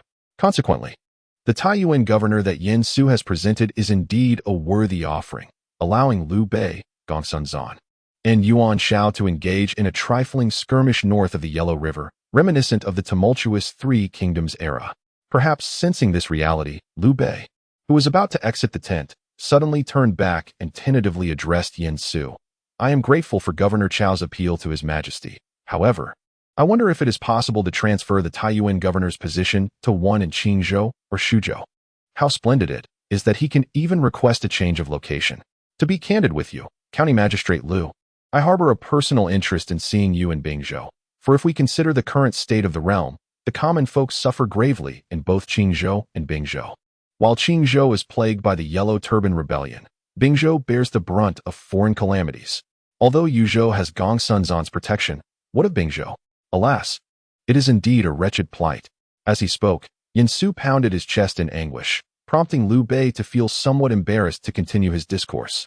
Chapter 55, 500,000? Is this not an outrageous claim? Observing Yen Su on the verge of tears, Liu Bei hastily bowed. I have been remiss in my understanding, failing to grasp your profound intentions, Master Yen. Rest assured, once I venture to Bingzhou, I shall ensure that the common folk there will no longer suffer the ravages of foreign marauders. Upon hearing Liu Bei finally set aside other thoughts, Yen Su immediately felt a sense of relief and grasped Liu Bei's hand with a look of satisfaction. In this world of heroes, Liu Shijun surely deserves a prominent place. Liu Bei responded with a few smiles before hastily taking his leave. The flood had swept away the Yellow Turban Army, but it had also thrown the surrounding area into chaos, allowing many Yellow Turban captives to escape amidst the turmoil. As for the fleeing Yellow Turban bandits, Yen Su merely ordered a thorough investigation and took no further action. For 3 consecutive days, after the waters finally receded, Huang Zhong arrived to regroup with his forces, while Zhao Yun also brought the rear guard, escorting Guanhai along with him. Notably, Zhao Yun did not bring Guanhai to the command tent, but directly to Yen Su's quarters, for he had accompanied Yen Su for quite some time. Upon hearing Yen Su's directive to capture Guanhai alive, Zhao Yun understood that his strategist had once again developed an appreciation for talent. Guanhai, do you acknowledge your crimes? Yen Su, seated high above, opened with a direct accusation, gazing down at Guanhai, who was forcibly kneeling under Zhao Yun's pressure. As a skilled warrior, Guanhai possessed a certain pride, and thus he defiantly retorted, "What crime have I committed? If anything, it is you lords who are truly at fault. Were it not for your coercion that has left us starving, we would have no need to resort to plunder." You are indeed aware that you are engaging in thievery. Yen Su snapped open his folding fan and leisurely approached Guanhai. I acknowledge that your affiliation with the Yellow Turbans was born out of necessity. Yet do you not question the righteousness of your actions since joining? Robbing the common folk? Committing acts of arson and pillage? How do your deeds differ from those you so disdain? I am not. Humph. Even at this juncture, you dare not admit it. A true man takes responsibility for his actions, and your current behavior is utterly repulsive. I had thought you a valiant hero, yet it seems I was mistaken. Guards, take him away. With that, Yen Su, seething with anger, turned his back, just as two soldiers entered the tent, ready to drag Guan Hai out. Yen Su hastily waved his fan towards Zhao Yun. Feeling a gust of cool air, Zhao Yun cast a puzzled glance at Yen Su. Upon noticing Yen Su's wink, he promptly stepped forward, clasping his fists. Strategist, perhaps we might grant Guan Hai an opportunity to explain himself. Guan Hai, who had been feeling despondent, was taken aback to hear Zhao Yun plead on his behalf. After a moment of contemplation, he quickly freed himself from the grasp of the soldiers and knelt before Yen Su, saying, Strategist Yen, I was in the wrong. I lost my way after joining the Yellow Turbans. I implore you, grant me another chance. In that moment, Guan Hai recalled his initial reasons for joining the Yellow Turbans and the plight of the common people who had suffered from plunder. How wretched they were. Indeed, how did he differ now from the corrupt officials who once oppressed him? Yen Su coldly turned around, his tone unyielding. It is not too late for you to awaken now. Will you assist Zilong in persuading the Yellow Turban soldiers? To be forthright, I wish to take you to Hanzhong, where our Lord will allocate farmland to you, allowing you to return to a normal life. Upon hearing this, Guan Hai raised his head in astonishment. Is what you say true, Strategist Yen? Indeed. With this confirmation, Guan Hai immediately knelt in deep reverence. Thank you, Strategist, for your great kindness. I wish to serve by your side. Yen Su, pleased by this response, nodded in approval. After allowing Guan Hai to rise, he turned to Zhao Yun. Zilong, go inform Hanzhong to select some soldiers from the Yellow Turban captives who have yet to flee, and take this time to train them. Since we intend to escort a large population back to Hanzhong, the few hundred we currently have is far from sufficient. Understood. As Yen Su began preparations, many escaped Yellow Turban captives successfully returned to the city where the Yellow Turbans had gathered in Qi. The rumors of 30,000 reinforcements were spreading like wildfire. What? You say the court has dispatched how many troops? 50 to 500,000. By the heavens, that can't be true. As this little leader expressed his shock, another leader beside him spoke up. Black Dog, in my view, while 500,000 may be an exaggeration akin to us, if they dare claim such numbers, they must have at least several tens of thousands of soldiers coming to their aid. Regarding the perspective of his companion, the leader of the Black Dogs nodded in agreement. Akin to their claim of 100,000 troops, when in reality only 20 or 30,000 were fit for battle. Yet, if one were to calculate thus, it would still amount to a considerable force of over 100,000 soldiers. This bodes ill. A calamity is upon us. Before he could fully grasp the gravity of the situation, another soldier burst in. The leader is in trouble. The leader is in trouble. The Black Dog, upon hearing this, delivered a swift kick. You're the one in trouble. What nonsense are you spouting? The soldier, sent sprawling to the ground, quickly scrambled to his feet. Adjusting his hat as he exclaimed, It's bad, leader. The Imperial troops are coming. Coming? How many? I don't know. But it's a sight to behold. There's no end in sight, and the yellow smoke is billowing high. The Black Dog's eyes widened in alarm. Quick, quick. Another leader, witnessing the turmoil, urgently suggested, Shall we organize a defense? However, the Black Dog darted away in a flash. Run. Indeed, to the Black Dog, it was evident that the enemy had brought a considerable army, rendering any prospect of battle futile. Moreover, they were there to cleanse the Yellow Turbans of Qingzhou. Why should he bear the brunt of it? Without a second thought, he commanded his troops to retreat. This retreat, in turn, validated the rumor of the enemy's overwhelming numbers. Within the city, Yen Su had not anticipated that the enemy would flee so readily, which spared him the need to devise further strategies for breaching the city. Since the opponent was cooperating so splendidly, it was time for action. Zhao Yun and the others exchanged glances, smiles gracing their faces, before clasping their fists in salute and departing. Observing the departing throngs, Yen Su stood atop the city walls and snapped open his fan. If this succeeds, Qingzhou shall surely follow. Ha ha ha. Thanks to Huang Wang. Rest assured, I shall petition His Majesty for your commendation. Yen Su merely smiled in response to Kong Rong's words, choosing not to elaborate further. Chapter 56. In search of the gourmet in the state of Qi, outside Banyang City. Huang Zhong maintained a calm demeanor as he meticulously inspected the disguises of himself and his soldiers, ensuring they convincingly resembled the Yellow Turbans. Every detail was scrutinized. These garments, tattered and torn, had been acquired from yellow turban captives, and Hanzhong understood that these ragged outfits constituted their most effective cover. His gaze was sharp as an eagle, scanning the 800 soldiers masquerading as yellow turbans. Some appeared anxious, while others were eager for the task ahead. Hanzhong cleared his throat and spoke in a low yet commanding voice. "Brothers, our mission today is of utmost significance. We must blend seamlessly and act with steadiness. Once we enter the city, heed my commands. No one is to act independently." The soldiers nodded in unison, their eyes brimming with resolve. Leading the way, Hanzhong guided the contingent towards the city gates of Banyang, occupied by the yellow turbans. They deliberately portrayed an image of a defeated retreat, their ranks disordered, helmets and armor discarded. As they approached the gates, a yellow-turbaned sentinel atop the walls shouted, "Which contingent are you from? Why do you look so disheveled?" Upon hearing the news, Hanzhong urged his steed forward a few paces, feigning panic as he shouted, "We have been ambushed by the soldiers, suffering heavy casualties. It was a struggle to escape. Quickly, open the gates and let us in."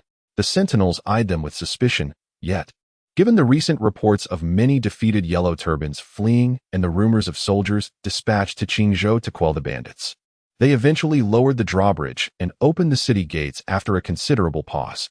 Seeing this, Hanzhong felt a surge of joy within, yet maintained his facade of confusion as he and his soldiers surged through the gates.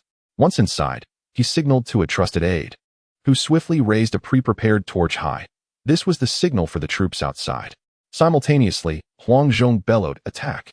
Instantly, the 800 soldiers transformed from a disheveled appearance into a formidable force, drawing their concealed weapons and charging at the surrounding yellow turban forces. Chaos erupted within the city as the yellow turbans, caught off guard, fell to the ground without comprehending what had transpired. Hanzhong's gaze pierced through the tumultuous crowd, searching for the enemy commander. At last, he spotted the foe, mounted on a towering steed, directing the nearby yellow turbans in their defense. Hanzhong shouted, "Stop, villain!" and spurred his horse towards the enemy commander. The latter, momentarily stunned upon seeing Hanzhong, quickly regained his composure, drawing his large blade and viciously swinging it towards him. Hanzhong deftly evaded the strike, his long sword slicing through the air like lightning aimed at the enemy commander. Meanwhile, the deputy left outside, upon receiving the signal, promptly led 1,000 elite soldiers into the fray. Accompanying them were another 1,000, beating drums and raising clouds of dust, creating a formidable spectacle. The 1,000 attackers surged through the city gates, joining forces with Hanzhong and his men, effectively shattering the yellow turban defenses. With a commanding shout, Hanzhong wielded his long sword with great force, a flash of cold light illuminating the air as the enemy commander's head tumbled to the ground. The leader was slain. The imperial army would soon arrive. If you surrender, you may yet save your lives. Otherwise, you shall face the consequences. After temporarily intimidating the yellow turbans, Hanzhong continued, "My lord, Chaomingda, the governor of Hanzhong, understands your plight. Thus, he has secured a promise from the current emperor. Should you surrender and relocate to Hanzhong, your transgressions will be forgiven, and after the roads are repaired, land will be distributed, allowing you to return to a normal life." With the proverbial carrot following the stick, such an enticing proposition prompted the yellow turban bandits to drop their weapons. One person cast aside his arms, prompting another, and soon the entire group within the city surrendered en masse. In Beihai, Zhu County, Yansu exhaled softly upon receiving yet another military report. Relieved that the situation in Qingzhou had been resolved, it was now time to return to Hanzhong. Alongside Zhao Yun, Hanzhong, Tai Shirzi, Zhang Fei, and Guan Yu, each disguised as remnants of Guan Hai's forces, they successfully deceived the city gates across various regions, bringing the Qingzhou turmoil to a close. After all, once the gates were opened, with the might of Zhao Yun and the others, they could charge straight into battle and claim the enemy commander's head. In the absence of a commanding organization and amidst rumors of a formidable army coming to eliminate the bandits, the remaining yellow turbans of Qingzhou naturally surrendered en masse. Once Zhao Yun returned with the last batch of captured yellow turbans, Yansu promptly sought permission to depart from Kong Rong. Ignoring Kong Rong's attempts to dissuade him, he set off for Hanzhong that very day, accompanied by the Qingzhou yellow turbans and, of course, the Tai Shirzi family. As for the route, Yansu opted not to traverse through Yuzhou, but instead took the more tumultuous path through Yanzhou. Hanzhong had persistently engaged in the recruitment of soldiers from among the captives during this time. Thus, their march was bolstered by a sufficient number of able-bodied warriors. The rationale for choosing Yanzhou lay in its chaotic nature, characterized by numerous warlords who lacked the strength to pose a significant threat to one another. Paradoxically, this seeming disorder rendered Yanzhou a safer passage. However, while Yansu led a considerable populace back to Hanzhong, activities elsewhere in the realm were far from stagnant.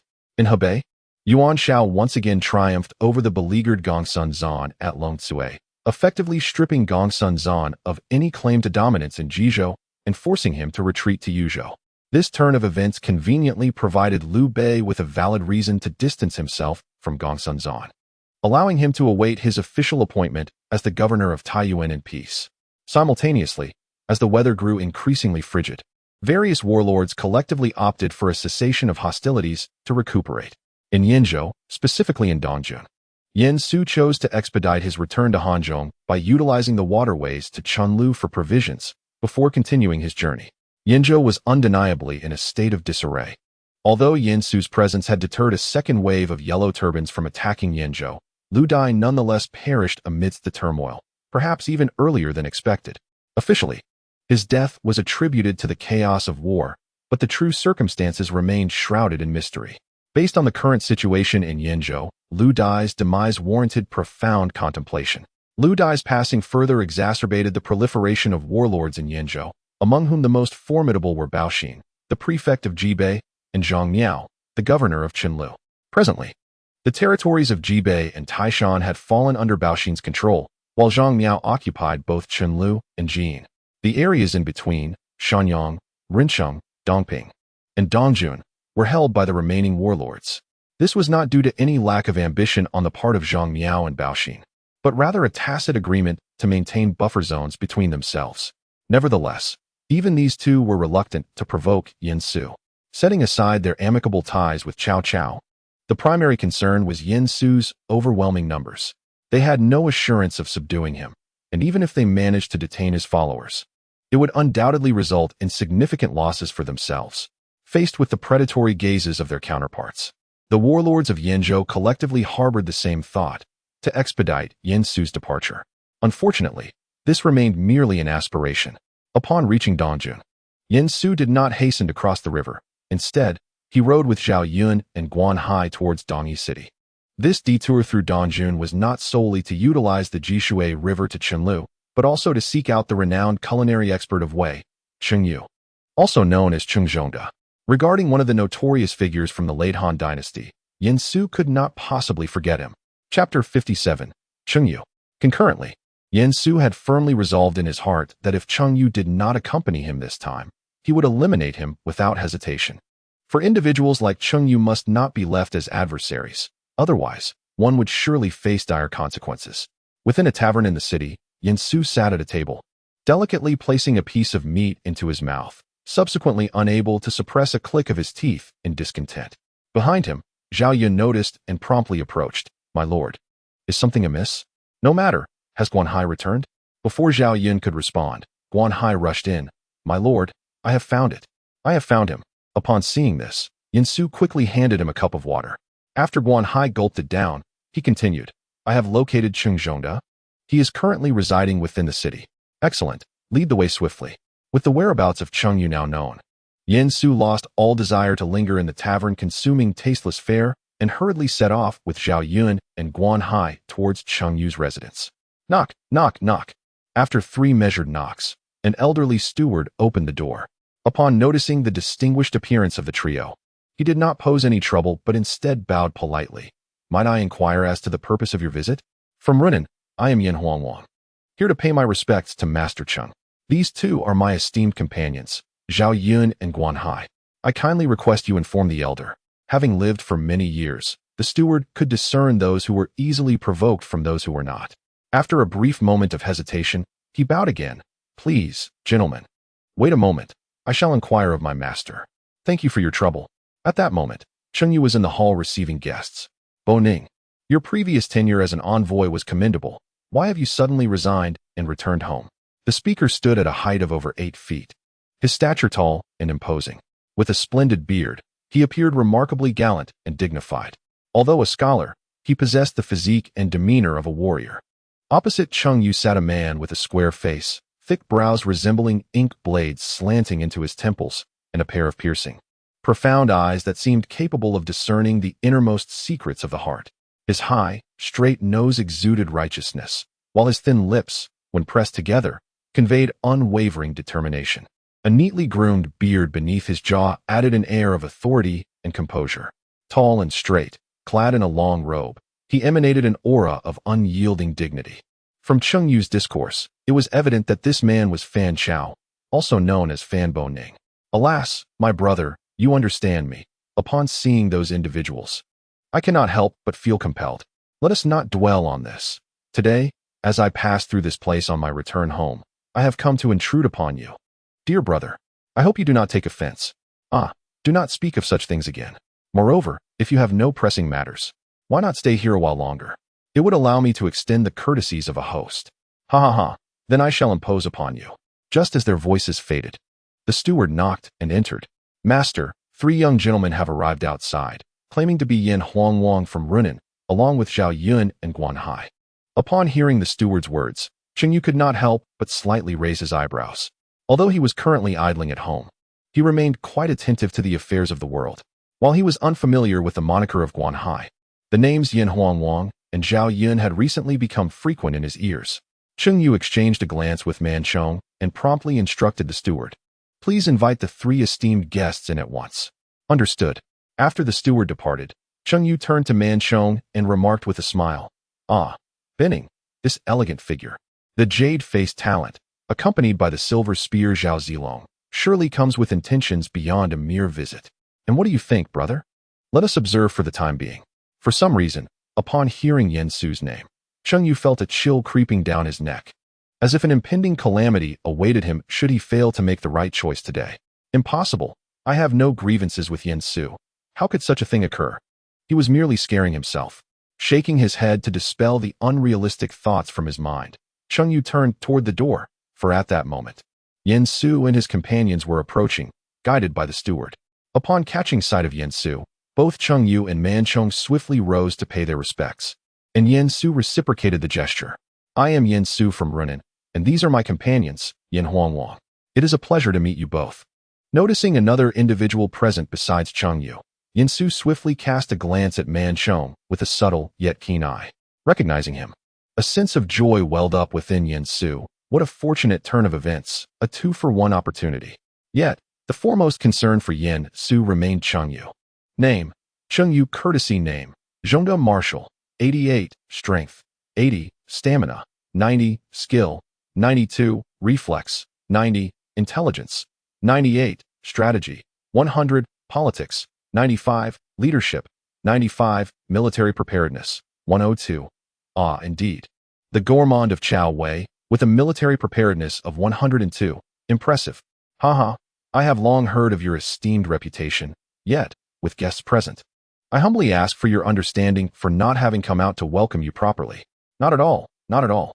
As they spoke, Cheng Yu guided Yen Su and his companions to their seats. Once they were settled, Cheng Yu inquired once more, "Mr. Yen, what brings you all the way from Hanzhong to this eastern region?" "To be candid, I have come to quell the yellow turbans in Qingzhou. With the situation in Qingzhou now stabilized, I am naturally on my way back to Hanzhong. However, upon passing through Dongjun, I heard of your great talents, and thus, I thought to pay my respects. Of course, should you be willing to emerge from retirement to assist my lord, it would be even more splendid." Regarding Yen Su's proposition of stepping out of retirement, Cheng Yu feigned ignorance and continued his inquiry. "Oh, you have traveled such a long distance to aid Qingzhou. Truly commendable. Yet, now that the affairs in Qingzhou are settled, would it not be more convenient to head towards Yuzhou?" Yen Su remained silent, merely snapping open his folding fan. Observing Cheng Yu's perplexed expression, he mused inwardly. "This old fox. I cannot believe that my considerable commotion has not reached your ears, and yet you pretend to be oblivious." Alas, to speak candidly, in Su's view, the yellow turbans of Qingzhou are merely common folk, driven to desperation by their circumstances. Now that Qingzhou has attained a semblance of stability, it may be inappropriate to retain these individuals in the region. Thus, Su contemplated leading some of them back to Hanzhong, offering them an opportunity to continue their existence. Cheng Yu nodded in understanding, realizing that Su had come to seize the populace. He admired Su's discernment regarding the delicate balance of people and territory, yet he pressed on with his inquiry. I see. But such a significant migration of people must surely demand vast resources. Have you made adequate preparations for provisions? Su expressed his gratitude for Zhongda's concern, explaining that upon departing Qingzhou, he had borrowed substantial supplies from Kong Beihai, and upon entering Jibei, he had secured additional provisions from Bao Xian, the minister of Bao. Upon reaching Chenlu, he intended to procure yet another supply from Governor Zhang, ensuring a smooth passage to Hanzhong. Cheng Yu, intrigued, queried how Su had managed to persuade the minister of Bao and how he could be certain that Governor Zhang would indeed lend his resources. Su, without elaboration, simply twirled his folding fan leisurely, realizing he had delved too deeply. Cheng Yu offered a respectful bow and shifted the topic. Might I inquire about the intentions of Governor Cao amid such tumultuous times? Stand aside, for I am about to make a declaration, Su replied with a light chuckle, snapping his fan closed. For the sake of the Han people, I aim to seize a glimmer of hope. Chapter 58. Not the leader, but you must have a prophecy. Cheng Yu furrowed his brow, pondering. The Han people, not the Han dynasty? After a moment's reflection, he adjusted his sleeves and rose, stating, you, wish to accompany you, sir, to Hanzhong for a closer observation. Ha ha ha, splendid. Su exclaimed, then turned his gaze to Man Chong, asking, what are your aspirations, Sir Man? Man Chong was taken aback, filled with questions. How does the gentleman know my name? Ha ha ha, I possess a modicum of skill in stargazing, Su replied. Although Man Chong remained puzzled, he soon dismissed the thought, attributing it to Su's prior inquiries. After glancing at Cheng Yu and then back at Su, he sighed with resignation. It appears my journey home will need to be altered. Ha ha ha. Upon hearing this, the three exchanged glances and erupted in laughter. Once the merriment subsided, Cheng Yu curiously asked Su, earlier, you mentioned borrowing provisions from Minister Bao. How did you manage that? Su once more snapped his fan open, speaking with a measured tone. The world thrives on mutual benefit. All actions are driven by profit. I simply assured Bao Xian that if he lent provisions, upon my return to Hanzhong, I would facilitate an alliance of offense and defense between our lord and him. Should Yuan Shu launch an assault on Yanzhou, our forces shall advance eastward, exerting pressure to alleviate the dangers faced by Yanzhou. I see, Cheng Yu replied. Might I ask what our lord's subsequent objective is, Liangzhou or Yizhou? Oh, why does Zhongda think it would not be Jingzhou? Cheng Yu remained silent, sharing a knowing glance with Man Chong, and together they burst into laughter. Observing this, Su shook his head and remarked, indeed, you have guessed correctly. Our lord's next target shall be Longyu. Once that is secured, he will dominate the southwest, watching over Guangzhong and Nanyang. Upon hearing this, Cheng Yu nodded silently. In his view, this was indeed the most prudent path for expansion. Subsequently, the three engaged in an extensive discussion regarding the state of affairs in the world, with Cheng Yu and Man Chong contributing the most to the discourse. Although Yen Su spoke sparingly, his insights, drawn from future experiences, continually sparked fresh ideas, fostering ongoing dialogue between the two. With Cheng Yu and Man Chong successfully joining their ranks, Yen Su naturally found little reason to linger in Dongjun. As the weather gradually turned colder, they needed to hasten their journey. Fortunately, Yen Su managed to lead the Qingzhou Yellow Turbans into Hanzhong before the first snowfall. Outside the city of Nanjing, Cao Cao awaited Yen Su's return, accompanied by a host of officials. Upon catching sight of Yen Su's carriage from a distance, Cao Cao sighed in relief. Yen Su, upon seeing Cao Cao, promptly dismounted and continued on foot. My lord, Su has returned. Ha ha ha, it is good that you have returned, Cao Cao remarked, nodding with satisfaction at Yen Su. After paying his respects, Yen Su immediately introduced, my lord, this is Huang Zhong of Nanyang, also known as Huang Hanqing. This is Tai Shirtzi of Qingzhou, Guanhai, and these two are Cheng Yu of Dongjun, also known as Cheng Zhongda, and Man Chong of Shanyang, known as Man Boning. Additionally, we have Li Qian of Shanyang. While many may not recognize Li Qian, they would certainly be familiar with Li Dian, as Li Qian is Li Dian's paternal cousin. Yen Su encountered Li Qian on his journey back. Although Yen Su's acceptance of Li Qian's allegiance was largely influenced by Li Dian, both Li Qian and his son Li Zheng proved to be capable generals, thus Yen Su decided to bring them along. Cao Cao, after hearing Yen Su's introductions, nodded in profound satisfaction, demonstrating utmost regard for these individuals. After all, in Cao Cao's eyes, anyone brought back by Yen Su was likely of exceptional merit. He recalled how a formidable figure like Su Chu had previously joined their ranks, instantly capturing Cao Cao's admiration with his physique and martial prowess. Moreover, Su Chu had a remarkably talented elder brother, making it a veritable two-for-one deal. Following their pleasantries and having established a rapport that invigorated their spirits, Cao Cao promptly led the group into the city, inviting Yen Su to join him in his carriage. However, within the carriage, there was not only Yen Su present alongside Cao Cao. Name: Sun Yu, courtesy name Gongda. Martial, 66, strength, 62, stamina, 80, skill, 67, agility, 55, intellect, 101, strategy, 106, politics, 99, leadership, 96, military preparation, 103. Upon seeing Sun Yu, Yen Su was momentarily taken aback. He stared blankly at Cao Cao. Isn't it you who should be the one with connections? And Sun Gongda, shouldn't you still be in Chang'an serving in an official capacity? How is it that you have arrived even before Dong Zhuo's demise? Did you not leave the assassination of Dong Zhuo to Wang Yun and the others? However, it seems this might not be entirely unfeasible, but something feels amiss. Observing Yen Su's expression of utter bewilderment, Cao Cao could no longer contain his laughter. Indeed, Cao has risen to prominence once again. Disregarding Cao Cao's laughter, Yen Su respectfully greeted Sun Yu, saying, "I am Yen Su from Yunnan, and I have seen Sir Sun before." Upon witnessing Yen Su's courtesy, Sun Yu promptly returned the gesture.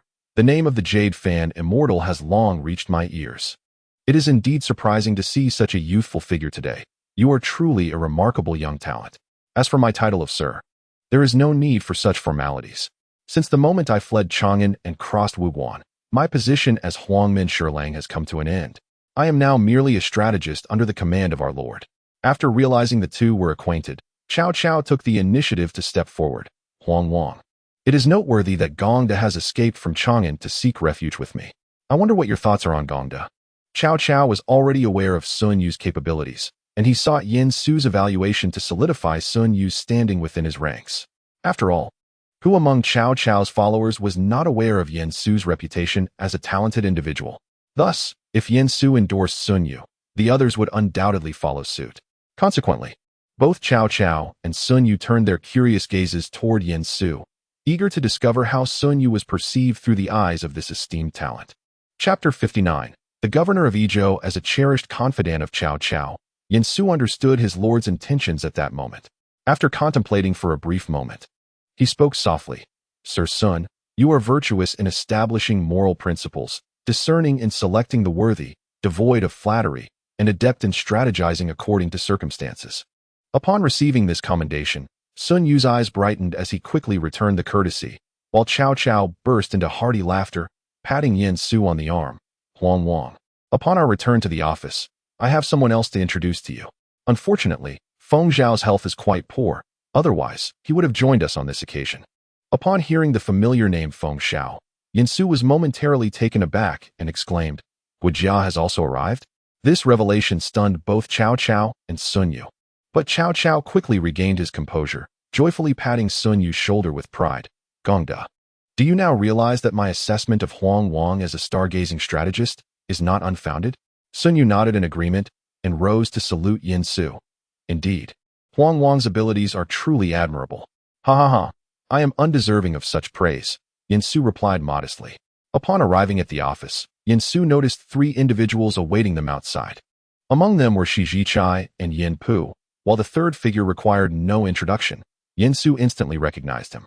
The man bore a sickly appearance, remarkably similar to Shi Zhichai, if not more so, as Shi Zhichai's own ailments had lessened considerably with Zhang Ji's presence. Name: Guijia. Courtesy name: Feng Zhao military. 24, strength, 24, stamina, 33, skill, 16, reaction, 33, intelligence, 99, strategy, 108, politics, 96, leadership, 93, military preparedness, 99. One could only marvel at the genius that Guo Jia represented. His strategy score of 108 was the highest Yen Su had encountered thus far. In fact, even Sun Yu did not surpass Guo Jia in this regard. However, Sun Yu possessed advantages in other areas where Guo Jia fell short, thus illustrating that Guo Jia was indeed a purely exceptional strategist. However, since Guo Jia has arrived, it stands to reason that Sun Yu cannot be far behind. As per tradition, the attendees exchanged formal greetings in succession, after which Guo Jia and Yin Su introduced themselves.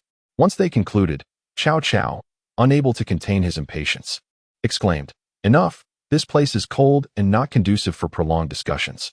Let us hasten to the office and converse there." Upon hearing his words, everyone exchanged glances and nodded in agreement.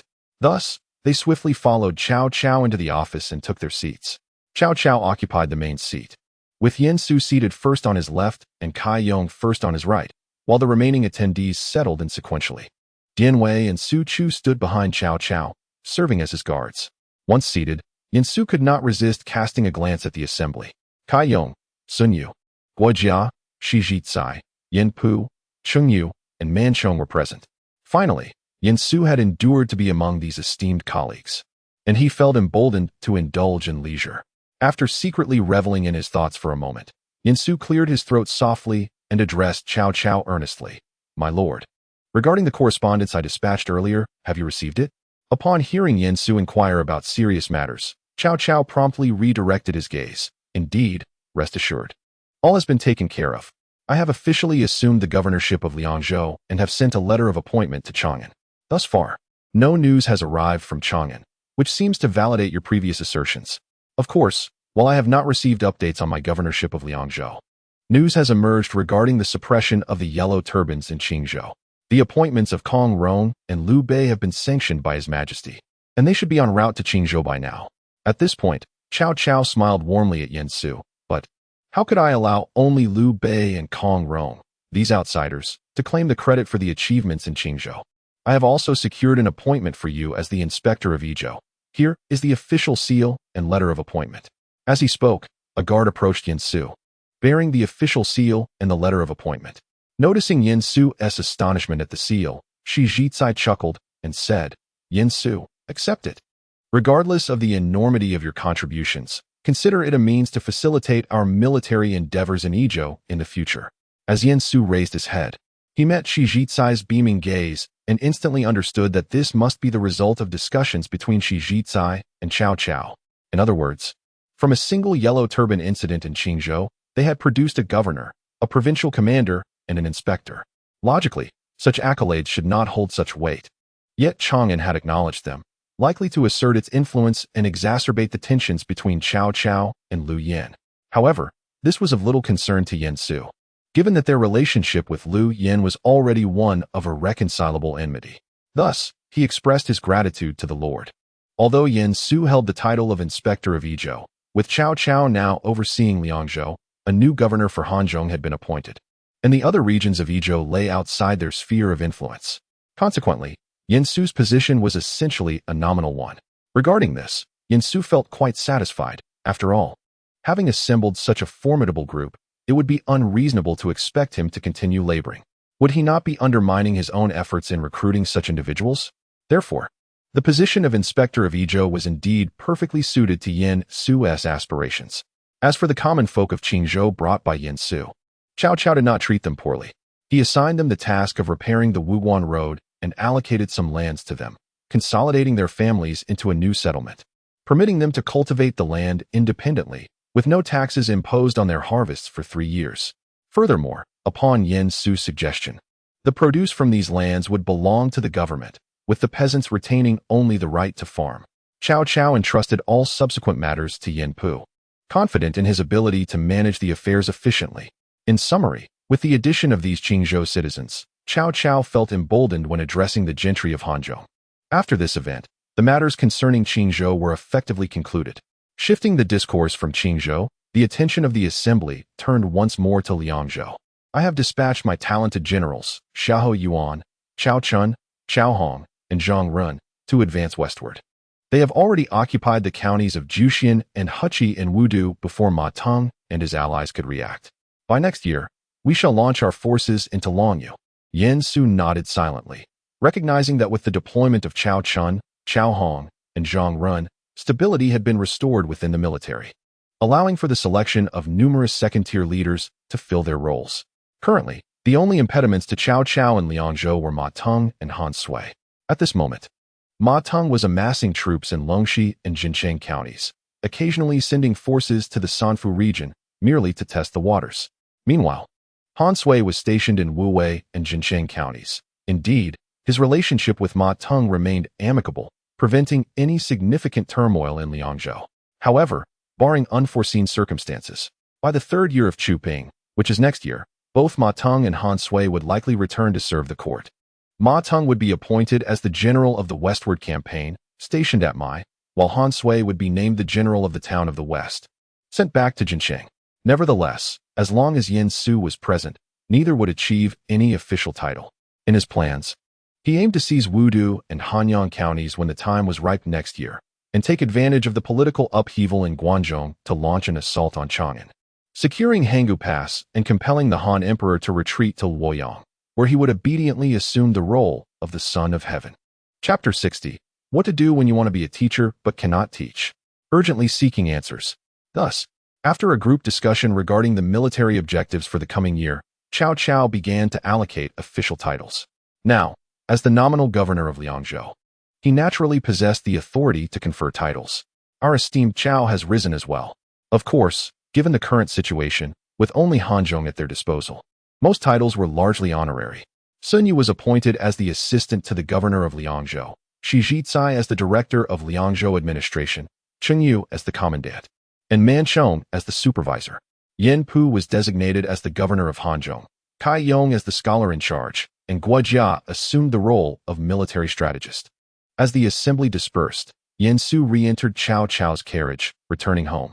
At this moment, only Yin Su and Cao Cao remained within the carriage, and Cao Cao could no longer contain his joy. Ha ha ha. Yin Su, do you see my current renown? It ranks among the foremost in the world.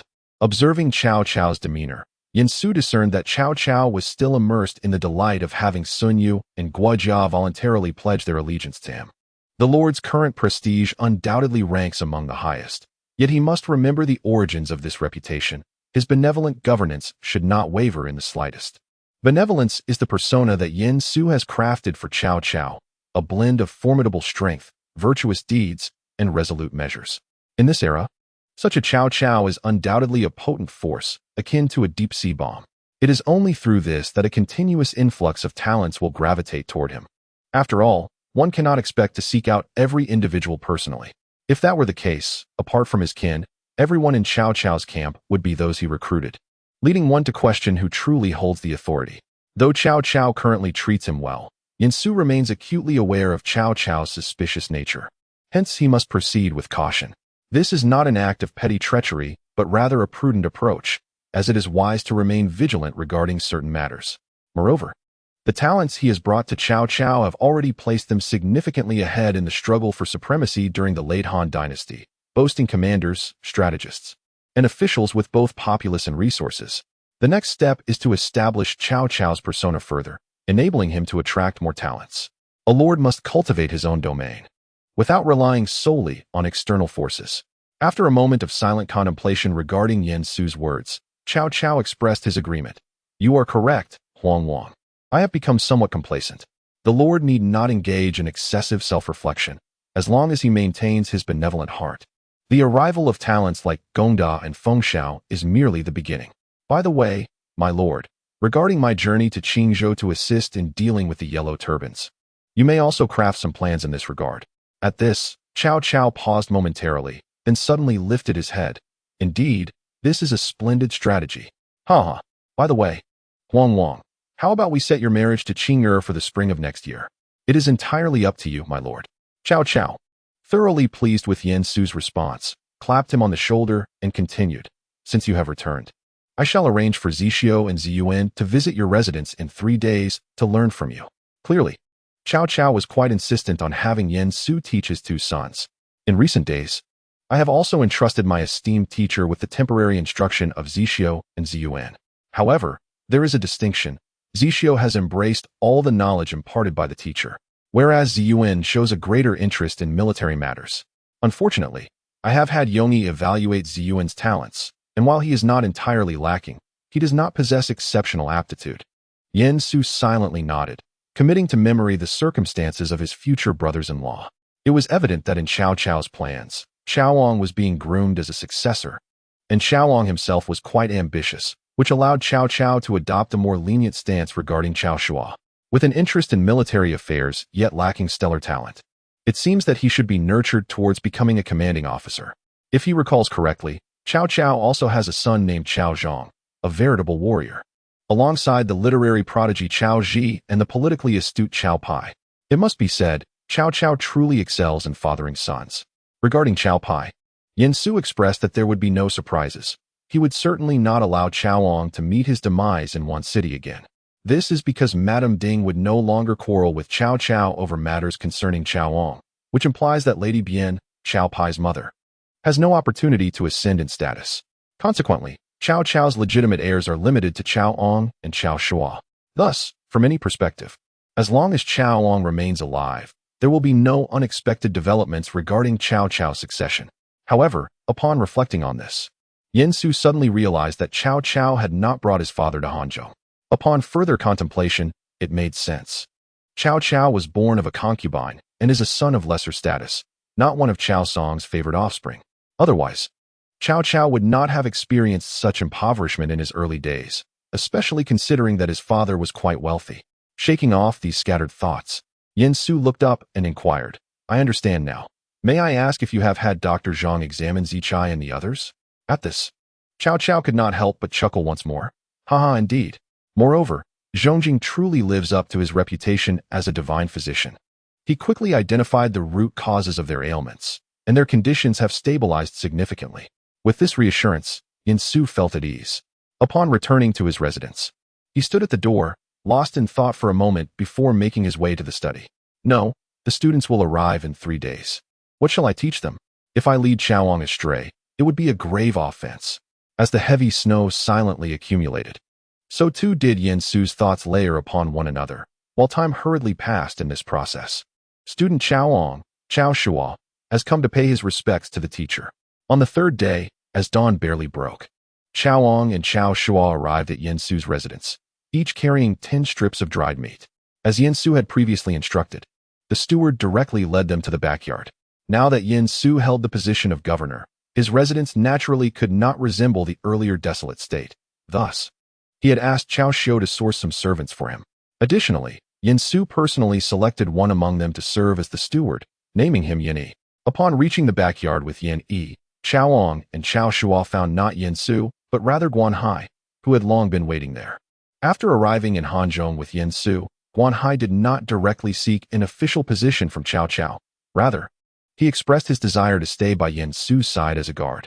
He understood that the Cao camp was teeming with talent, particularly among the military generals. Given that he lacked military acumen, it would be impossible for him to stand out among such illustrious figures. Therefore, Guan Hai resolved to firmly grasp Yen Su's coattails. Cao Cao considered that although he had dispatched Cao Xiu, he could not be with Yen Su at all times. Allowing Guan Hai to stay at Yen Su's residence was feasible, especially since Yen Su was already accompanied by the formidable protectors Jian Wei and Su Chu. Consequently, Cao Cao waved his hand and readily granted Guan Hai's request. In the backyard, Guan Hai, who had been waiting, immediately performed a proper bow upon seeing Cao and Cao Shuo, then said, "Young masters, the master has urgent matters to attend to and has yet to awaken. And he specifically instructed me that if you 2 young masters arrived, I should present these 4 volumes of books to you." Chapter 61. The Master is Truly Remarkable. Upon finishing his words, Guan Hai immediately stepped aside, granting access to the 4 scrolls of exquisite texts laid upon the stone table behind him. After bowing respectfully, Cao and his companion handed over the dried meat they held to Yen Yi and Guan Hai, eagerly advancing to examine the books their teacher had bequeathed to them. The 36 stratagems, punctuation annotations, Hanfizi, and essentials of governance from the 2 phoenixes. 3 days prior, Yen Su had been deep in thought in his study, pondering what to impart to his students. Ultimately, he decided to compose a version of the 36 stratagems contextualized within contemporary circumstances.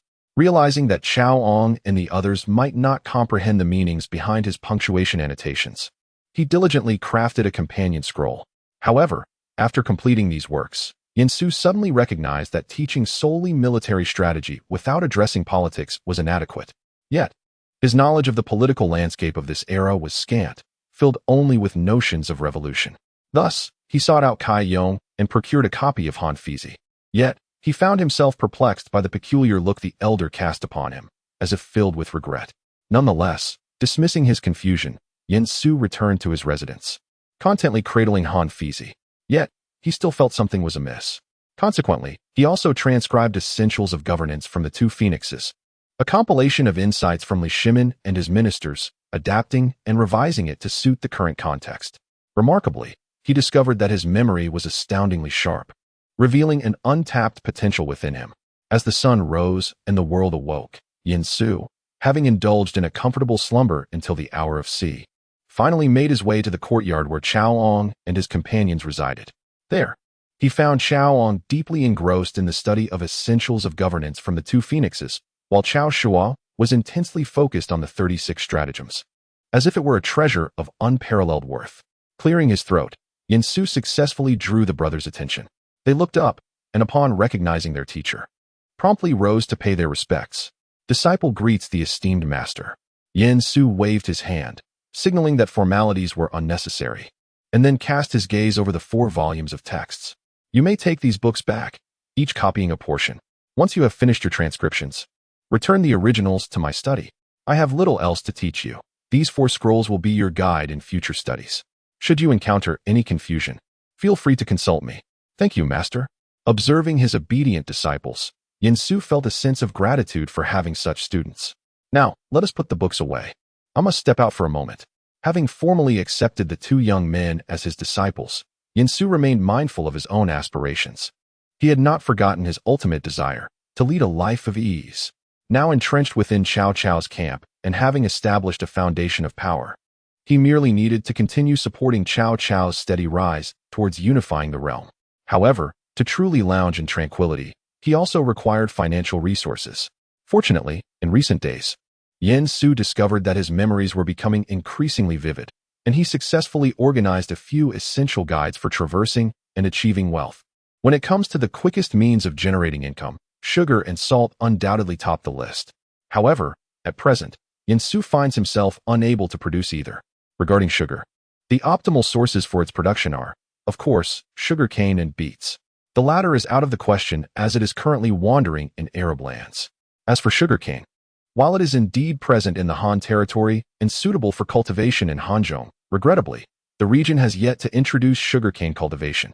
Thus, for Yin Su, sugar must be temporarily discounted. Next, we turn to salt. Hanzhong is not coastal, which means the only way to obtain fine salt is through the purification of impurities from crude salt or secondary processing. Unfortunately, Yin Su has yet to come across any salt mines in Hanzhong, though it is possible they exist, simply undiscovered by him. Therefore, salt must also be set aside for the time being. After pondering these matters, Yin Su shifted his focus to other lucrative ventures, paper and smokeless coal. After all, Hanzhong is rich in coal mines, iron mines, and an abundance of bamboo and timber. Thus, concentrating on paper and smokeless coal is indeed the most fitting course of action. Moreover, resolving the coal issue would enhance iron smelting and bolster the military's combat prowess. Upon concluding his discussion with Cao Ong, Yin Su departed, with Cao Ong and Cao Shua exchanging glances before hastily setting aside their books and following closely behind him. Thus, accompanied by Cao Ong, Cao Shua, and a contingent of guards led by Guan Hai, Yin Su left the city of Nanjing, making his way towards the southern mountains. Yin Su had previously inquired and learned that the southern mountains are dense with bamboo groves, likely harboring the mozo bamboo and tinder bamboo he required. Upon his arrival, he encountered a throng of local citizens, but their presence was not to vie for bamboo, as they were there to dig for bamboo shoots. The classic of mountains and seas records that the region of present-day Hanzhong produces exquisite bamboo, characterized by its thick inner nodes and deep roots, with shoots that thrive underground in winter, which people harvest for sustenance. Though Hanzhong is presently affluent, this wealth primarily benefits the clans, while common folk merely scrape by. Nevertheless, the citizens of Hanzhong are among the fortunate in the grand scheme of the Han dynasty. After wandering the bamboo forest for a while, Cao Shua, filled with curiosity, tapped a bamboo stalk beside him. Master has brought us here for what purpose? After a moment of contemplation, he seemed to grasp something and excitedly remarked to Cao, "This bamboo is resilient. Could it be that Master intends to use it for crafting new weapons?" Cao, shaking his head in response to his brother's speculation, observed the local citizens and offered his own insight. "Perhaps Master wishes for us to witness the true living conditions of the people and to impart upon us the lesson that we must embody the same resilience as this bamboo, unyielding, upright, humble, and possessing noble character." Cao struck the bamboo forcefully, producing a rustling sound, and his resolve strengthened within. Indeed, his master must have meant this.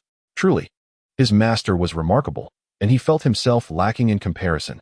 Meanwhile, Yin Su, engrossed in studying a bamboo stalk ahead, remained blissfully unaware of the thoughts swirling in the minds of his two foolish disciples. At that moment, he was scratching his head, perplexed about how to distinguish between the various species of bamboo. They all seemed so similar. Perhaps he should seek straw or pine instead. Chapter 62. The gathering at Yin's residence. Ultimately, Yin Su led several individuals on a circuit around the mountains before returning to the city.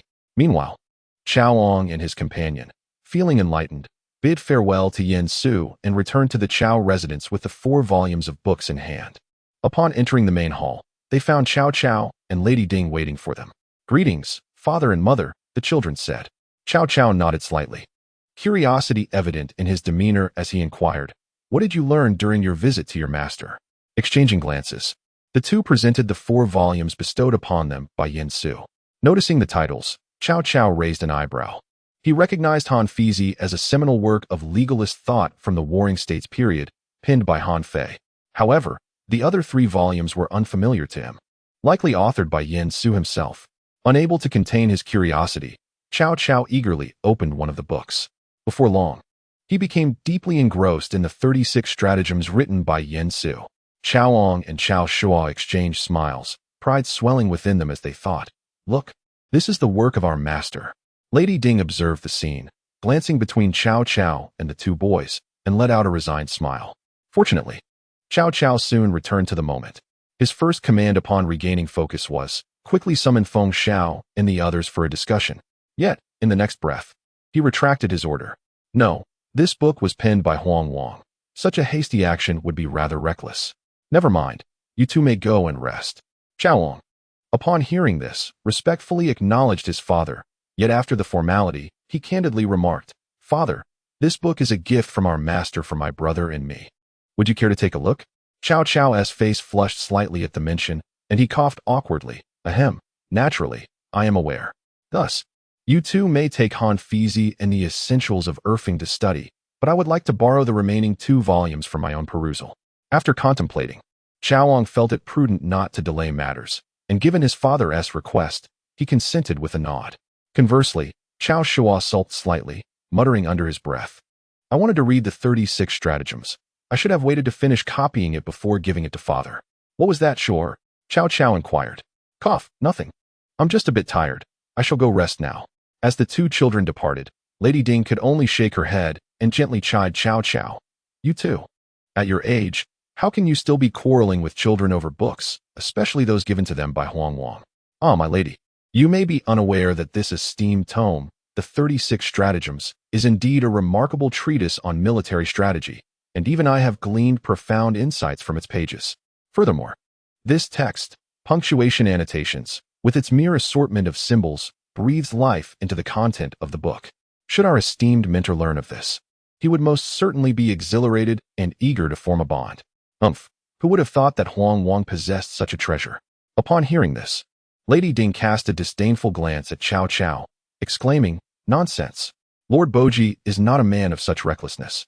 Nevertheless, she pondered long for an apt descriptor for Huang Wang's 2 volumes, yet could not find one. Fortunately, Cao Cao interjected at that moment. "Indeed, my lady, come tomorrow, and I shall certainly accompany Zixio and Ziqian to pay our respects to Huang Wang." While the 2 conversed, a figure lingered outside the main hall. She had initially come to see if she could intercept Cao and Cao Shua to inquire about Yin Su's recent endeavors. It was unbearable that they had returned for so many days without visiting her even once. Angrily, Chao Qing happened to overhear Cao Cao and Lady Ding's conversation, and her irritation swiftly transformed into pride. "Humph, my beloved is indeed the most talented. The following morning, Cao Cao rose early, rousing Cao Ong and Cao Shua before setting off towards the governor's residence. However, shortly after they departed, Kai Yong arrived for a visit. Upon learning that Cao Cao had gone to see Yin Su, he let out a helpless sigh and was about to leave when he recalled the suggestion that Guijia had previously offered him. He muttered to himself, "Very well. This time I shall clarify matters." Meanwhile, another carriage was en route to Yin Su's abode, within which Shi Jizai and Guijia sat facing each other. Guijia wore an expression of excitement, while Shi Jizai appeared somewhat disheveled from sleep. "My dear Su, is there a pressing matter that necessitated my early rising? I have only just managed to enjoy a day of respite." In response to Shi Jizai's confusion, Guijia smiled mysteriously and replied, "Do you know, my friend, that Lord Boji has a daughter named Yin? Of course I am aware. I have heard she is not only skilled in music, but also a learned and gifted woman." Shi Jizai affirmed. "Precisely. However, what you may not know is that this young lady harbors affections for Huang Wang." Upon hearing this, Shi Jizai, previously drowsy, instantly perked up. "Oh, is that so?" "Absolutely," Guijia confirmed. Shi Jizai blinked and remarked, "Indeed, Huang Wang is fortunate. First the daughter of the Lord, and now the daughter of Lord Boji is enamored with him. However, we can discuss this matter after Huang Wang marries the Lord's daughter. While it is certain that the lady of the Yin family will be the Lord's daughter, she could still be a secondary wife. Moreover, I perceive that Huang Wang is not a man of shallow affections. I believe he would not slight Miss Yin simply because she is not the primary wife." Guijia, still smiling, then produced a folding fan from his robes, which had been gifted to him during his recent visit to Yin Su. "If it were indeed so simple, Lord Boji would not have sought me out. Zhu Kai, you must know that this Miss Yin is already betrothed to the Wei family of Hanzhong. According to Lord Boji, the wedding was due to take place this spring. However, due to the chaos caused by the Lord's opposing Dong, he feared for his daughter's safety, which has led to this delay. Yet, barring any unforeseen circumstances, the marriage must be finalized by next spring." Upon hearing this, Shi Zhukai took out the folding fan gifted to him by Yin Su and remarked, "Ah, if that is the case, it does present a challenge. However, since Lord Boji has come to seek your counsel, I presume you have offered him some advice." Guijia smiled, nodding slightly, and leaned closer to Shi Zhukai, whispering, "The affection of a beauty is indeed difficult to dispel. As the saying goes, to untie the bell, one must have tied it in the first place. Therefore, I advise Lord Boji that it would be best to speak plainly with Huang Wang. If Huang Wang is also willing, he, with his cleverness, will surely devise a respectable solution. But if he is disinterested, further insistence would only lead to more sorrow." Listening to Guijia's audacious suggestion, Shi Zhukai widened his eyes in astonishment and said, "You, my friend, are actually eager to witness the spectacle involving Huang Wang, aren't you?" Chapter 63. Allow me to predict your fortune. With Shi Zhucai's words revealing his thoughts, Guijia hastily denied it. "Ah, what do you mean, Zhukai? I am merely considering Huang Wang's best interest. Miss Yin is so fond of him. If Huang Wang does not place much importance on romantic matters, wouldn't my strategy inadvertently harm her? However, if Huang Wang is willing to reciprocate her affections, he will undoubtedly find a way, and in doing so, he may come to value Miss Yin even more. After all, we remain ignorant of how our Lord feels about matters of the heart."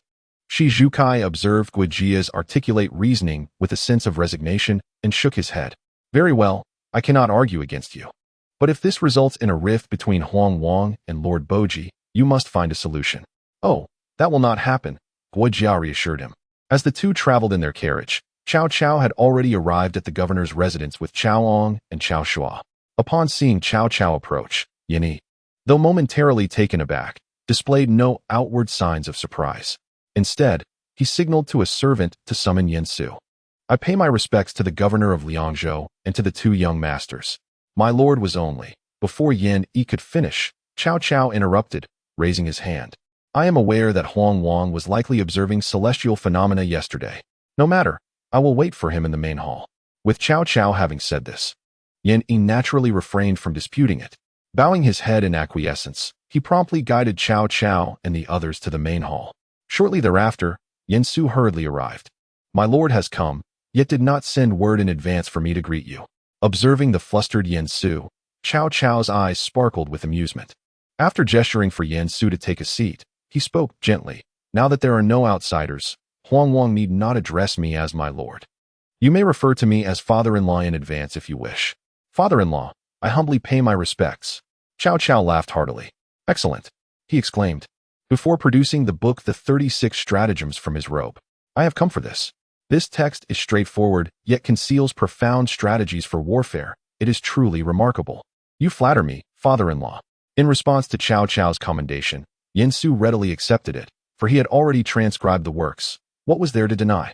Could one simply refute their identity as a literary plagiarist by claiming the authorship did not belong to them? Thus, Yin Su did not waver but graciously acknowledged the praise. Just as Cao Cao was preparing to elaborate further on the 36 stratagems, Yin entered from outside, announcing, I pay my respects to you, Governor Cao. And to the esteemed young gentleman, Lord Jie has arrived. Please, make haste to welcome him. As Yin Su finished speaking, he saw a servant ushering Kai Yong into the main hall. In an instant, all present rose to pay their respects. Before they could exchange more than a few pleasantries, Yin Yi returned to report that Guijia and Shi Zhukai had also arrived. This left Yin Su somewhat perplexed. What was the purpose of this gathering? Were they here for a team-building exercise? Please, make haste to welcome them. After uttering these words, Yin Su turned his gaze towards Cao Cao, who innocently shook his head, indicating he was completely unaware of the situation. Oh, I did not anticipate such liveliness here. Guijia greeted the Lord and Lord Jie respectfully. Shi Zhukai followed suit with his own respectful greeting. Upon hearing this, Cao Cao and Kai Yong nodded in acknowledgement, while Yin Su, after the two were seated, smiled wryly. In that case, you all must stay a while longer. I shall have a feast prepared. Everyone nodded in agreement, and seeing that there were no objections, Yin Su exchanged a knowing glance with Yin Yi. Understanding the cue, Yin Yi promptly descended to arrange the banquet. However, throughout the ensuing conversation, Yin Su sensed an odd atmosphere. Cao Cao eagerly resumed discussing the 36 stratagems with him. Kai Yong appeared deep in thought. And although Shi Zhukai and Guijia expressed interest in the stratagems, their minds were evidently elsewhere. After a while, Kai Yong seemed to have made a firm resolution. Interrupting the dialogue between Yin Su and Cao Cao, he candidly brought forth the matter concerning Kai Yin. Upon hearing this, Yin Su's mouth fell agape. While Cao Cao appeared to have anticipated this development, Guijia wore an expression of excitement, and Shi Zhukai helplessly covered his face, unable to bear the sight. Kai Yong, noticing the varied reactions of those present, sighed in resignation and continued, Alas, I am aware that discussing this matter at such a time is rather inappropriate. Yet I cannot bear to see my daughter languish in sorrow at home. Of course, aside from his concern for his daughter, what truly swayed Kai Yong was the remarkable talent exhibited by Yin Su, something that the current Wei family of Hanzhong could not compare to. Furthermore, he had inquired and discovered that Wei Zhongdao, the one proposed for the union, was utterly devoid of scholarly merit. Thus, after much contemplation, Kai Yong resolved to pursue this course of action, for the so-called engagement had merely been a verbal agreement. While it is true that verbal agreements should not be dismissed, they afford more leeway compared to formal written contracts, do they not? Returning to his senses, Yin Su turned his gaze towards Cao Cao. Noticing Cao Cao's demeanor remained untroubled, he secretly breathed a sigh of relief. Thank goodness. I must ask you, Lord Jie, was it absolutely necessary to bring this up at this moment? In the future, discussing other women in front of one's father-in-law is a topic that seems to belong to this very era. Fortunately, Cao Cao does not concern himself with such matters. After all, although he holds a fondness for Lady Ding, he has several women in his life, numbering at least 7 or 8, including her. Thus, why would he care how many women Yin Su has? For Cao Cao, as long as Lady Cao Qing retains her position as the primary wife, that suffices. Moreover, Cao Cao had previously inquired about Yin Su, recognizing him as a kindred spirit, albeit with slight differences in detail. Therefore, to blame Yin Su would be tantamount to blaming oneself. At this moment, Cao Cao noticed Yin Su's gaze and chuckled, saying, Huang Wang, there is no need to look to me. I am indeed acquainted with Lady Zhao Ji, a remarkable woman. However, any matters regarding her betrothal must be resolved by you. Huang Wang. Cao Cao's words effectively dispelled Yin Su's concerns. After a moment of contemplation, Yin Su snapped open the folding fan in his hand. I am indeed honored to have captured the heart of Lady Zhao Ji. As for the matter of the betrothal mentioned by Bo Jia, I kindly ask for your patience while I consider the fates entwined between myself and Lady Zhao Ji. As he spoke, Yin Su produced a small handful of coins from somewhere, murmuring a few incantations before casting them to the ground, 6 times in succession. These coins had been prepared in advance. After all, one cannot rely solely on celestial observations, especially if circumstances arise unexpectedly or if the stars are obscured, which would be quite unfortunate. Therefore, he had made ample preparations, and now they were put to use. Chapter 64. Guijia. Is this how the divination is interpreted? With each coin landing, Yin Su closed his eyes and calculated with his fingers. Indeed, there is a connection between myself and Lady Zhao Ji, yet this connection may encounter fluctuations, requiring the passage of another year. As for the betrothal with Kai Yin, Yin Su dismissed it from his mind, recalling that she had been abducted by the southern Xiongnu in 195, while after Wei Zhongdao had passed away. Consequently, he deduced that the young man had little time left. It becomes clearer now. However, the betrothal with the Wei family has reached its due time, and this year has already seen a delay of 1. It may not be wise to postpone further into the next year. Listening to Kai Yang's concerns, Yin Su waved his hand confidently. It matters not. If the Wei family desires to proceed with the marriage, Bo Jie can inform them that chaos reigns in Guangzhou. If they wish to proceed, they should come to Hanzhong, and we shall see how the Wei family responds. The journey from Hanzhong to Hanzhong is no small feat. And given Wei Zhongdao's current state of health, Yin Su was certain he would not undertake such a long journey. What if Wei Zhongdao truly decides to come? With a chuckle, Yin Su replied, if that were the case, I would find it quite amusing. Do you know who the second-in-command in Hanzhong is? If he dares to come, once he enters Wuguan, I possess at least 9 methods to ensure he meets with misfortune. 9. After a moment of contemplation regarding Yin Su's strategy, Kai Yong readily accepted. Meanwhile, Guijia wore a puzzled expression. Observing his demeanor, Xie Zhizai could not help but inquire softly, does Feng Xiao sense something amiss? Guijia shook his head, yet his confusion lingered. It is not that I disagree with Huang Wang's strategy. However, this divination? Indeed, if Jia has not misinterpreted, the recent divination must pertain to the thunder and fire prosperity hexagram. In the context of romantic destinies, this hexagram signifies a chance encounter reminiscent of love at first sight. However, subsequent developments may be temporarily obstructed, akin to clouds obscuring the sun. Shi Zhichai nodded in acknowledgement of Guijia's words. Though he remained perplexed by Guijia's confusion, does this hexagram not perfectly correspond to Huang Wang and Miss Yin? Not quite, for this hexagram contains further verses, indicating that both parties must face challenges together. If mishandled, they could fall into a state of cold war or estrangement. Thus, this hexagram serves as both an auspicious sign and a warning, suggesting that in the matter of Huang Wang and Miss Yan's relationship, the gentleman from the Wei family appears to be the one undergoing the trial. However, if we were to interpret this hexagram in terms of financial fortune, it would indeed herald prosperity. After listening to Guijia's explanation, Shi Zhichai scratched his head in confusion, yet he lightheartedly remarked, perhaps Huang Wang possesses a unique method of divination. After all, I have yet to encounter anyone who can surpass him in matters of calculation. Guijia pondered this and found Shi Zhichai's reasoning quite sound, deciding it best to let the matter rest. With that concluded, the group turned their attention back to the 2 volumes brought by Yin Su, the 36 stratagems and punctuation annotations. The moment Yin Su sensed Cao Cao's arrival, he understood the latter's intentions and promptly spoke. Naturally, the written word is meant for others to peruse. I merely borrow the wisdom of those before me. Therefore, if you do not mind, feel free to read, and sharing with others is also welcome. Should you have differing opinions, this is an opportune moment for discussion. Upon hearing this, Guijia and the others became intrigued, eager to discover what texts commanded Cao Cao's attention to such an extent. After perusing the volumes, they could not help but extol Huang Wang's erudition, exclaiming, truly, he is a learned scholar. I fall short. Thus, the group engaged in spirited discourse over the 2 texts for an entire day, only departing when twilight descended. Goodness, why do they have so many questions? I cannot remain at the estate tomorrow, Yin Su mused. Consequently, the following day, Yin Su rose early and, under Guan Hai's escort, ventured out of the city. This left the eagerly anticipated Cao Cao and his companions at a loss. Lord Cao, he has left the city, citing an urgent matter, one of them reported. Oh, since Huang Wang deems it important, it must indeed be significant. Very well. With no means to catch Yin Su, the group dispersed, yet being astute individuals, They could still convene and discuss matters amongst themselves, even in Huang Wang's absence.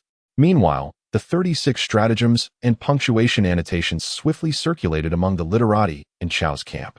Although Yen Su had permitted them to read freely, the scholars were not foolish. While punctuation annotations posed little risk, the potential for the 36 stratagems to fall into enemy hands was a grave concern. Hence, under Cao Cao's directive, the 36 stratagems was restricted to the likes of Guojia and Sun Yu. As for the generals, Cao Cao intended for them to fully comprehend the texts before imparting knowledge to them. However, upon returning to the Cao residence, Cao Cao found himself momentarily taken aback. What?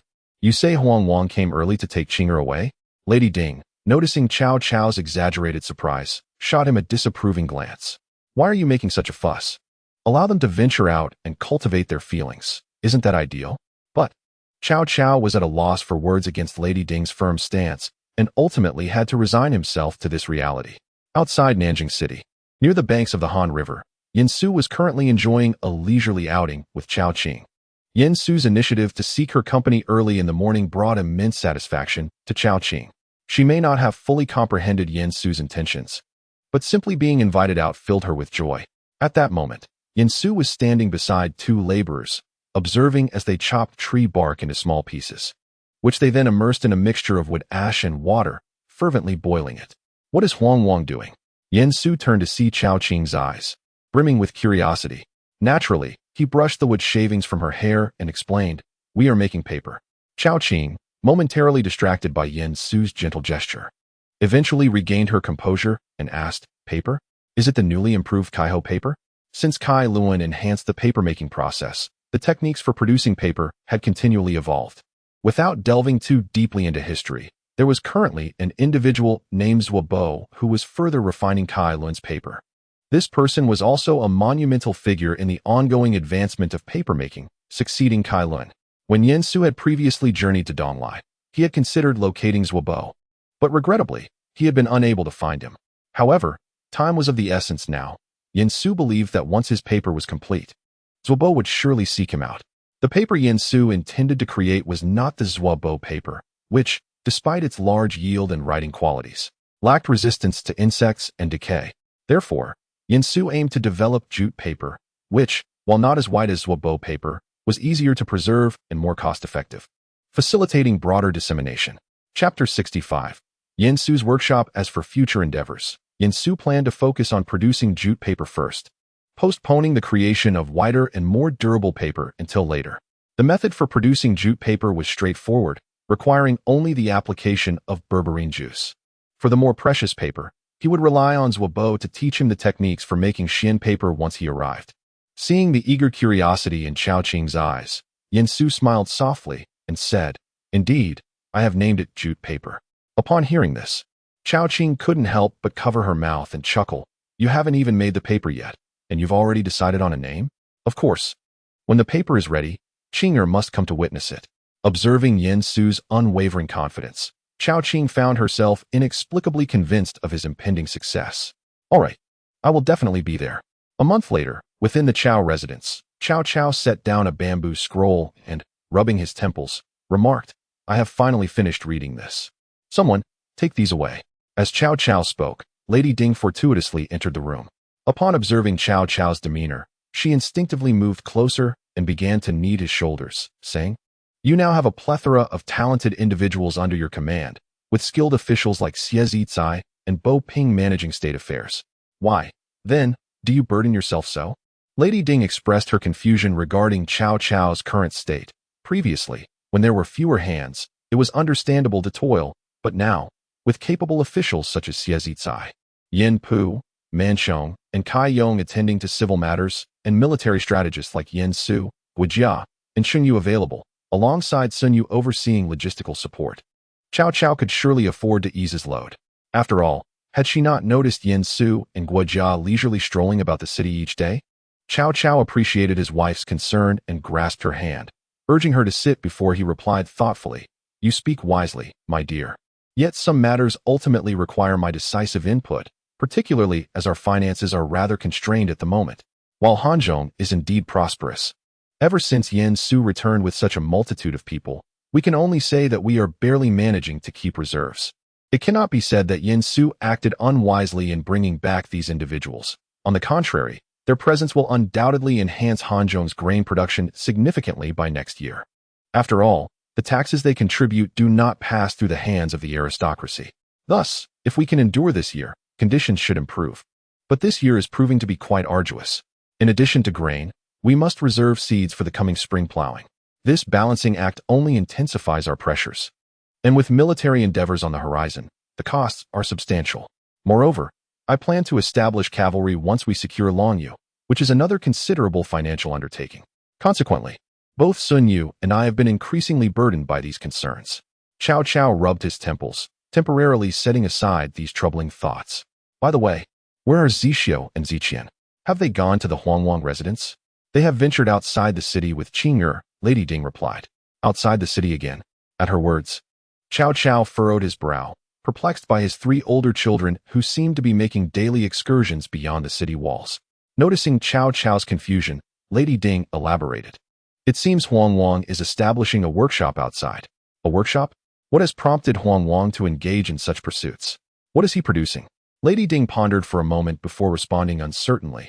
It appears to be related to papermaking, or perhaps coal production, and I believe there may be other endeavors as well. Oh, papermaking? Prepare the carriage. I shall go and see. Upon hearing that Yin Su was involved in papermaking, Cao Cao's interest was piqued. Reflecting on his idle hours, he thought that a leisurely outing would be a welcome diversion, especially since Zhang Ji had advised him against overexerting himself due to his recurrent headaches. Outside the city of Nanjing, as Cao Cao arrived in his carriage, flanked by his guards Dian Wei and Su Chu, he was taken aback to discover that a series of buildings had been erected, seemingly still under construction.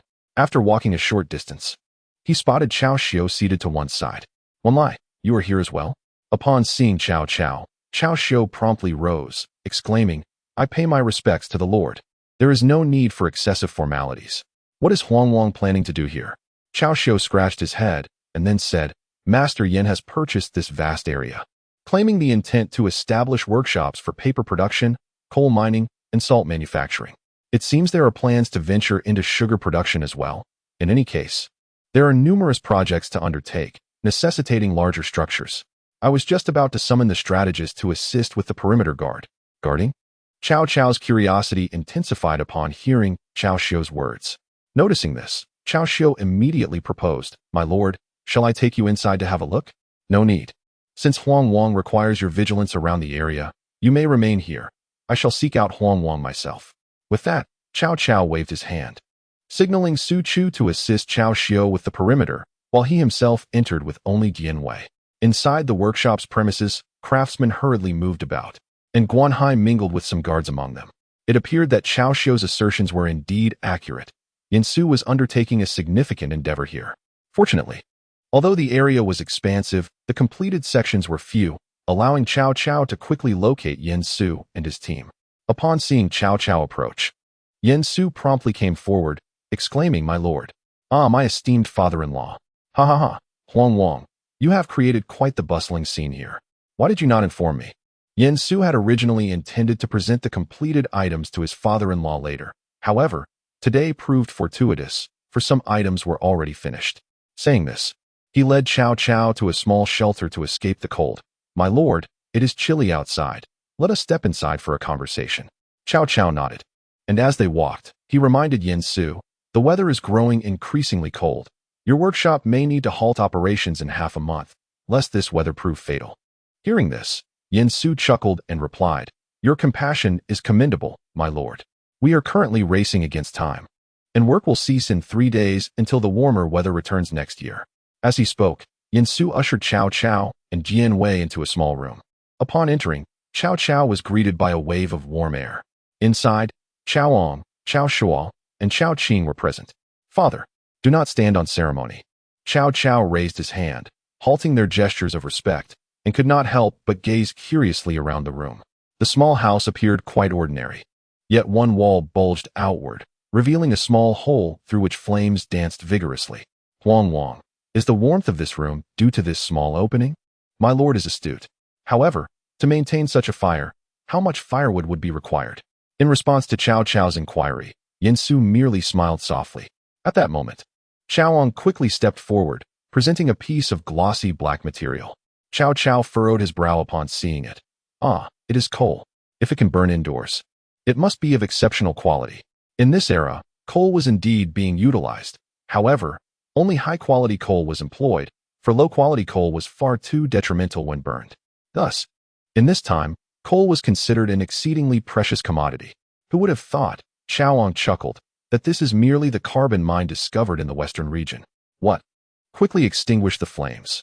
Dianwei was about to make a move when Yin Su stepped forward, using his folding fan to block Dianwei's path. Faced with this unexpected obstruction, Dianwei found himself at a loss, scratching his head as he looked towards Cao Cao. Huang Wang, please step aside swiftly. The anthracite discovered in the western region is poisonous and cannot be utilized.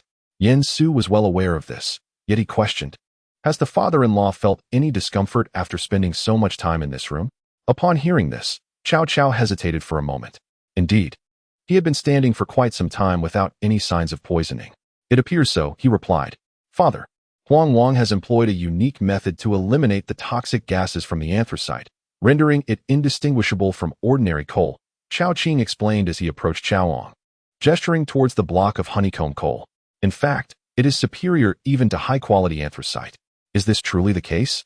Cao Cao inquired, and Yin Su slowly fanned himself. Responding softly, rest assured, father-in-law, what Zixio and Qing'er have stated is entirely truthful. Upon hearing this, Cao Cao could no longer conceal his delight. After examining the honeycomb coal thoroughly, he mysteriously pulled Yin Su aside. So, Huang Wang, what is the yield of this coal?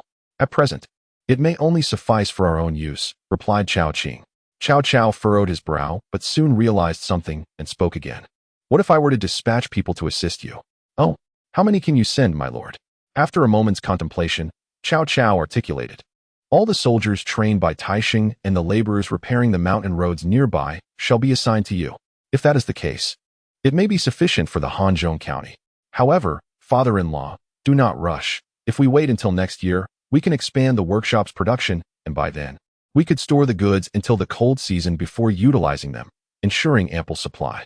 Cao Cao paced back and forth before inquiring once more, if sold, what would the profit be? Remember, we must not set a high price, lest the common folk find it unaffordable. To this, Yin Su slightly waved his fan, rest assured. Father-in-law, the price will be quite reasonable, and we can guarantee a profit even at a low price. Should Cao Cao manage to allocate the laborers and trained soldiers to him this year, the profits would indeed be greater, as labor costs would be significantly reduced. As for next year, by that time, his other products would also begin production and sales, making the profit from coal less significant. Satisfied with Yin Su's response, Cao Cao nodded approvingly. A cunning glimmer crossed his eyes as he grasped Yin Su's arm. Huang Wang, I recall you do not possess a shop in the city. Would you require assistance with the sales? Upon hearing this, Yin Su understood that Cao Cao wished to partake in the profits. Fortunately, Yin Su had never intended to monopolize, knowing that many more products were to be introduced. Such a substantial opportunity was far too large for him to consume alone. Thus, Yin Su lifted his fan to obscure their faces and proposed, Father-in-law, what do you think of the idea of us establishing a trading company together? A trading company? Cao Cao echoed. Indeed, for my workshop holds more than just anthracite. As he spoke, Yin Su turned to Cao Shuo and Cao Qing, saying, Ziqian, Qing, please fetch the other items. Upon hearing Yin Su's command, the two promptly turned and headed into the inner room. Before long, they returned with yellow hemp paper, fine salt, and white sugar, presenting them to Cao Cao. What is this? Yin Su first took the yellow hemp paper and explained, this is yellow hemp paper. Although it bears a yellow hue and is somewhat coarse, it has eliminated the previous shortcomings of paper, making it suitable for preservation and perfectly capable of replacing bamboo slips for writing. Moreover, this is merely a preliminary achievement. I am confident that I can produce even better paper in the future. He then handed the yellow hemp paper to Cao Cao and accepted the sugar and salt, saying, this is fine salt and white sugar. The fine salt has been extracted from the coarse salt I acquired, and currently, it cannot be produced on a large scale. However, if we were to discover a salt mine in Hanzhong, it would be a different story. A salt mine. Most of the salt in the mountains is toxic. As soon as he spoke, Cao Cao felt somewhat foolish. Given Yin Su's words, it was likely that he had a method for extraction akin to obtaining toxic coal. In that case, I shall send someone to Hanzhong to search for a salt mine. Yan Su nodded with a smile and continued. As for the sugar, at present, Hanzhong indeed lacks the means for large-scale extraction. However, I am aware of a plant called sugarcane that grows in the southern regions, which is also very suitable for cultivation in Hanzhong. In due time, we could produce white sugar in abundance. Cao Cao tasted the fine salt and white sugar, his eyes widening in disbelief. He had not anticipated the plethora of novel items within Yan Su's workshop. If this were the case, establishing a commercial association could indeed be feasible. While Cao Cao pondered, Yan Su remained silent, confidently fanning himself with his folding fan. It must be said, the resources in Hanzhong are indeed abundant, not to mention the presence of iron mines. Once coal production increases, he could begin to improve wrought iron. This was also one of the reasons Yan Su had placed great importance on Hanzhong. Let me elaborate on the commercial association. With a snap, Yan Su closed his folding fan and stepped forward. The main stakeholder shall hold 40%, while my humble self shall possess 20%. 40% and 20%. Cao Cao calculated silently before inquiring, what about the remaining 40%? Hee. Out of this 40%, we can allocate 20% to be sold to the aristocratic families, while the other 20% can serve as rewards for meritorious individuals under my father-in-law's command, thus substituting land grants. Moreover, every 3 years, the 20% allocated to the families will be redivided, meaning that the 60% held by my humble self and my father-in-law will remain fixed, while the proportions for the families will fluctuate with the growth of the commercial association and the increase in participating families. After pondering for a moment, Cao Cao sighed resignedly. If possible, he would prefer not to engage with the aristocratic families. However, it was evident that such thoughts were merely fanciful. Without their involvement, the commercial association could not flourish, and even if it could, numerous challenges would inevitably arise. Yan Su clearly understood what Cao Cao was contemplating at that moment and continued to elaborate. My esteemed father-in-law, initially, we can allow the aristocracy to purchase with gold and silver, while keeping them unaware that they only receive a mere 20%. We can divide this 20% into 100 shares or even more. After 3 years, when the Merchant Association opens its market and undergoes a second reshuffle, we will only need to cultivate the land. Chapter 67. The Yin clan. Cao Cao was momentarily taken aback, but he quickly grasped Yan Su's intention. He wished for him to become the largest landowner.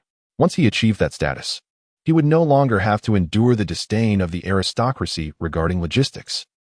Splendid. This plan is indeed ingenious. But what shall we name this merchant association?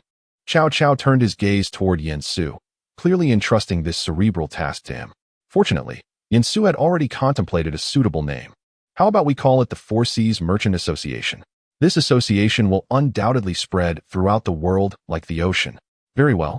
It shall be called the Four Seas Merchant Association. With Cao Cao's final approval, a merchant association destined to influence the world was thus established on an ordinary day in an unremarkable place. On the return journey to Nanjing City, Yan Su naturally found himself sharing a carriage with Cao Qing. Esteemed one, whether it is salt production or papermaking, these ideas are all yours. So why do you only seek a 20% share in the merchant association? Observing Cao Qing's concern for his potential loss, Yan Su couldn't help but chuckle. Oh, it seems that Miss Qing has yet to be wed, yet already understands the burden of my worries. This truly warms my heart. Cao Qing's cheeks flushed at Yan Su's teasing. She sensed his gaze unabashedly fixed upon her, prompting her to turn away, concealing her face from his view. Humph. If you do not wish to divulge, then I shall refrain from inquiring. It is indeed your oversight, Miss Qing. In response, Yan Su merely smiled and opened his folding fan. In my view, even this 20% is excessive. I shall eventually relinquish more. Relinquish more? Indeed.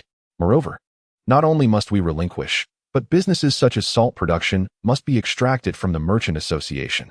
After all, essential commodities should not be monopolized by individuals. Once the establishment of the Merchant Association was confirmed, Yan Su found himself once again at leisure. However, the formation of the association did not seem to concern the aristocracy, let alone inspire them to join. Yan Su remained unconcerned. After all, the association currently only dealt in hemp paper. Once smokeless coal was introduced, they would likely become restless. Yan Su was untroubled by the prospect of smokeless coal failing to sell. for he had already planned to offer some for free initially and assist households in installing fireplaces at no cost. He believed that once the populace experienced it, they would willingly come to purchase. Furthermore, they would later introduce fine salt and other products. Hence, he felt no anxiety towards the aloof aristocracy, who currently regarded him with indifference. As Yen Su had anticipated, the initial silence following the introduction of smokeless coal was soon disrupted by the increasing number of individuals opting for the complimentary installation of fireplaces, which rapidly ignited a fervor for smokeless coal in Hanzhong. Seizing the opportunity, Yen Su selflessly released the fireplace blueprints, enabling those who were unable to secure a reservation for the free installation to create their own fireplaces. This initiative further elevated the popularity of smokeless coal in Hanzhong, attracting the attention of various prominent families who swiftly sought to engage with Yen Su. He welcomed them with open arms, which significantly enhanced his reputation among the aristocracy of Hanzhong. However, unbeknownst to them, Yen Su excelled at laying traps, having partaken of his offerings. It would not be so easy for them to extricate themselves when he later sought land. Within the headquarters of the Sihai Chamber of Commerce in Nanjing City, Yen Su had just seen off a nobleman seeking to join their ranks when he stretched lazily, only to be approached hastily by Yen Yi. Master, a member of the Yans from Renan has come to visit, claiming to be here for a familial reunion. Upon hearing this news, Yen Su merely squinted, unfazed, for he had long anticipated that the Renan Yans would seek him out, given that he had consistently represented their name in external matters. It seems the fame I have garnered has piqued their interest. Yen Yi scratched his head in confusion and asked, Master, are they truly relatives? In a manner of speaking, Yen Su replied. In a manner? Yen Yi chuckled. Did they not say they were here for a family visit? Family ties can grow closer through such visits. Upon returning to the governor's office, Yen Su encountered 3 individuals seated in the main hall. The moment they spotted him, they rose and bowed, exclaiming, Greetings, uncle. Greetings, great uncle. At these words, Yen Su, who had just been about to sit, abruptly stood once more, exclaiming, What did you call me? His astonishment was not unfounded. Among the 3, none were younger than he, and one was nearly 40, akin to Boss Chow, yet he referred to Yen Su as uncle. Indeed, uncle. The eldest among them bowed again and continued, Our elder brother, the current patriarch of the Renan Yans, has perused the family tree and determined that you are indeed the younger uncle of our lineage. Yen Su, upon hearing this, was left speechless. The Renan Yans had truly humbled themselves in an effort to forge a connection with him. Yet, upon reflection, it was understandable, having once basked in prosperity. Their current state of decline must have stung, and seizing a potential opportunity for revival was a natural course of action. I see, Yen Su mused. Our family tree was lost, hence my ignorance. Hearing Yen Su acknowledge his identity as a member of the Yen clan brought joy to the 3, who promptly presented a newly revised family tree. Yen Su had little interest in further discourse with them. He merely instructed them to send any educated young members of their family and then bid them farewell. Such matters were simply a matter of mutual exploitation. Moreover, for Yen Su, this development effectively bound the Yen family to him, ensuring that he would have trustworthy allies at his disposal in the future. As the Hanzhong Chamber of Commerce flourished, the Guangzhou region gradually settled into tranquility. Following his entry into Chang'an, Dongzhu's temperament grew increasingly tyrannical, frequently resorting to harsh reprimands towards his subordinates, leaving even his favored son, Bu, unable to escape his wrath. One day, upon returning from the Grand Tutor's residence, Wang Yun, troubled by the sight of Dongzhu executing 2 ministers at a banquet that evening, found himself pacing anxiously in the rear garden. As he wandered, he inadvertently arrived before the incense hall. Chapter 68. Jiao Chan, Bu, and Dongzhu. The twilight deepened, the setting sun melting like gold, casting a warm crimson glow over the entire incense hall. The sound of cicadas faded into the dusk, and the hall was nestled among lush greenery, its eaves resembling birds poised to take flight. The gentle wind carried the warmth of the evening light, softly stirring the prayer flags that hung before the hall, producing a rustling sound. Wang Yun looked up to see his adopted daughter, Hong Chong, gracefully entering the incense hall. Dressed in a flowing azure gown adorned with delicate peach blossoms, the fabric swayed gently with her movements, reminiscent of flowers blooming on azure waves. Her dark hair was elegantly coiled high, with a few strands cascading gracefully beside her cheeks, adding a touch of softness and shyness to her demeanor. Her eyes were like painted landscapes, pools of clear water brimming with boundless emotion and melancholy. Inside the incense hall, fragrant smoke spiraled upwards, filling the air with the rich scent of sandalwood. The candle flames flickered gently in the breeze, casting dancing shadows that adorned the walls. Hanzhong moved with poised elegance, kneeling gracefully before the mat, her hands folded with palms upward as she delicately rested her forehead upon them, her expression one of sincere devotion and focus. After a while, she slowly lifted her head, her eyes closed, long lashes trembling like butterflies poised to take flight. Witnessing this scene, Wang Yun momentarily lost his composure. But he quickly regained his senses, and a plan began to form in his mind. He stepped forward, entering the incense hall. "Father?" she inquired. Wang Yun nodded, hesitated for a moment, then continued, "Hong Chang, how have I treated you as a father?" At his words, Hong Chang's heart quivered. Yet she had long been prepared for this moment, understanding that even a biological daughter might have to be sacrificed for political reasons, let alone an adopted daughter. A father naturally treats his daughter as his own. Pleased by her response, Wang Yun nodded and continued, "Tomorrow, I shall host a banquet for General L. You shall perform a dance." "Understood."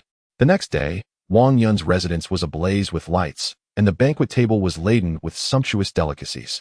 Elbu sat in the guest seat, his demeanor proud. Observing this, Wang Yun immediately raised his glass with a smile. "It is indeed a fortunate occasion to have the general join us today." Elbu, in response, heartily raised his glass and drank it down. "You are too kind, Minister Wang." As the wine flowed, Wang Yun clapped his hands. From behind the screen emerged the melodious sounds of silk and bamboo instruments. A woman appeared, adorned in resplendent dance attire, radiating grace like a blossoming flower. The sheer fabric gently enveloped her, revealing her jade-like shoulders and slender waist. A white jade hairpin adorned her hair, and her earrings swayed lightly, reminiscent of a peach blossom just beginning to bloom. Exuding a hint of shyness and allure as she gracefully stepped into the hall. She first slightly bent her knees and gracefully bowed to Elbu, before gracefully commencing her dance as the music began to play. Her arms rose delicately, long sleeves swirling through the air like vibrant ribbons, resembling two animated silk streamers. With each gentle step, her flowing sleeves wafted like drifting clouds or flying geese. At times she would spin, her figure light and airy like a butterfly. At other moments she would lower her gaze, her eyes shimmering with emotion. Occasionally, her eyes would meet Elbu's, sending a ripple through his heart. The nonchalant expression he wore earlier began to fade, drawn in by her presence. His hand, which had once held a cup of wine, paused mid-air. His gaze fixated on Diao-chan's silhouette, revealing a blend of astonishment and infatuation. His breath quickened, the once proud demeanor vanished, replaced by profound enchantment. As the dance concluded, the woman shyly retreated, yet Elbu remained entranced, gazing longingly in the direction she had departed, lost in thought. After a moment, he involuntarily took 2 steps towards her path. "General L?" Wang Yun's voice interrupted, promptly bringing Elbu back to his senses. Realizing his lapse, Elbu hurriedly returned to his original position, laughing heartily to mask his embarrassment. Wang Yun said nothing further and continued to engage Elbu in casual conversation over drinks. After a while, Elbu could no longer contain his curiosity and inquired, "That woman just now, she possesses extraordinary beauty, akin to a celestial being descended from the heavens. Who might she be?" Wang Yun felt a surge of delight within and replied with a smile, "Her surname is Ren, with the given name Hanzhong. At the age of 15, she was selected for the palace, entrusted with the ceremonial headdress known as Diao-chan, and henceforth adopted the name Diao-chan. Later, when chaos ensued in Luoyang, I took pity on her plight and took her as my adopted daughter. If the general is fond of her, perhaps we could arrange for Diao-chan to serve you henceforth." Upon hearing this, Elbu's heart soared with joy, though he contemplated declining. The image of Diao-chan's graceful dance quelled his reluctance. "If it were to come to pass, I would forever be indebted to you, minister." "Ha, there is no need for such formality. However, Hanzhong is my adopted daughter, so I kindly ask the general to treat her well. Rest assured, esteemed father-in-law, as your son-in-law, I shall certainly cherish Diao-chan." The banquet proceeded with joy and merriment. Not long after Elbu and Diao-chan's affections began to flourish, Wang Yun organized another feast, this time inviting Dongjua. Much like the previous gathering with Elbu, Diao-chan performed her dance, and inevitably, Dong Zhuo was also captivated by her beauty. Unlike El Bu. However, Dong Zhuo forcefully brought Diao Chan into his household. Wang Yun then intervened, asserting that as his adopted daughter, certain decorum must be maintained, otherwise, he would be left with no dignity. Contemplating this, Dong Zhuo recognized Wang Yun's status as the current minister and deemed it wise to show him respect. Moreover, he realized that by complying, he would not only gain a stunning beauty but also Wang Yun's support, truly a double benefit. Hence, he acquiesced to Wang Yun's request. The next day, Wang Yun promptly summoned El Bu. "How have you been, esteemed father-in-law?" Upon El Bu's arrival, he greeted Wang Yun with a smile. Yet Wang Yun wore a troubled expression. Noticing this, El Bu placed his hand on his chest and said, "Why does the esteemed father-in-law appear so distressed? Please, share your troubles with me." Wang Yun gazed at El Bu for a moment, then let out a resigned sigh. Seeing this, El Bu was understandably distressed. Fortunately, after a brief pause, Wang Yun finally spoke. "General L, please refrain from referring to me as your father-in-law. It is I who have wronged you." Upon hearing these words, El Bu's eyes widened in alarm. Recently, his dreams had been filled with images of Diao Chan, and now he was being abruptly dismissed from her life. What could this possibly mean? What does this imply? He thought. Alas, General L, you are unaware that yesterday, the esteemed Dong Taisher visited my residence for a banquet. While the gathering itself posed no issue, the absence of dancers in my household led to my daughter Chunga, fearing I might anger Dong Taisher, offering to perform. Yet, Wang Yun chose not to elaborate further. El Bu, having already deduced the implications, turned away with reddened eyes, ready to storm out. Thankfully, Wang Yun managed to restrain him, not through sheer strength, but with the weight of his next words. "General L, do not act impulsively. Chang'er remains here. It would be better for you two to meet one last time." Wang Yun enunciated the final two words with particular emphasis.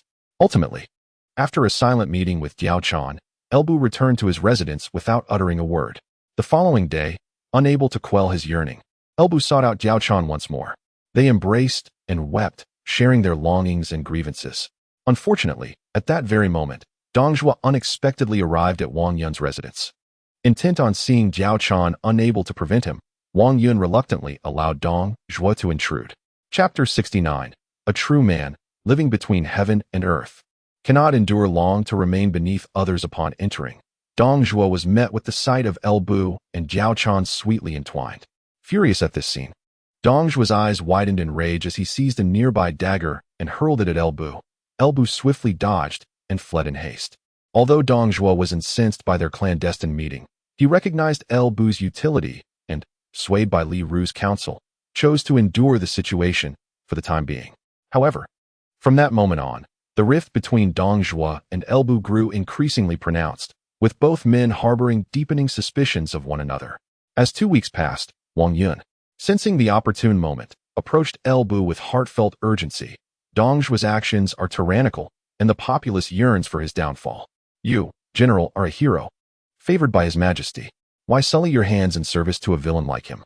He covets what you hold dear, and his mistrust towards you deepens. Should you not make a decisive choice soon, you may face dire consequences.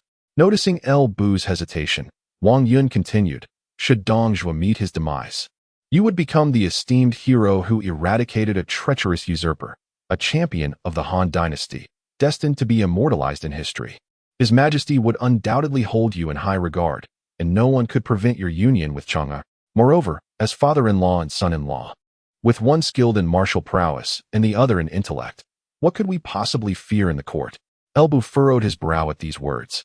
Yet he refrained from making an immediate decision, instead bowing to Wang Yun and saying, I beseech you, father-in-law, to allow me time to contemplate this matter. That night, El Bu sat alone in the courtyard, intoxicated, yet his mind was consumed by the image of Diao Chan weeping in his embrace earlier that day. Finally, unable to endure the turmoil any longer, he smashed the wine jar in his hand and gritted his teeth, declaring, a true man, living between heaven and earth, cannot languish beneath others for long. The following spring, due to Dong Zhuo's habitual residence in the fort outside the city, opportunities for assassination were scarce. However, the spring festival presented a different scenario. On this particular day, Dong Zhuo was summoned to the capital, and he did not suspect any ulterior motives.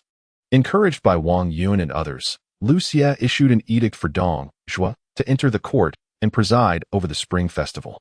Dong Zhuo, without a hint of suspicion, strutted towards the palace accompanied by a grand entourage. Bu, leading his personal guards, maintained a position somewhat distant due to Dong Zhuo's distrust. Yet, unbeknownst to Dong Zhuo, as he approached the palace gates, the assassins ambushed him as planned by Wang Yun and his cohorts. Startled, Dong Zhuo cried out, "Where is my son, Fengxian?" In response, Bu, with a swift motion of his halberd, pierced Dong Zhuo, delivering a chilling blow.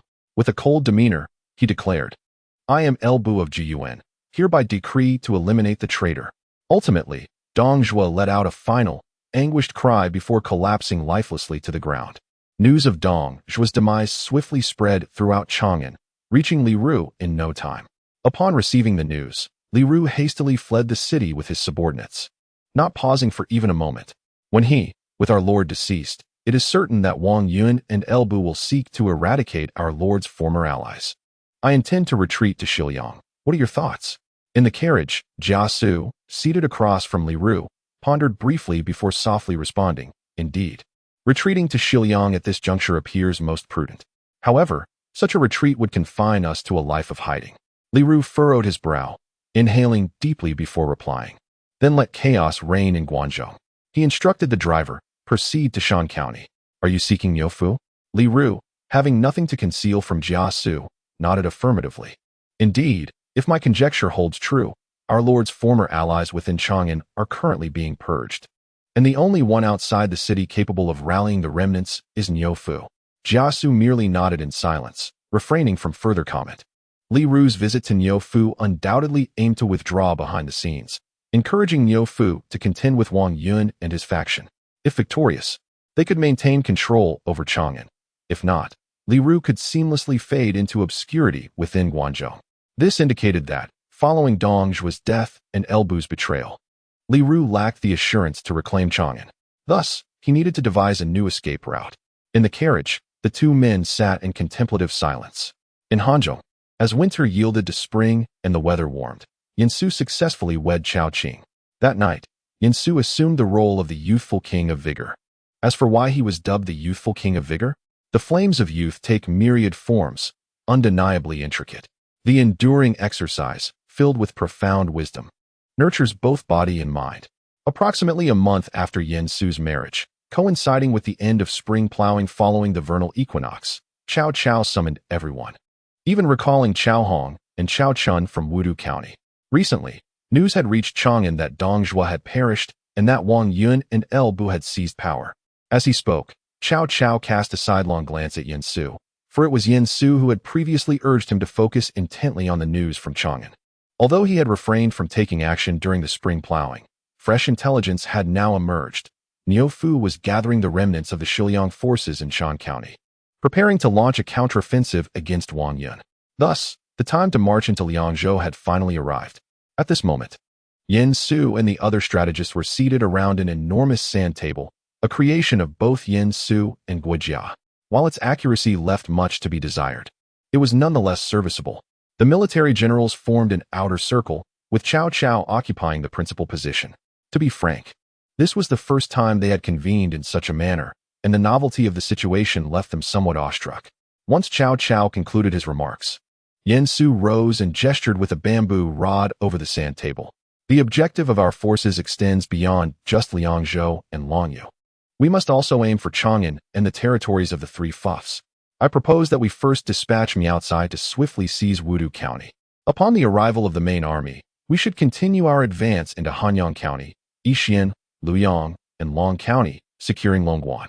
Subsequently, we will split our forces to guard against Ma Teng, while simultaneously crossing Longguan to engage in the battlefield of Guangzhou. Additionally, we will send another contingent eastward via Wuguan Road to exploit the chaos in Guangzhou and assault Hanga Pass. If we can secure Hanga Pass, the territories of the Three Fuffs will be as easy to capture as fish in a barrel." Upon hearing Yansu's proposal, everyone nodded in silent accord. Given the internal strife in Guangzhou, it would not align with their strategic inclinations as advisors to miss such an opportunity. However, there remained a particularly sensitive figure in Guangzhou. After observing Chang'an for a moment, Shi Jizai raised his head and inquired, "While engaging in the battlefield of Guangzhou is acceptable, what shall we do if we encounter His Majesty?" Chapter 70. Cao Cao being pushed forward at the mention of the young emperor. All eyes instinctively turned to Cao Cao before quickly averting their gaze. After a moment of contemplation, Guojia spoke up. That will depend on whether we can secure Hanga Pass. I wonder if the Lord wishes to possess Hanga Pass? In an instant, all eyes shifted back to Cao Cao. To desire Hanga Pass? Surely the true yearning lies in Chang'an. Faced with the collective gaze of his advisors, Cao Cao fell into silence. During this period, Yen Su had frequently instilled in him notions of rescuing the Han and the ease of establishing a new Han dynasty. He also sensed that if he were to declare a lack of ambition for supremacy, the formidable cadre Yen Su had assembled would likely disperse in half. He was now in a position where he had no choice but to act. After a moment of reflection, Cao Cao finally raised his head, gritting his teeth as he declared, "We must have Hanga Pass, of course." Upon hearing this, all the strategists exchanged glances, each wearing a subtle smile. They were all skilled in the art of dragon slaying. In these chaotic times, if they could not support the rise of a new dragon while vanquishing the old, would it not be a great pity? With Cao Cao having set the tone, Sun Yu likewise lifted his bamboo rod and gestured towards the sand table. In that case, the army traveling along Wuguan Road must proceed with caution. We must wait for the forces at Longguan to engage in the battlefield of Guanzhong before they can reveal themselves in Jingzhaoyin, then follow the Luo River to Yang, and finally make a swift turn towards Hanga Pass. As for His Majesty, as Sun Yu fixed his gaze upon Yen Su, he was not alone. Cheng Yu, Guojia, and Shi Jizai also turned their attention towards him, evidently seeking his guidance. After all, whether the young emperor were to be released or detained bore its own advantages, contingent upon the manner of execution. Yen Su, however, found no difficulty in this matter, for prior to their arrival, he and Guojia had convened a small meeting, addressing their differences and engaging in prior disputes, ensuring that this time, their discord would be minimal. "My lord," he proposed, "I suggest that His Majesty return to the old capital, for Chang'an was not the emperor's choice, but rather a consequence of Dong Zhuo's coercion. Thus, a return to the old capital would align with the mandate of heaven." Cao Cao furrowed his brow as he contemplated the sand table, but after a moment's reflection, he chose to abandon his musings and laughed, chiding the assembly. "Speak plainly. Why do you all gather together only to indulge in riddles?" The others exchanged glances and could not help but chuckle. Sun Yu then rose to bow, stating, "My lord, should our forces successfully occupy the three Fui regions, we shall require time to recuperate and address the issues in the western Liangzhou. Therefore, we concur that allowing His Majesty to return to Luoyang is the optimal solution. Once our forces secure the Hanga Pass, traversing into Hunan will be as effortless as meandering through one's own garden. Meanwhile, the other lords will be hindered. And with His Majesty in Luoyang, we need not concern ourselves with the lords of the Central Plains and the North. With His Majesty protecting us, any aggression directed at us would first have to contend with him. At this juncture, the only threats facing our forces would be from Shiliang and Luoyan. However, with Yangping Pass in place, Luoyan poses little danger, allowing us ample resources to address the matters concerning Ma Teng and Han Sui and Shiliang." Cao Cao nodded silently, preparing to position the young emperor as his general for the eastern campaigns. It must be said, though, that the ambitions of his strategists were considerable, as they aimed to seize both Liangzhou's 2 counties and half of the Sili region in one fell swoop. Liangzhou, Wudu County, Hanyang County, Sili, Yufeng, and the left and right of Fengyi, along with Jingzhou and Hongnou. However, should they indeed manage to occupy these territories, Cao Cao's path to expansion would be irrevocably opened, sparing him the need to attend to Yizhou. Once Liangzhou was addressed, he could pivot to assault Hedong, thereby clearing the way for incursions into Bingzhou and Jizhou. "Well then, since all agree with this strategy, let us proceed accordingly," he declared. With the overarching direction established, it was now time to mobilize the troops. Cao Cao rose and surveyed the generals seated in the second circle, feeling a surge of inspiration. "I, Cao Cao, have never engaged in such a prosperous campaign. Cao Chun, step forward. Here, at your command. I order you to lead a contingent to support Yangping Pass and remain vigilant against Lu Yin to the south." "I shall obey." With the army poised to march, stability in the rear was essential. With Xiahou Dun and Su Rong positioned at Maikong Mountain, and Chao Run and Lu Jin stationed in the east of Hanzhong, there was no cause for concern. Thus, Cao Cao dispatched Cao Chun to fortify Yangping Pass, solidifying the defenses in the east and south of Hanzhong. Chao Hong, Cheng Yu, Li Zhong, Li Qian, heed my command. Here, at your command. Upon concluding his orders, the four rose immediately, awaiting further military instructions. You are to command 4 individuals, Cao Hong as the leader, Cheng Yu as the strategist, while the rest shall provide support, leading an army through the Wuguan Pass to accomplish the task of occupying Hanga Pass. I accept the order. After Cao Cao concluded, Yin Su added a cautionary note. Remember, do not reveal your movements too early, and if you encounter His Majesty, allow his troops to pass through Hanga Pass. Understood. After Cao Cao nodded in acknowledgement, he continued to appoint his officers, Yin Su, Guijia, Zhao Yun, Huang Zhong, Cao Xiu, and Tai Shirzi respond. Here I am. I command you to march with me to Wudu County to support Liangzhou. I accept the order. Sun Yu, Su Ding, and Shi Jitsai. You are tasked with assisting in the defense of Hanzhong, with Sun Yu as your leader, responsible for the logistics of the army's provisions. There must be no errors. Understood. After arranging everything, Cao Cao waved his hand, allowing everyone to depart and prepare. As this was a military conference, he did not summon Yen Pu, Kai Yong, and others, as they were needed to maintain their posts. Once all had left, Cao Cao retained Yen Su for a final discussion. Huang Wang, do you believe our forces can achieve the objectives set for this battle? Observing Cao Cao's worried expression, Yen Su could not help but internally scoff. My lord, open your eyes and see our formidable lineup. The enemy is but a fleeting shadow compared to us. Fear not, as long as our army stands united. Accomplishing our goals shall not prove difficult. After contemplating the sand table for a long while, Cao Cao silently nodded. If that is the case, Huang Wang, return swiftly to prepare. Once Gongda is ready, we shall march directly to Liangzhou to aid His Majesty. Understood. Sun Yu, recognized as Cao Cao's foremost strategist, swiftly managed the logistics. Thus, Cao Cao promptly led the army to Wudu County. Ultimately, they successfully rendezvoused with Xiahou Yuan at Jixian. My lord, upon our entry into Liangzhou, the Chang people, perceiving our formidable might, saw some retreating beyond the Chang River into the mountains, while many sought refuge with Ma Teng to the west, whose main forces are now stationed at Luomen. Concurrently, Han Sui has also dispatched troops, currently stationed at Chengji and Anyang.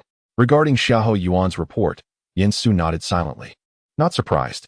After all, Ma Teng holds significant prestige among the Chang, and his eldest son, Ma Chao, born of a union with a Chang woman, possesses half-Chang lineage.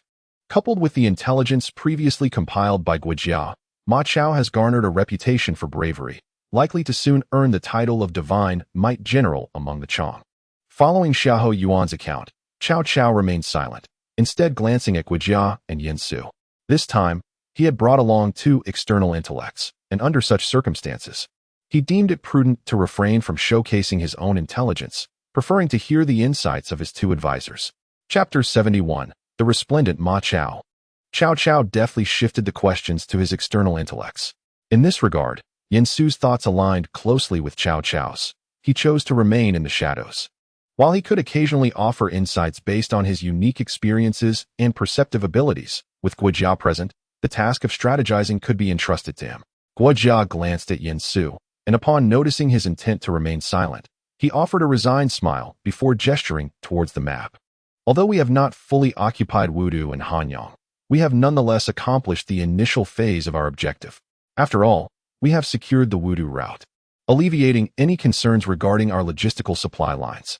As long as our forces establish a defensive posture relying on Luyang, Xianxin, Jixian, Xixian, and the Wudu route, we can solidify our foothold in Liangzhou. Moreover, Ma Teng and Han Sui's troops are predominantly cavalry, ill-suited for besieging cities. Cao Cao nodded in silence, recognizing that if they maintained their stronghold, they could indeed stabilize their position in Liangzhou. With this thought, he diverted his attention from Ma Teng, as their primary goal remained the Central Plains.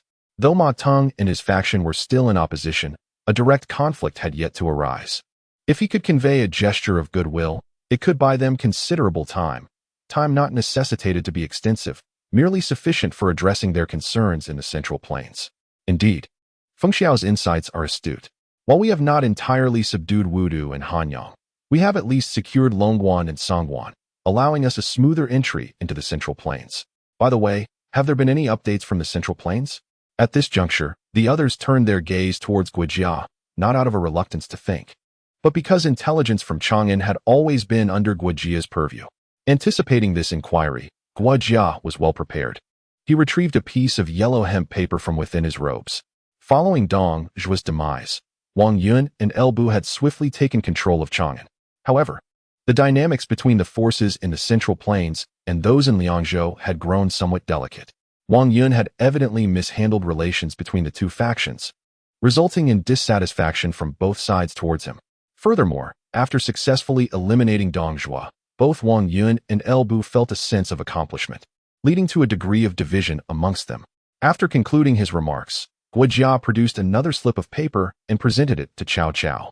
Interestingly, rumors had begun to circulate in the Central Plains, alleging that Wang Yun intended to eliminate all Liangzhou individuals.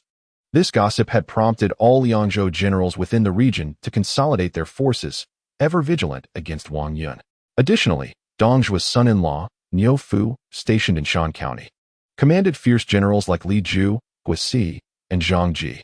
Initially, they were the most likely candidates to launch a counteroffensive against Chang'an, but regrettably, they had perished amidst the chaos for reasons unknown. Nonetheless, based on Guojia's conjecture, it was anticipated that they would still muster a large army to assault Chang'an, as this presented their sole opportunity for survival. This was precisely the moment for the Lord to mobilize his forces. Recognizing the gravity of the situation, Yen Su felt compelled to contribute. Li Ju and Guisi are undoubtedly poised for a desperate assault, thus they will commit fully to attacking Chang'an. I am confident that with Zhongda's wisdom, he will discern this reality, allowing our subsequent actions to be predicated upon this understanding. Guojia concurred with Yen Su's assertion. Observing the unity of opinion among his strategists, Cao Cao silently nodded. In that case, let us continue to monitor the military developments in Chang'an. Once hostilities commence, we shall advance swiftly into the Central Plains. Understood. Originally, Yen Su anticipated that the forthcoming days would be rather mundane, awaiting the onset of conflict in Chang'an before they could take any action. However, to his surprise, the very next day, a challenge was issued from outside the city. I am Ma Chao of Shiliang, known as Ma Mingqi. Having heard of the fierce generals under Cao Gong, I have come to test my mettle. Cao Cao stood upon the city walls, gazing down at the young challenger, feeling an inexplicable sense of discomfort. He found the opponent's polite demeanor somewhat disconcerting. Nevertheless, upon observing the calm composure of Yen Su and Guojia fanning themselves beside him, he straightened his posture, donning an air of nonchalance. Is this the famed son of Ma Tong Ma Chao? Indeed, my lord. Though still youthful, he possesses remarkable valor and is an exceptional general. Name, Ma Chao, style Mingqi.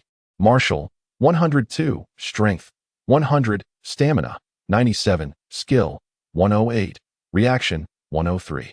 Intelligence, 81, strategy, 75, politics, 68, leadership, 90, military preparedness, 91.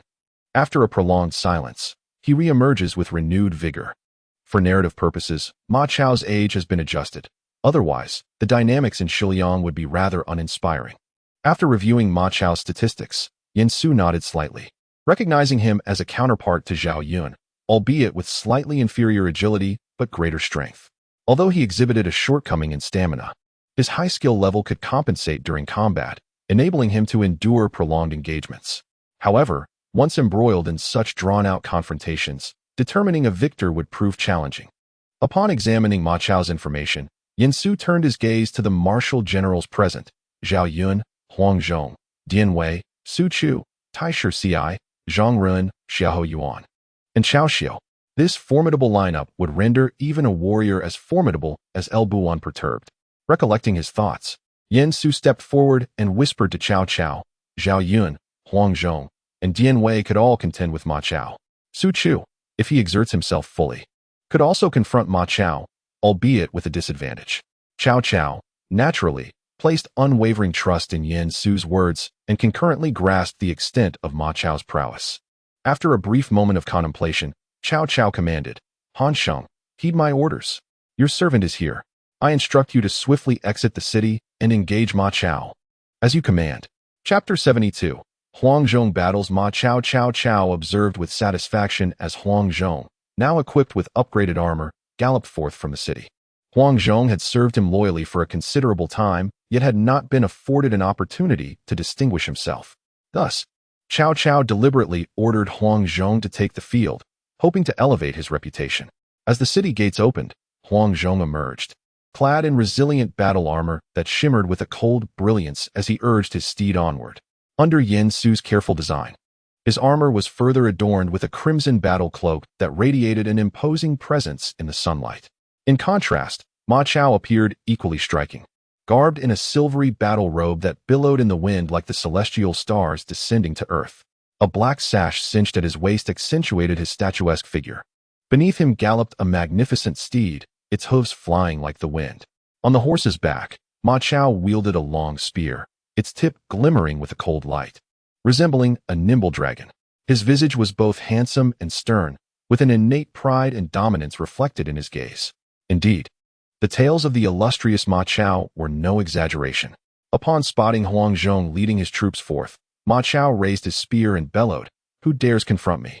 Humph, it is Hanzhong of Nanyang." On horseback, Ma Chao furrowed his brow slightly. He had anticipated that Cao Cao would send forth Zhao Yun or Dian Wei to engage him, yet he was met with this unfamiliar Hanzhong. "Very well. I shall unseat you before I contend with Zhao Yun and Dian Wei." Hanzhong, upon hearing this, let out a hearty laugh, his voice resonating like a thunderclap. "You brash young lad, do not overreach. Though you possess some courage, before me, you are naught but a mere chicken." With that, both warriors let out a fierce shout and spurred their horses towards one another. In an instant, the clash of blades and the flash of spears intertwined, producing a symphony of sharp, resonant strikes. Ma Chao's spear surged forth like a dragon breaking the waves, aiming directly for Hanzhong's throat. Quick-witted and agile, Hanzhong sidestepped with a deft motion, simultaneously swinging his broadsword down upon Ma Chao's spear. With a resounding crash, sparks flew, and Ma Chao's spear trembled slightly from the force. He was taken aback, realizing Hanzhong's strength was formidable, yet, being a master of martial arts. Ma Chao swiftly adjusted his stance, sweeping the spear towards Hanzhong's legs. Hanzhong deftly tapped his toes against the stirrups and leapt upwards, evading the strike. This, however, provided Ma Chao with an opportunity. He lunged forward, thrusting his spear towards Hanzhong's chest. Alas, Hanzhong's martial prowess was not to be underestimated. He swiftly countered, deflecting Ma Chao's spear with a graceful motion, then raised his sword high, infused with a torrent of overwhelming momentum aimed at Ma Chao. Witnessing this, Ma Chao's heart raced, and he hastily raised his spear to defend. The clash rang out powerfully, and Ma Chao felt a numbing sensation in his arm, nearly losing his grip on the spear. Realizing the futility of a direct confrontation with Hanzhong, Ma Chao quickly adapted, relying on the agility of his spear to regain his footing in the duel. After several more exchanges, Ma Chao began to feel the strain of fatigue. His arms grew heavier with each swing of the spear, as if every movement drained his very essence. Meanwhile, Hanzhong became increasingly relentless, his broadsword striking like a tempest. Aware that continuing in this manner would inevitably lead to his defeat, Ma Chao gritted his teeth and declared loudly, "I shall spare your life for today. We shall meet again another time." With a feigned thrust, he swiftly turned his steed's head and retreated with his soldiers. Observing Ma Chao's withdrawal, Hanzhong erupted into laughter, raising his broadsword triumphantly to signify his victory. Such majesty, such prestige. On the city walls, Yin Su watched Ma Chao's retreat with a solemn nod. He was not the least surprised by Hanzhong's triumph over Ma Chao. After all, his observations indicated that Hanzhong possessed no apparent weaknesses, even in terms of technique, which was slightly lacking. Hanzhong compensated with his remarkable endurance. At this moment, Hanzhong stands at the pinnacle of his prowess, while Ma Chao undoubtedly has room for improvement. Thus, it is only natural for Hanzhong to triumph over him. Upon Hanzhong's return to the city, Cao Cao, accompanied by many, eagerly awaited him within the walls. "Excellent. Truly commendable. You are indeed my esteemed general. With your blade dancing through the air, who can stand against you? Your arrows pierced the target from 100 paces. It is you, Hanzhong." "My lord, you flatter me," Hanzhong humbly replied. Observing this, Guijia promptly stepped forward, saying, "My lord, with General Hanzhong's victory over Ma Chao, it is likely that the Ma Teng faction will no longer dare to challenge us, allowing us to devote more attention to the affairs in Guangzhou." "Indeed, do we have any news from Guangzhou?" Cao Cao inquired. "Reporting to you, my lord. According to the latest military intelligence, Li Ju has issued a proclamation to the generals of Shiliang, declaring that since the court refuses to grant us clemency, it will inevitably lead us to our demise. It would be better to engage in a decisive battle and strike directly at Chang'an. Should we succeed, we could seize the realm. If we fail, we can plunder the women and wealth of the Sanfu, retreating westward to our homeland, and live as bandits for a few more years. After Li Ju released such a proclamation, Guosi, Zhang Ji, and others responded in kind. Guo Jia speculated that they must have formed an alliance, marching day and night towards Chang'an. Cao Cao, after a brief contemplation, turned to Yen Su and asked, "What are your thoughts?" "My lord, the opportunity for battle has arrived. In Chang'an, within the residence of Wang Yun. Ever since he allied with El Bu to eliminate Dong Zhuo, he began to share power with El Bu. Initially, Wang Yun managed to exert some control over El Bu due to his status as El Bu's father-in-law. However, following a series of maneuvers regarding the remnants of Dong Zhuo's faction, the Guangzhou region did not settle into calm after Dong Zhuo's demise. Instead, it bristled with the impending sense of war. At this moment, Wang Yun received news of the reassembly of the Shiliang forces, now marching towards Chang'an. "Curse it! These individuals have truly united," he exclaimed. "Summon Hu Ji and Yang Jingxiu to discuss matters at once." Due to the urgency of the situation, Hu Ji and Yang Jingxiu swiftly arrived at Wang Yun's residence. Upon grasping the situation, the two wasted no time and immediately led their troops to confront Li Ju, Guosi, and the others. Watching them depart, Wang Yun finally breathed a sigh of relief, believing that without Dong Zhuo, the Shiliang forces would be like a scattered flock. As long as Hu Ji and Yang Jingxiu could hold out for a while, the Shiliang troops would disperse on their own. However, Wang Yun did not anticipate that upon encountering Li Ju and Guosi, Hu Ji would directly surrender and join the advancing army towards Chang'an. Subsequently, as Li Ju and his cohorts gathered forces along the way, by the time they reached Chang'an, they had amassed over 100,000 troops. They then allied with the former subordinates of Dong Zhuo, including Fan Chou, Li Meng, and Wang Feng, to assault Chang'an. Without Su Rong, Wang Yun found himself utterly powerless against Li Ju and Guosi. As for El Bu, he only learned of the Shiliang army's advance after they besieged Chang'an. The delay in his information stemmed from Wang Yun's precautionary measures to cut off El Bu's sources of intelligence outside Chang'an. "Wang Yun, why did you not inform me earlier about the movements of the Shiliang forces?" El Bu stormed in, startling Wang Yun. Though he felt guilty, he defiantly retorted, "El Bu, you should address me as your father-in-law." Wang Yun's mere mention of the subject only served to further incite El Bu's fury, prompting him to cleave the documents on Wang Yun's desk with his sword. It turned out that after taking Jiao Chan as his concubine, she had informed him of Wang Yun's scheme to utilize her in sowing discord between him and Dong Zhuo. "Very well. I shall witness how you intend to withdraw your 100,000 troops." With that, El Bu stormed off in a fit of rage. Meanwhile, amidst the chaos in Chang'an, outside the city within the Shiliang army, Li Ju and Guosi were engaged in military discussions within their tent, facing none other than the long-absent Li Ru and Jia Su. "Gentlemen," Li Ju began, "while we have encircled Chang'an with our forces, the city itself is fortified. Our hasty arrival leaves us with little strength for a prolonged siege. Might you have any strategies to breach the city's defenses?" Chapter 73. The meeting of the poisonous scholars. After a moment of contemplation, Jia Su replied softly, "Though Chang'an is fortified and occupies a strategic position, the hearts of its inhabitants are not aligned. I recall that many among the Chang'an forces hail from Shu. Currently, the factions within the Chang'an army are at odds. While the Shu contingent remains uncertain of their allegiance, it would be prudent for you to devise a means to sway these individuals, for to conquer a sturdy city. Internal discord is often the most effective approach." Upon hearing this, Li Ju and Guosi grasped the implication and hurried off to seek out the necessary individuals to execute this plan. Observing their preoccupation, Jia Su offered a slight bow to Li Ru before departing the command tent. Once he had distanced himself, Jia Su retrieved a piece of yellow hemp paper from his bosom. On it was depicted a diagram of the Golden Lock 8 Gates formation, with the entrance located in the southeast. Jia Su had possessed this paper for some time, but had refrained from deciphering it out of caution. However, after conversing with Li Ju and Guosi, he recognized that while they could serve as generals, they were ill-suited for leadership. Thus, he pondered how to secure his own escape route. Initially, he had intended to assist Li Ju and Guosi in capturing Chang'an before seeking a means of escape. Now, with this paper, His options had evidently multiplied. Of course, there was the possibility that others might wish to deceive him into a trap. Yet, Jia Su felt such a scenario was quite remote. Firstly, given his current standing, he was not of sufficient value to warrant such drastic measures against him. Secondly, the subtlety of the metaphor would likely elude the average person. It was clear that his counterpart must have recognized his capabilities to conceive such a strategy. Indeed, Jia Su believed that the other party would value his talents, as he was confident in his abilities.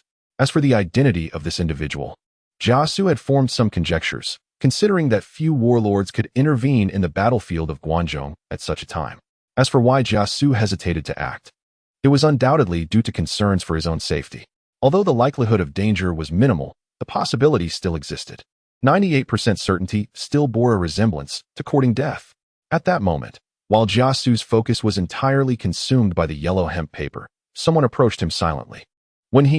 You two have received this paper, Jia Su remarked, turning to see Li Ru, who had somehow approached with the yellow hemp paper in hand. Jia Su was not surprised by this development. In his deductions, if the other party had deemed him worthy of attention, they would certainly not overlook the more renowned Li Ru.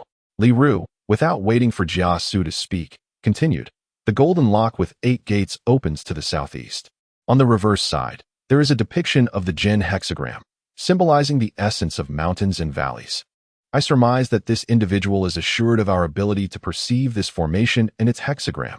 Hence, they devised this strategy to summon us out. I know you, like myself, desire an escape route while simultaneously yearning for your talents to shine. Therefore, I propose that we pay this person a visit together. Jia Su narrowed his eyes slightly. He realized that Li Ju was merely seeking a path of self-preservation. His lack of faith in Li Ju and Guozi stemmed from the belief that their escape route was precarious. Yet, it was evident that Li Ru was more audacious, brimming with confidence at the prospect of meeting their counterpart. This, however, could prove advantageous, allowing Li Ru to probe the intentions of the other party first. If trouble arose, he could make a swift exit.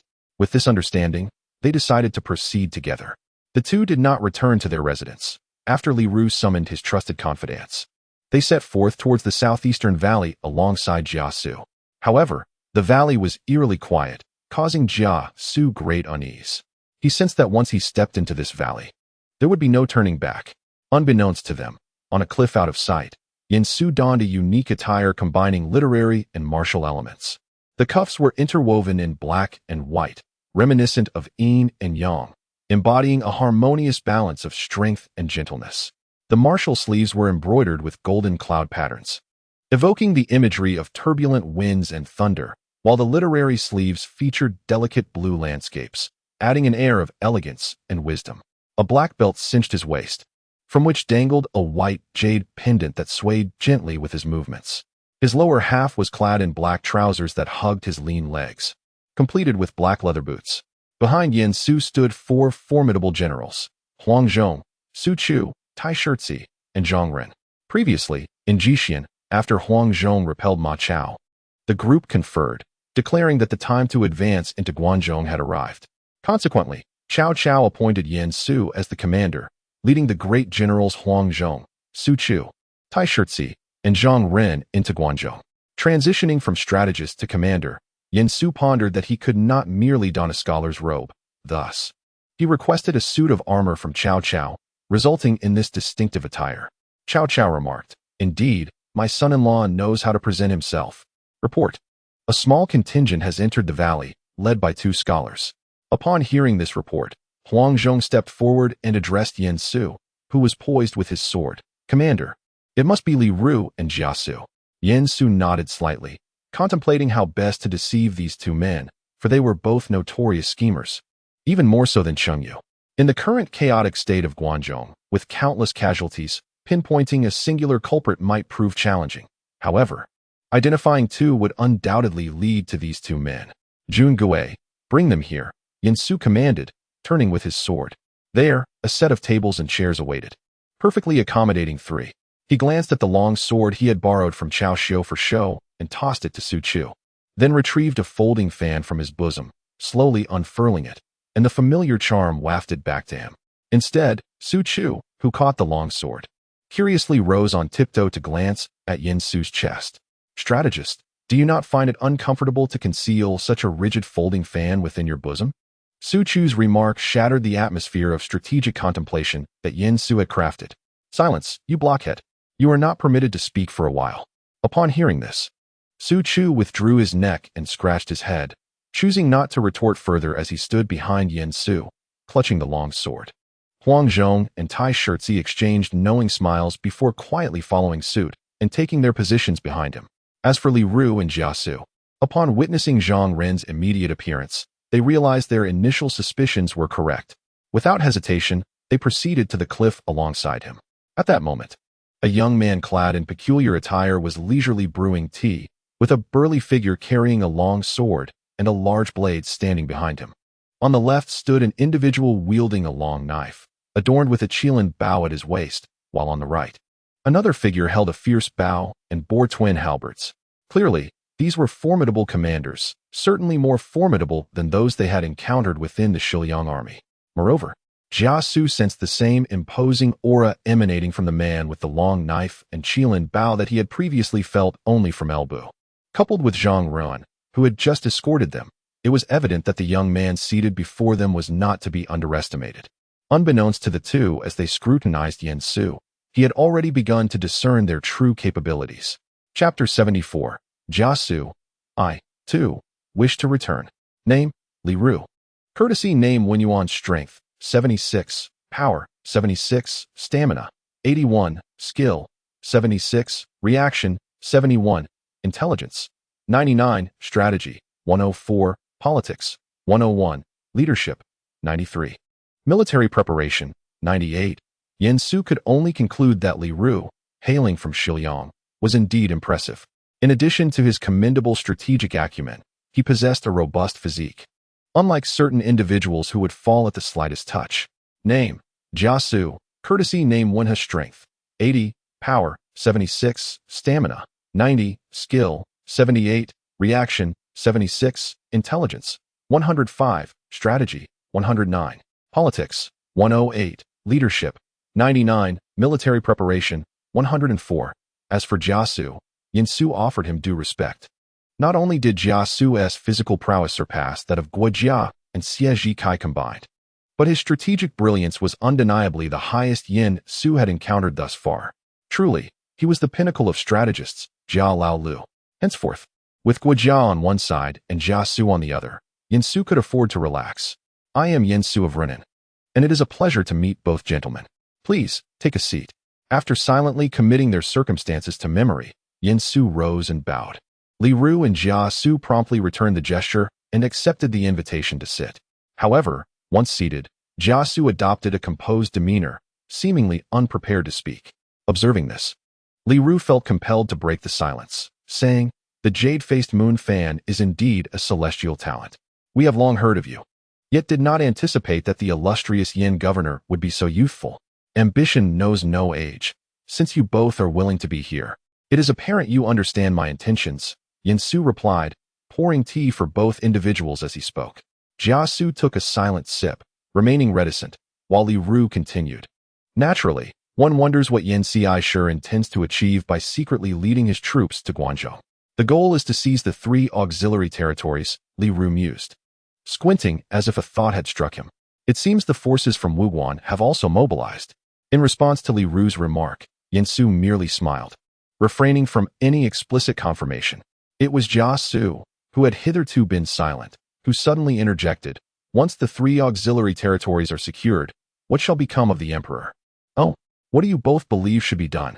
To this inquiry, Li Ru, unusually, did not respond, and neither did Jia Su. Observing their silence, Yin Su continued, "What do you both think of the outcome of perishing amidst the chaos of war?" Upon hearing this, Jia Su furrowed his brow and, for the first time, spoke.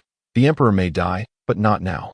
Should the emperor perish at this juncture, the realm would spiral into chaos, a disarray far too premature for our current circumstances. I trust the capable officials under Chao's command are astute enough to recognize this." Li Ru nodded in agreement, adding, "Indeed, allowing the young emperor to perish now is not the most opportune course of action. Once Chao occupies Sili, Liangzhou, and the northern territories, the fate of the young emperor will become inconsequential. Behind Yen Su, Su Chu and others exchanged glances, their expressions revealing their trepidation at the nature of the discourse unfolding. Engaging in such conversation with these three was indeed daunting. So, what do you believe my course of action will be? Jiasu boldly articulated his thoughts. I will send the young emperor back to Luoyang to perform the duties of the Son of Heaven. After a moment of contemplation, Li Ru offered a contrary opinion. We should keep the young emperor in Chang'an, wielding him as a tool to command the lords. Ha ha ha, an astute strategy. One we indeed considered, yet ultimately dismissed, Yen Su concluded, leaving unspoken the implications that both men were likely already contemplating. Li Ru lightly tapped the tabletop before meeting Yen Su's gaze anew. Is it your intention for us to persuade Li Ju and Guisi to breach Chang'an and escort the young emperor back to Luoyang? Yen Su raised an eyebrow, appreciating the ease of conversing with perceptive individuals. Ha ha ha, precisely. If we are to return the young emperor to Luoyang, he must not be without soldiers, or else he would merely be relinquished to the warlords of the East. Li Ru silently nodded in agreement, while Jia Su's gaze flitted back and forth among Hanzhong and the others. It was evident, should they choose not to align themselves today, death awaited them. Fortunately, they could still return to the Shiliang army. Jia Su was reluctant to pledge allegiance to Cao Cao so soon. He needed to witness Chao's actual conquest of the 3 auxiliary territories before feeling secure. Though this meant he would likely forfeit any merit, the safety it afforded was paramount. If Cao could not secure the 3 auxiliary territories, he could continue to bide his time under Li Ju and Guisi. And even if the most undesirable situation arose, where Li Ju and Guisi became entangled with Cao and Guanzhong, he could still navigate between the two, awaiting a favorable opportunity. Thus, regardless of perspective, the risk of allegiance at present was considerable. After all, Cao Cao's base was in Hanzhong. Though seemingly close, the journey was anything but convenient. However, how could Jia Su's subtle intentions escape the keen perception of Yen Su? As the two remained in contemplation, Yen Su suddenly rose and remarked, "It is getting late. When you should return to the military camp to prepare. As for Wen-He, shall we also head back to our station?" Jia Su was taken aback, lifting his gaze to meet Yen Su's, his expression rife with astonishment. "What do you mean? I wish to return as well." Yet, observing Yen Su's cheerful demeanor and the imposing presence of Su Chu and others behind him, he refrained from voicing his thoughts. Thus, he acquiesced to the orders of the Inspector Yen, albeit with concern for whether when you could manage alone against Li Ju and Guoshi. Li Ru, however, paid no heed to Jia Su's silent plea, for he had already resolved to align himself with Cao Cao after their recent discussions. He admired Cao Cao's decisive intervention in the affairs of Guanzhong, which stood in stark contrast to the complacency of his previous lord in his later years. Li Ru longed for a leader like Cao Cao. "Do not worry. When he assured, though Li Ju and Guoshi are formidable, they lack a broader vision, and I shall handle them with ease." Yen Su nodded, then turned to Hanzhong beside him, stating, "I am confident that with Wen Yu's involvement, this plan shall surely succeed." As he watched Li Ru depart, Jia Su's eyes brimmed with envy. Meanwhile, Hanzhong, after confirming that Jia Su had made no move, turned his gaze toward the receding figure of Li Ru, unable to contain himself any longer. "Military strategist, are we truly allowing Li Ru to leave? What if he feigns surrender?" Upon hearing this, Yen Su merely chuckled softly.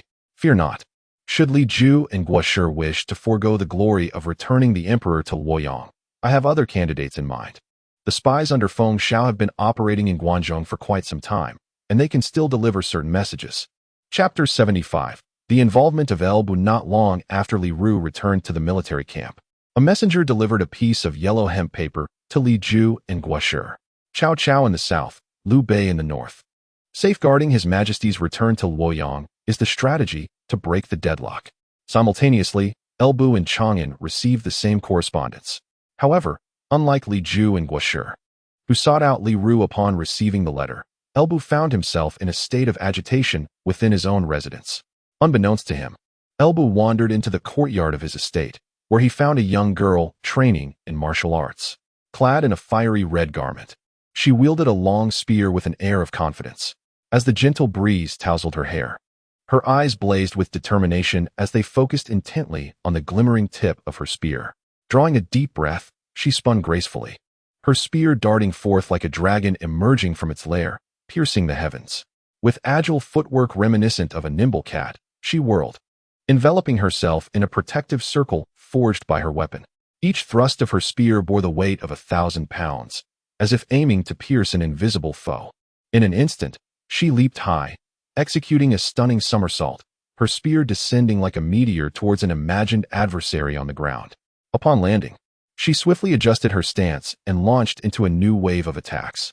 The spear's tip struck with the precision of a venomous serpent, targeting various angles and leaving her opponents defenseless. Before long, perspiration soaked through her garments, clinging to her form and accentuating her athletic physique. Yet, she remained oblivious, her focus sharpening and her movements becoming ever more fierce. In her grasp, the spear oscillated between the gentle caress of a spring breeze and the formidable force of a thunderous storm. Ultimately, the young maiden brought the spear to a standstill, firmly anchoring it beside her. After a moment of catching her breath, she noticed Elbu seated on the stone steps, his face etched with worry. Without a second thought, she seized the spear once more and shouted, "Father, behold my spear." Elbu did not lift his head. Instead, he reached out and firmly grasped the spear-esque shaft, exerting downward pressure to restrain it. Lingqi, how presumptuous, he admonished.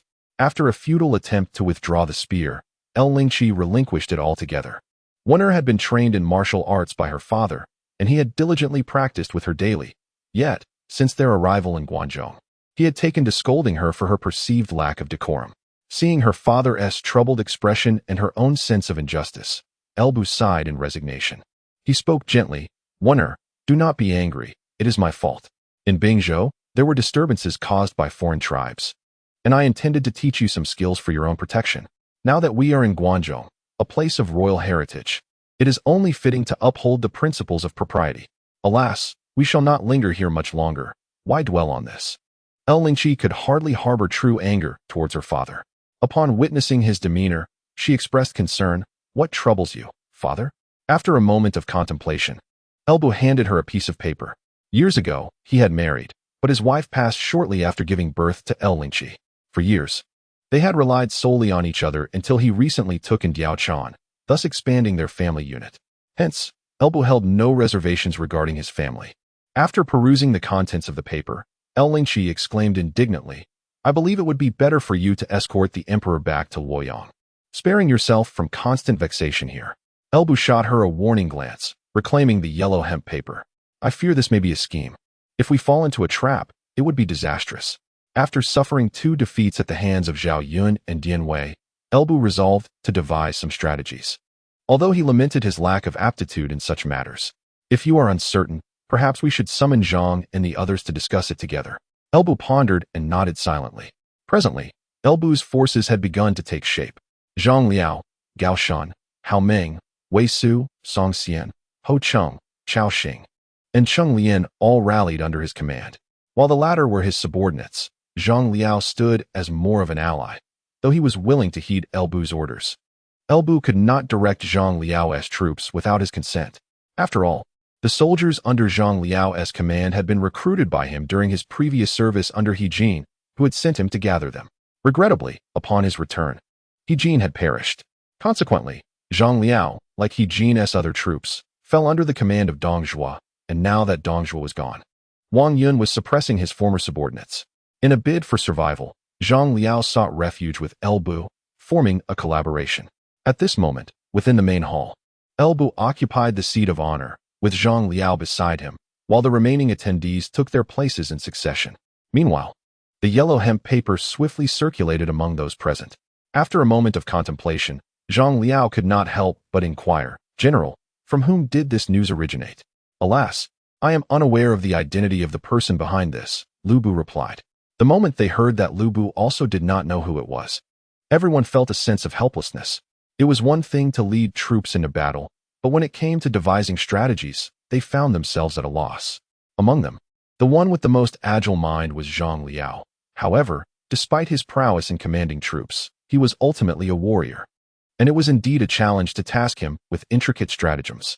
Just as the room fell into silence, a messenger rushed in with urgent news. "Report. Someone has opened the city gate. Li Ju has led his forces into the city. Tai Chong Zhongfu, Tai Pu Lu Su, Grand Minister Zhou Huan, and City Gate Officer Cui Lai have all perished in battle. Warlord Wang is en route to the palace." Upon hearing this, Zhang Liao was the first to respond. General, regardless of the choices we make, His Majesty must not fall into Wang Yun's hands. After Zhang Liao's reminder, Lu Bu's expression shifted, and he immediately rose, commanding, Zhang Liao, Hao Meng, and Cheng Lian, heed my orders.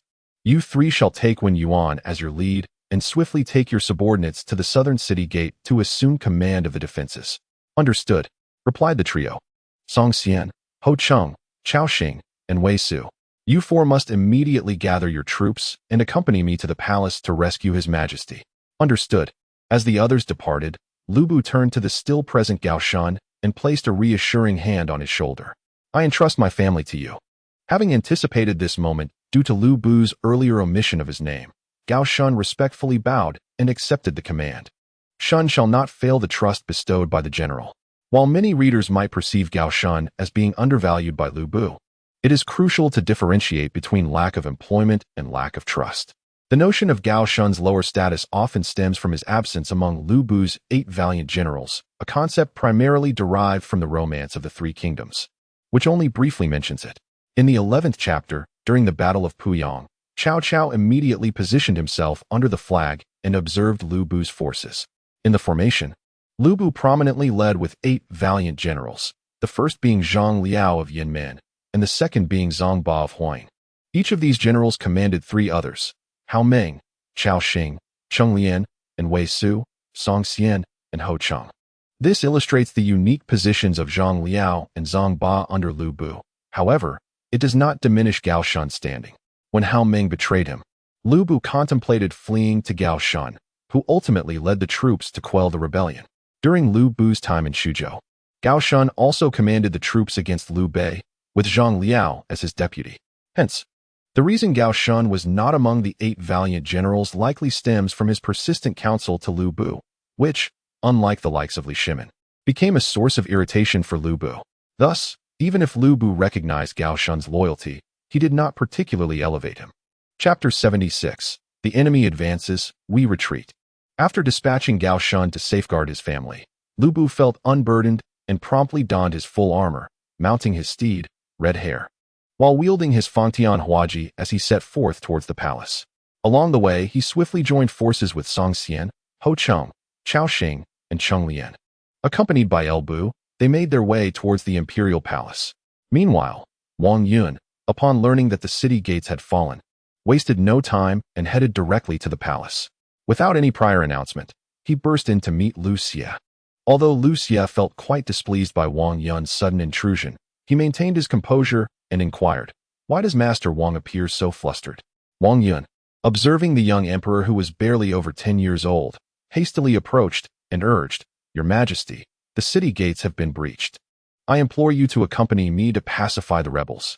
Wang Yun was acutely aware of the animosity that Li Ju and his cohorts harbored against him. Thus his only recourse was to seek refuge behind the young emperor. However, upon hearing Wang Yun's words, Lu Xie could not suppress a cold smirk, remarking, "The loss of Chang'an, and I only now learn of it. Your Majesty, this is not the time for such considerations. Please, let us hasten." Lu Xie frowned.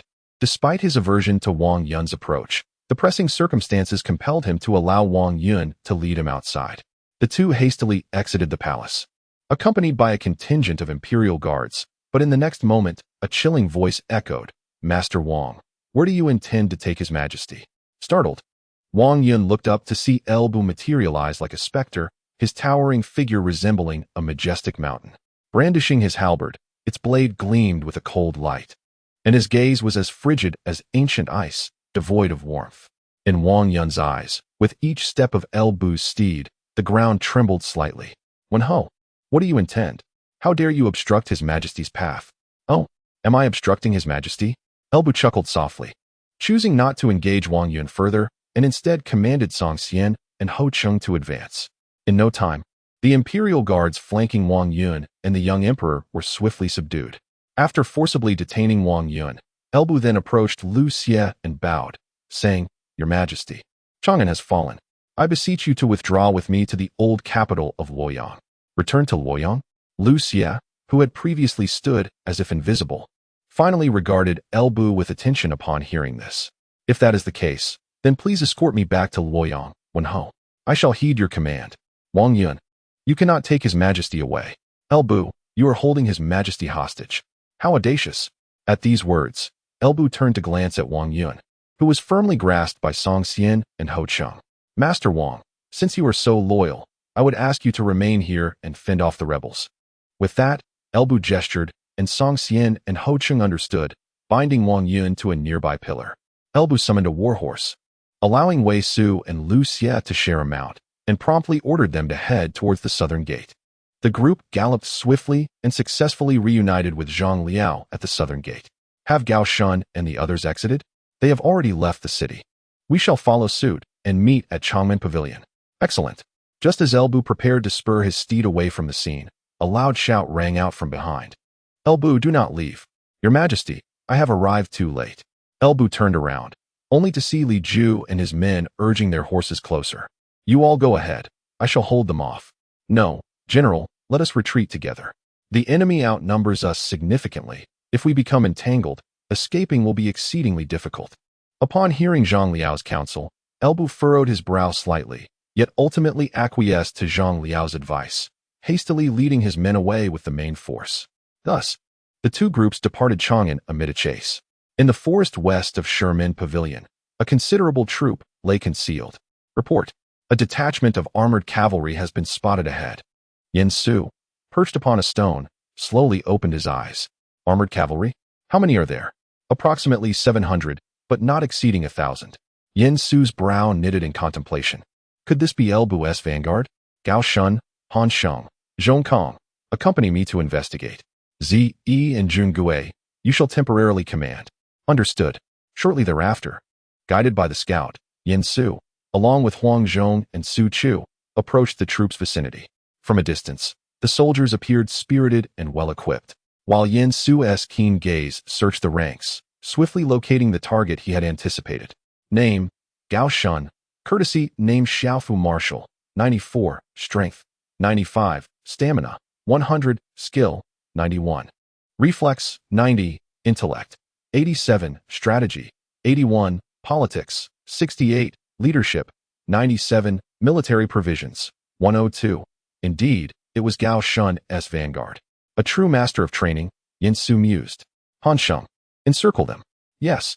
As Yin Su spotted Gao Shun, the latter had already noticed him. However, due to his duty to escort Elbu's family, he chose not to engage. Unexpectedly, the opposing force advanced to encircle them. Form ranks. Prepare for battle. Despite being surrounded by Yin Su's troops, Gao Shun remained unperturbed, confident that if combat ensued, he could carve a path for Elbu's family to escape. Yet, Yin Su was fully aware of this, and after having Huang Zhong encircle the vanguard, he refrained from making hasty moves, not even revealing his presence.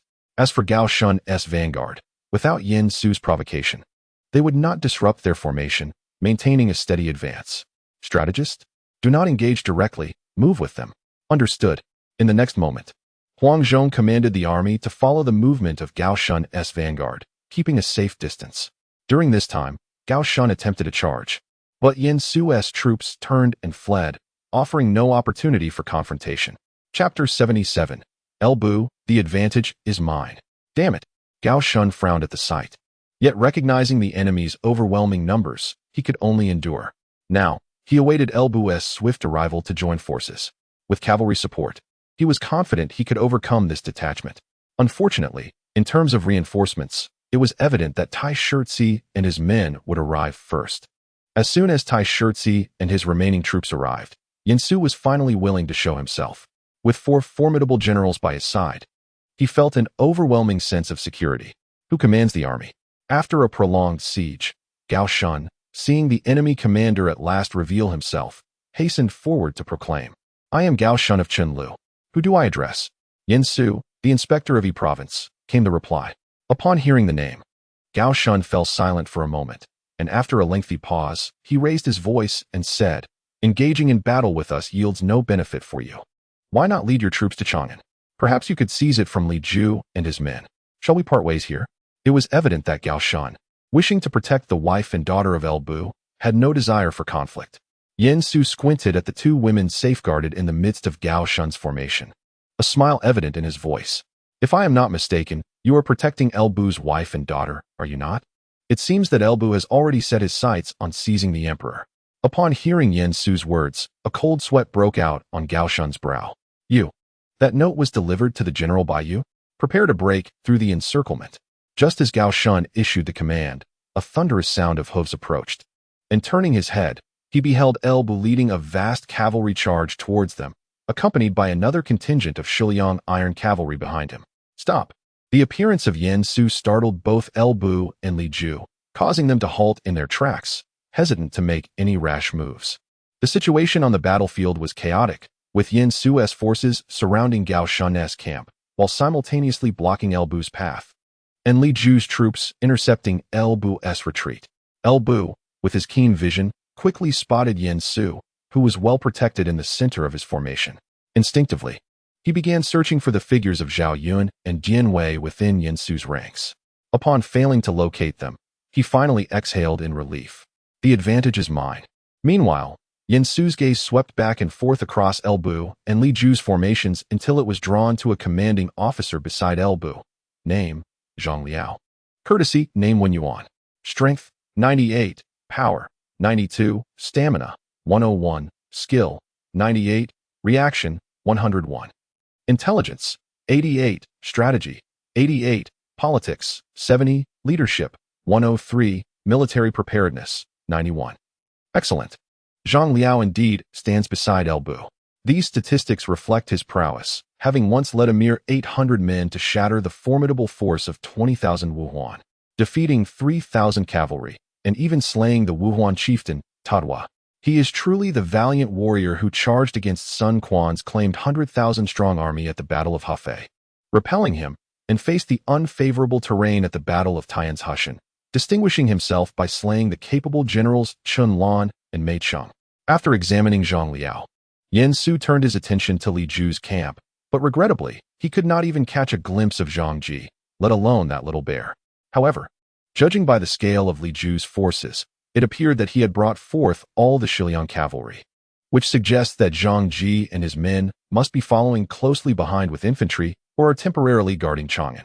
Having deduced this, Yen Su nodded slowly. After all, there was no escape, and the absence of the little bear might even conserve some combat strength. At that moment, within Li Ju's camp, Li Ru called out to Yen Su, "Is it not the esteemed Inspector Yin himself? Elbu, a figure known for his capriciousness, should be apprehended by us before we rescue His Majesty." Upon hearing this, Jia Su, standing beside Yen Su, sighed in resignation. "It seems that Li Ru has not betrayed us. Congratulations, Yen Governor." Observing Jia Su's demeanor, Yen Su couldn't help but chuckle. "Ha ha ha. I suggest you abandon such frivolous thoughts and serve faithfully under our Lord. I assure you a life of security." With a glint in his eye, Jia Su realized that his prior remark was merely a ploy to gain Yen Su's favor, for after this battle, Li Ru would undoubtedly receive accolades, while he would remain a mere ornament. "Thank you, Yen Governor." Yen Su nodded and then instructed Huang Zhong and the others by his side. When the battle commences, Hanzhong, you will assist Li Ju in confronting Elbu, while Ziyi and Zhong Kong shall each lead a contingent to besiege Zhang Liao and Gao Shun. Remember, it is imperative that we do not allow these two to escape. Simply hold them at bay. Furthermore, Hanzhong, when the moment arrives, I shall signal you. Be prepared to swiftly disengage from Elbu and aid Ziyi in capturing Zhang Liao. And Jun Gui, you shall independently lead a team around the battlefield, ready to provide support. Understood. Jia Su, upon hearing Yen Su's directives, couldn't help but smile. It appears you are not entirely confident in Li Ru. Indeed, for I am aware that Li Ru and I are cut from the same cloth, and I know my own character all too well. With a fierce roar, Li Ju and Guosi surged forward, charging at Elbu. Their movement ignited the Western Liang leaders, including Hu Zhan, Fan Chou, and Yang Ding, who immediately joined the fray against Elbu's commanders. The sudden resurgence of the Western Liang forces rekindled the recently subdued battlefield. As Elbu beheld the oncoming assault from Li Ju and Guosi, he erupted in laughter. "Ha ha ha! You plan to ally with a horse thief against me?" This taunt incited Guosi's fury, prompting him to spur his steed, outpacing Li Ju to confront Elbu. However, after only a few exchanges, he sensed something amiss.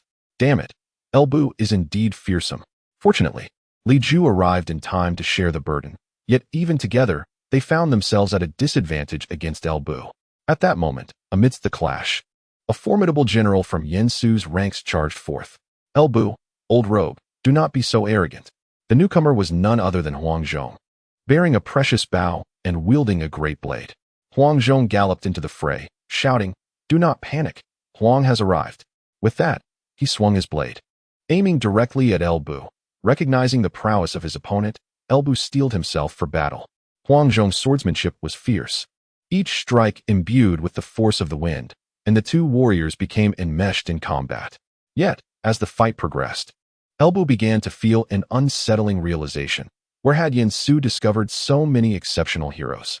First Zhao Yun, then Dian Wei, and now Hanzhong. However, despite their valor, they were merely an entry ticket to engage with me.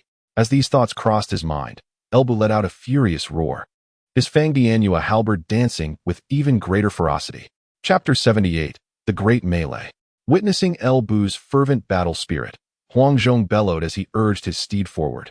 Brandishing his sword towards El Bu deftly flicked the reins, and his steed, red hair, surged forth like a tempest, the halberd glinting ominously as it aimed directly for Hanzhong's throat. Hanzhong raised his sword in defense, yet the immense force of the halberd sent vibrations through his arm. Conversely, although El Bu too felt the strain, he steadfastly endured. After several exchanges, Hanzhong found himself increasingly on the defensive. El Bu's assault was relentless, the halberd spinning in an impenetrable flurry, forcing Hanzhong to retreat repeatedly. Regrettably, despite this overwhelming pressure, El Bu struggled to easily subdue Hanzhong. Indeed, the earlier exertion had left him somewhat fatigued, weakening his dominance over Hanzhong. Guisi, wielding a spear, lunged at El Bu from the left. El Bu sidestepped with nonchalance, countering with a sweep of his halberd. Seizing the opportunity, Li Ju attacked from the right, prompting El Bu to urgently rein in red hair, causing the steed to rear and evade the onslaught. The trio surrounded El Bu, exchanging blows in a fierce contest. As Hanzhong capitalized on El Bu's focus on Guisi and Li Ju to strike fiercely with his sword, El Bu sensed the incoming danger, pivoting swiftly to block with his halberd, sparks flying from the clash. Noticing all three adversaries converging upon him, El Bu quickly adapted his combat style, resolutely breaking through their encirclement with calculated maneuvers. Observing the intense struggle between Hanzhong and El Bu, complemented by Li Ju and Guisi's support, Yen Su felt a surge of reassurance. Indeed, Hanzhong proved capable of holding his ground against El Bu. Despite Hanzhong's statistics being comparable to Zhao Yun's, Yen Su believed that Hanzhong was the most suitable contender for a one-on-one duel with El Bu, as both he and Zhang Fei possessed few weaknesses in contrast to El Bu's formidable nature, thus rendering them akin to a miniature El Bu. In contrast, Zhao Yun's rapid and aggressive tactics seemed ill-suited for prolonged engagements against El Bu, favoring swift strikes and decisive victories. However, it was only when facing El Bu that Zhao Yun found himself at a disadvantage. Once El Bu secured his position in battle, Yen Su shifted his gaze to other areas of the battlefield. As Li Ju, Guisi, and Hanzhong engaged El Bu's commanders sprang into action. Among them, the formidable Zhang Liao quickly targeted Hu Ji, Fan Shou, and Yang Ding. Believing that diminishing the ranks of the Shiliang forces would undermine their morale and could turn the tide of battle, this strategy was sound. Yet just as he prepared to act, an arrow landed firmly before him. Zhang Liao looked up to see a warrior brandishing dual halberds and a fierce bow, his battle intent palpable. Frowning slightly, Zhang Liao shifted his focus from Hu Ji and the others to regard this new opponent with gravity. Who was this challenger? From Donglai. It was Tai Shirzi. With that, Tai Shirzi sheathed his bow and charged towards Zhang Liao, who, undeterred, brandished his yellow dragon hook sickle in response. As two steeds collided, the clash of weaponry ensued, illuminating the battlefield with flashes of blades and the sparks of combat. Tai Shirzi wielded his spear with formidable skill, executing moves that resembled a white serpent striking and a monstrous python coiling, relentlessly targeting Zhang Liao's vital points. Zhang Liao, in turn, demonstrated exquisite mastery of his blade, the yellow dragon hook blade dancing through the air, deftly parrying each of Tai Shirzi's assaults. The two warriors engaged in a fierce duel, exchanging blows for 30 rounds, neither gaining the upper hand. Ultimately, Tai Shirzi seized an opportunity, thrusting his spear toward Zhang Liao's throat. Quick as lightning, Zhang Liao sidestepped and countered with a sweeping strike aimed at Taisher Ci's arm. Taisher Ci swiftly retracted his spear, narrowly evading the blow. Observing this, Zhang Liao pressed the attack, the yellow dragon hook blade once more descending upon Taisher Ci. Yet, Taisher Ci remained remarkably composed, skillfully maneuvering amidst the flashing steel. After several more exchanges, Taisher Ci's spear tip flickered with agility, akin to a silver dragon in flight, as he aimed for a gap in Zhang Liao's defense. Realizing the urgency, Zhang Liao bent backward to evade, but as he rose, Taisher Ci had already transitioned to a one-handed grip on his spear, drawing a short dagger from behind to hurl at him. In a moment of haste, Zhang Liao sidestepped, intercepting the dagger with the hilt of his sword, deflecting it away. With his surprise attack thwarted, Taisher Ci charged once more, armed with both spear and dagger, as the two continued their relentless exchange of strikes. The battlefield resonated with the sounds of clashing weapons, the air thick with the spectacle of their fierce contest. At this juncture, the battlefield had divided into three segments. One part saw the Shiliang forces, led by Huang Zhong, fiercely battling against El Bu and his troops, their soldiers entangled in a chaotic melee. The second segment featured the intense duel between Zhang Liao and Taisher Ci, who had traversed the battlefield from the east to the west and back again, compelling the surrounding soldiers to hastily retreat to avoid collateral damage. Lastly, Xu Chu commanded his elite troops as they clashed valiantly against Gao Shun's formation. Xu Chu, wielding his formidable blade, rode atop a mighty steed, his gaze fierce and resolute. Behind him, 3,000 elite soldiers stood ready, their spirits high and eager for battle.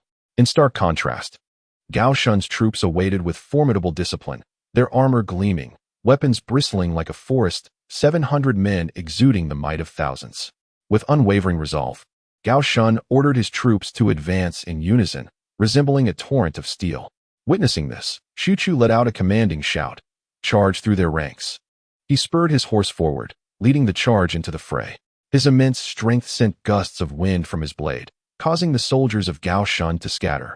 However, under Gao Shun's astute command, the formation held firm, quickly consolidating into a tight defensive line, their long spears extending outward like a hedgehog, effectively halting Xu Chu's advance.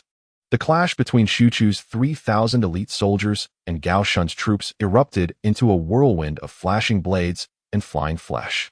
Moreover, Gao Shun astutely discerned the weaknesses within Xu Chu's forces, and under his strategic direction, his troops began to systematically isolate Xu Chu's army while simultaneously encircling him. Observing the tide of battle shift unexpectedly against him, Xu Chu's fury ignited. He lunged left and right, striving to breach the defenses of Gao Shun's formation. After several futile attempts, he finally pinpointed a vulnerable spot in the defensive line and unleashed a powerful strike with his great blade. Several soldiers of the vanguard camp fell to his blade. Yet new reinforcements quickly filled their ranks. "Brothers, let us charge forth," Xu Chu bellowed, rallying the troops. Under his leadership, his elite soldiers fought with increasing fervor, momentarily stabilizing the situation. Observing this, Yin Su furrowed his brow and promptly addressed Zhang Ren. "Support Xu Chu. We must capture Gao Shun. If that fails, we may resort to lethal measures." Understood. Chapter 79. A plea for the Emperor's decree. After receiving orders, Zhang Ren led another contingent toward the vanguard camp. Simultaneously, the portion of Xu Chu's army, previously isolated by Gao Shun, found its backbone in Zhang Ren's command and once again surrounded Gao Shun. Upon seeing this, Gao Shun frowned but maintained his composure, continuously adjusting formations to establish a circular defense that ensnared Xu Chu and his men while simultaneously repelling Zhang Ren's forces. Yet, he was ultimately limited to 700 men, needing to allocate 50 or 60 to ensure the safety of Gaochan and El Lingqi, making it exceedingly challenging to fend off both Zhang Ren and Xu Chu. As Zhang Ren approached with reinforcements, Xu Chu recognized his opportunity. He concentrated his forces and launched a fierce assault in a single direction. Xu Chu's might cleared a path through the surrounding soldiers, allowing the remaining elite troops to follow closely behind, finally breaching the defenses of the vanguard camp. With the formation shattered, even the well-trained vanguard camp required time to regroup and counterattack, giving Zhang Ren the perfect moment to lead the outer forces straight toward Gao Shun. Though Gao Shun was indeed valiant, He found himself at a disadvantage against the renowned gunmaster Zhang Ren, particularly with Su Chu's onslaught bearing down upon him. Consequently, he was swiftly captured by both men. Witnessing their commander's capture, the vanguard camp, although refusing to surrender, dared not act recklessly. They quickly tightened their formation, seeking warmth in groups or retreating towards the safety of El Lingqi and Diaochan. With the situation now under control, Yin Su urged his steed forward, leisurely approaching Gao Shan. Gao Shan, styled Xiaofu, a man of integrity and authority, he speaks little, drinks not, and accepts no gifts. The troops under his command are elite, undefeated in battle, forming the vanguard camp. Would you consider surrendering? Gao Shan raised his head, devoid of any fear. A true man would rather die than submit. How can one speak of surrender? Seemingly anticipating this response, Yin Su did not engage in futile debate, but instead gestured towards El Lingqi. Oh, then I shall first slay you, followed by the annihilation of the vanguard camp, and finally eliminate El Bu's wife and daughter, leaving no one behind. You, Gao Shan, unafraid of death, was well aware that his soldiers had already resolved to die on the battlefield. However, upon hearing Yin Su's intent to kill Diaochan and El Lingqi, he lost his composure. As a true man, how can you target women? Do you not hold any respect for the teachings of the sages you have studied? Ha ha ha. In warfare, all means are justifiable. As for the teachings of sages, they comprise but a small portion of what I have read. Enough of this idle talk. My time is quite precious. Now, will you surrender or not? If you surrender, all present may live. If you do not, especially they, shall perish. Yin Su tucked away his whip, sitting atop his steed with a smile, embodying the very essence of a villain. I surrender.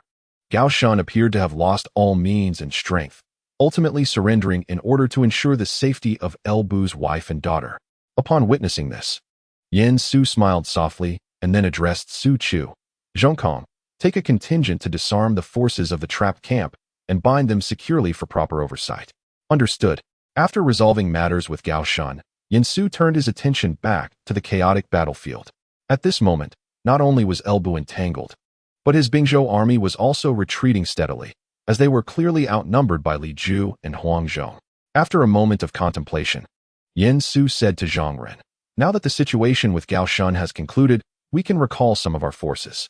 Jungue, you and one he shall lead the troops to take advantage of this opportunity to advance towards Chang'an. After speaking, Yin Su glanced at the idling Jia Su nearby. I would appreciate it if when he could assist Jungue in capturing Chang'an. Jia Su had previously been within the Shiliang army. Although he was temporarily detained by Yin Su, the situation in Chang'an remained unaware of this development. Thus, sending Jia Su would likely yield greater ease. Moreover, Zhang Ren was the elder brother of Zhang Xiao, and after the city gates were opened, he could surely negotiate. With victory seemingly in hand, Yin Su did not fear any potential betrayal from Jia Su. Even if Jia Su were to turn against them, it would merely delay Yin Su's conquest of Chang'an, and with Li Ru present, El Bu and Li Ju would undoubtedly refrain from returning to Chang'an. There was little to gain for Jia Su in betraying them to secure Chang'an. Upon hearing these words, Jia Su raised his gaze slightly towards Yin Su. At that moment, Yin Su's command for him to seize Chang'an was akin to bestowing upon him the credit for the achievement. Understood. Watching as Zhang Ren discreetly withdrew some troops from the battlefield and quietly departed with Jia Su, Yin Su resumed his calculations. Everything was nearly in place. It was time to bring this farce to an end. Hanzhong, Huangzhong, who was struggling against El Bu, suddenly ignited with a spark of determination upon hearing Yin Su's call. With great effort, he created distance from El Bu and without hesitation charged directly at Zhang Liao.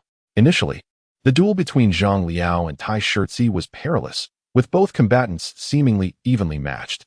However, with Huangzhong's sudden intervention, the equilibrium was shattered. Drawing his bow, Huangzhong released an arrow that struck Zhang Liao's helmet, and in the next instant, Tai Shirzi seized the opportunity, wielding his spear to unseat Zhang Liao from his mount. As for El Bu, although he was no longer hindered by Huangzhong, he had already expended considerable energy. Despite the absence of Huangzhong, Li Ju and Guosi still sought to attack, hoping to capitalize on this moment to overpower El Bu. Alas, without Huangzhong to shoulder the burden, their ambitions to subdue El Bu were but a fool's errand. In less than 10 exchanges, El Bu severed Guosi's arm. However, due to his own fatigue, he lacked the strength to continue the fight. Fortunately, he was not alone in his exhaustion. After assisting Tai Shirtzi in capturing Zhang Liao, Huang Zhong was equally fatigued. Thus, the two retreated to Yen Su's formation, bringing the captured Zhang Liao with them. At this moment, with Zhang Liao captured and Gao Shun's forces completely defeated, Elba was compelled to regroup his army and withdraw. Meanwhile, on Li Ju's side, with Guisi injured and Yen Su unexpectedly ordering Huang Zhong to retreat, he grew apprehensive that Yen Su might ally with El Bu and launch a counterattack against them. As a result, Li Ju hesitated to act impulsively. Unexpectedly, Yen Su dismounted from his warhorse as the fierce battle subsided and called out loudly to El Bu's camp. "I, Yen Su, the governor of Yizhou, request an audience with your majesty." This proclamation bewildered everyone. It dawned on them that there was indeed a sovereign present. All eyes turned towards El Bu's encampment, where the young emperor, Lu Xie, was being led out slowly by Wei Su, grasping the reins of his steed. Nervously glancing at Wei Su, Lu Xie stammered, "Ah, it is you, my esteemed Minister Yen. Pray tell, what is the purpose of your request for an audience?" Yen Su bowed respectfully and replied earnestly, "Your Majesty, I beseech you to issue an edict to cease hostilities." Chapter 80. Cao Cao's dream fulfilled. Both Li Ju and El Bu were taken aback.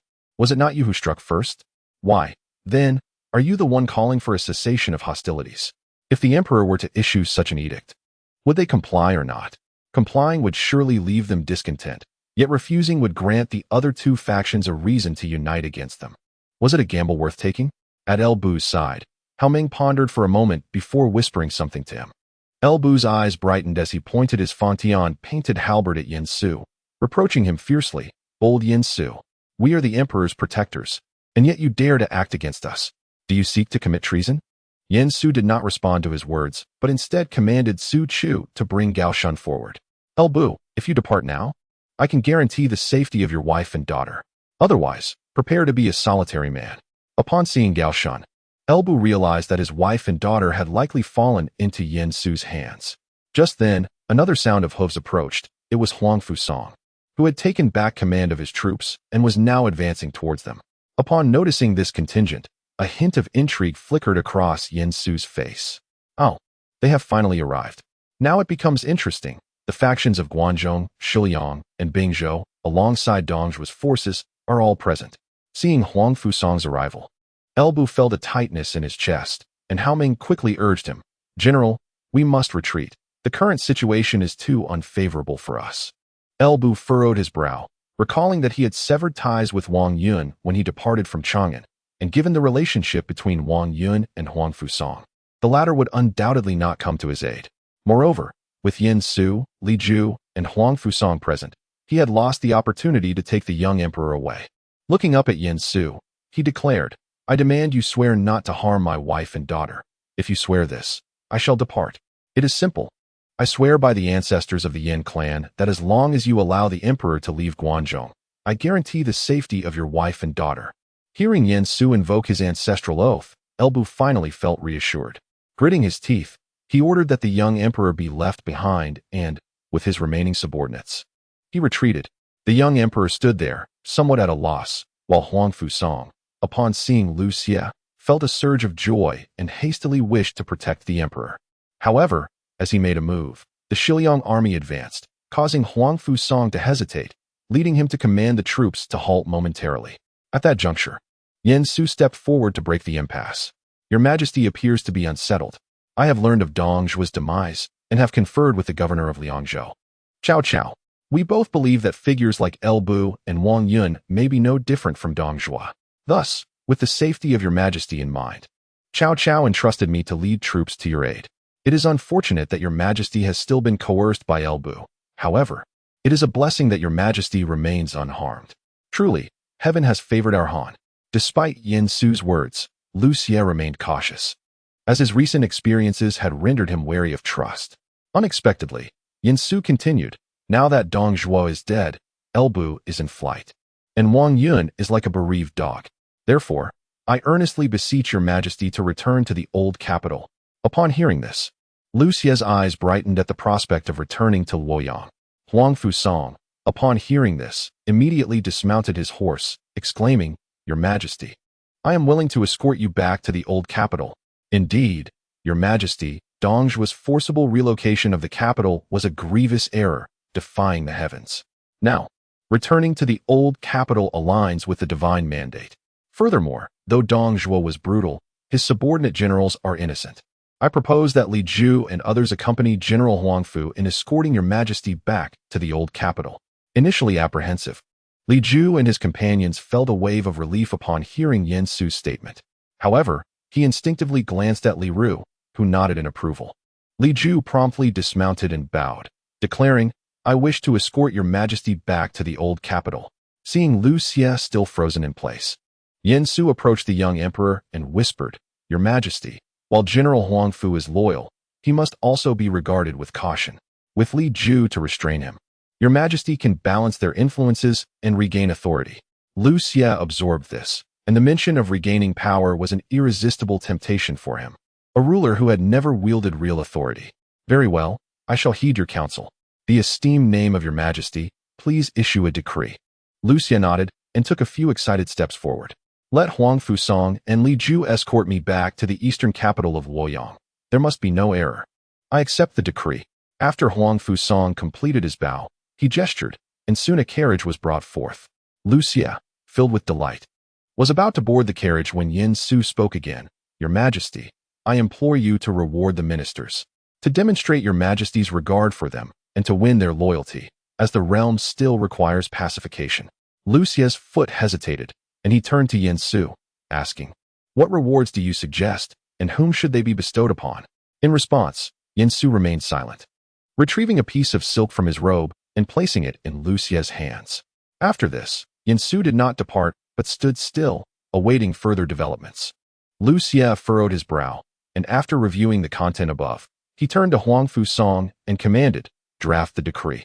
Huangfu Song was momentarily taken aback, as he had not brought any materials for drafting. Fortunately, at that moment, Su Chu swiftly emerged, presenting Lu Xie with the silk cloth and writing implements necessary for the decree. "Your Majesty, please." "Haha, indeed, Minister Yen, you are well prepared. Your Majesty, you flatter me." Observing Yen Su's earnest expression, Lu Xie was about to speak when he noticed Li Ru conversing with Li Ju. Shortly thereafter, Li Ju stepped forward and bowed, requesting, "Your Majesty, please issue a decree to reward the meritorious subjects." Lu Xie narrowed his eyes slightly, let out a soft snort, and began to write. "In the right of Sili, I appoint Feng Yu with jurisdiction over Jingzhou, and the 4 commanderies of Liangzhou, Hanyang, Longxi, Wudu, and Anding shall be united as Yongzhou. I appoint Cao Cao as the governor of Yongzhou and concurrently as the general of the Western Expedition, overseeing the military and civil affairs of Liangzhou and Yongzhou, permitting him to establish a government and conferring upon him the title of Marquis of Wei. I bestow the title of Marquis of Pingyang upon Yen Su. Grant Li Ju the title of General of Chariots and Cavalry, authorizing him to establish a government, assume the position of Sili Colonel, and bestow upon him the title of Marquis of Qiyang. Huangfu Song shall be conferred the title of General of the Flying Cavalry and Marquis of Wuda. Guosi the title of General of the Rear and Marquis of Meiyang, and Fanshou the title of General of the Right and Marquis of Wanya. Upon reaching this point, Lu Xie cast a thoughtful glance at Yen Su and continued, Han Sui from Jincheng and Liangzhou, and Ma Teng from Maoling and Yufufeng, have both contributed to the pacification of Liangzhou. Thus, I specially confer upon Han Sui the title of General of the West, and Ma Teng the title of General of the East, to jointly assist Cao Cao in managing the military and civil affairs of Liangzhou. The remaining individuals will receive their titles upon their return to Luoyang. Chapter 81, Chang'an. After this proclamation, Lu Xie turned to Yen Su, who immediately bowed and declared, "Your Majesty, your wisdom is unparalleled." Yen Su had not anticipated that Lu Xie would bestow upon Cao Cao the title of Marquis of Wei.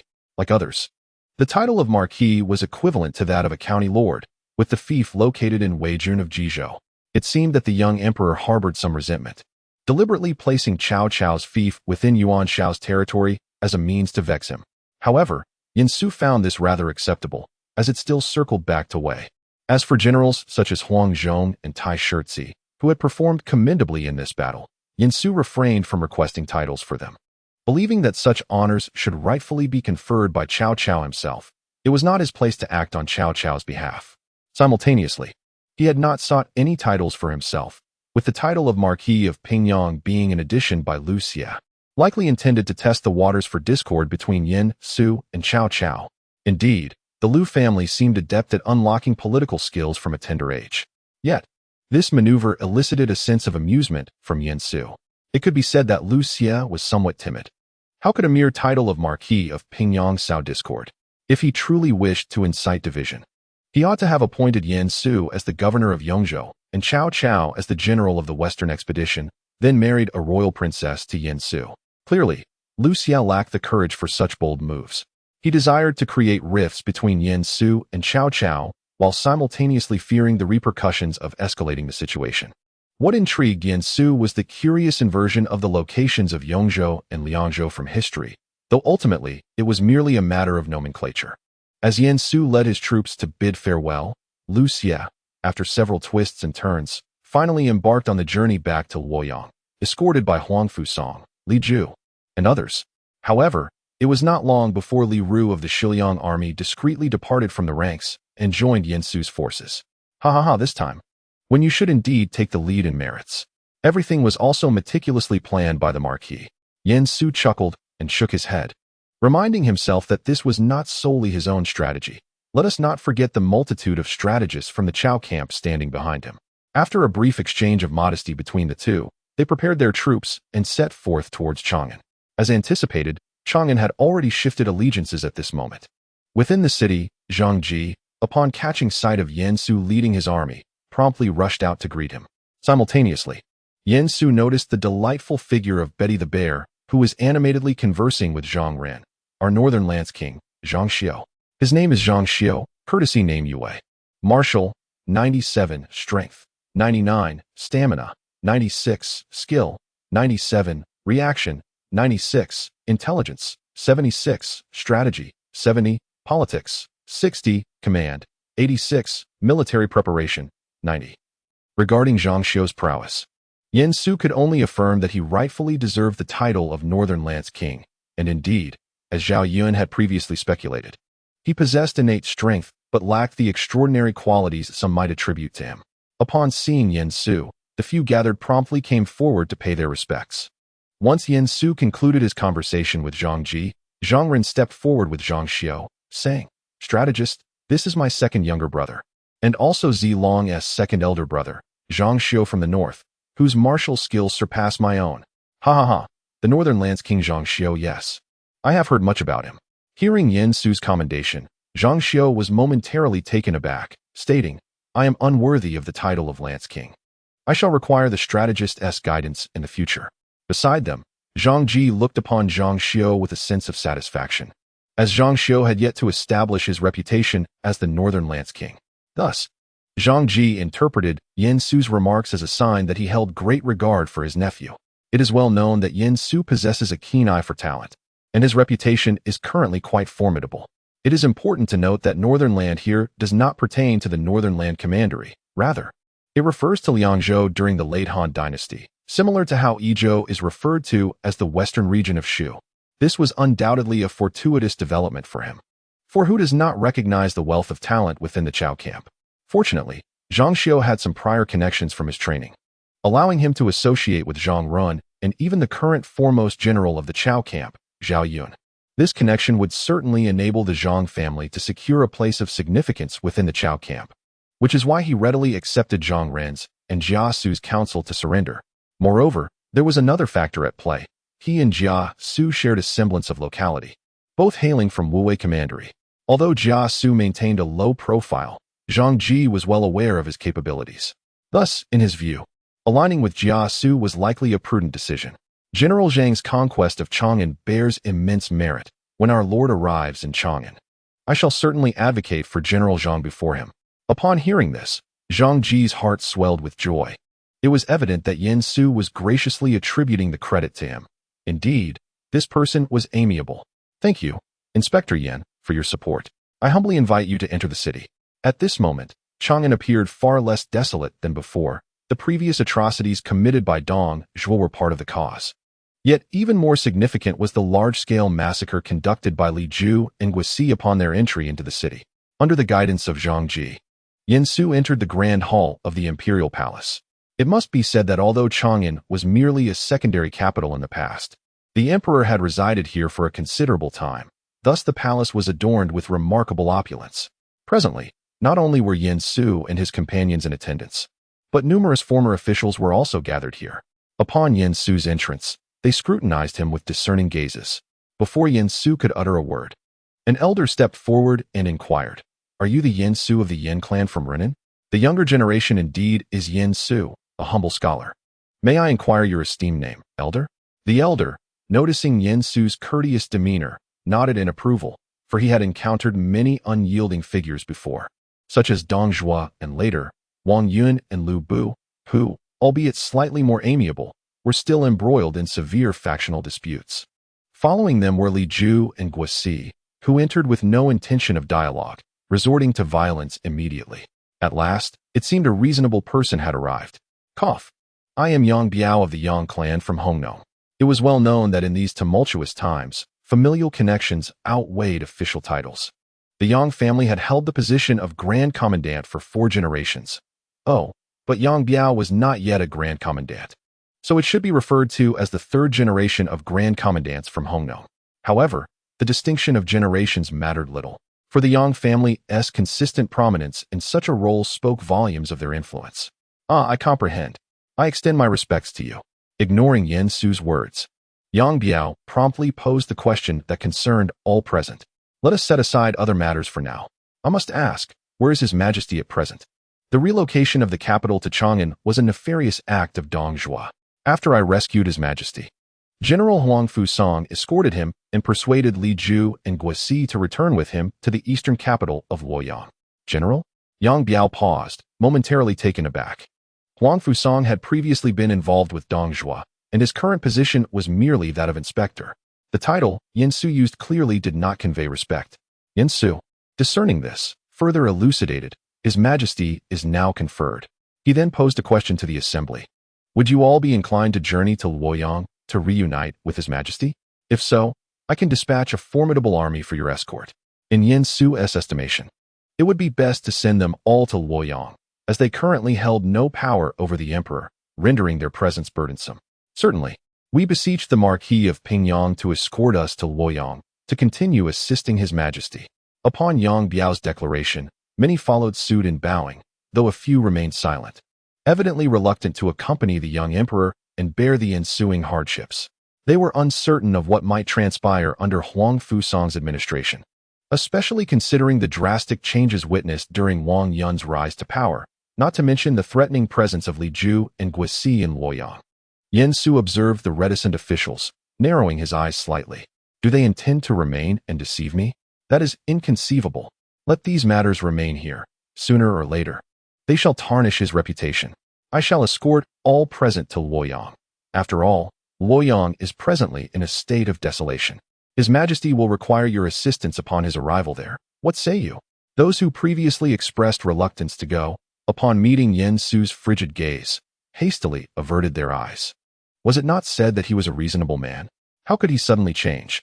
They were all too familiar with that gaze, surely. Uttering a single word of dissent would result in their being dragged out and executed.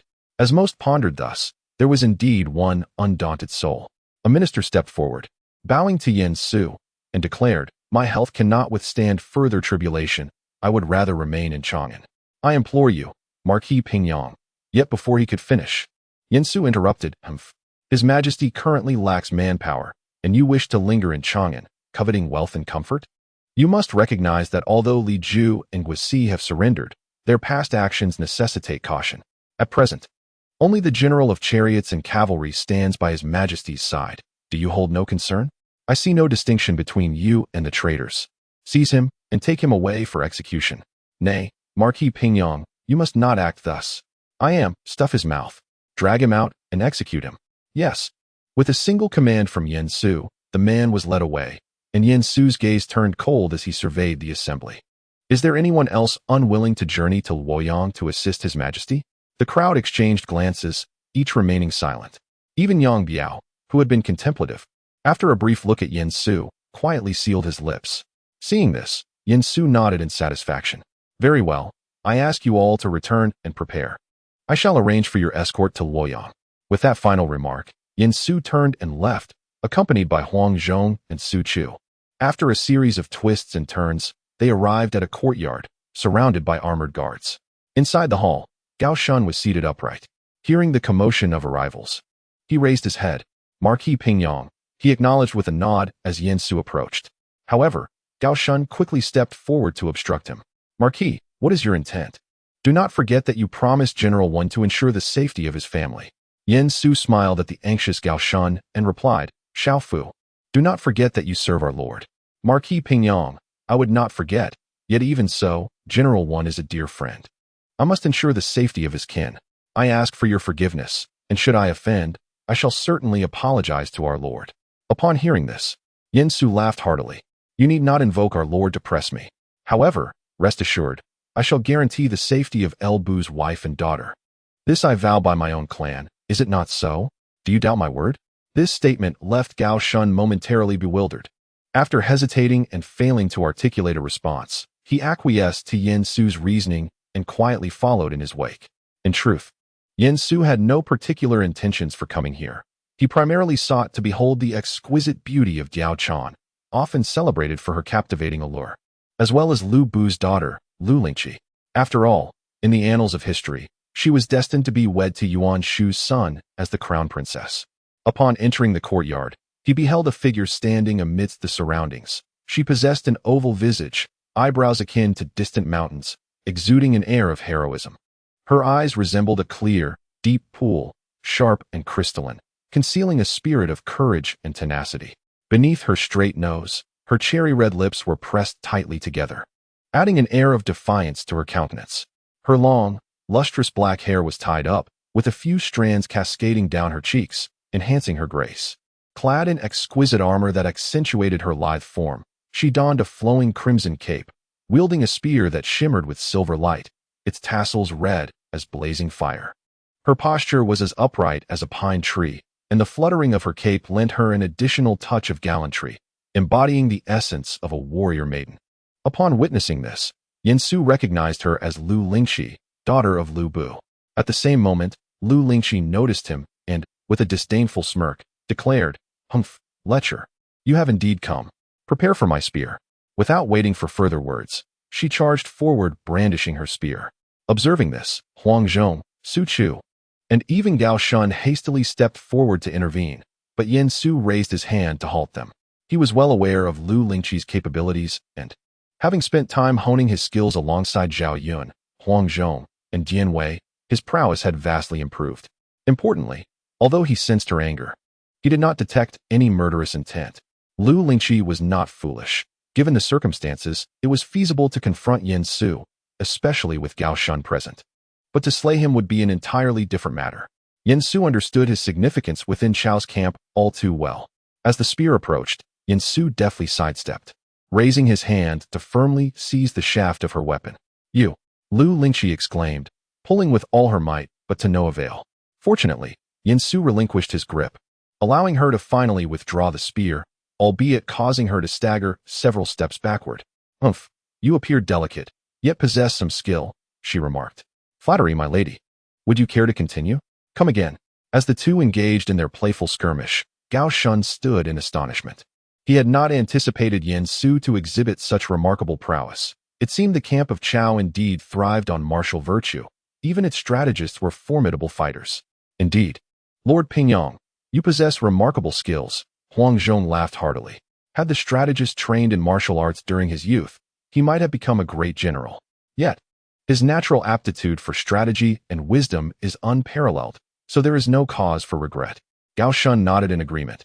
He knew Hanzhong's strength well. Thus, for Yin Su to be acknowledged by Hanzhong as possessing talent was a testament to his true capabilities.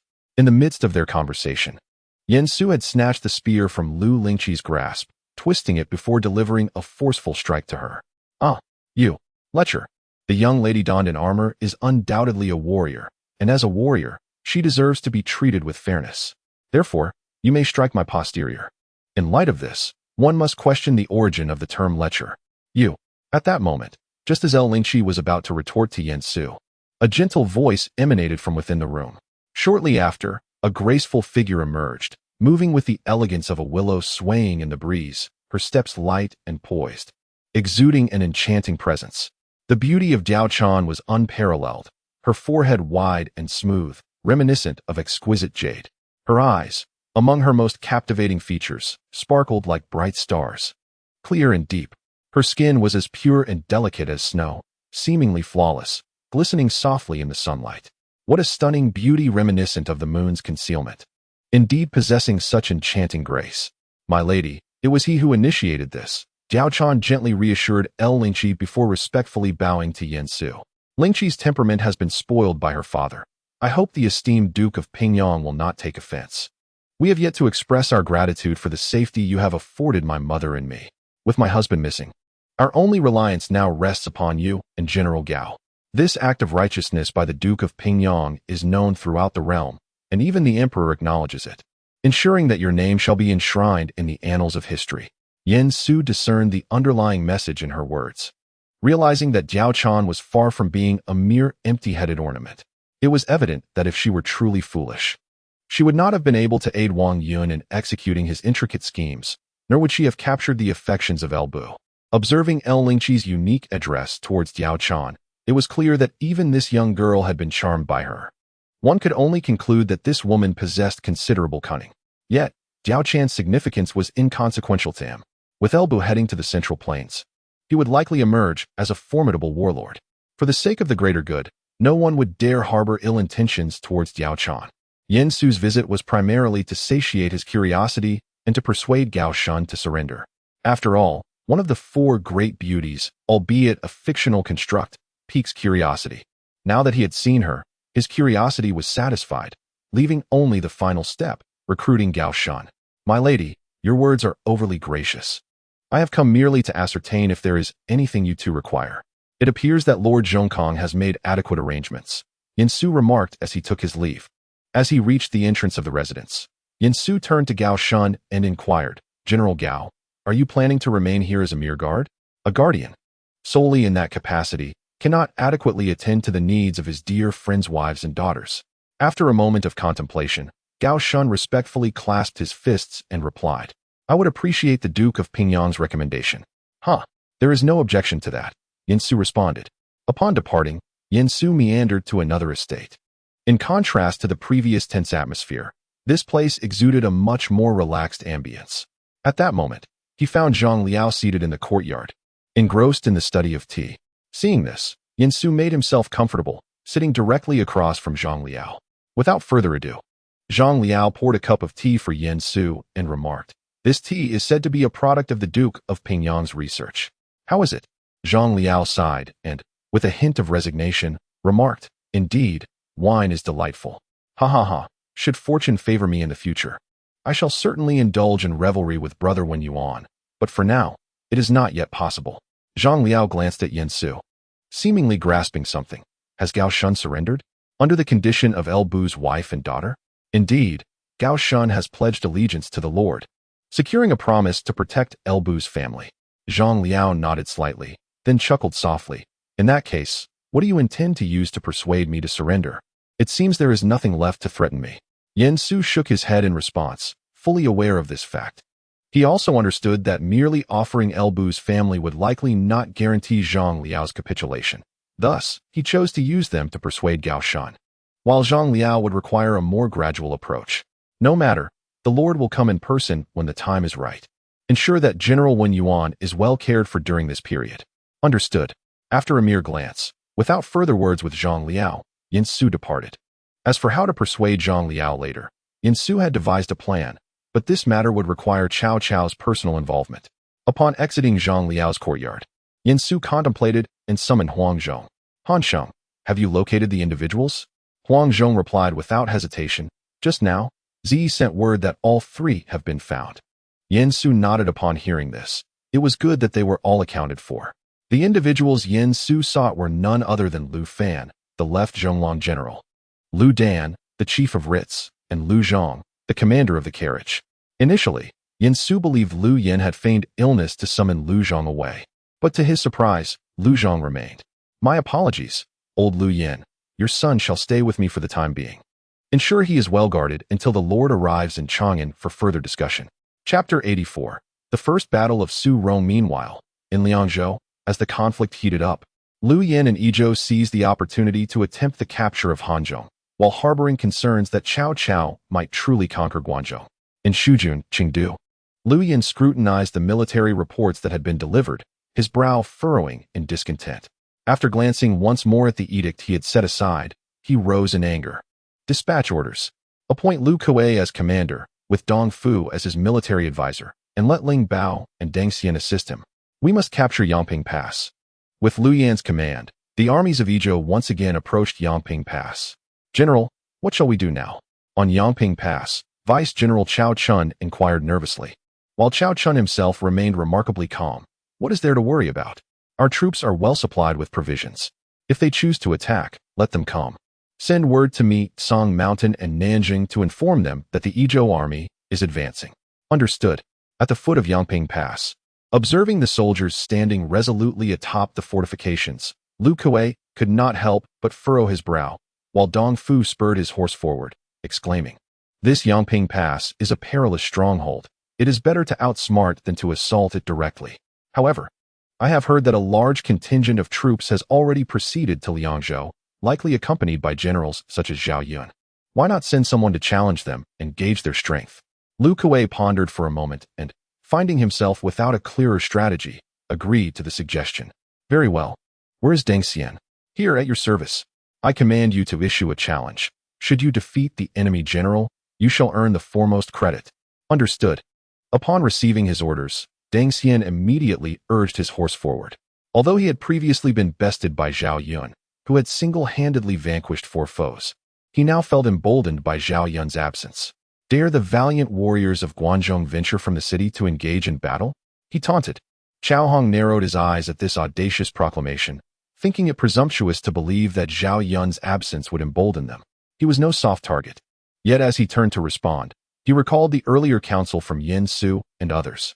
"Bring forth the truce banner," he commanded. Understood. Just as Deng Xian was rallying his troops, a banner declaring a ceasefire was raised high. "What is this?" Deng Xian was momentarily taken aback. He had anticipated insults from his adversaries, but he had not expected them to raise a truce banner so decisively. The warriors of Guangzhou truly dare not emerge for battle? How unexpected it is that you are such cowards. Frowning, he sensed his opportunity for glory slipping away, prompting him to shout once more. Yet, Cao Hong, covering his ears, departed, leaving Deng Xian in a state of frustration. "My lord, the enemy has indeed raised the truce banner." Lu Zui stared at the banner with dismay, akin to a person stripped of their dignity while fleeing. Although they could choose to engage despite the banner, it would only lead to a brutal confrontation. Attacking a strategic location like Yangping Pass would not be a simple endeavor. It could devolve into a protracted stalemate, and if the enemy managed to regroup from Liangzhou, their efforts would be in vain. "Withdraw the troops for now and deliberate on our strategy," Lu Zui commanded. "Sound the retreat." Upon returning to the command tent, Lu Zui summoned Dong Fu to discuss pressing matters. Given the difficulty of breaching Yangping Pass and the fact that Xiang City has already fallen into Chao's hands, we might consider bypassing Yangping Pass, crossing the Han River, and encamping at Dingjun Mountain to launch a direct assault on Nianyang. Lu Zui furrowed his brow at this suggestion. While circumventing Yangping Pass seemed feasible, should the Chao army stationed at Maikong Mountain catch wind of this maneuver, they could launch a devastating counterattack. Lu Zui promptly voiced his concerns, prompting Dong Fu to reconsider the strategy. Truth and deception must intertwine in our tactics. While the forces in Hanzhong may be sparse, if the enemy relies on the mountain passes, they may pose a challenge. However, without those strongholds, they would not stand a chance against our military prowess. Therefore, let us divide our forces into 3 contingents. One will maintain a standoff at Yangping Pass to deter Cao Hong from acting recklessly, while the other 2 will cross south, bypassing Yangping Pass to strike Maikong Mountain, severing the connection between the 2 forces. After several days of conflict, we shall feign an assault on Nianyang, simultaneously sending word to Maikong and Pingyang that the enemy has suffered defeat and we are launching a massive offensive on Nianyang. If we can breach Nianyang, the situation in Nanjing will be perilous, compelling Cao Hong and Xiahou Dun to dispatch reinforcements. At that moment, our forces can lie in ambush. And if we succeed at even one point, We can turn the tide in Hanzhong. After pacing back and forth, Lu Zue suddenly struck the table with his hand. Excellent. We shall proceed with your plan. Understood. Meanwhile, within Yangping Pass, Cao Hong observed as enemy forces continually withdrew from their ranks, his brow furrowing in concern. Soon, a sentry reported, "Report. The enemy is splitting their forces and moving toward the southeast." Southeast? Upon hearing this, Cao Hong swiftly turned around. Behind him lay a handsome table adorned with a map of Hanzhong. Could it be that the enemy intends to directly seize Mianyang? Yet, with the presence of Meitsong Mountain, they must have received this intelligence. Report. A letter from Shi Zhikai has arrived. The mention of Shi Zhikai's correspondence filled Cao Hong's heart with joy, and he hurriedly stepped forward to take the letter. I hope General Cao Hong can steadfastly defend Yangping Pass. If this pass can be held, even in the direst of circumstances, we would only lose 30% of Hanzhong. Moreover, as long as Yangping Pass remains intact, our lord shall have no concerns regarding provisions in Liangzhou. Once matters in Liangzhou and Guanzhong are settled, our forces can leverage the perilous terrain of Yangping Pass to coordinate with General Cao Run of Wudong and reclaim the lost territories of Hanzhong. Upon receiving news of the invasion from Izhou, Shi Zhikai promptly summoned Yan Pu to discuss strategies. Although Shi Zhikai was uncertain of the enemy's method of attack, through his calculations, he deduced that as long as Yangping Pass was not lost, Hanzhong would remain secure. Furthermore, familiar with Yin Su, he recalled that Yin Su had previously mentioned Su Rong's remarkable leadership abilities. Therefore, as long as they could hold Yangping Pass, Su Rong might indeed deliver unexpected results. After multiple simulations, this letter was composed for Cao Hong. Upon reading the correspondence, Cao Hong felt a sense of reassurance. Reflecting on Shi Zhikai's words, he found them to possess considerable merit. He then tucked the letter away and turned to command, continue to hold Yangping Pass, regardless of the enemy's maneuvers. Yangping Pass must not fall. This is a military decree. Understood. In the encampment at Meitsong Mountain, Su Rong was seated alongside Xiahou Dun. However, while Su Rong was deep in thought over the map, Xiahou Dun appeared increasingly restless. I must ask, Brother Su, when shall we strike at those forces from Izhou? Observing Xiahou Dun's impatience, Su Rong shook his head in resignation and replied, Patience, my friend. A scout has just reported that the enemy is not circumventing Yangping Pass, but advancing towards us. Thus, I surmise they will establish a new encampment at Dingjun Mountain. Upon hearing this, Xiahou Dun sprang to his feet. Look, they've found their ground. Let us proceed to Dingjun Mountain and confront them. Nay, to go to Dingjun Mountain at this juncture would yield but a minor victory. After all, Yangping Pass is of utmost importance. Ah, Brother Su, you need not fret. A small victory is still a victory. Moreover, I have studied military tactics and can assure you that my marching speed will enable us to reach Dingjun Mountain before the enemy does. Yet, Su Rong shook his head once more, feeling that the enemy's strategy was not so straightforward. Even if Xiahou Dun could indeed arrive at Dingjun Mountain before the enemy, such a minor triumph would not influence the overall battle. In Su Rong's view, the risks outweighed the potential gains. At that moment, a soldier delivered Shi Zhikai's letter. The gist conveyed was that he had instructed Cao Hong to firmly defend Yangping Pass, hence they would not provide reinforcements for this battle.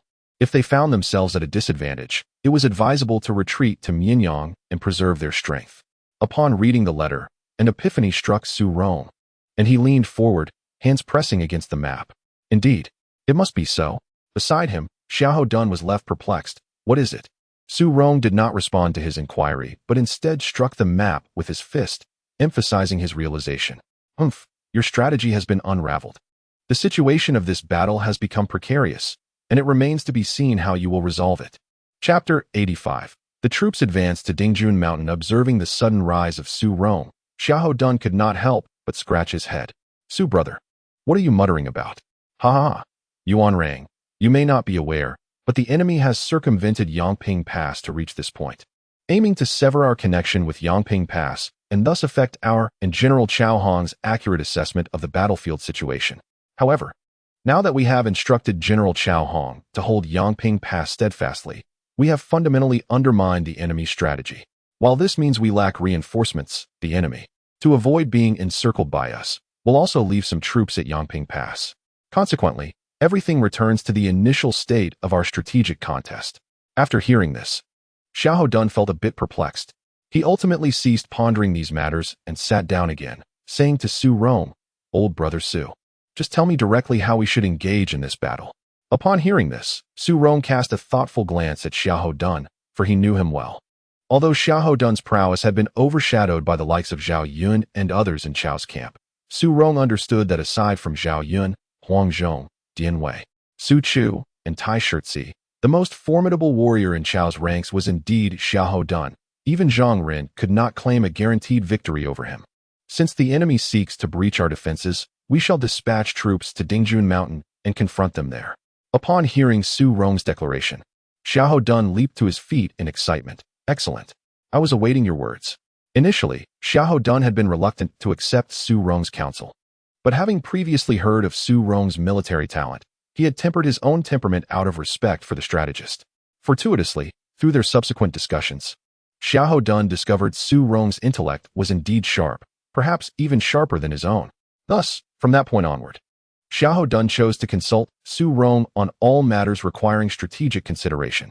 After aligning their opinions, Xiahou Dun promptly mustered the troops and, alongside Su Rong, marched towards Dingjun Mountain. As Su Rong and his contingent swiftly approached Dingjun Mountain, on the other side, Lu Kuei had entrusted the army outside Yangping Pass to Dong Fu and Yin Yin, while he, accompanied by Ling Bao and Deng Xian, led the majority of the forces southward, crossing the western Han River to arrive before Dingjun Mountain. "General, our departure from Yangping Pass cannot be concealed, and the enemy is surely aware of our movements. The terrain ahead at Dingjun Mountain is perilous, and we must remain vigilant against ambushes." Considering Deng Xian's caution, Lu Kuei pondered briefly before nodding slightly. He then commanded, "Ling Bao, lead the advance guard to scout ahead, and remember to be exceedingly cautious.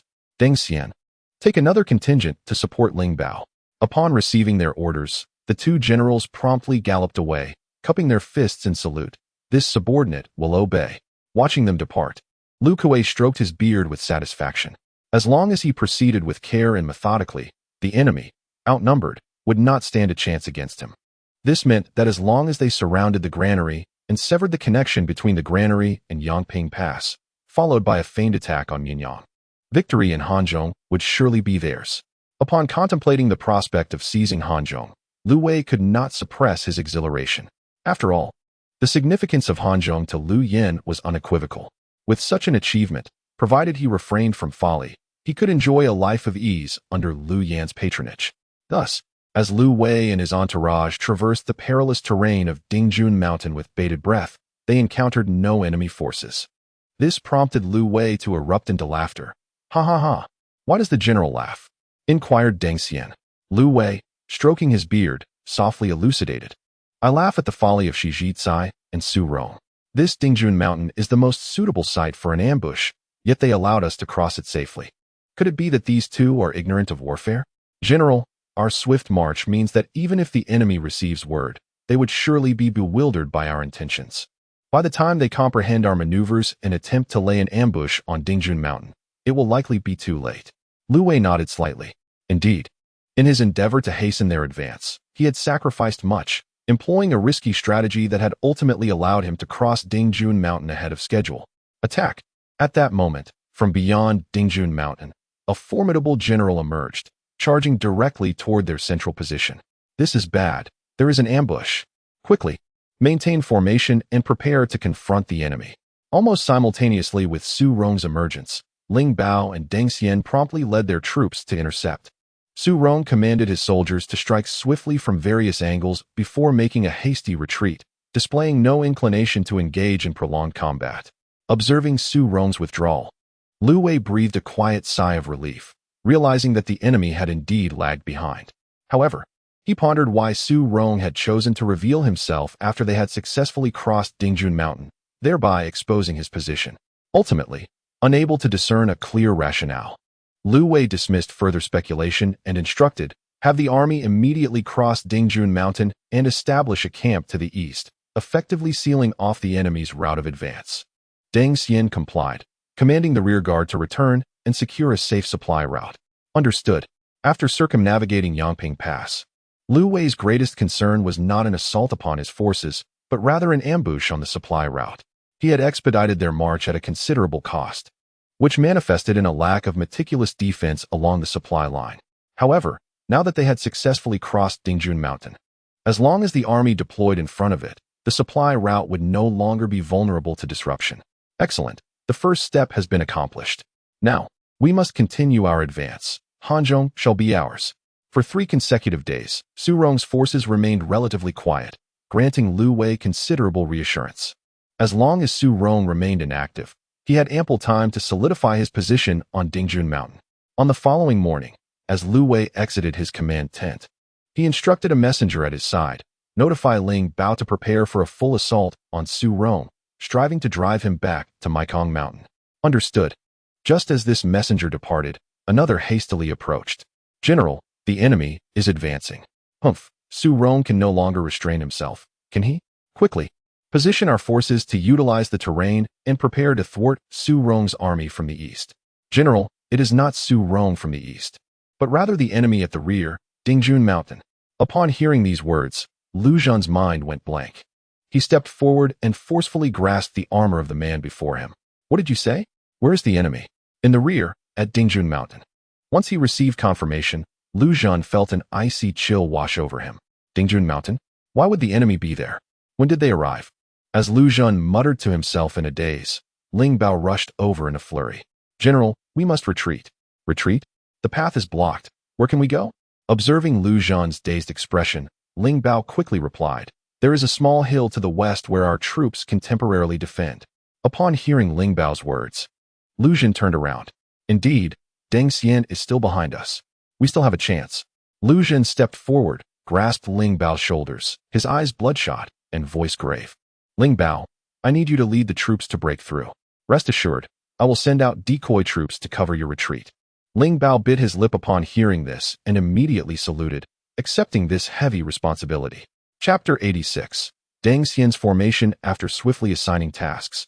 Lu Zhan hurriedly led the army westward. As Xiahou Dun's forces emerged from Dingjun Mountain, Su Rong promptly mobilized his troops to provide support, quickly surrounding Lu Zhan's army on an unnamed small hill to the west of Dingjun Mountain. This plan's success was largely due to Yuan Rang. It is all thanks to Su's brilliant calculations. The moment they shifted positions, Su knew exactly where they intended to go. Who would have thought this group of Izhou troops would be in such a rush? Su Rong chuckled, shaking his head, no longer dwelling on this with Xiahou Dun. Are there any enemy troops attempting to break through? Indeed, there are quite a few. According to your strategy, we have allowed the strongest faction to escape, while the rest are being held back. Upon hearing this, Su Rong, accompanied by Xiahou Dun, swiftly returned to the command tent. After Xiahou Dun pointed out the direction of the enemy's breakthrough, Su Rong's gaze continuously swept over the map, finally exhaling a heavy breath. Very well. We shall now see what Yuan Rang can do. Hearing this, Xiahou Dun pounded his chest with assurance. Rest easy, my brother, leave this matter to me, and await the good news.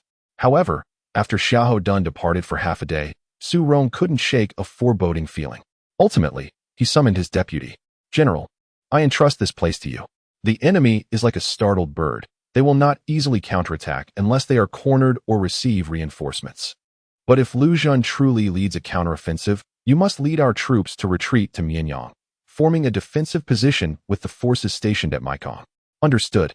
After assigning his deputy, Su Rong immediately set out with a contingent to pursue Xiahou Dun. As he left the camp, the ominous premonition in his heart gradually dissipated. Meanwhile, after breaking through the encirclement, Ling Bao quickly found Deng Xian, who was busy repairing the supply route at Zijiao Mountain.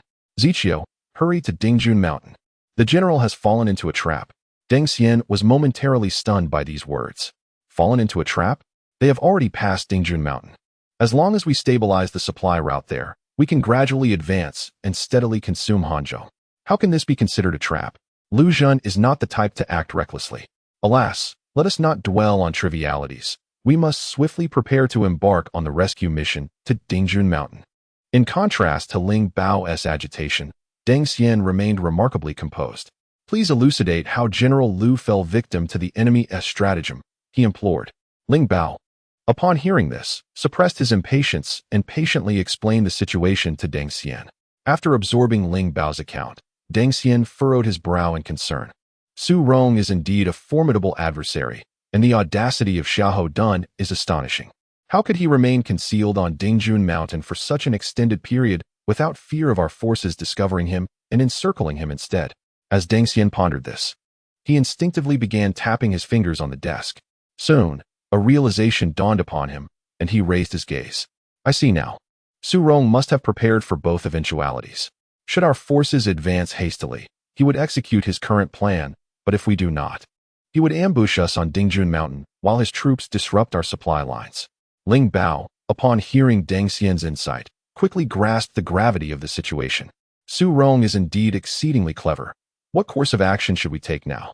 Deng Xian contemplated for a moment before turning to ask, when you made your escape, were there pursuing soldiers? Could the enemy have deduced that you had emerged to deliver the message? Indeed, there were living pursuers, Ling Bao confirmed. In that case, we cannot simply rush to rescue General Liu, Deng Xian replied.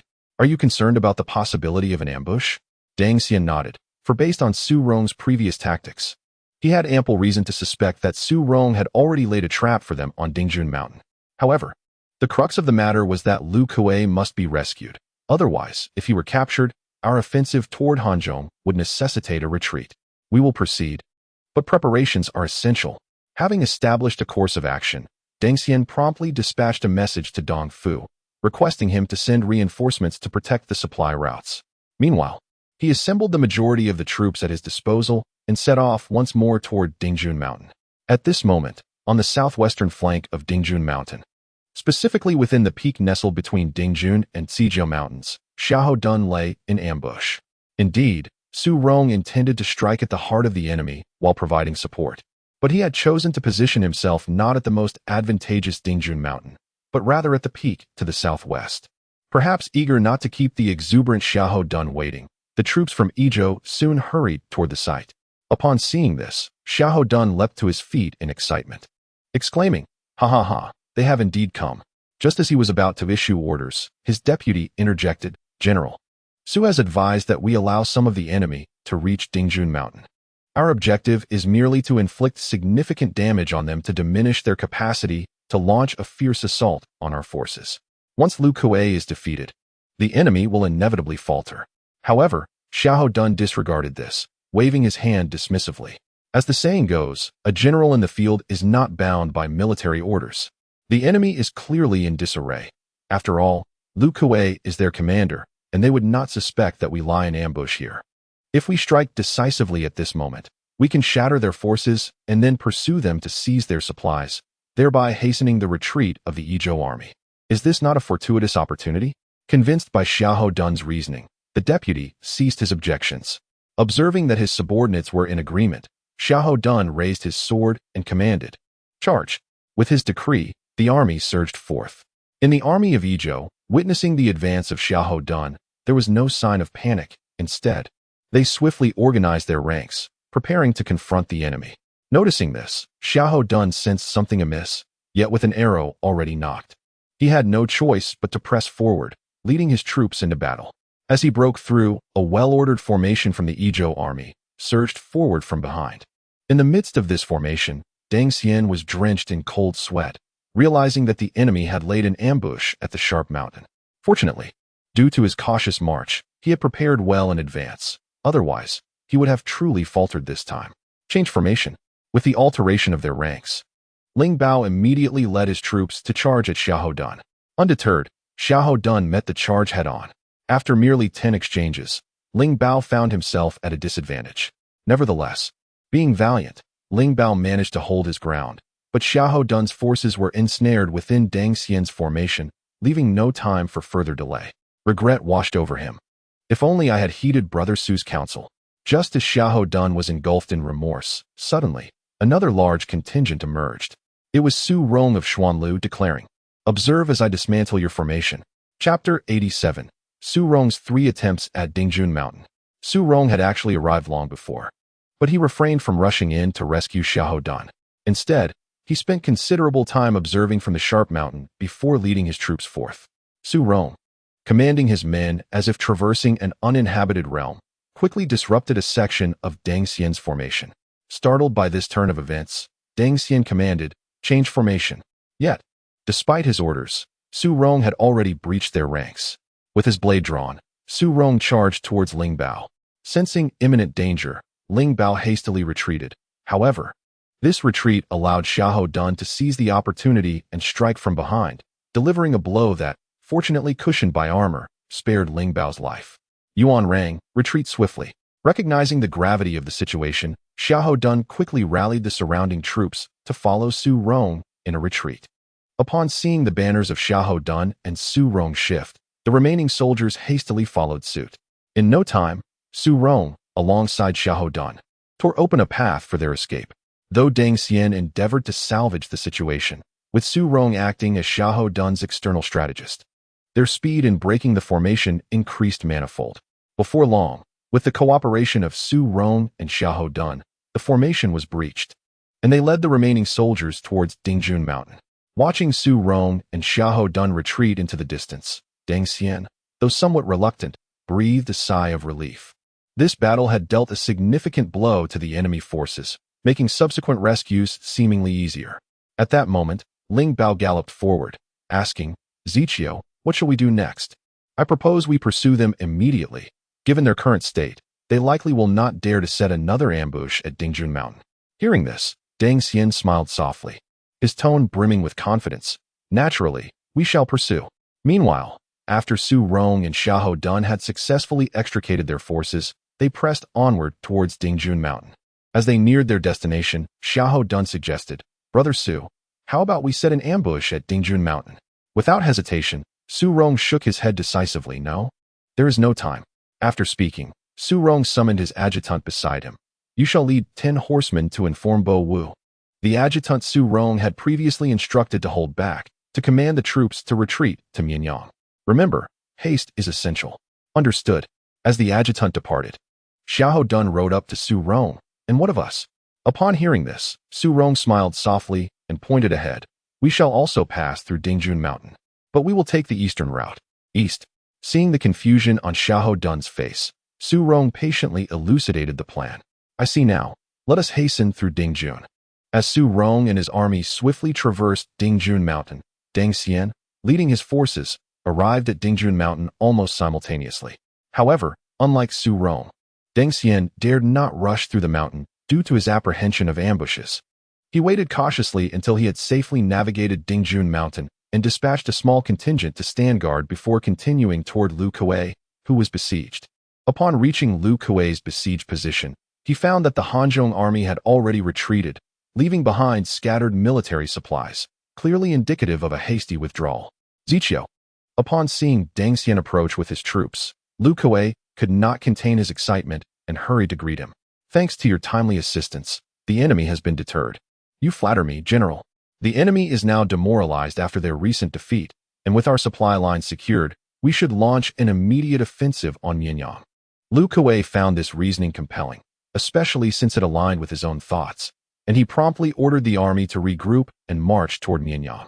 However, Mianyang was a fortified stronghold, and after some time of assault, they decided to temporarily cease their attack. After all, they had undertaken a long journey, and seeing the enemy's resolute defense, there was no need for a continued assault. Yet, having reached this point, the fall of Mianyang was merely a matter of time. That night on Dingjun Mountain, Su Rong, accompanied by Xiahou Dun and the other soldiers, reappeared in the area. After hastily passing through Dingjun Mountain, they did not proceed directly to Mianyang, but instead circled eastward around Dingjun Mountain before returning. Gazing at the mountain before him, Su Rong remarked softly, "The enemy is pursuing us, hence few remain stationed at Dingjun Mountain. However, should the enemy fail to capture Mianyang, they will inevitably redeploy troops to reinforce Dingjun Mountain for prolonged conflict. Thus, tonight presents our last opportunity." Upon hearing this, Xiahou Dun stepped forward. "Brother Su, allow me to lead. My previous carelessness led to our current predicament. This time, I shall reclaim Dingjun Mountain." Su Rong firmly patted Xiahou Dun's arm. "This battle indeed requires your prowess. Dingjun Mountain is treacherous, and with a night assault, we need a commander well-versed in the terrain. You have been lying in wait here for days. No one is more suitable than you." Xiahou Dun nodded earnestly and swiftly mobilized the troops, taking advantage of the night to ascend Dingjun Mountain. With a signal from Xiahou Dun, the army began to move slowly upward. The mountain path was rugged and narrow, with stones rolling softly beneath the soldiers' feet. Yet, they carefully controlled their pace, striving to avoid any louder sounds. As they approached the suspected enemy encampment, Xiahou Dun immediately commanded a halt. He then dispatched a few agile scouts to investigate the defensive situation of the camp. Before long, the scouts returned with a report. General, the defenses at the camp's main gate are lax, with only a few sentinels, but there seem to be patrols moving about inside. Xiahou Dun nodded, contemplating briefly before dividing his troops into two groups. One group, led by him, would launch a frontal assault on the camp's main gate, while the other would maneuver around to the rear, preparing to encircle the enemy once the frontal attack commenced. With the signal for attack given, Xiahou Dun surged forward, charging toward the camp's entrance. The glint of his long blade shimmered in the moonlight, striking like a flash of lightning at the guarding sentinels. Before they could react, he had dispatched them to the ground. With a fierce battle cry, the soldiers stormed into the camp, shattering the night's tranquility with the clamor of shouts and clashing weapons. The enemy within the encampment, caught off guard by this sudden onslaught, descended into chaos. They hastily grabbed their weapons, attempting to mount a defense, but they crumbled under Xiahou Dun's ferocious assault. Simultaneously, the troops that had flanked to the rear successfully breached the camp's defenses, launching an attack from behind. The enemy, besieged from both sides, saw their morale plummet and began to flee in all directions. The commander on guard, upon realizing that the assailant was Xiahou Dun, erupted in fury. "You again, Xiahou? So be it, today shall be your demise." Xiahou Dun chuckled coldly in response, undeterred as he advanced to meet the challenge. Their weapons clashed with a sharp ring, and after several exchanges, Xiahou Dun exploited a flaw in the enemy commander's defense, decapitating him with a single stroke. With their leader's command severed, the enemy troops succumbed entirely to despair, discarding their weapons and kneeling in surrender. "Quickly, inform General Su." "Yes." Chapter 88. Decapitation of Lu Hui down the mountain. Su Rong remained fixated on the developments atop Dingjun Mountain, not daring to divert his gaze. Soon, a flurry of urgent battle cries echoed, escalating rapidly, and before long, Dingjun Mountain fell silent once more. Just as Su Rong was engulfed in worry, a soldier rushed down the mountain with news. "General, Dingjun Mountain has been captured." Upon hearing this, Su Rong's heart soared with joy. The initiative had finally returned to their grasp. "Excellent. Quickly ascend the mountain." Following the successful occupation of Dingjun Mountain, Su Rong immediately sent word to Song Mountain, summoning all troops stationed there to this location while laying traps for the enemy's supply lines at Dingjun Mountain. Meanwhile, the Lu Hui forces, having not received supplies for several days, sensed something amiss and hastily dispatched messengers to inquire about the situation.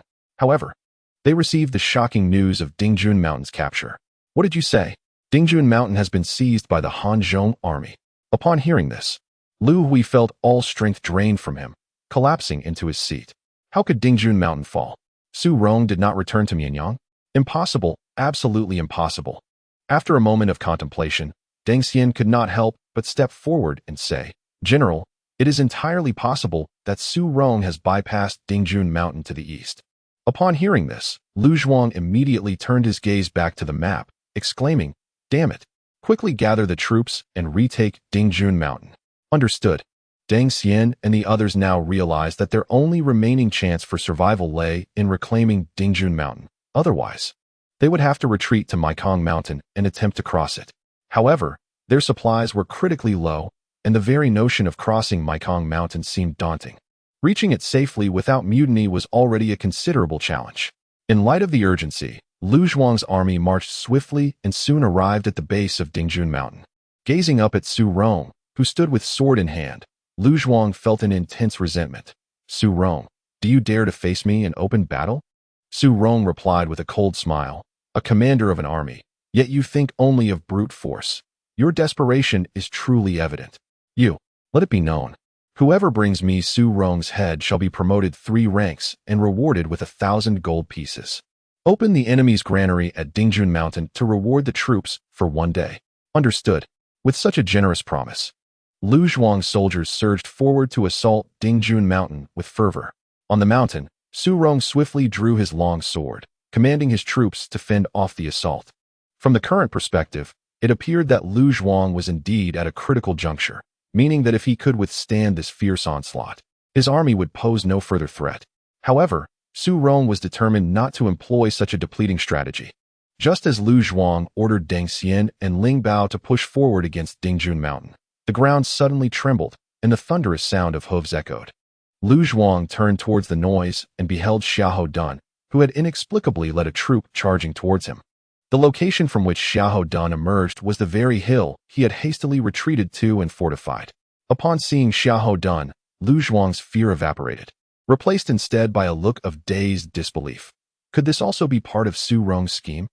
With the main forces engaged in the assault on Dingjun Mountain, the defenses surrounding Lu Zhuang were alarmingly weak. Under Xiahou Dun's fierce charge, they were utterly incapable of resisting, and soon, Xiahou Dun wielded his great blade and swiftly severed Lu Zhuang's head. Lu Zhuang is dead. Surrender, and you shall not be harmed. Lu Zhuang is dead. Surrender, and you shall not be harmed. Lu Zhuang is dead. Surrender, and you shall not be harmed. As Xiahou Dun's troops shouted fervently, the Yizhou army, upon witnessing Lu Zhuang's severed head, lost all will to resist. Deng Xian and Ling Bao, recognizing the futility of further resistance, had no choice but to lay down their weapons and surrender. Observing Xiahou Dun's decisive victory over Lu Zhuang, Su Rong exhaled deeply. He then sheathed his sword and solemnly declared, "In this battle, the outcome is clear." After arranging for the battlefield to be cleared, Xiahou Dun, exhilarated, approached with Lu Zhuang's head in hand, exclaiming, "Ha! It is indeed thanks to you, Su brother, that Lu Zhuang was so thoroughly outmaneuvered." Su Rong, however, shook his head in response, saying, "Not so. The credit for this victory belongs to Shi Zhizhong. Had it not been for his strategic acumen in deftly unraveling the enemy's plans, we would not have achieved these results." Upon hearing this, Xiahou Dun casually waved his hand, unable to comprehend the matter, but assured in the knowledge of their victory. "Ah, impressive indeed. You are all remarkable. I simply cannot fathom these complexities. But what a gratifying battle it has been." Soon, the news of Lu Kuei's death and the surrender of Deng Xian and Ling Bao reached Dong Fu's ears. Upon receiving this news, Dong Fu nearly thought he had misheard, until Yin Yin called him, bringing his thoughts back to the present. "Military strategist, what shall we do now?" "What to do? Withdraw swiftly. We must hasten our retreat to Baishui Pass, or we shall have no chance to escape. Go quickly." "Understood." Ultimately, Liu Yan's second assault on Hanzhong concluded in failure once more. The former Liangzhou, now Yongzhou, located in Hanyang County, Jixian. At this moment, Cao Cao and Guijia stood atop the city wall, with Jianwei, Xiahou Yuan, and Cao Xiu behind them, while below, Zhao Yun and Ma Chao engaged in fierce combat. Since Ma Chao's previous defeat at the hands of Huang Zhong, he had returned to diligently hone his skills. Now, he came once more to challenge, but with Huang Zhong absent, Cao Cao commanded Zhao Yun to face Ma Chao. During Yin Su's journey to Hanzhong, the situation in Liangzhou had become increasingly unpredictable. Han Sui had joined forces with Ma Tong, yet fortunately, aside from Ma Chao's restless challenges, no major battles had erupted between the two factions. Nevertheless, Cao Cao remained wary, recalling Yin Su's words about Ma Tong and Han Sui's ranks, which included formidable generals Yin Xing and Pang De. Thus, he did not underestimate either Ma Tong or Han Sui. On the battlefield, Zhao Yun and Ma Chao mounted on their steeds, brandished their spears, standing ready. With a thunderous shout, they charged at each other like lightning. Zhao Yun's spear danced with remarkable agility, its tip shimmering like a dragon in the sunlight, striking towards Ma Chao's throat one moment and sweeping at his lower body the next, unpredictable in its movements. In response, Ma Chao wielded his spear with a weighty technique, each thrust as steady as Mount Tai, effortlessly deflecting Zhao Yun's fierce onslaught. The two warriors exchanged blows, their spears intertwining like two dragons battling amidst the clouds. Zhao Yun, agile and nimble, sought out Ma Chao's weaknesses, while Ma Chao, despite his valiant resistance, found himself increasingly overwhelmed by Zhao Yun's fluid attacks. After several dozen exchanges, beads of sweat began to form on Ma Chao's brow, each of Zhao Yun's strikes demanding more energy to repel. Seizing the opportunity, Zhao Yun thrust his spear like a cunning serpent, aiming directly for Ma Chao's chest. Ma Chao hastily sidestepped, yet the spear's tip still grazed his garment. At this, the two retreated to their respective formations. Ma Chao gazed at the unscathed Zhao Yun, then glanced at his own torn attire, furrowing his brow slightly. Indeed, there was no shortage of fierce warriors within Chao's camp. Conversely, Zhao Yun was equally astonished, surprised by Ma Chao's formidable prowess. He noted that Ma Chao appeared significantly younger than himself.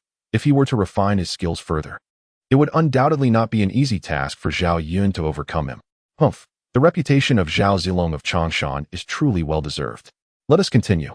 Just as Ma Chao prepared to spur his horse forward, he heard a voice call from behind. Elder brother, father seeks you. Chapter 89. The subtle progress of Cao Cao without the need to glance back. Ma Chao was well aware that the visitor was his brother. After casting one last look at Zhao Yun, he raised his spear with a flourish, exuding confidence. You and I shall meet again on another day?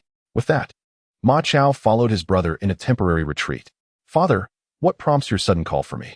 Ma Teng, upon Ma Chao's entrance, offered a slight nod and then spoke. His Majesty has issued a decree delineating the territories of Siliu, Fufeng, Jingzhaoyin, and the original 4 counties of Liangzhou, Hanzhong, Longxi, Wudu, and Anding as part of Yongzhou. Consequently, the appointment of Liangzhou's governor, Cao Cao, has been altered to that of governor of Yongzhou, concurrently serving as the general of the West, overseeing the military and administrative affairs of both Liangzhou and Yongzhou, with the authority to establish an office and conferred the title of Marquis of Wei. Simultaneously, His Majesty has granted your Uncle Han a special title as General of the West and appointed me as General of Pacification, to jointly aid Cao Cao in managing the military and political matters of Liangzhou. Therefore, we have deliberated to delineate boundaries with Cao Cao. He shall govern Yongzhou, while we shall maintain our hold over Liangzhou. This aligns with the sentiments expressed in the letter Cao Cao sent yesterday. Upon hearing this, Ma Chao furrowed his brow, accepting the decree and Cao Cao's letter. This indeed was a fortuitous development for them, for prior to this, despite their dominance in Liangzhou, they had remained in a precarious position, labeled as rebels.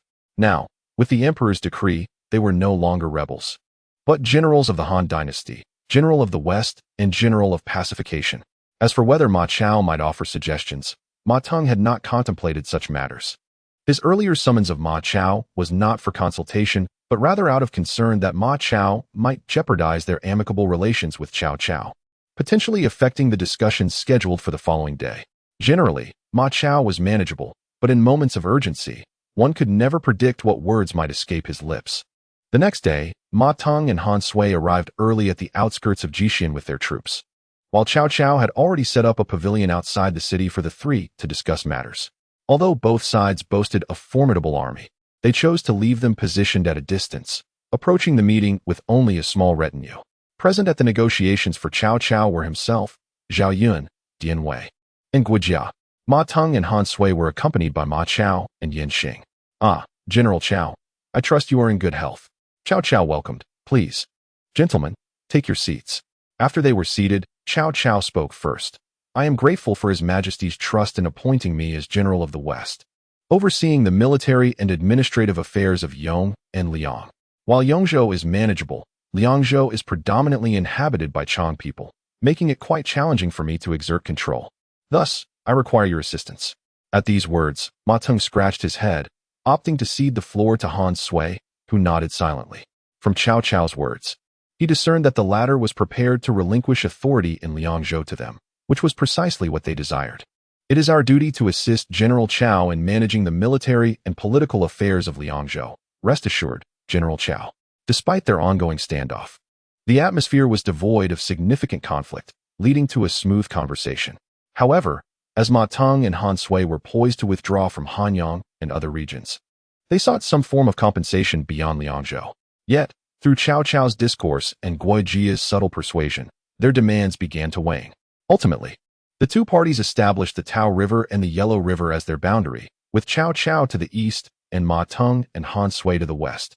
In essence, this meant that Cao Cao ceded half of the Longxi commandery, along with a corner of the Anding and Beatty commanderies, to Ma Teng and Han Sui, while Ma Teng and Han Sui, in turn, allocated a portion of the Wuwei and Jinqing commanderies to Cao Cao. Simultaneously, the Chang people residing within the confines of Yongzhou were claimed by Ma Teng, although the horses of Yongzhou remained with Cao Cao, entirely at his disposal. This arrangement was of little consequence to Ma Teng, as their abundance of horses merely required manpower. Thus, Both parties were content with the outcome of these negotiations. On the very day the discussions concluded, Ma Teng and Han Sui, accompanied by their subordinates and the Chang people they intended to relocate, set forth toward the original seat of the Wuwei Commandery, now redefined as the administrative center of Liangzhou, known as Guzhong City.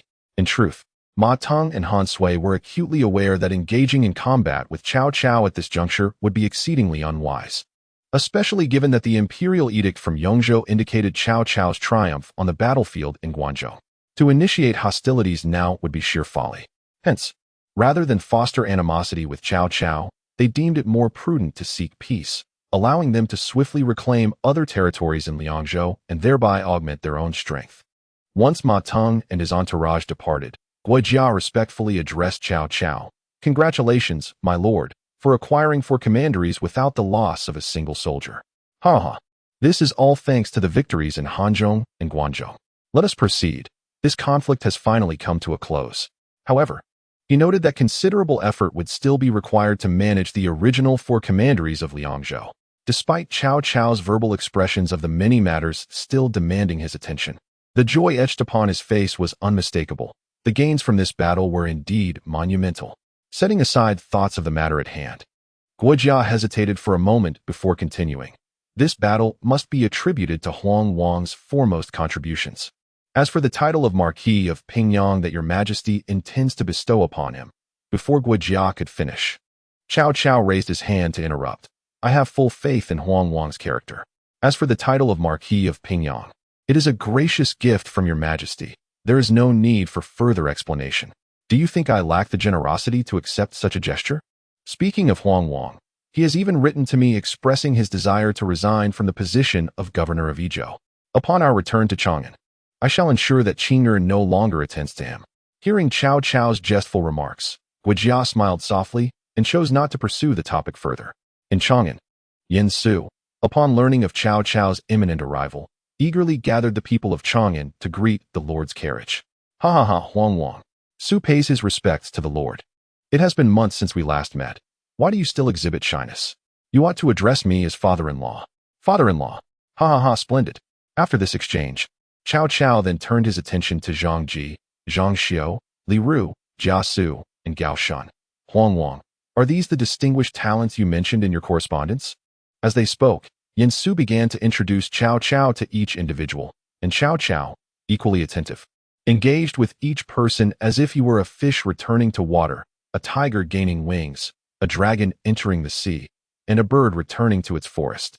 The small phrases flowed effortlessly from his lips, leaving Yin Su momentarily astonished. "My esteemed father-in-law, are you here for a tutorial?" Chapter 90. The harmonious cooperation of father-in-law and son-in-law after soothing Jia Su and the others and informing them of the rewards to be given during the banquet.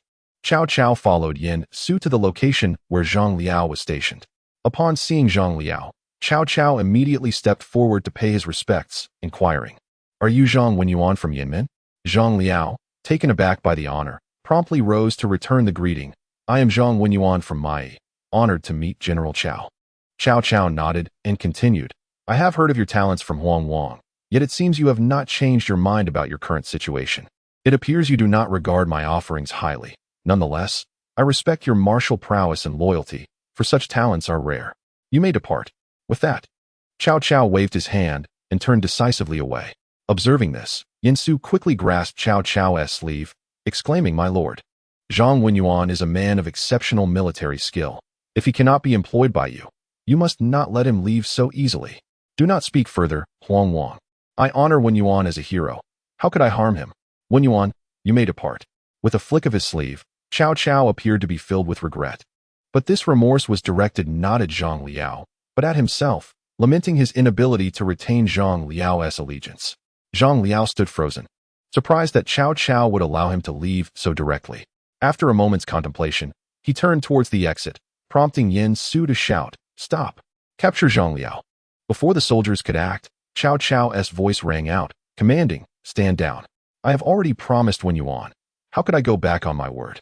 Do you wish to make me a man of no integrity? My father-in-law, Zhang Wenyuan is enough.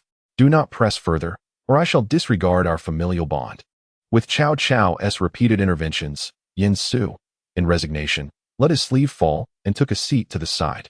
Zhang Liao, witnessing this, bowed to Cao Cao and then swiftly made his way towards the exit. As Zhang Liao reached the door, Yin Su exclaimed, "My lord, releasing Zhang Liao today will surely cost us several generals in the future. Rest assured, I honor Wen Yuan as a hero and shall not harm him. Ensure that his horse, weapons, and armor are delivered to him outside the city. My father-in-law, alas." With a sigh, Yin Su prepared to exit. Just as he was about to reach the threshold, Zhang Liao returned. "Zhang Wen Yuan is willing to serve you with utmost loyalty, my lord." Seeing Zhang Liao bowing, Cao Cao winked at Yin Su and hurried forward to assist Zhang Liao to his feet. Gaining Wen Yuan is like acquiring a new arm. At this, Yin Su's lips twitched. Very well, it seems Cao Cao still had a way with words and was not finished yet. After arranging for Zhang Liao to return to his residence in Chang'an, Cao Cao and Yin Su set off together towards the residence of the esteemed Dong Zhua. This is the residence prepared by Yin Su for Cao Cao. However, not all areas are designated for habitation. Yin Su has allocated a portion of the Grand Tutor's residence as the office for the general of the Western campaign, as it would be inappropriate for them to conduct their affairs directly in the imperial palace. Of course, the Grand Tutor's residence has now been renamed the Wei Marquis Mansion. Within the carriage, Cao Cao observed Yin Su, raising an eyebrow with a sense of pride. "What do you think of my recent performance? Truly, as a father-in-law, you are remarkable." "Ha. However, you, my boy, are not being entirely honest. His Majesty has conferred upon you the title of Marquis of Pingyang. Yet you come to me to resign from your post as governor of Izhou? Between us as father-in-law and son-in-law, must you be so cautious?" Upon hearing this, Yin Su remained silent, merely offering a slight smile. This matter could be dismissed by Cao Cao, and he too could choose to disregard it. But he could not afford to overlook it. After giving Yin Su a reassuring pat on the shoulder, Cao Cao continued, "Very well. If you do not wish to serve as the governor of Izhou, then let us appoint you to a position of Central Guard in the General of the Western Campaign's office. Yes, this position of Central Guard is no ordinary post. It implies that in Chang'an, he would have the authority to mobilize the troops under the General of the Western Campaign. One can imagine the magnitude of trust bestowed upon him. Simultaneously, this signifies Cao Cao's stance. What does rank matter when he holds Yin Su in such high regard?" Changing the subject, Yin Su spoke again. "Father-in-law, aside from Zhang Liao, Jia Su, and others, there are indeed talents in Guangzhong that you may wish to invite." "Oh, please elaborate," Cao Cao urged. "The individual in question is Duan Wei, a fellow townsman of Jia Su, Zhang Ji, and Zhang Xiu, hailing from the Duan family of Wu Wei. This man is rather intriguing. He stands out as an anomaly under Dong Zhua's command. While others were pillaging Guangzhong, he refrained from their corrupt ways, dedicating himself to restoring the livelihoods of the people. He is currently stationed in Hongnong, Huayin." Cao Cao, intrigued by this revelation, mused. Such a person exists under Dong Zhua's banner? A pearl emerging from a muddy pit? If what you say is true, he indeed warrants attention. Once we have rewarded the generals, I shall accompany Wen He to pay him a visit. When discussing the talents of Guangzhong, the first person Yin Su thought of was Fa Zheng, whose reputation for clever strategies he would not forget. However, Fa Zheng is merely a boy of about 10 years now. Yin Su planned to wait for Kai Yang's arrival in Chang'an to invite various esteemed scholars and establish an academy, thus attracting individuals like Zhuge Liang and Fa Zheng. When that time comes, would it not be a simple matter to cultivate the next generation? That night, a grand banquet was held at the Wei Marquis Mansion. After everyone had partaken in the meal, Cao Cao glanced at Yin Su, who understood the cue and took a step forward. The others noted Yin Su's rising and either alerted their companions or fell silent, quickly quieting down. Observing this, Yin Su finally spoke. "Now that Guangzhong has been secured, all of you are distinguished contributors. As His Majesty has newly delineated Yongzhou, each general must establish their presence in the four corners.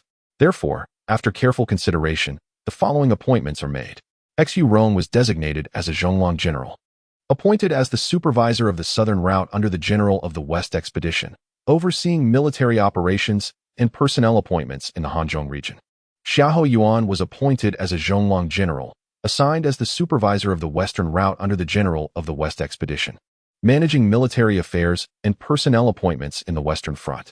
Chao Ren was also designated as a Zhonglong general, entrusted with the role of supervisor of the eastern route under the general of the West expedition, overseeing military operations and personnel appointments in Nanyang and the Eastern Front. Zhang Ji was named as a Zhonglong general, appointed as the supervisor of the northern route under the general of the West Expedition, supervising military operations and personnel appointments in the northern front, including Zhuofengyi. The initial appointments clearly indicate the supreme commanders of the four fronts, Su Rong, Xiahou Yuan, and Xiao Ran, who are either individuals deeply trusted by Cao Cao or those who have achieved significant merit in this conflict. As for Zhang Ji, his appointment serves to placate the recently surrendered generals. Although Zhang Ji lost his historical position as the general of the East, if given the chance to choose again with full knowledge, he would likely opt for this Zhonglong general role. After all, the previous positions hold little significance. The crucial appointment of supervisor of the northern route under the general of the West Expedition is paramount. To put it plainly, the title of Zhonglong general is a court position, with power and salary deriving from the Luoyang court. But can one truly expect the current Luoyang to bestow power and salary? Therefore, what everyone now values most is the position within the general of the West Expedition. After reciting the four commanding generals, Yin Su continued, Chapter 91, the 5 camps and 1 cavalry. Following the announcement of the 4 commanders, Yin Su proceeded to declare, Huang Zhong was appointed as a Xiaowei, taking on the role of Xiaowei in the general of the West Expedition, proceeding to the western route. Ling Bao, Li Qian, and Li Zheng were appointed as Duwei, taking on the role of Sima in the general of the West Expedition, also heading to the western route. Tai Shirzi was appointed as a Xiaowei, taking on the role of Xiaowei in the general of the West Expedition, moving to the eastern route. Deng Xian and Li Dian were appointed as Duwei, taking on the role of Sima in the general of the West Expedition, also heading to the eastern route. Zhang Xiu was appointed as a Xiaowei, taking on the role of Xiaowei in the general of the West Expedition, proceeding to the southern route. Su Ding was appointed as Duwei, taking on the role of Sima in the general of the West Expedition, also heading to the southern route. Zhang Liao was appointed as a Xiaowei, taking on the role of Xiaowei in the general of the West Expedition, moving to the northern route. Li Ru was appointed as the governor of Zhuofengyi, taking on the role of military advisor in the general of the West Expedition, also heading to the northern route. Zhang Rin was appointed as the governor of Hongnou County, taking on the role of Xiaowei in the general of the West Expedition, overseeing the military affairs of Hongnou and the defenses of Hanga Pass. Cheng Yu was appointed as the county vice of Hongnou, taking on the role of military advisor in the general of the West Expedition, jointly safeguarding Hanga Pass. These appointments serve to complete Cao Cao's forefront command structure, while the remaining individuals will naturally become members of the Central Command in Chang'an.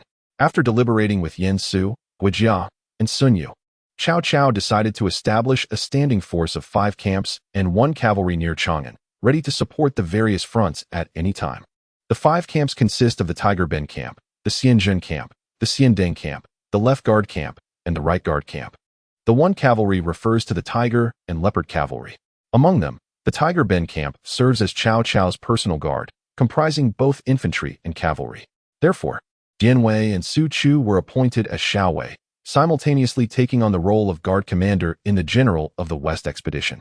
Dian Wei commands the infantry, responsible for Cao Cao's personal safety during outings, while Su Chu oversees the cavalry of the Tiger Bend camp, tasked with outer perimeter security and vigilance. When in Chang'an, these 2 take turns acting as bodyguards beside Cao Cao. As for the Xians Hanying and Xiandinjing, there is no need for elaboration. These are special forces that Yin Su specifically commissioned Cao Cao to create and preserve, led by Gao Shun and Lu Jin, respectively. The Xians Hanying maintains its equipment standards, with armor and weaponry meticulously refined and impeccably organized, fully armed to the teeth. In contrast, the Xiandinjing is modeled after the Xiandinjing of Chu Yi under Yuan Shao, centered around crossbowmen who employ ambush tactics to counter cavalry charges, enabling them to launch sudden assaults just before the enemy approaches. Their tactics are adaptable, excelling at utilizing terrain advantages and the suppressive fire of bows and crossbows. However, due to Cao Cao's current financial constraints, coupled with his desire to establish cavalry, both units are limited to 700 soldiers each. Yet, it is precisely these 700 that have caused Sun Yu considerable distress, leading Cao Cao and Yin Su to refrain from discussing these units in his presence. Fortunately, Sun Yu is aware of the combat capabilities these 2 regiments possess. Thus, despite the scarcity of resources, he has not petitioned Cao Cao to halt their formation. After all, As long as they can endure until the Sea-High Chamber of Commerce expands from Hanzhong, his burden will be significantly alleviated. Hence, Sun Yu can only grit his teeth and persevere for now. Consequently, Cao Cao appointed Gao Shun as a Xiaowei and Lu Jin as a Dewei, simultaneously assigning them the role of guards in the general's office for the expedition to the west, commanding the Xians Hanying and Xiandinjing, respectively. Next, regarding the Hu Baoqi. Under the vision of Yin Su and others, the Hu Baoqi is divided into heavy cavalry and light cavalry, with 80% as light cavalry and 20% as heavy cavalry. They are named Baoqi and Huli respectively, with Zhao Yun commanding the Baoqi and Chao Chun leading the Huli, both reporting directly to Cao Cao, who personally assumes the role of commander of the Hu Baoqi. Similar to the previous appointments, Cao Cao also designated Zhao Yun and Chao Chun as Xiaowei while assigning them the position of guards in the general's office for the expedition to the west. After discussing these special forces, the remaining units consist of the numerous Zhua Huiying and Yu Huiying. Among them, Xiahou Dun serves as Xiaowei and guards the Zhua Huiying, which typically garrisons outside Chang'an for agricultural purposes. Similarly, Chao Hong is appointed as Xiaowei and guards the Yu Huiying, also stationed outside Chang'an for farming. Yet the Yu Huiying places a greater emphasis on training. This implies that if troops are dispatched to support the front lines, the Yu Huiying would be utilized more frequently, whereas the Zhua Huiying resembles a training camp. This concludes the arrangements made by Cao Cao and his advisors regarding the current military force distribution. Although many have yet to arrive in Chang'an, others will convey the news. Thus, the rewards for the military officers have reached their conclusion. Subsequently, Sun Yu is tasked with tallying the military achievements and bestowing rewards to the soldiers based on their merits. While the statistics of each line soldier's achievements will naturally be entrusted to the respective commanders for reporting to Chang'an for reimbursement. As for the civil officials, this matter does not concern Yin Su. It is best left for Cao Cao and Sun Yu to deliberate. However, it is certain that the focus of governance will shift towards the Guangzhou region and the reconstruction of several counties in the west, which coincides perfectly with the opportune moment for the Sea-High Chamber of Commerce to establish its presence in various counties. As the banquet drew to a close, Cao Cao suddenly rose and proclaimed, "This endeavor to seize Guangzhou is largely attributed to Huang Wang's efforts. Therefore, I believe that while there is already the title of Pingyang Marquis, it is ultimately conferred by His Majesty. I have merely appointed him as a middle guard. Thus, I have resolved to authorize Huang Wang to form a cavalry of 800 men." This announcement took everyone by surprise, including Yin Su, who appeared somewhat bewildered. Noticing Yin Su's confusion, Sun Yu leaned in and whispered a few words, allowing Yin Su to comprehend that Cao Cao was using his matter to establish a benevolent stance towards loyal subjects. After some contemplation, Yin Su stood and graciously accepted the decision. After all, which household does not possess a few private soldiers? As long as their numbers are manageable, it poses no issue. However, Yin Su's private soldiers were sanctioned by Cao Cao himself, and they were cavalry, significantly enhancing their combat potential. With Yin Su's agreement, Cao Cao nodded with satisfaction, entirely unconcerned about whether Yin Su would lack personnel to train these cavalrymen. Not to mention, upon returning to Chang'an, Cao Xiu would again serve alongside Yin Su. And the captain of Yin Su's household guard, Guan Hai, was no weakling. Given this, you may choose the name, Cao Cao remarked.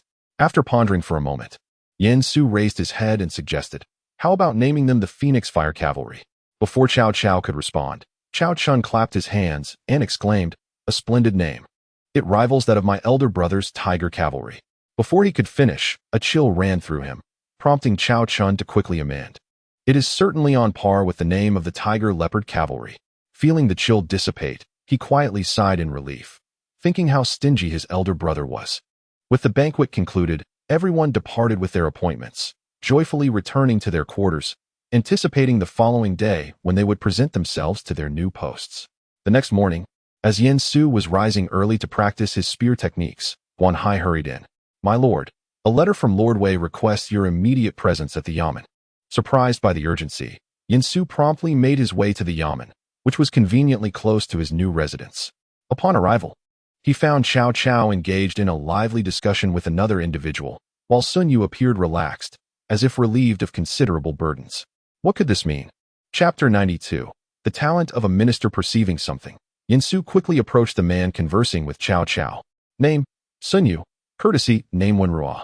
Marshal, 64, strength, 60, stamina, 78, skill, 67, reaction, 51, wisdom, 104, strategy, 101, politics, 110, command, 96, military preparation, 109.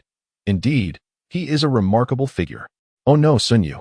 The logistics chief for Cao Cao has finally arrived. It was no wonder Yen Su was so exhilarated. After all, warfare fundamentally hinges on logistics. Only with adequate support can generals and strategists fully unleash their capabilities. Upon noticing Yen Su's arrival, Cao Cao eagerly stood and pulled him towards Sun Yu, exclaiming, "Wenruo, this is Huang Wang. Huang Wang, you possess the gift of discernment. Can you not immediately recognize that Wenruo is a man of great talent?" "Ha ha." Yen Su, upon hearing the words, snapped open his folding fan with a resounding clap. Sun Lingjuan's talent, I fear, requires no further embellishment. From Yingchuan. Sun Yu is a man of great potential. Seeing this, Sun Yu promptly rose to pay his respects, while Cao Cao, full of delight, patted both Yen Su and Sun Yu on the shoulders, exclaiming with laughter, "Huang Wang, you are my Zhang Liang. Wenruo, you are my Xiao He. Now that both Zhang Liang and Xiao He are here, I seek nothing more." Ha ha ha ha ha. The two exchanged glances and merely smiled, remaining silent. Yen Su was acutely aware of his own worth and would never dare to compare himself to Zhang Liang. As for Sun Yu, while he indeed possessed talent, he likely harbored thoughts of having Cao Cao emulate Huguang. Once the realm was pacified, he would aim to restore power to the Han dynasty. Thus, Cao Cao's comparison of them to Zhang Liang and Xiao He seemed somewhat insincere. The arrival of Sun Yu brought joy not only to Cao Cao, but also to Sun Yu, for at last, there was someone to share the burden of responsibilities. A closer look at Cao Cao's camp revealed numerous individuals, yet Yen Su, this young lad, seemed unable to find anyone to engage with, entirely neglecting his duties. Cheng Yu and Li Ru had been dispatched as military advisors, while Yen Pu continued to assist Su Rong with administrative matters in Hanzhong. Shi Zhicai had ventured westward, likely waiting for the stabilization of certain commanderies before returning. As for Guijia, his late recuperation rendered him in worse condition than Shi Zhicai, and Sun Yu genuinely feared he might inadvertently overwork the lad. Kai Yong was preoccupied with preparations for the academy, leaving only Jia Su and Man Chong to assist him with administrative affairs. However, Man Chong's responsibilities revolved more around the evaluation and oversight of officials, while Jia Su, with his unpredictable nature, was hardly inclined to take initiative. Thus, it would not be an exaggeration to claim that Sun Yu bore the entirety of the administrative load during this period. With the arrival of his little uncle to share the responsibilities, Sun Yu was naturally quite pleased. After conversing for quite some time in the office, Yen Su, wary of being tasked with labor by Sun Yu, hastily made his exit. Meanwhile, Cao Cao departed with Jia Su for Huayin, intending to persuade Duan Wei to surrender. This journey was unlikely to encounter any surprises, as Hong Nong had already fallen into Cao Cao's hands. Furthermore, Duan Wei remained in Huayin with no intention of departing, a clear indication of his allegiance. Indeed, it transpired as expected. After bestowing rewards upon Duan Wei, Cao Cao assigned him to Hanzhong under Su Rong's command. The southern front was comparatively less contentious than the other three, and given Hanzhong's unique circumstances, the southern line not only had to guard against Liu Yin, but also had the tasks of agriculture, military training, and workshop construction. Hence, sending Duan Wei there was entirely appropriate. Simultaneously, with the arrival of the families of the prominent clans from Hanzhong and Cao Cao's followers in Chang'an, the city regained its vibrancy. However, the tensions between the Hanzhong gentry and those of Guangzhong began to subtly surface. Yet, this was of no concern to Yen Su. He could leave such matters to Sun Yu, for he was not one to idly seek out additional burdens. Nonetheless, some matters were ultimately unavoidable. Within the merchant guild's headquarters in Chang'an, Yen Su rubbed his temples in frustration, surrounded by a multitude of guild leaders come to lodge their grievances. "My lord, they are truly overstepping their bounds." "Indeed, my lord, what issues could there possibly be with our association's paper? It is significantly superior to the previous jute paper. During this period, Zuobo has successfully lured in the likes of Hua Tuo, who was drawn by the lure of medical texts. With their arrival, Yen Su naturally would not let them depart easily, and through a myriad of promises, he managed to secure their presence. Consequently, with Zuobo's arrival, Our Four Seas Chamber of Commerce's paper has achieved yet another breakthrough. Thus, we are confident in the quality of our paper. Yet, why are we encountering obstacles in Guangzhou? Simply put, it is a matter of interest. Tomorrow, let us host a banquet and invite them to invest. Upon hearing this, the assembly could barely contain their excitement. My lord, we had initially agreed upon a 3-year term. Before they could continue, Yin-Su raised his head and spoke coldly. Currently, the only means of transportation from Hanzhong is via waterways to the east and west. Therefore, I propose that they contribute funds, provisions, and manpower to repair the Luo Valley Road, the Baoxie Road, and the Lanwu Road to facilitate the waterways and reconstruct the mountain paths. Why not have you cover the costs? Upon hearing Yin-Su's request for funds, an eerie silence fell over the room. Noting the atmosphere, Yin-Su continued, each family should contribute 40% of the shares, and tomorrow we shall allocate these shares among the families of Guangzhou. This way, you will still maintain a majority stake. Moreover, as long as your businesses expand within Guangzhou, even with a reduced share, the profits will undoubtedly exceed previous earnings. Thus, this matter is settled. With that, Yin-Su disregarded the representatives from the various clans and rose to depart, confident that their astuteness would lead them to comprehend the value of this proposition. The news of Cao Cao's expansion into Guangzhou, having significantly increased his territory, swiftly reached the ears of various warlords. Among them, Liu Yan's reaction was the most intense. However, having recently suffered defeat in Hanzhong, he found himself powerless to act and could only endure in silence. It remains uncertain how he would react upon learning that all 3 of his sons had been detained by Yin-Su, excluding Liu Yan. The other prominent figures reacting strongly were Yuan Shao and Yuan Shu. Yuan Shao, having just captured Jizhou, found himself under the watchful eyes of Kong Rong, Liu Bei, and Gongsun Zan, who were both wary and predatory.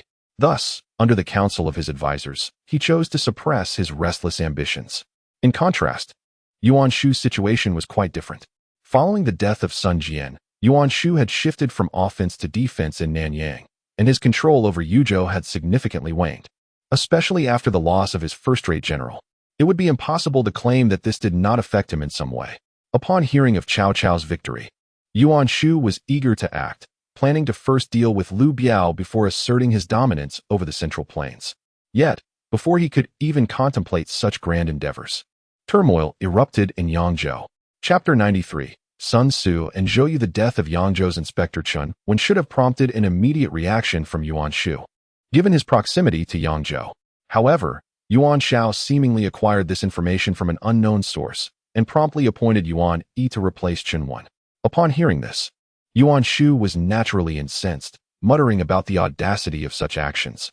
As efforts were made to intercept Yuan Yi, he found himself thwarted and forced to flee to Pei State, yet ultimately met his demise, thus extinguishing the last vestiges of goodwill between the 2 Yuans.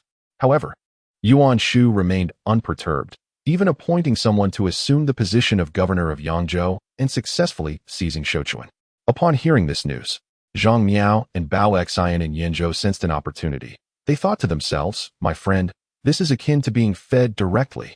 Consequently, they sent a missive to Yuan Shao, proposing that if he would ally with them and refrain from crossing the Yellow River to attack, while providing them with provisions and equipment, they would assist him in dealing with Yuan Shu. Upon receiving their proposal, Yuan Shao recognized that his primary objectives were the territories of Yu, Qing, and the 3 states, and that eliminating a threat while having the chance to strike Yuan Shu at the cost of merely some resources was a lucrative endeavor. Thus, he readily acquiesced to the alliance with Zhang Miao and Bao Xian. The unexpected collaboration between these 2 erstwhile adversaries stemmed from the precariousness of their current situation.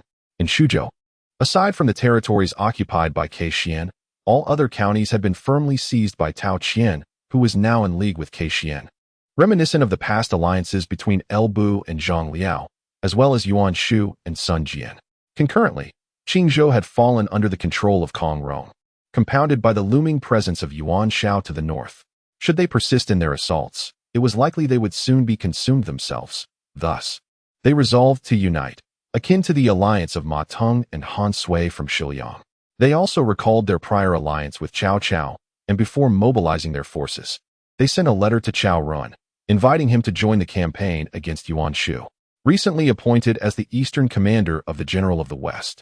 Cao Ren had the authority to make military decisions independently with merely a notification to Chang'an. After reflecting on the matter, he concluded that the worst outcome would be a strategic retreat, and thus he acquiesced to Zhang Miao's request. Within Chenlu County, upon receiving the news of Cao Ren's agreement to mobilize, Zhang Miao felt an overwhelming joy and promptly turned to the middle-aged scholar seated beside him, exclaiming, "Gontai, Cao Ren has consented to deploy." Indeed, the strategist behind Zhang Miao and Bao Xian was none other than Chen Gong, the cherished confidant of Cao Cao. Lifting his teacup for a sip, Chen Gong remarked thoughtfully, "This newly innovated tea method by Yan Huang is indeed of exquisite flavor." Observing this, Bao Xian hurriedly approached, seating himself beside Chen Gong, and inquired, "Let us savor the tea later. What course of action should we take next?" Setting his cup down, Chen Gong glanced at Zhang Miao, then at Bao Xian, before responding, "This alone is insufficient. You both ought to send envoys to persuade Tao Qian in Shuzhou and Lu Biao in Jingzhou. Yuan Shu, relying on the influence of the Yuan clan from Runan, has always looked down upon others. Therefore, should we offer them substantial benefits, both Tao Qian and Lu Biao would undoubtedly agree to deploy forces. Moreover, with the autumn harvest approaching, this may not be the opportune moment for mobilization. However, we can utilize this time to thoroughly deliberate our strategies for deployment. When the time comes, we shall divide Yuan Shu among our 4 factions. Of course, if we cannot secure all, gaining the agreement of at least one, be it Lu Biao or Tao Qian, will suffice." After exchanging a glance and a silent nod, Zhang Miao and Bao Xian hurriedly dispatched messengers to contact Lu Biao and Tao Qian. Meanwhile, as Chen Gong plotted against Yuan Shu, 2 young men in Lujiang County were also scheming against him. Sunlight streamed onto the stone table in the courtyard, where the 2 spirited youths sat facing each other. The one on the left, more robust in build, donned a lightweight black and gold armor, complemented by a soft beast hide cloak. Though it was casual attire, it could not conceal his imposing presence. Standing nearly 2 meters tall, he had a tall and upright figure, radiating vigor. His thick, lustrous black hair was tied up, adorned with hairpins that blended metallic elegance with the softness of silk.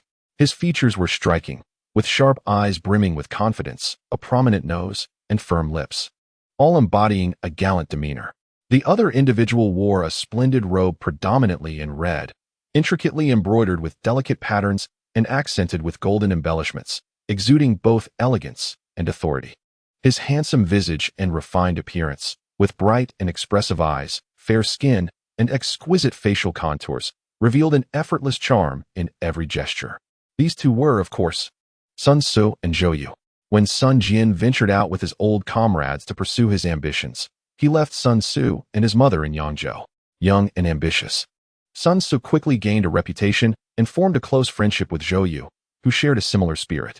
"Public Gene," Sun Tzu declared, "the year has come to an end, and I am prepared to fulfill my father's aspirations and achieve great endeavors. Would you be willing to assist me?" Zhou Yu rose at these words and replied, "Then let the world witness the ambitions of the 2 of us." Ha ha ha, splendid. Thus, these 2 youths, scarcely 17, began to chart the course for the future of Eastern Wu within the confines of an ordinary courtyard. In the stone pavilion, after sharing a hearty drink, Zhou Yu inquired, "Although I am aware of your capabilities, merely the 2 of us may not suffice to realize our ambitions." Sun Tzu nodded in silence, requesting Zhou Yu to wait a moment before he returned indoors to retrieve a package which contained a jade seal. "Brother, what is this?" Sun Tzu replied with a dismissive smile. "With this seal, we can borrow troops from Yuan Shu and my father's former subordinates. What do you think, Public Gene?" Zhou Yu immediately stood up, exclaiming, "Oh no, that won't do. Not do. Indeed, I fear that even if we return the troops to Yuan Shu, he will not return the jade seal. He won't. Absolutely not." Hearing this, Sun Tzu chuckled softly and leaned a bit closer to Zhou Yu. "What if it is not he who refuses to return the seal, but rather I who refuse to return the troops? Oh dear, brother, do not jest. How could a mere troop of soldiers compare to the imperial jade seal?" Sun Tzu understood that Zhou Yu was testing his ambition, and he remained silent, watching Zhou Yu with a smile, curious to see how long this young man could maintain his pretenses. Recognizing Sun Tzu's thoughts, Zhou Yu soon could no longer suppress his laughter, and their mirth grew increasingly unabashed. Chapter 94. The warmth of the mandarin duck quilt and the initial dreams in Chang'an. Yen Su, after redistributing the shares belonging to the aristocratic faction within the Sihai Chamber of Commerce, sauntered to the outskirts of Chang'an City. By the banks of the Su River, he and Cao Cao, along with Kai Yong, selected the new academy's location at this site. Lord Boji, upon hearing the inquiry, turned around. "Oh, Prince Pingyang. Lord Boji, you flatter me. I am unaware of how the plans for the Xiushui Academy are progressing." Upon hearing Yin Su inquire about the matter at hand, Kai Yong nodded slightly. "The individuals you dispatched from the Merchant Guild possess considerable ability. The site selection and planning for the academy are nearly complete." Kai Yong was well aware that Yin Su had come to inquire about specific matters. So he continued, "I have corresponded with Kong Chang, and he will come to teach at the Xiushui Academy. It is a pity that Zigan is no longer with us. Otherwise, he too could have enjoyed his twilight years here." Yin Su nodded slightly. What Kai Yong spoke of pertained to Zhang Xian and Lu Ji. He and Lu Ji served in the same court and were both scholars adept in their studies, hence they were well acquainted. Similarly, he also had some connections with Zhang Xian, a classmate of Lu Ji. After all, during the Eastern Han, there were but a few who could read, and even fewer who could make a name for themselves in academia. Thus, they all knew each other to some extent. Hearing that his future father-in-law was actively recruiting for the academy reassured Yin Su. While it may seem like merely bringing in some elderly scholars, their students were anything but ordinary. Should they recommend talents, many capable individuals could emerge. For instance, among Zhang Xian's renowned students were Zhao Shang of Heniai, Cui Yin of Qinghe, Wang Jing of Qinghe, Gui Yuan of Lianan, Ringu of Lianan, Zhang Yi of Beihai, Lu Yin of Lu, Cheng Bing of Renan, Sun Qian of Beihai, Qi El of Shanyang, and Su Xiai of Nanyang, among others. Although many of these individuals were already serving under various warlords, having their teacher present would facilitate future recruitment. Of course, without venturing too far, Zhang Xian himself, as well as his students Ruan Yu, Gu Yong, and Lu Chui, were all talented individuals.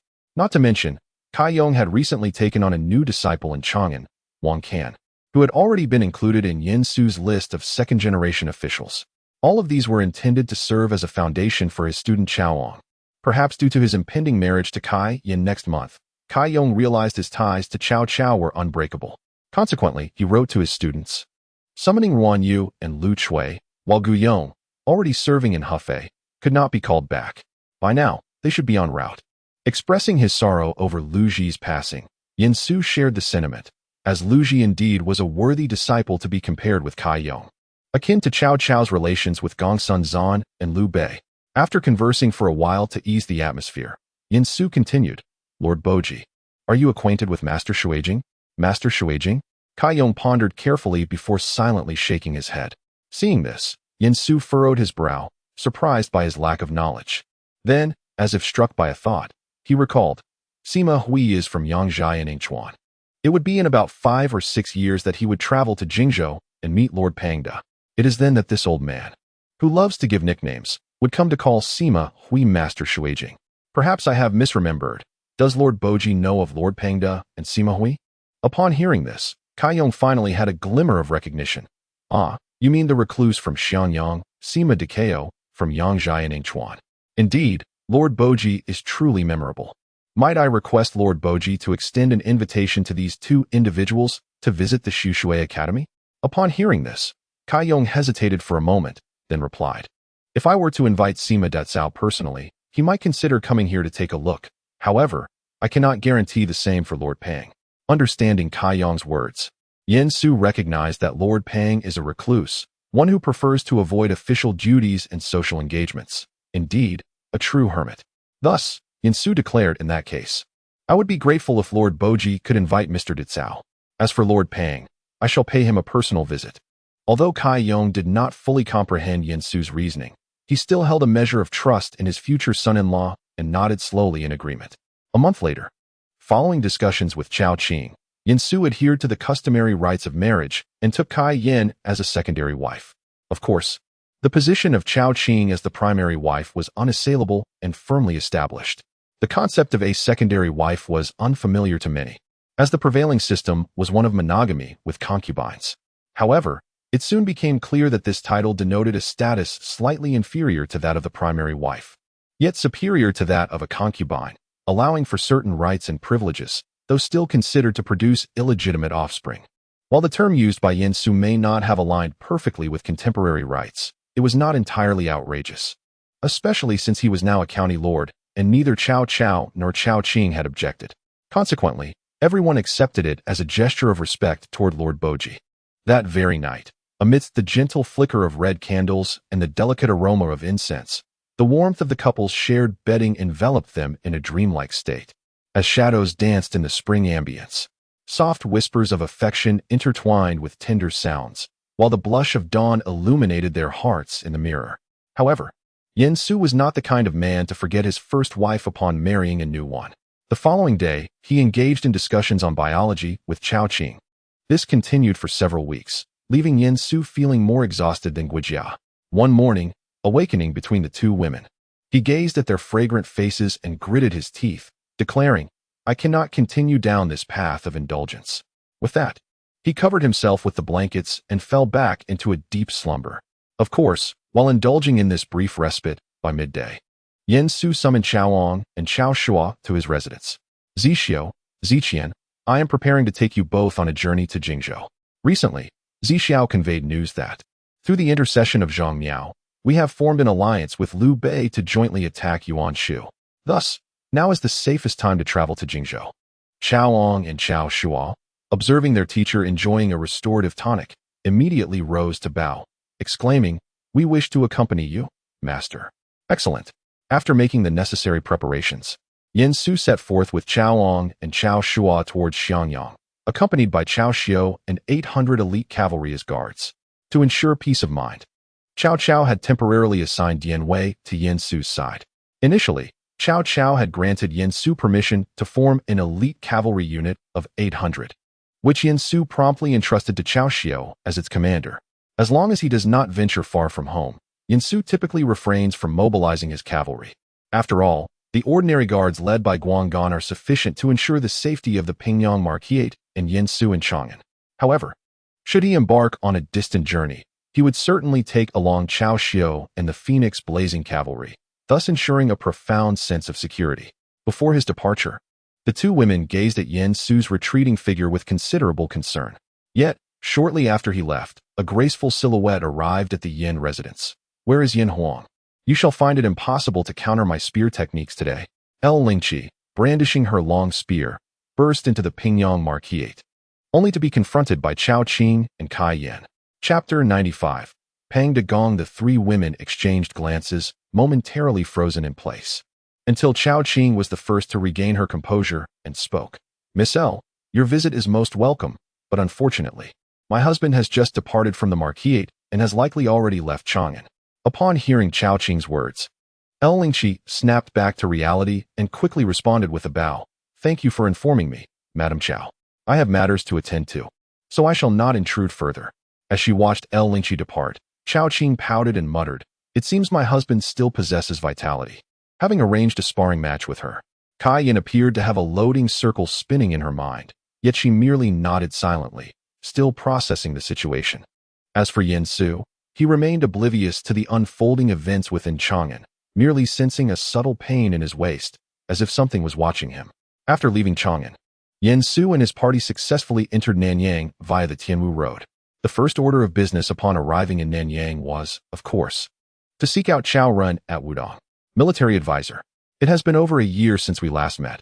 I trust you are well." Chao Ren's heart soared at the sight of Yin Su, for had it not been for the need to remain vigilant against Yuan Shu, he would have gladly dragged Yin Su to revel until dawn. "Zixiao, Ziqian, I greet you, uncle." "Ah, Cao Ong and Shua are here too. Ha ha. After more than a year, you have both grown so tall." As he spoke, Chao Ren gave Cao Ang's shoulder a hearty pat. After rubbing his slightly numbed shoulder, Cao Ong replied with a smile, "Uncle, you remain as robust as ever." "Ha ha ha, enough of this. It is cold outside. Let us converse within the residence." As Chao Ren led them inside, the biting cold seemed to vanish in an instant. Yin Su turned his head and indeed spotted the fireplace. Chao Ren, noticing Yin Su's gaze, could not help but exclaim, "Though the chill here is not as severe as in the north, it is still piercing. We are fortunate for the invention of this fireplace by the military advisor. It has been installed in many homes throughout Jingzhou, providing warmth and comfort to the people. By the way, Zixiao, during your extended stay in Nanyang, Have you heard of a recluse named Pang Dagong? After pondering Yin Su's inquiry for a moment, Cao Ren responded, could it be a member of the Pang family among the 8 great families of Jingzhou? Perhaps, Yin Su mused. Upon hearing this, Cao Ren shook his head. I have not heard of him, but the Pang family resides in Xiangyang, with Liu Biao allied with our forces. And before engaging in battle with Yuan Shu, this alliance is strong and reliable. Therefore, the military advisor might inquire directly in Xiangyang. Alas, it seems that is the only course of action. Having received no useful information from Cao Ren, Yin Su found himself at a loss for what to do, awaiting his arrival in Xiangyang to gather further intelligence. However, upon returning to his lodgings, he discovered that Cao Xiu was absent. After inquiring, he learned that an old acquaintance had come to visit, prompting Cao Xiu to venture outside the city to greet them. An old acquaintance? Just as Yin Su pondered this, Cao Xiu unexpectedly returned, accompanied by a youth. Perhaps not a youth in this era. Yin Su later realized that this lad was at least 23 or 24, though he appeared quite youthful. Additionally, when they first met, he bore the countenance of a boy, leading Yin Su to perceive him as much younger. Yuan Ji? Yin Xiong? No, he must now be addressed as the Marquis of Pingyang. Yin Su strode forward, directly pulling Su Shu over. Between brothers such as us, there is no need for such formality. He then urged Su Shu to sit down, inquiring, is Yuan Ji well in Jingzhou? Carefree and at ease. I have come swiftly upon receiving your letter, brother, Su Shu replied with a smile, patting Yin Su's shoulder. Yin Su then turned to introduce Cao Ong and Cao Shuo. These two are my disciples, and also the sons of General Cao, Cao Ong and Cao Shuo. Upon hearing this, the two young men immediately bowed. We pay our respects to Master Su. After the introductions, Su Shu continued to ask, brother, have you come in search of Lord Pang? Indeed. Does Yuan Ji know of Lord Pang's current whereabouts? Naturally. It is truly a fortuitous turn of events. I never anticipated discovering Lord Pang in such a manner. Su Shu elaborated. After arriving in Nanyang, I diligently heeded your teachings, searching for reclusive talents. By divine grace, I encountered Lord Pang on Yuliangzu in the southern waters of the Xianshan. Recognizing my sincerity, he graciously allowed me to borrow books on the island. Moreover, I befriended 2 young companions in Xiangyang, Zhuge Kongming and Lord Pang's nephew, Pang Shiwan. Though young, they have already shown remarkable talent, and Lord Pang has referred to them as the Sleeping Dragon and Phoenix Chick. The 3 of us often gather to study under Lord Pang, and I consider him both a mentor and a friend. Upon hearing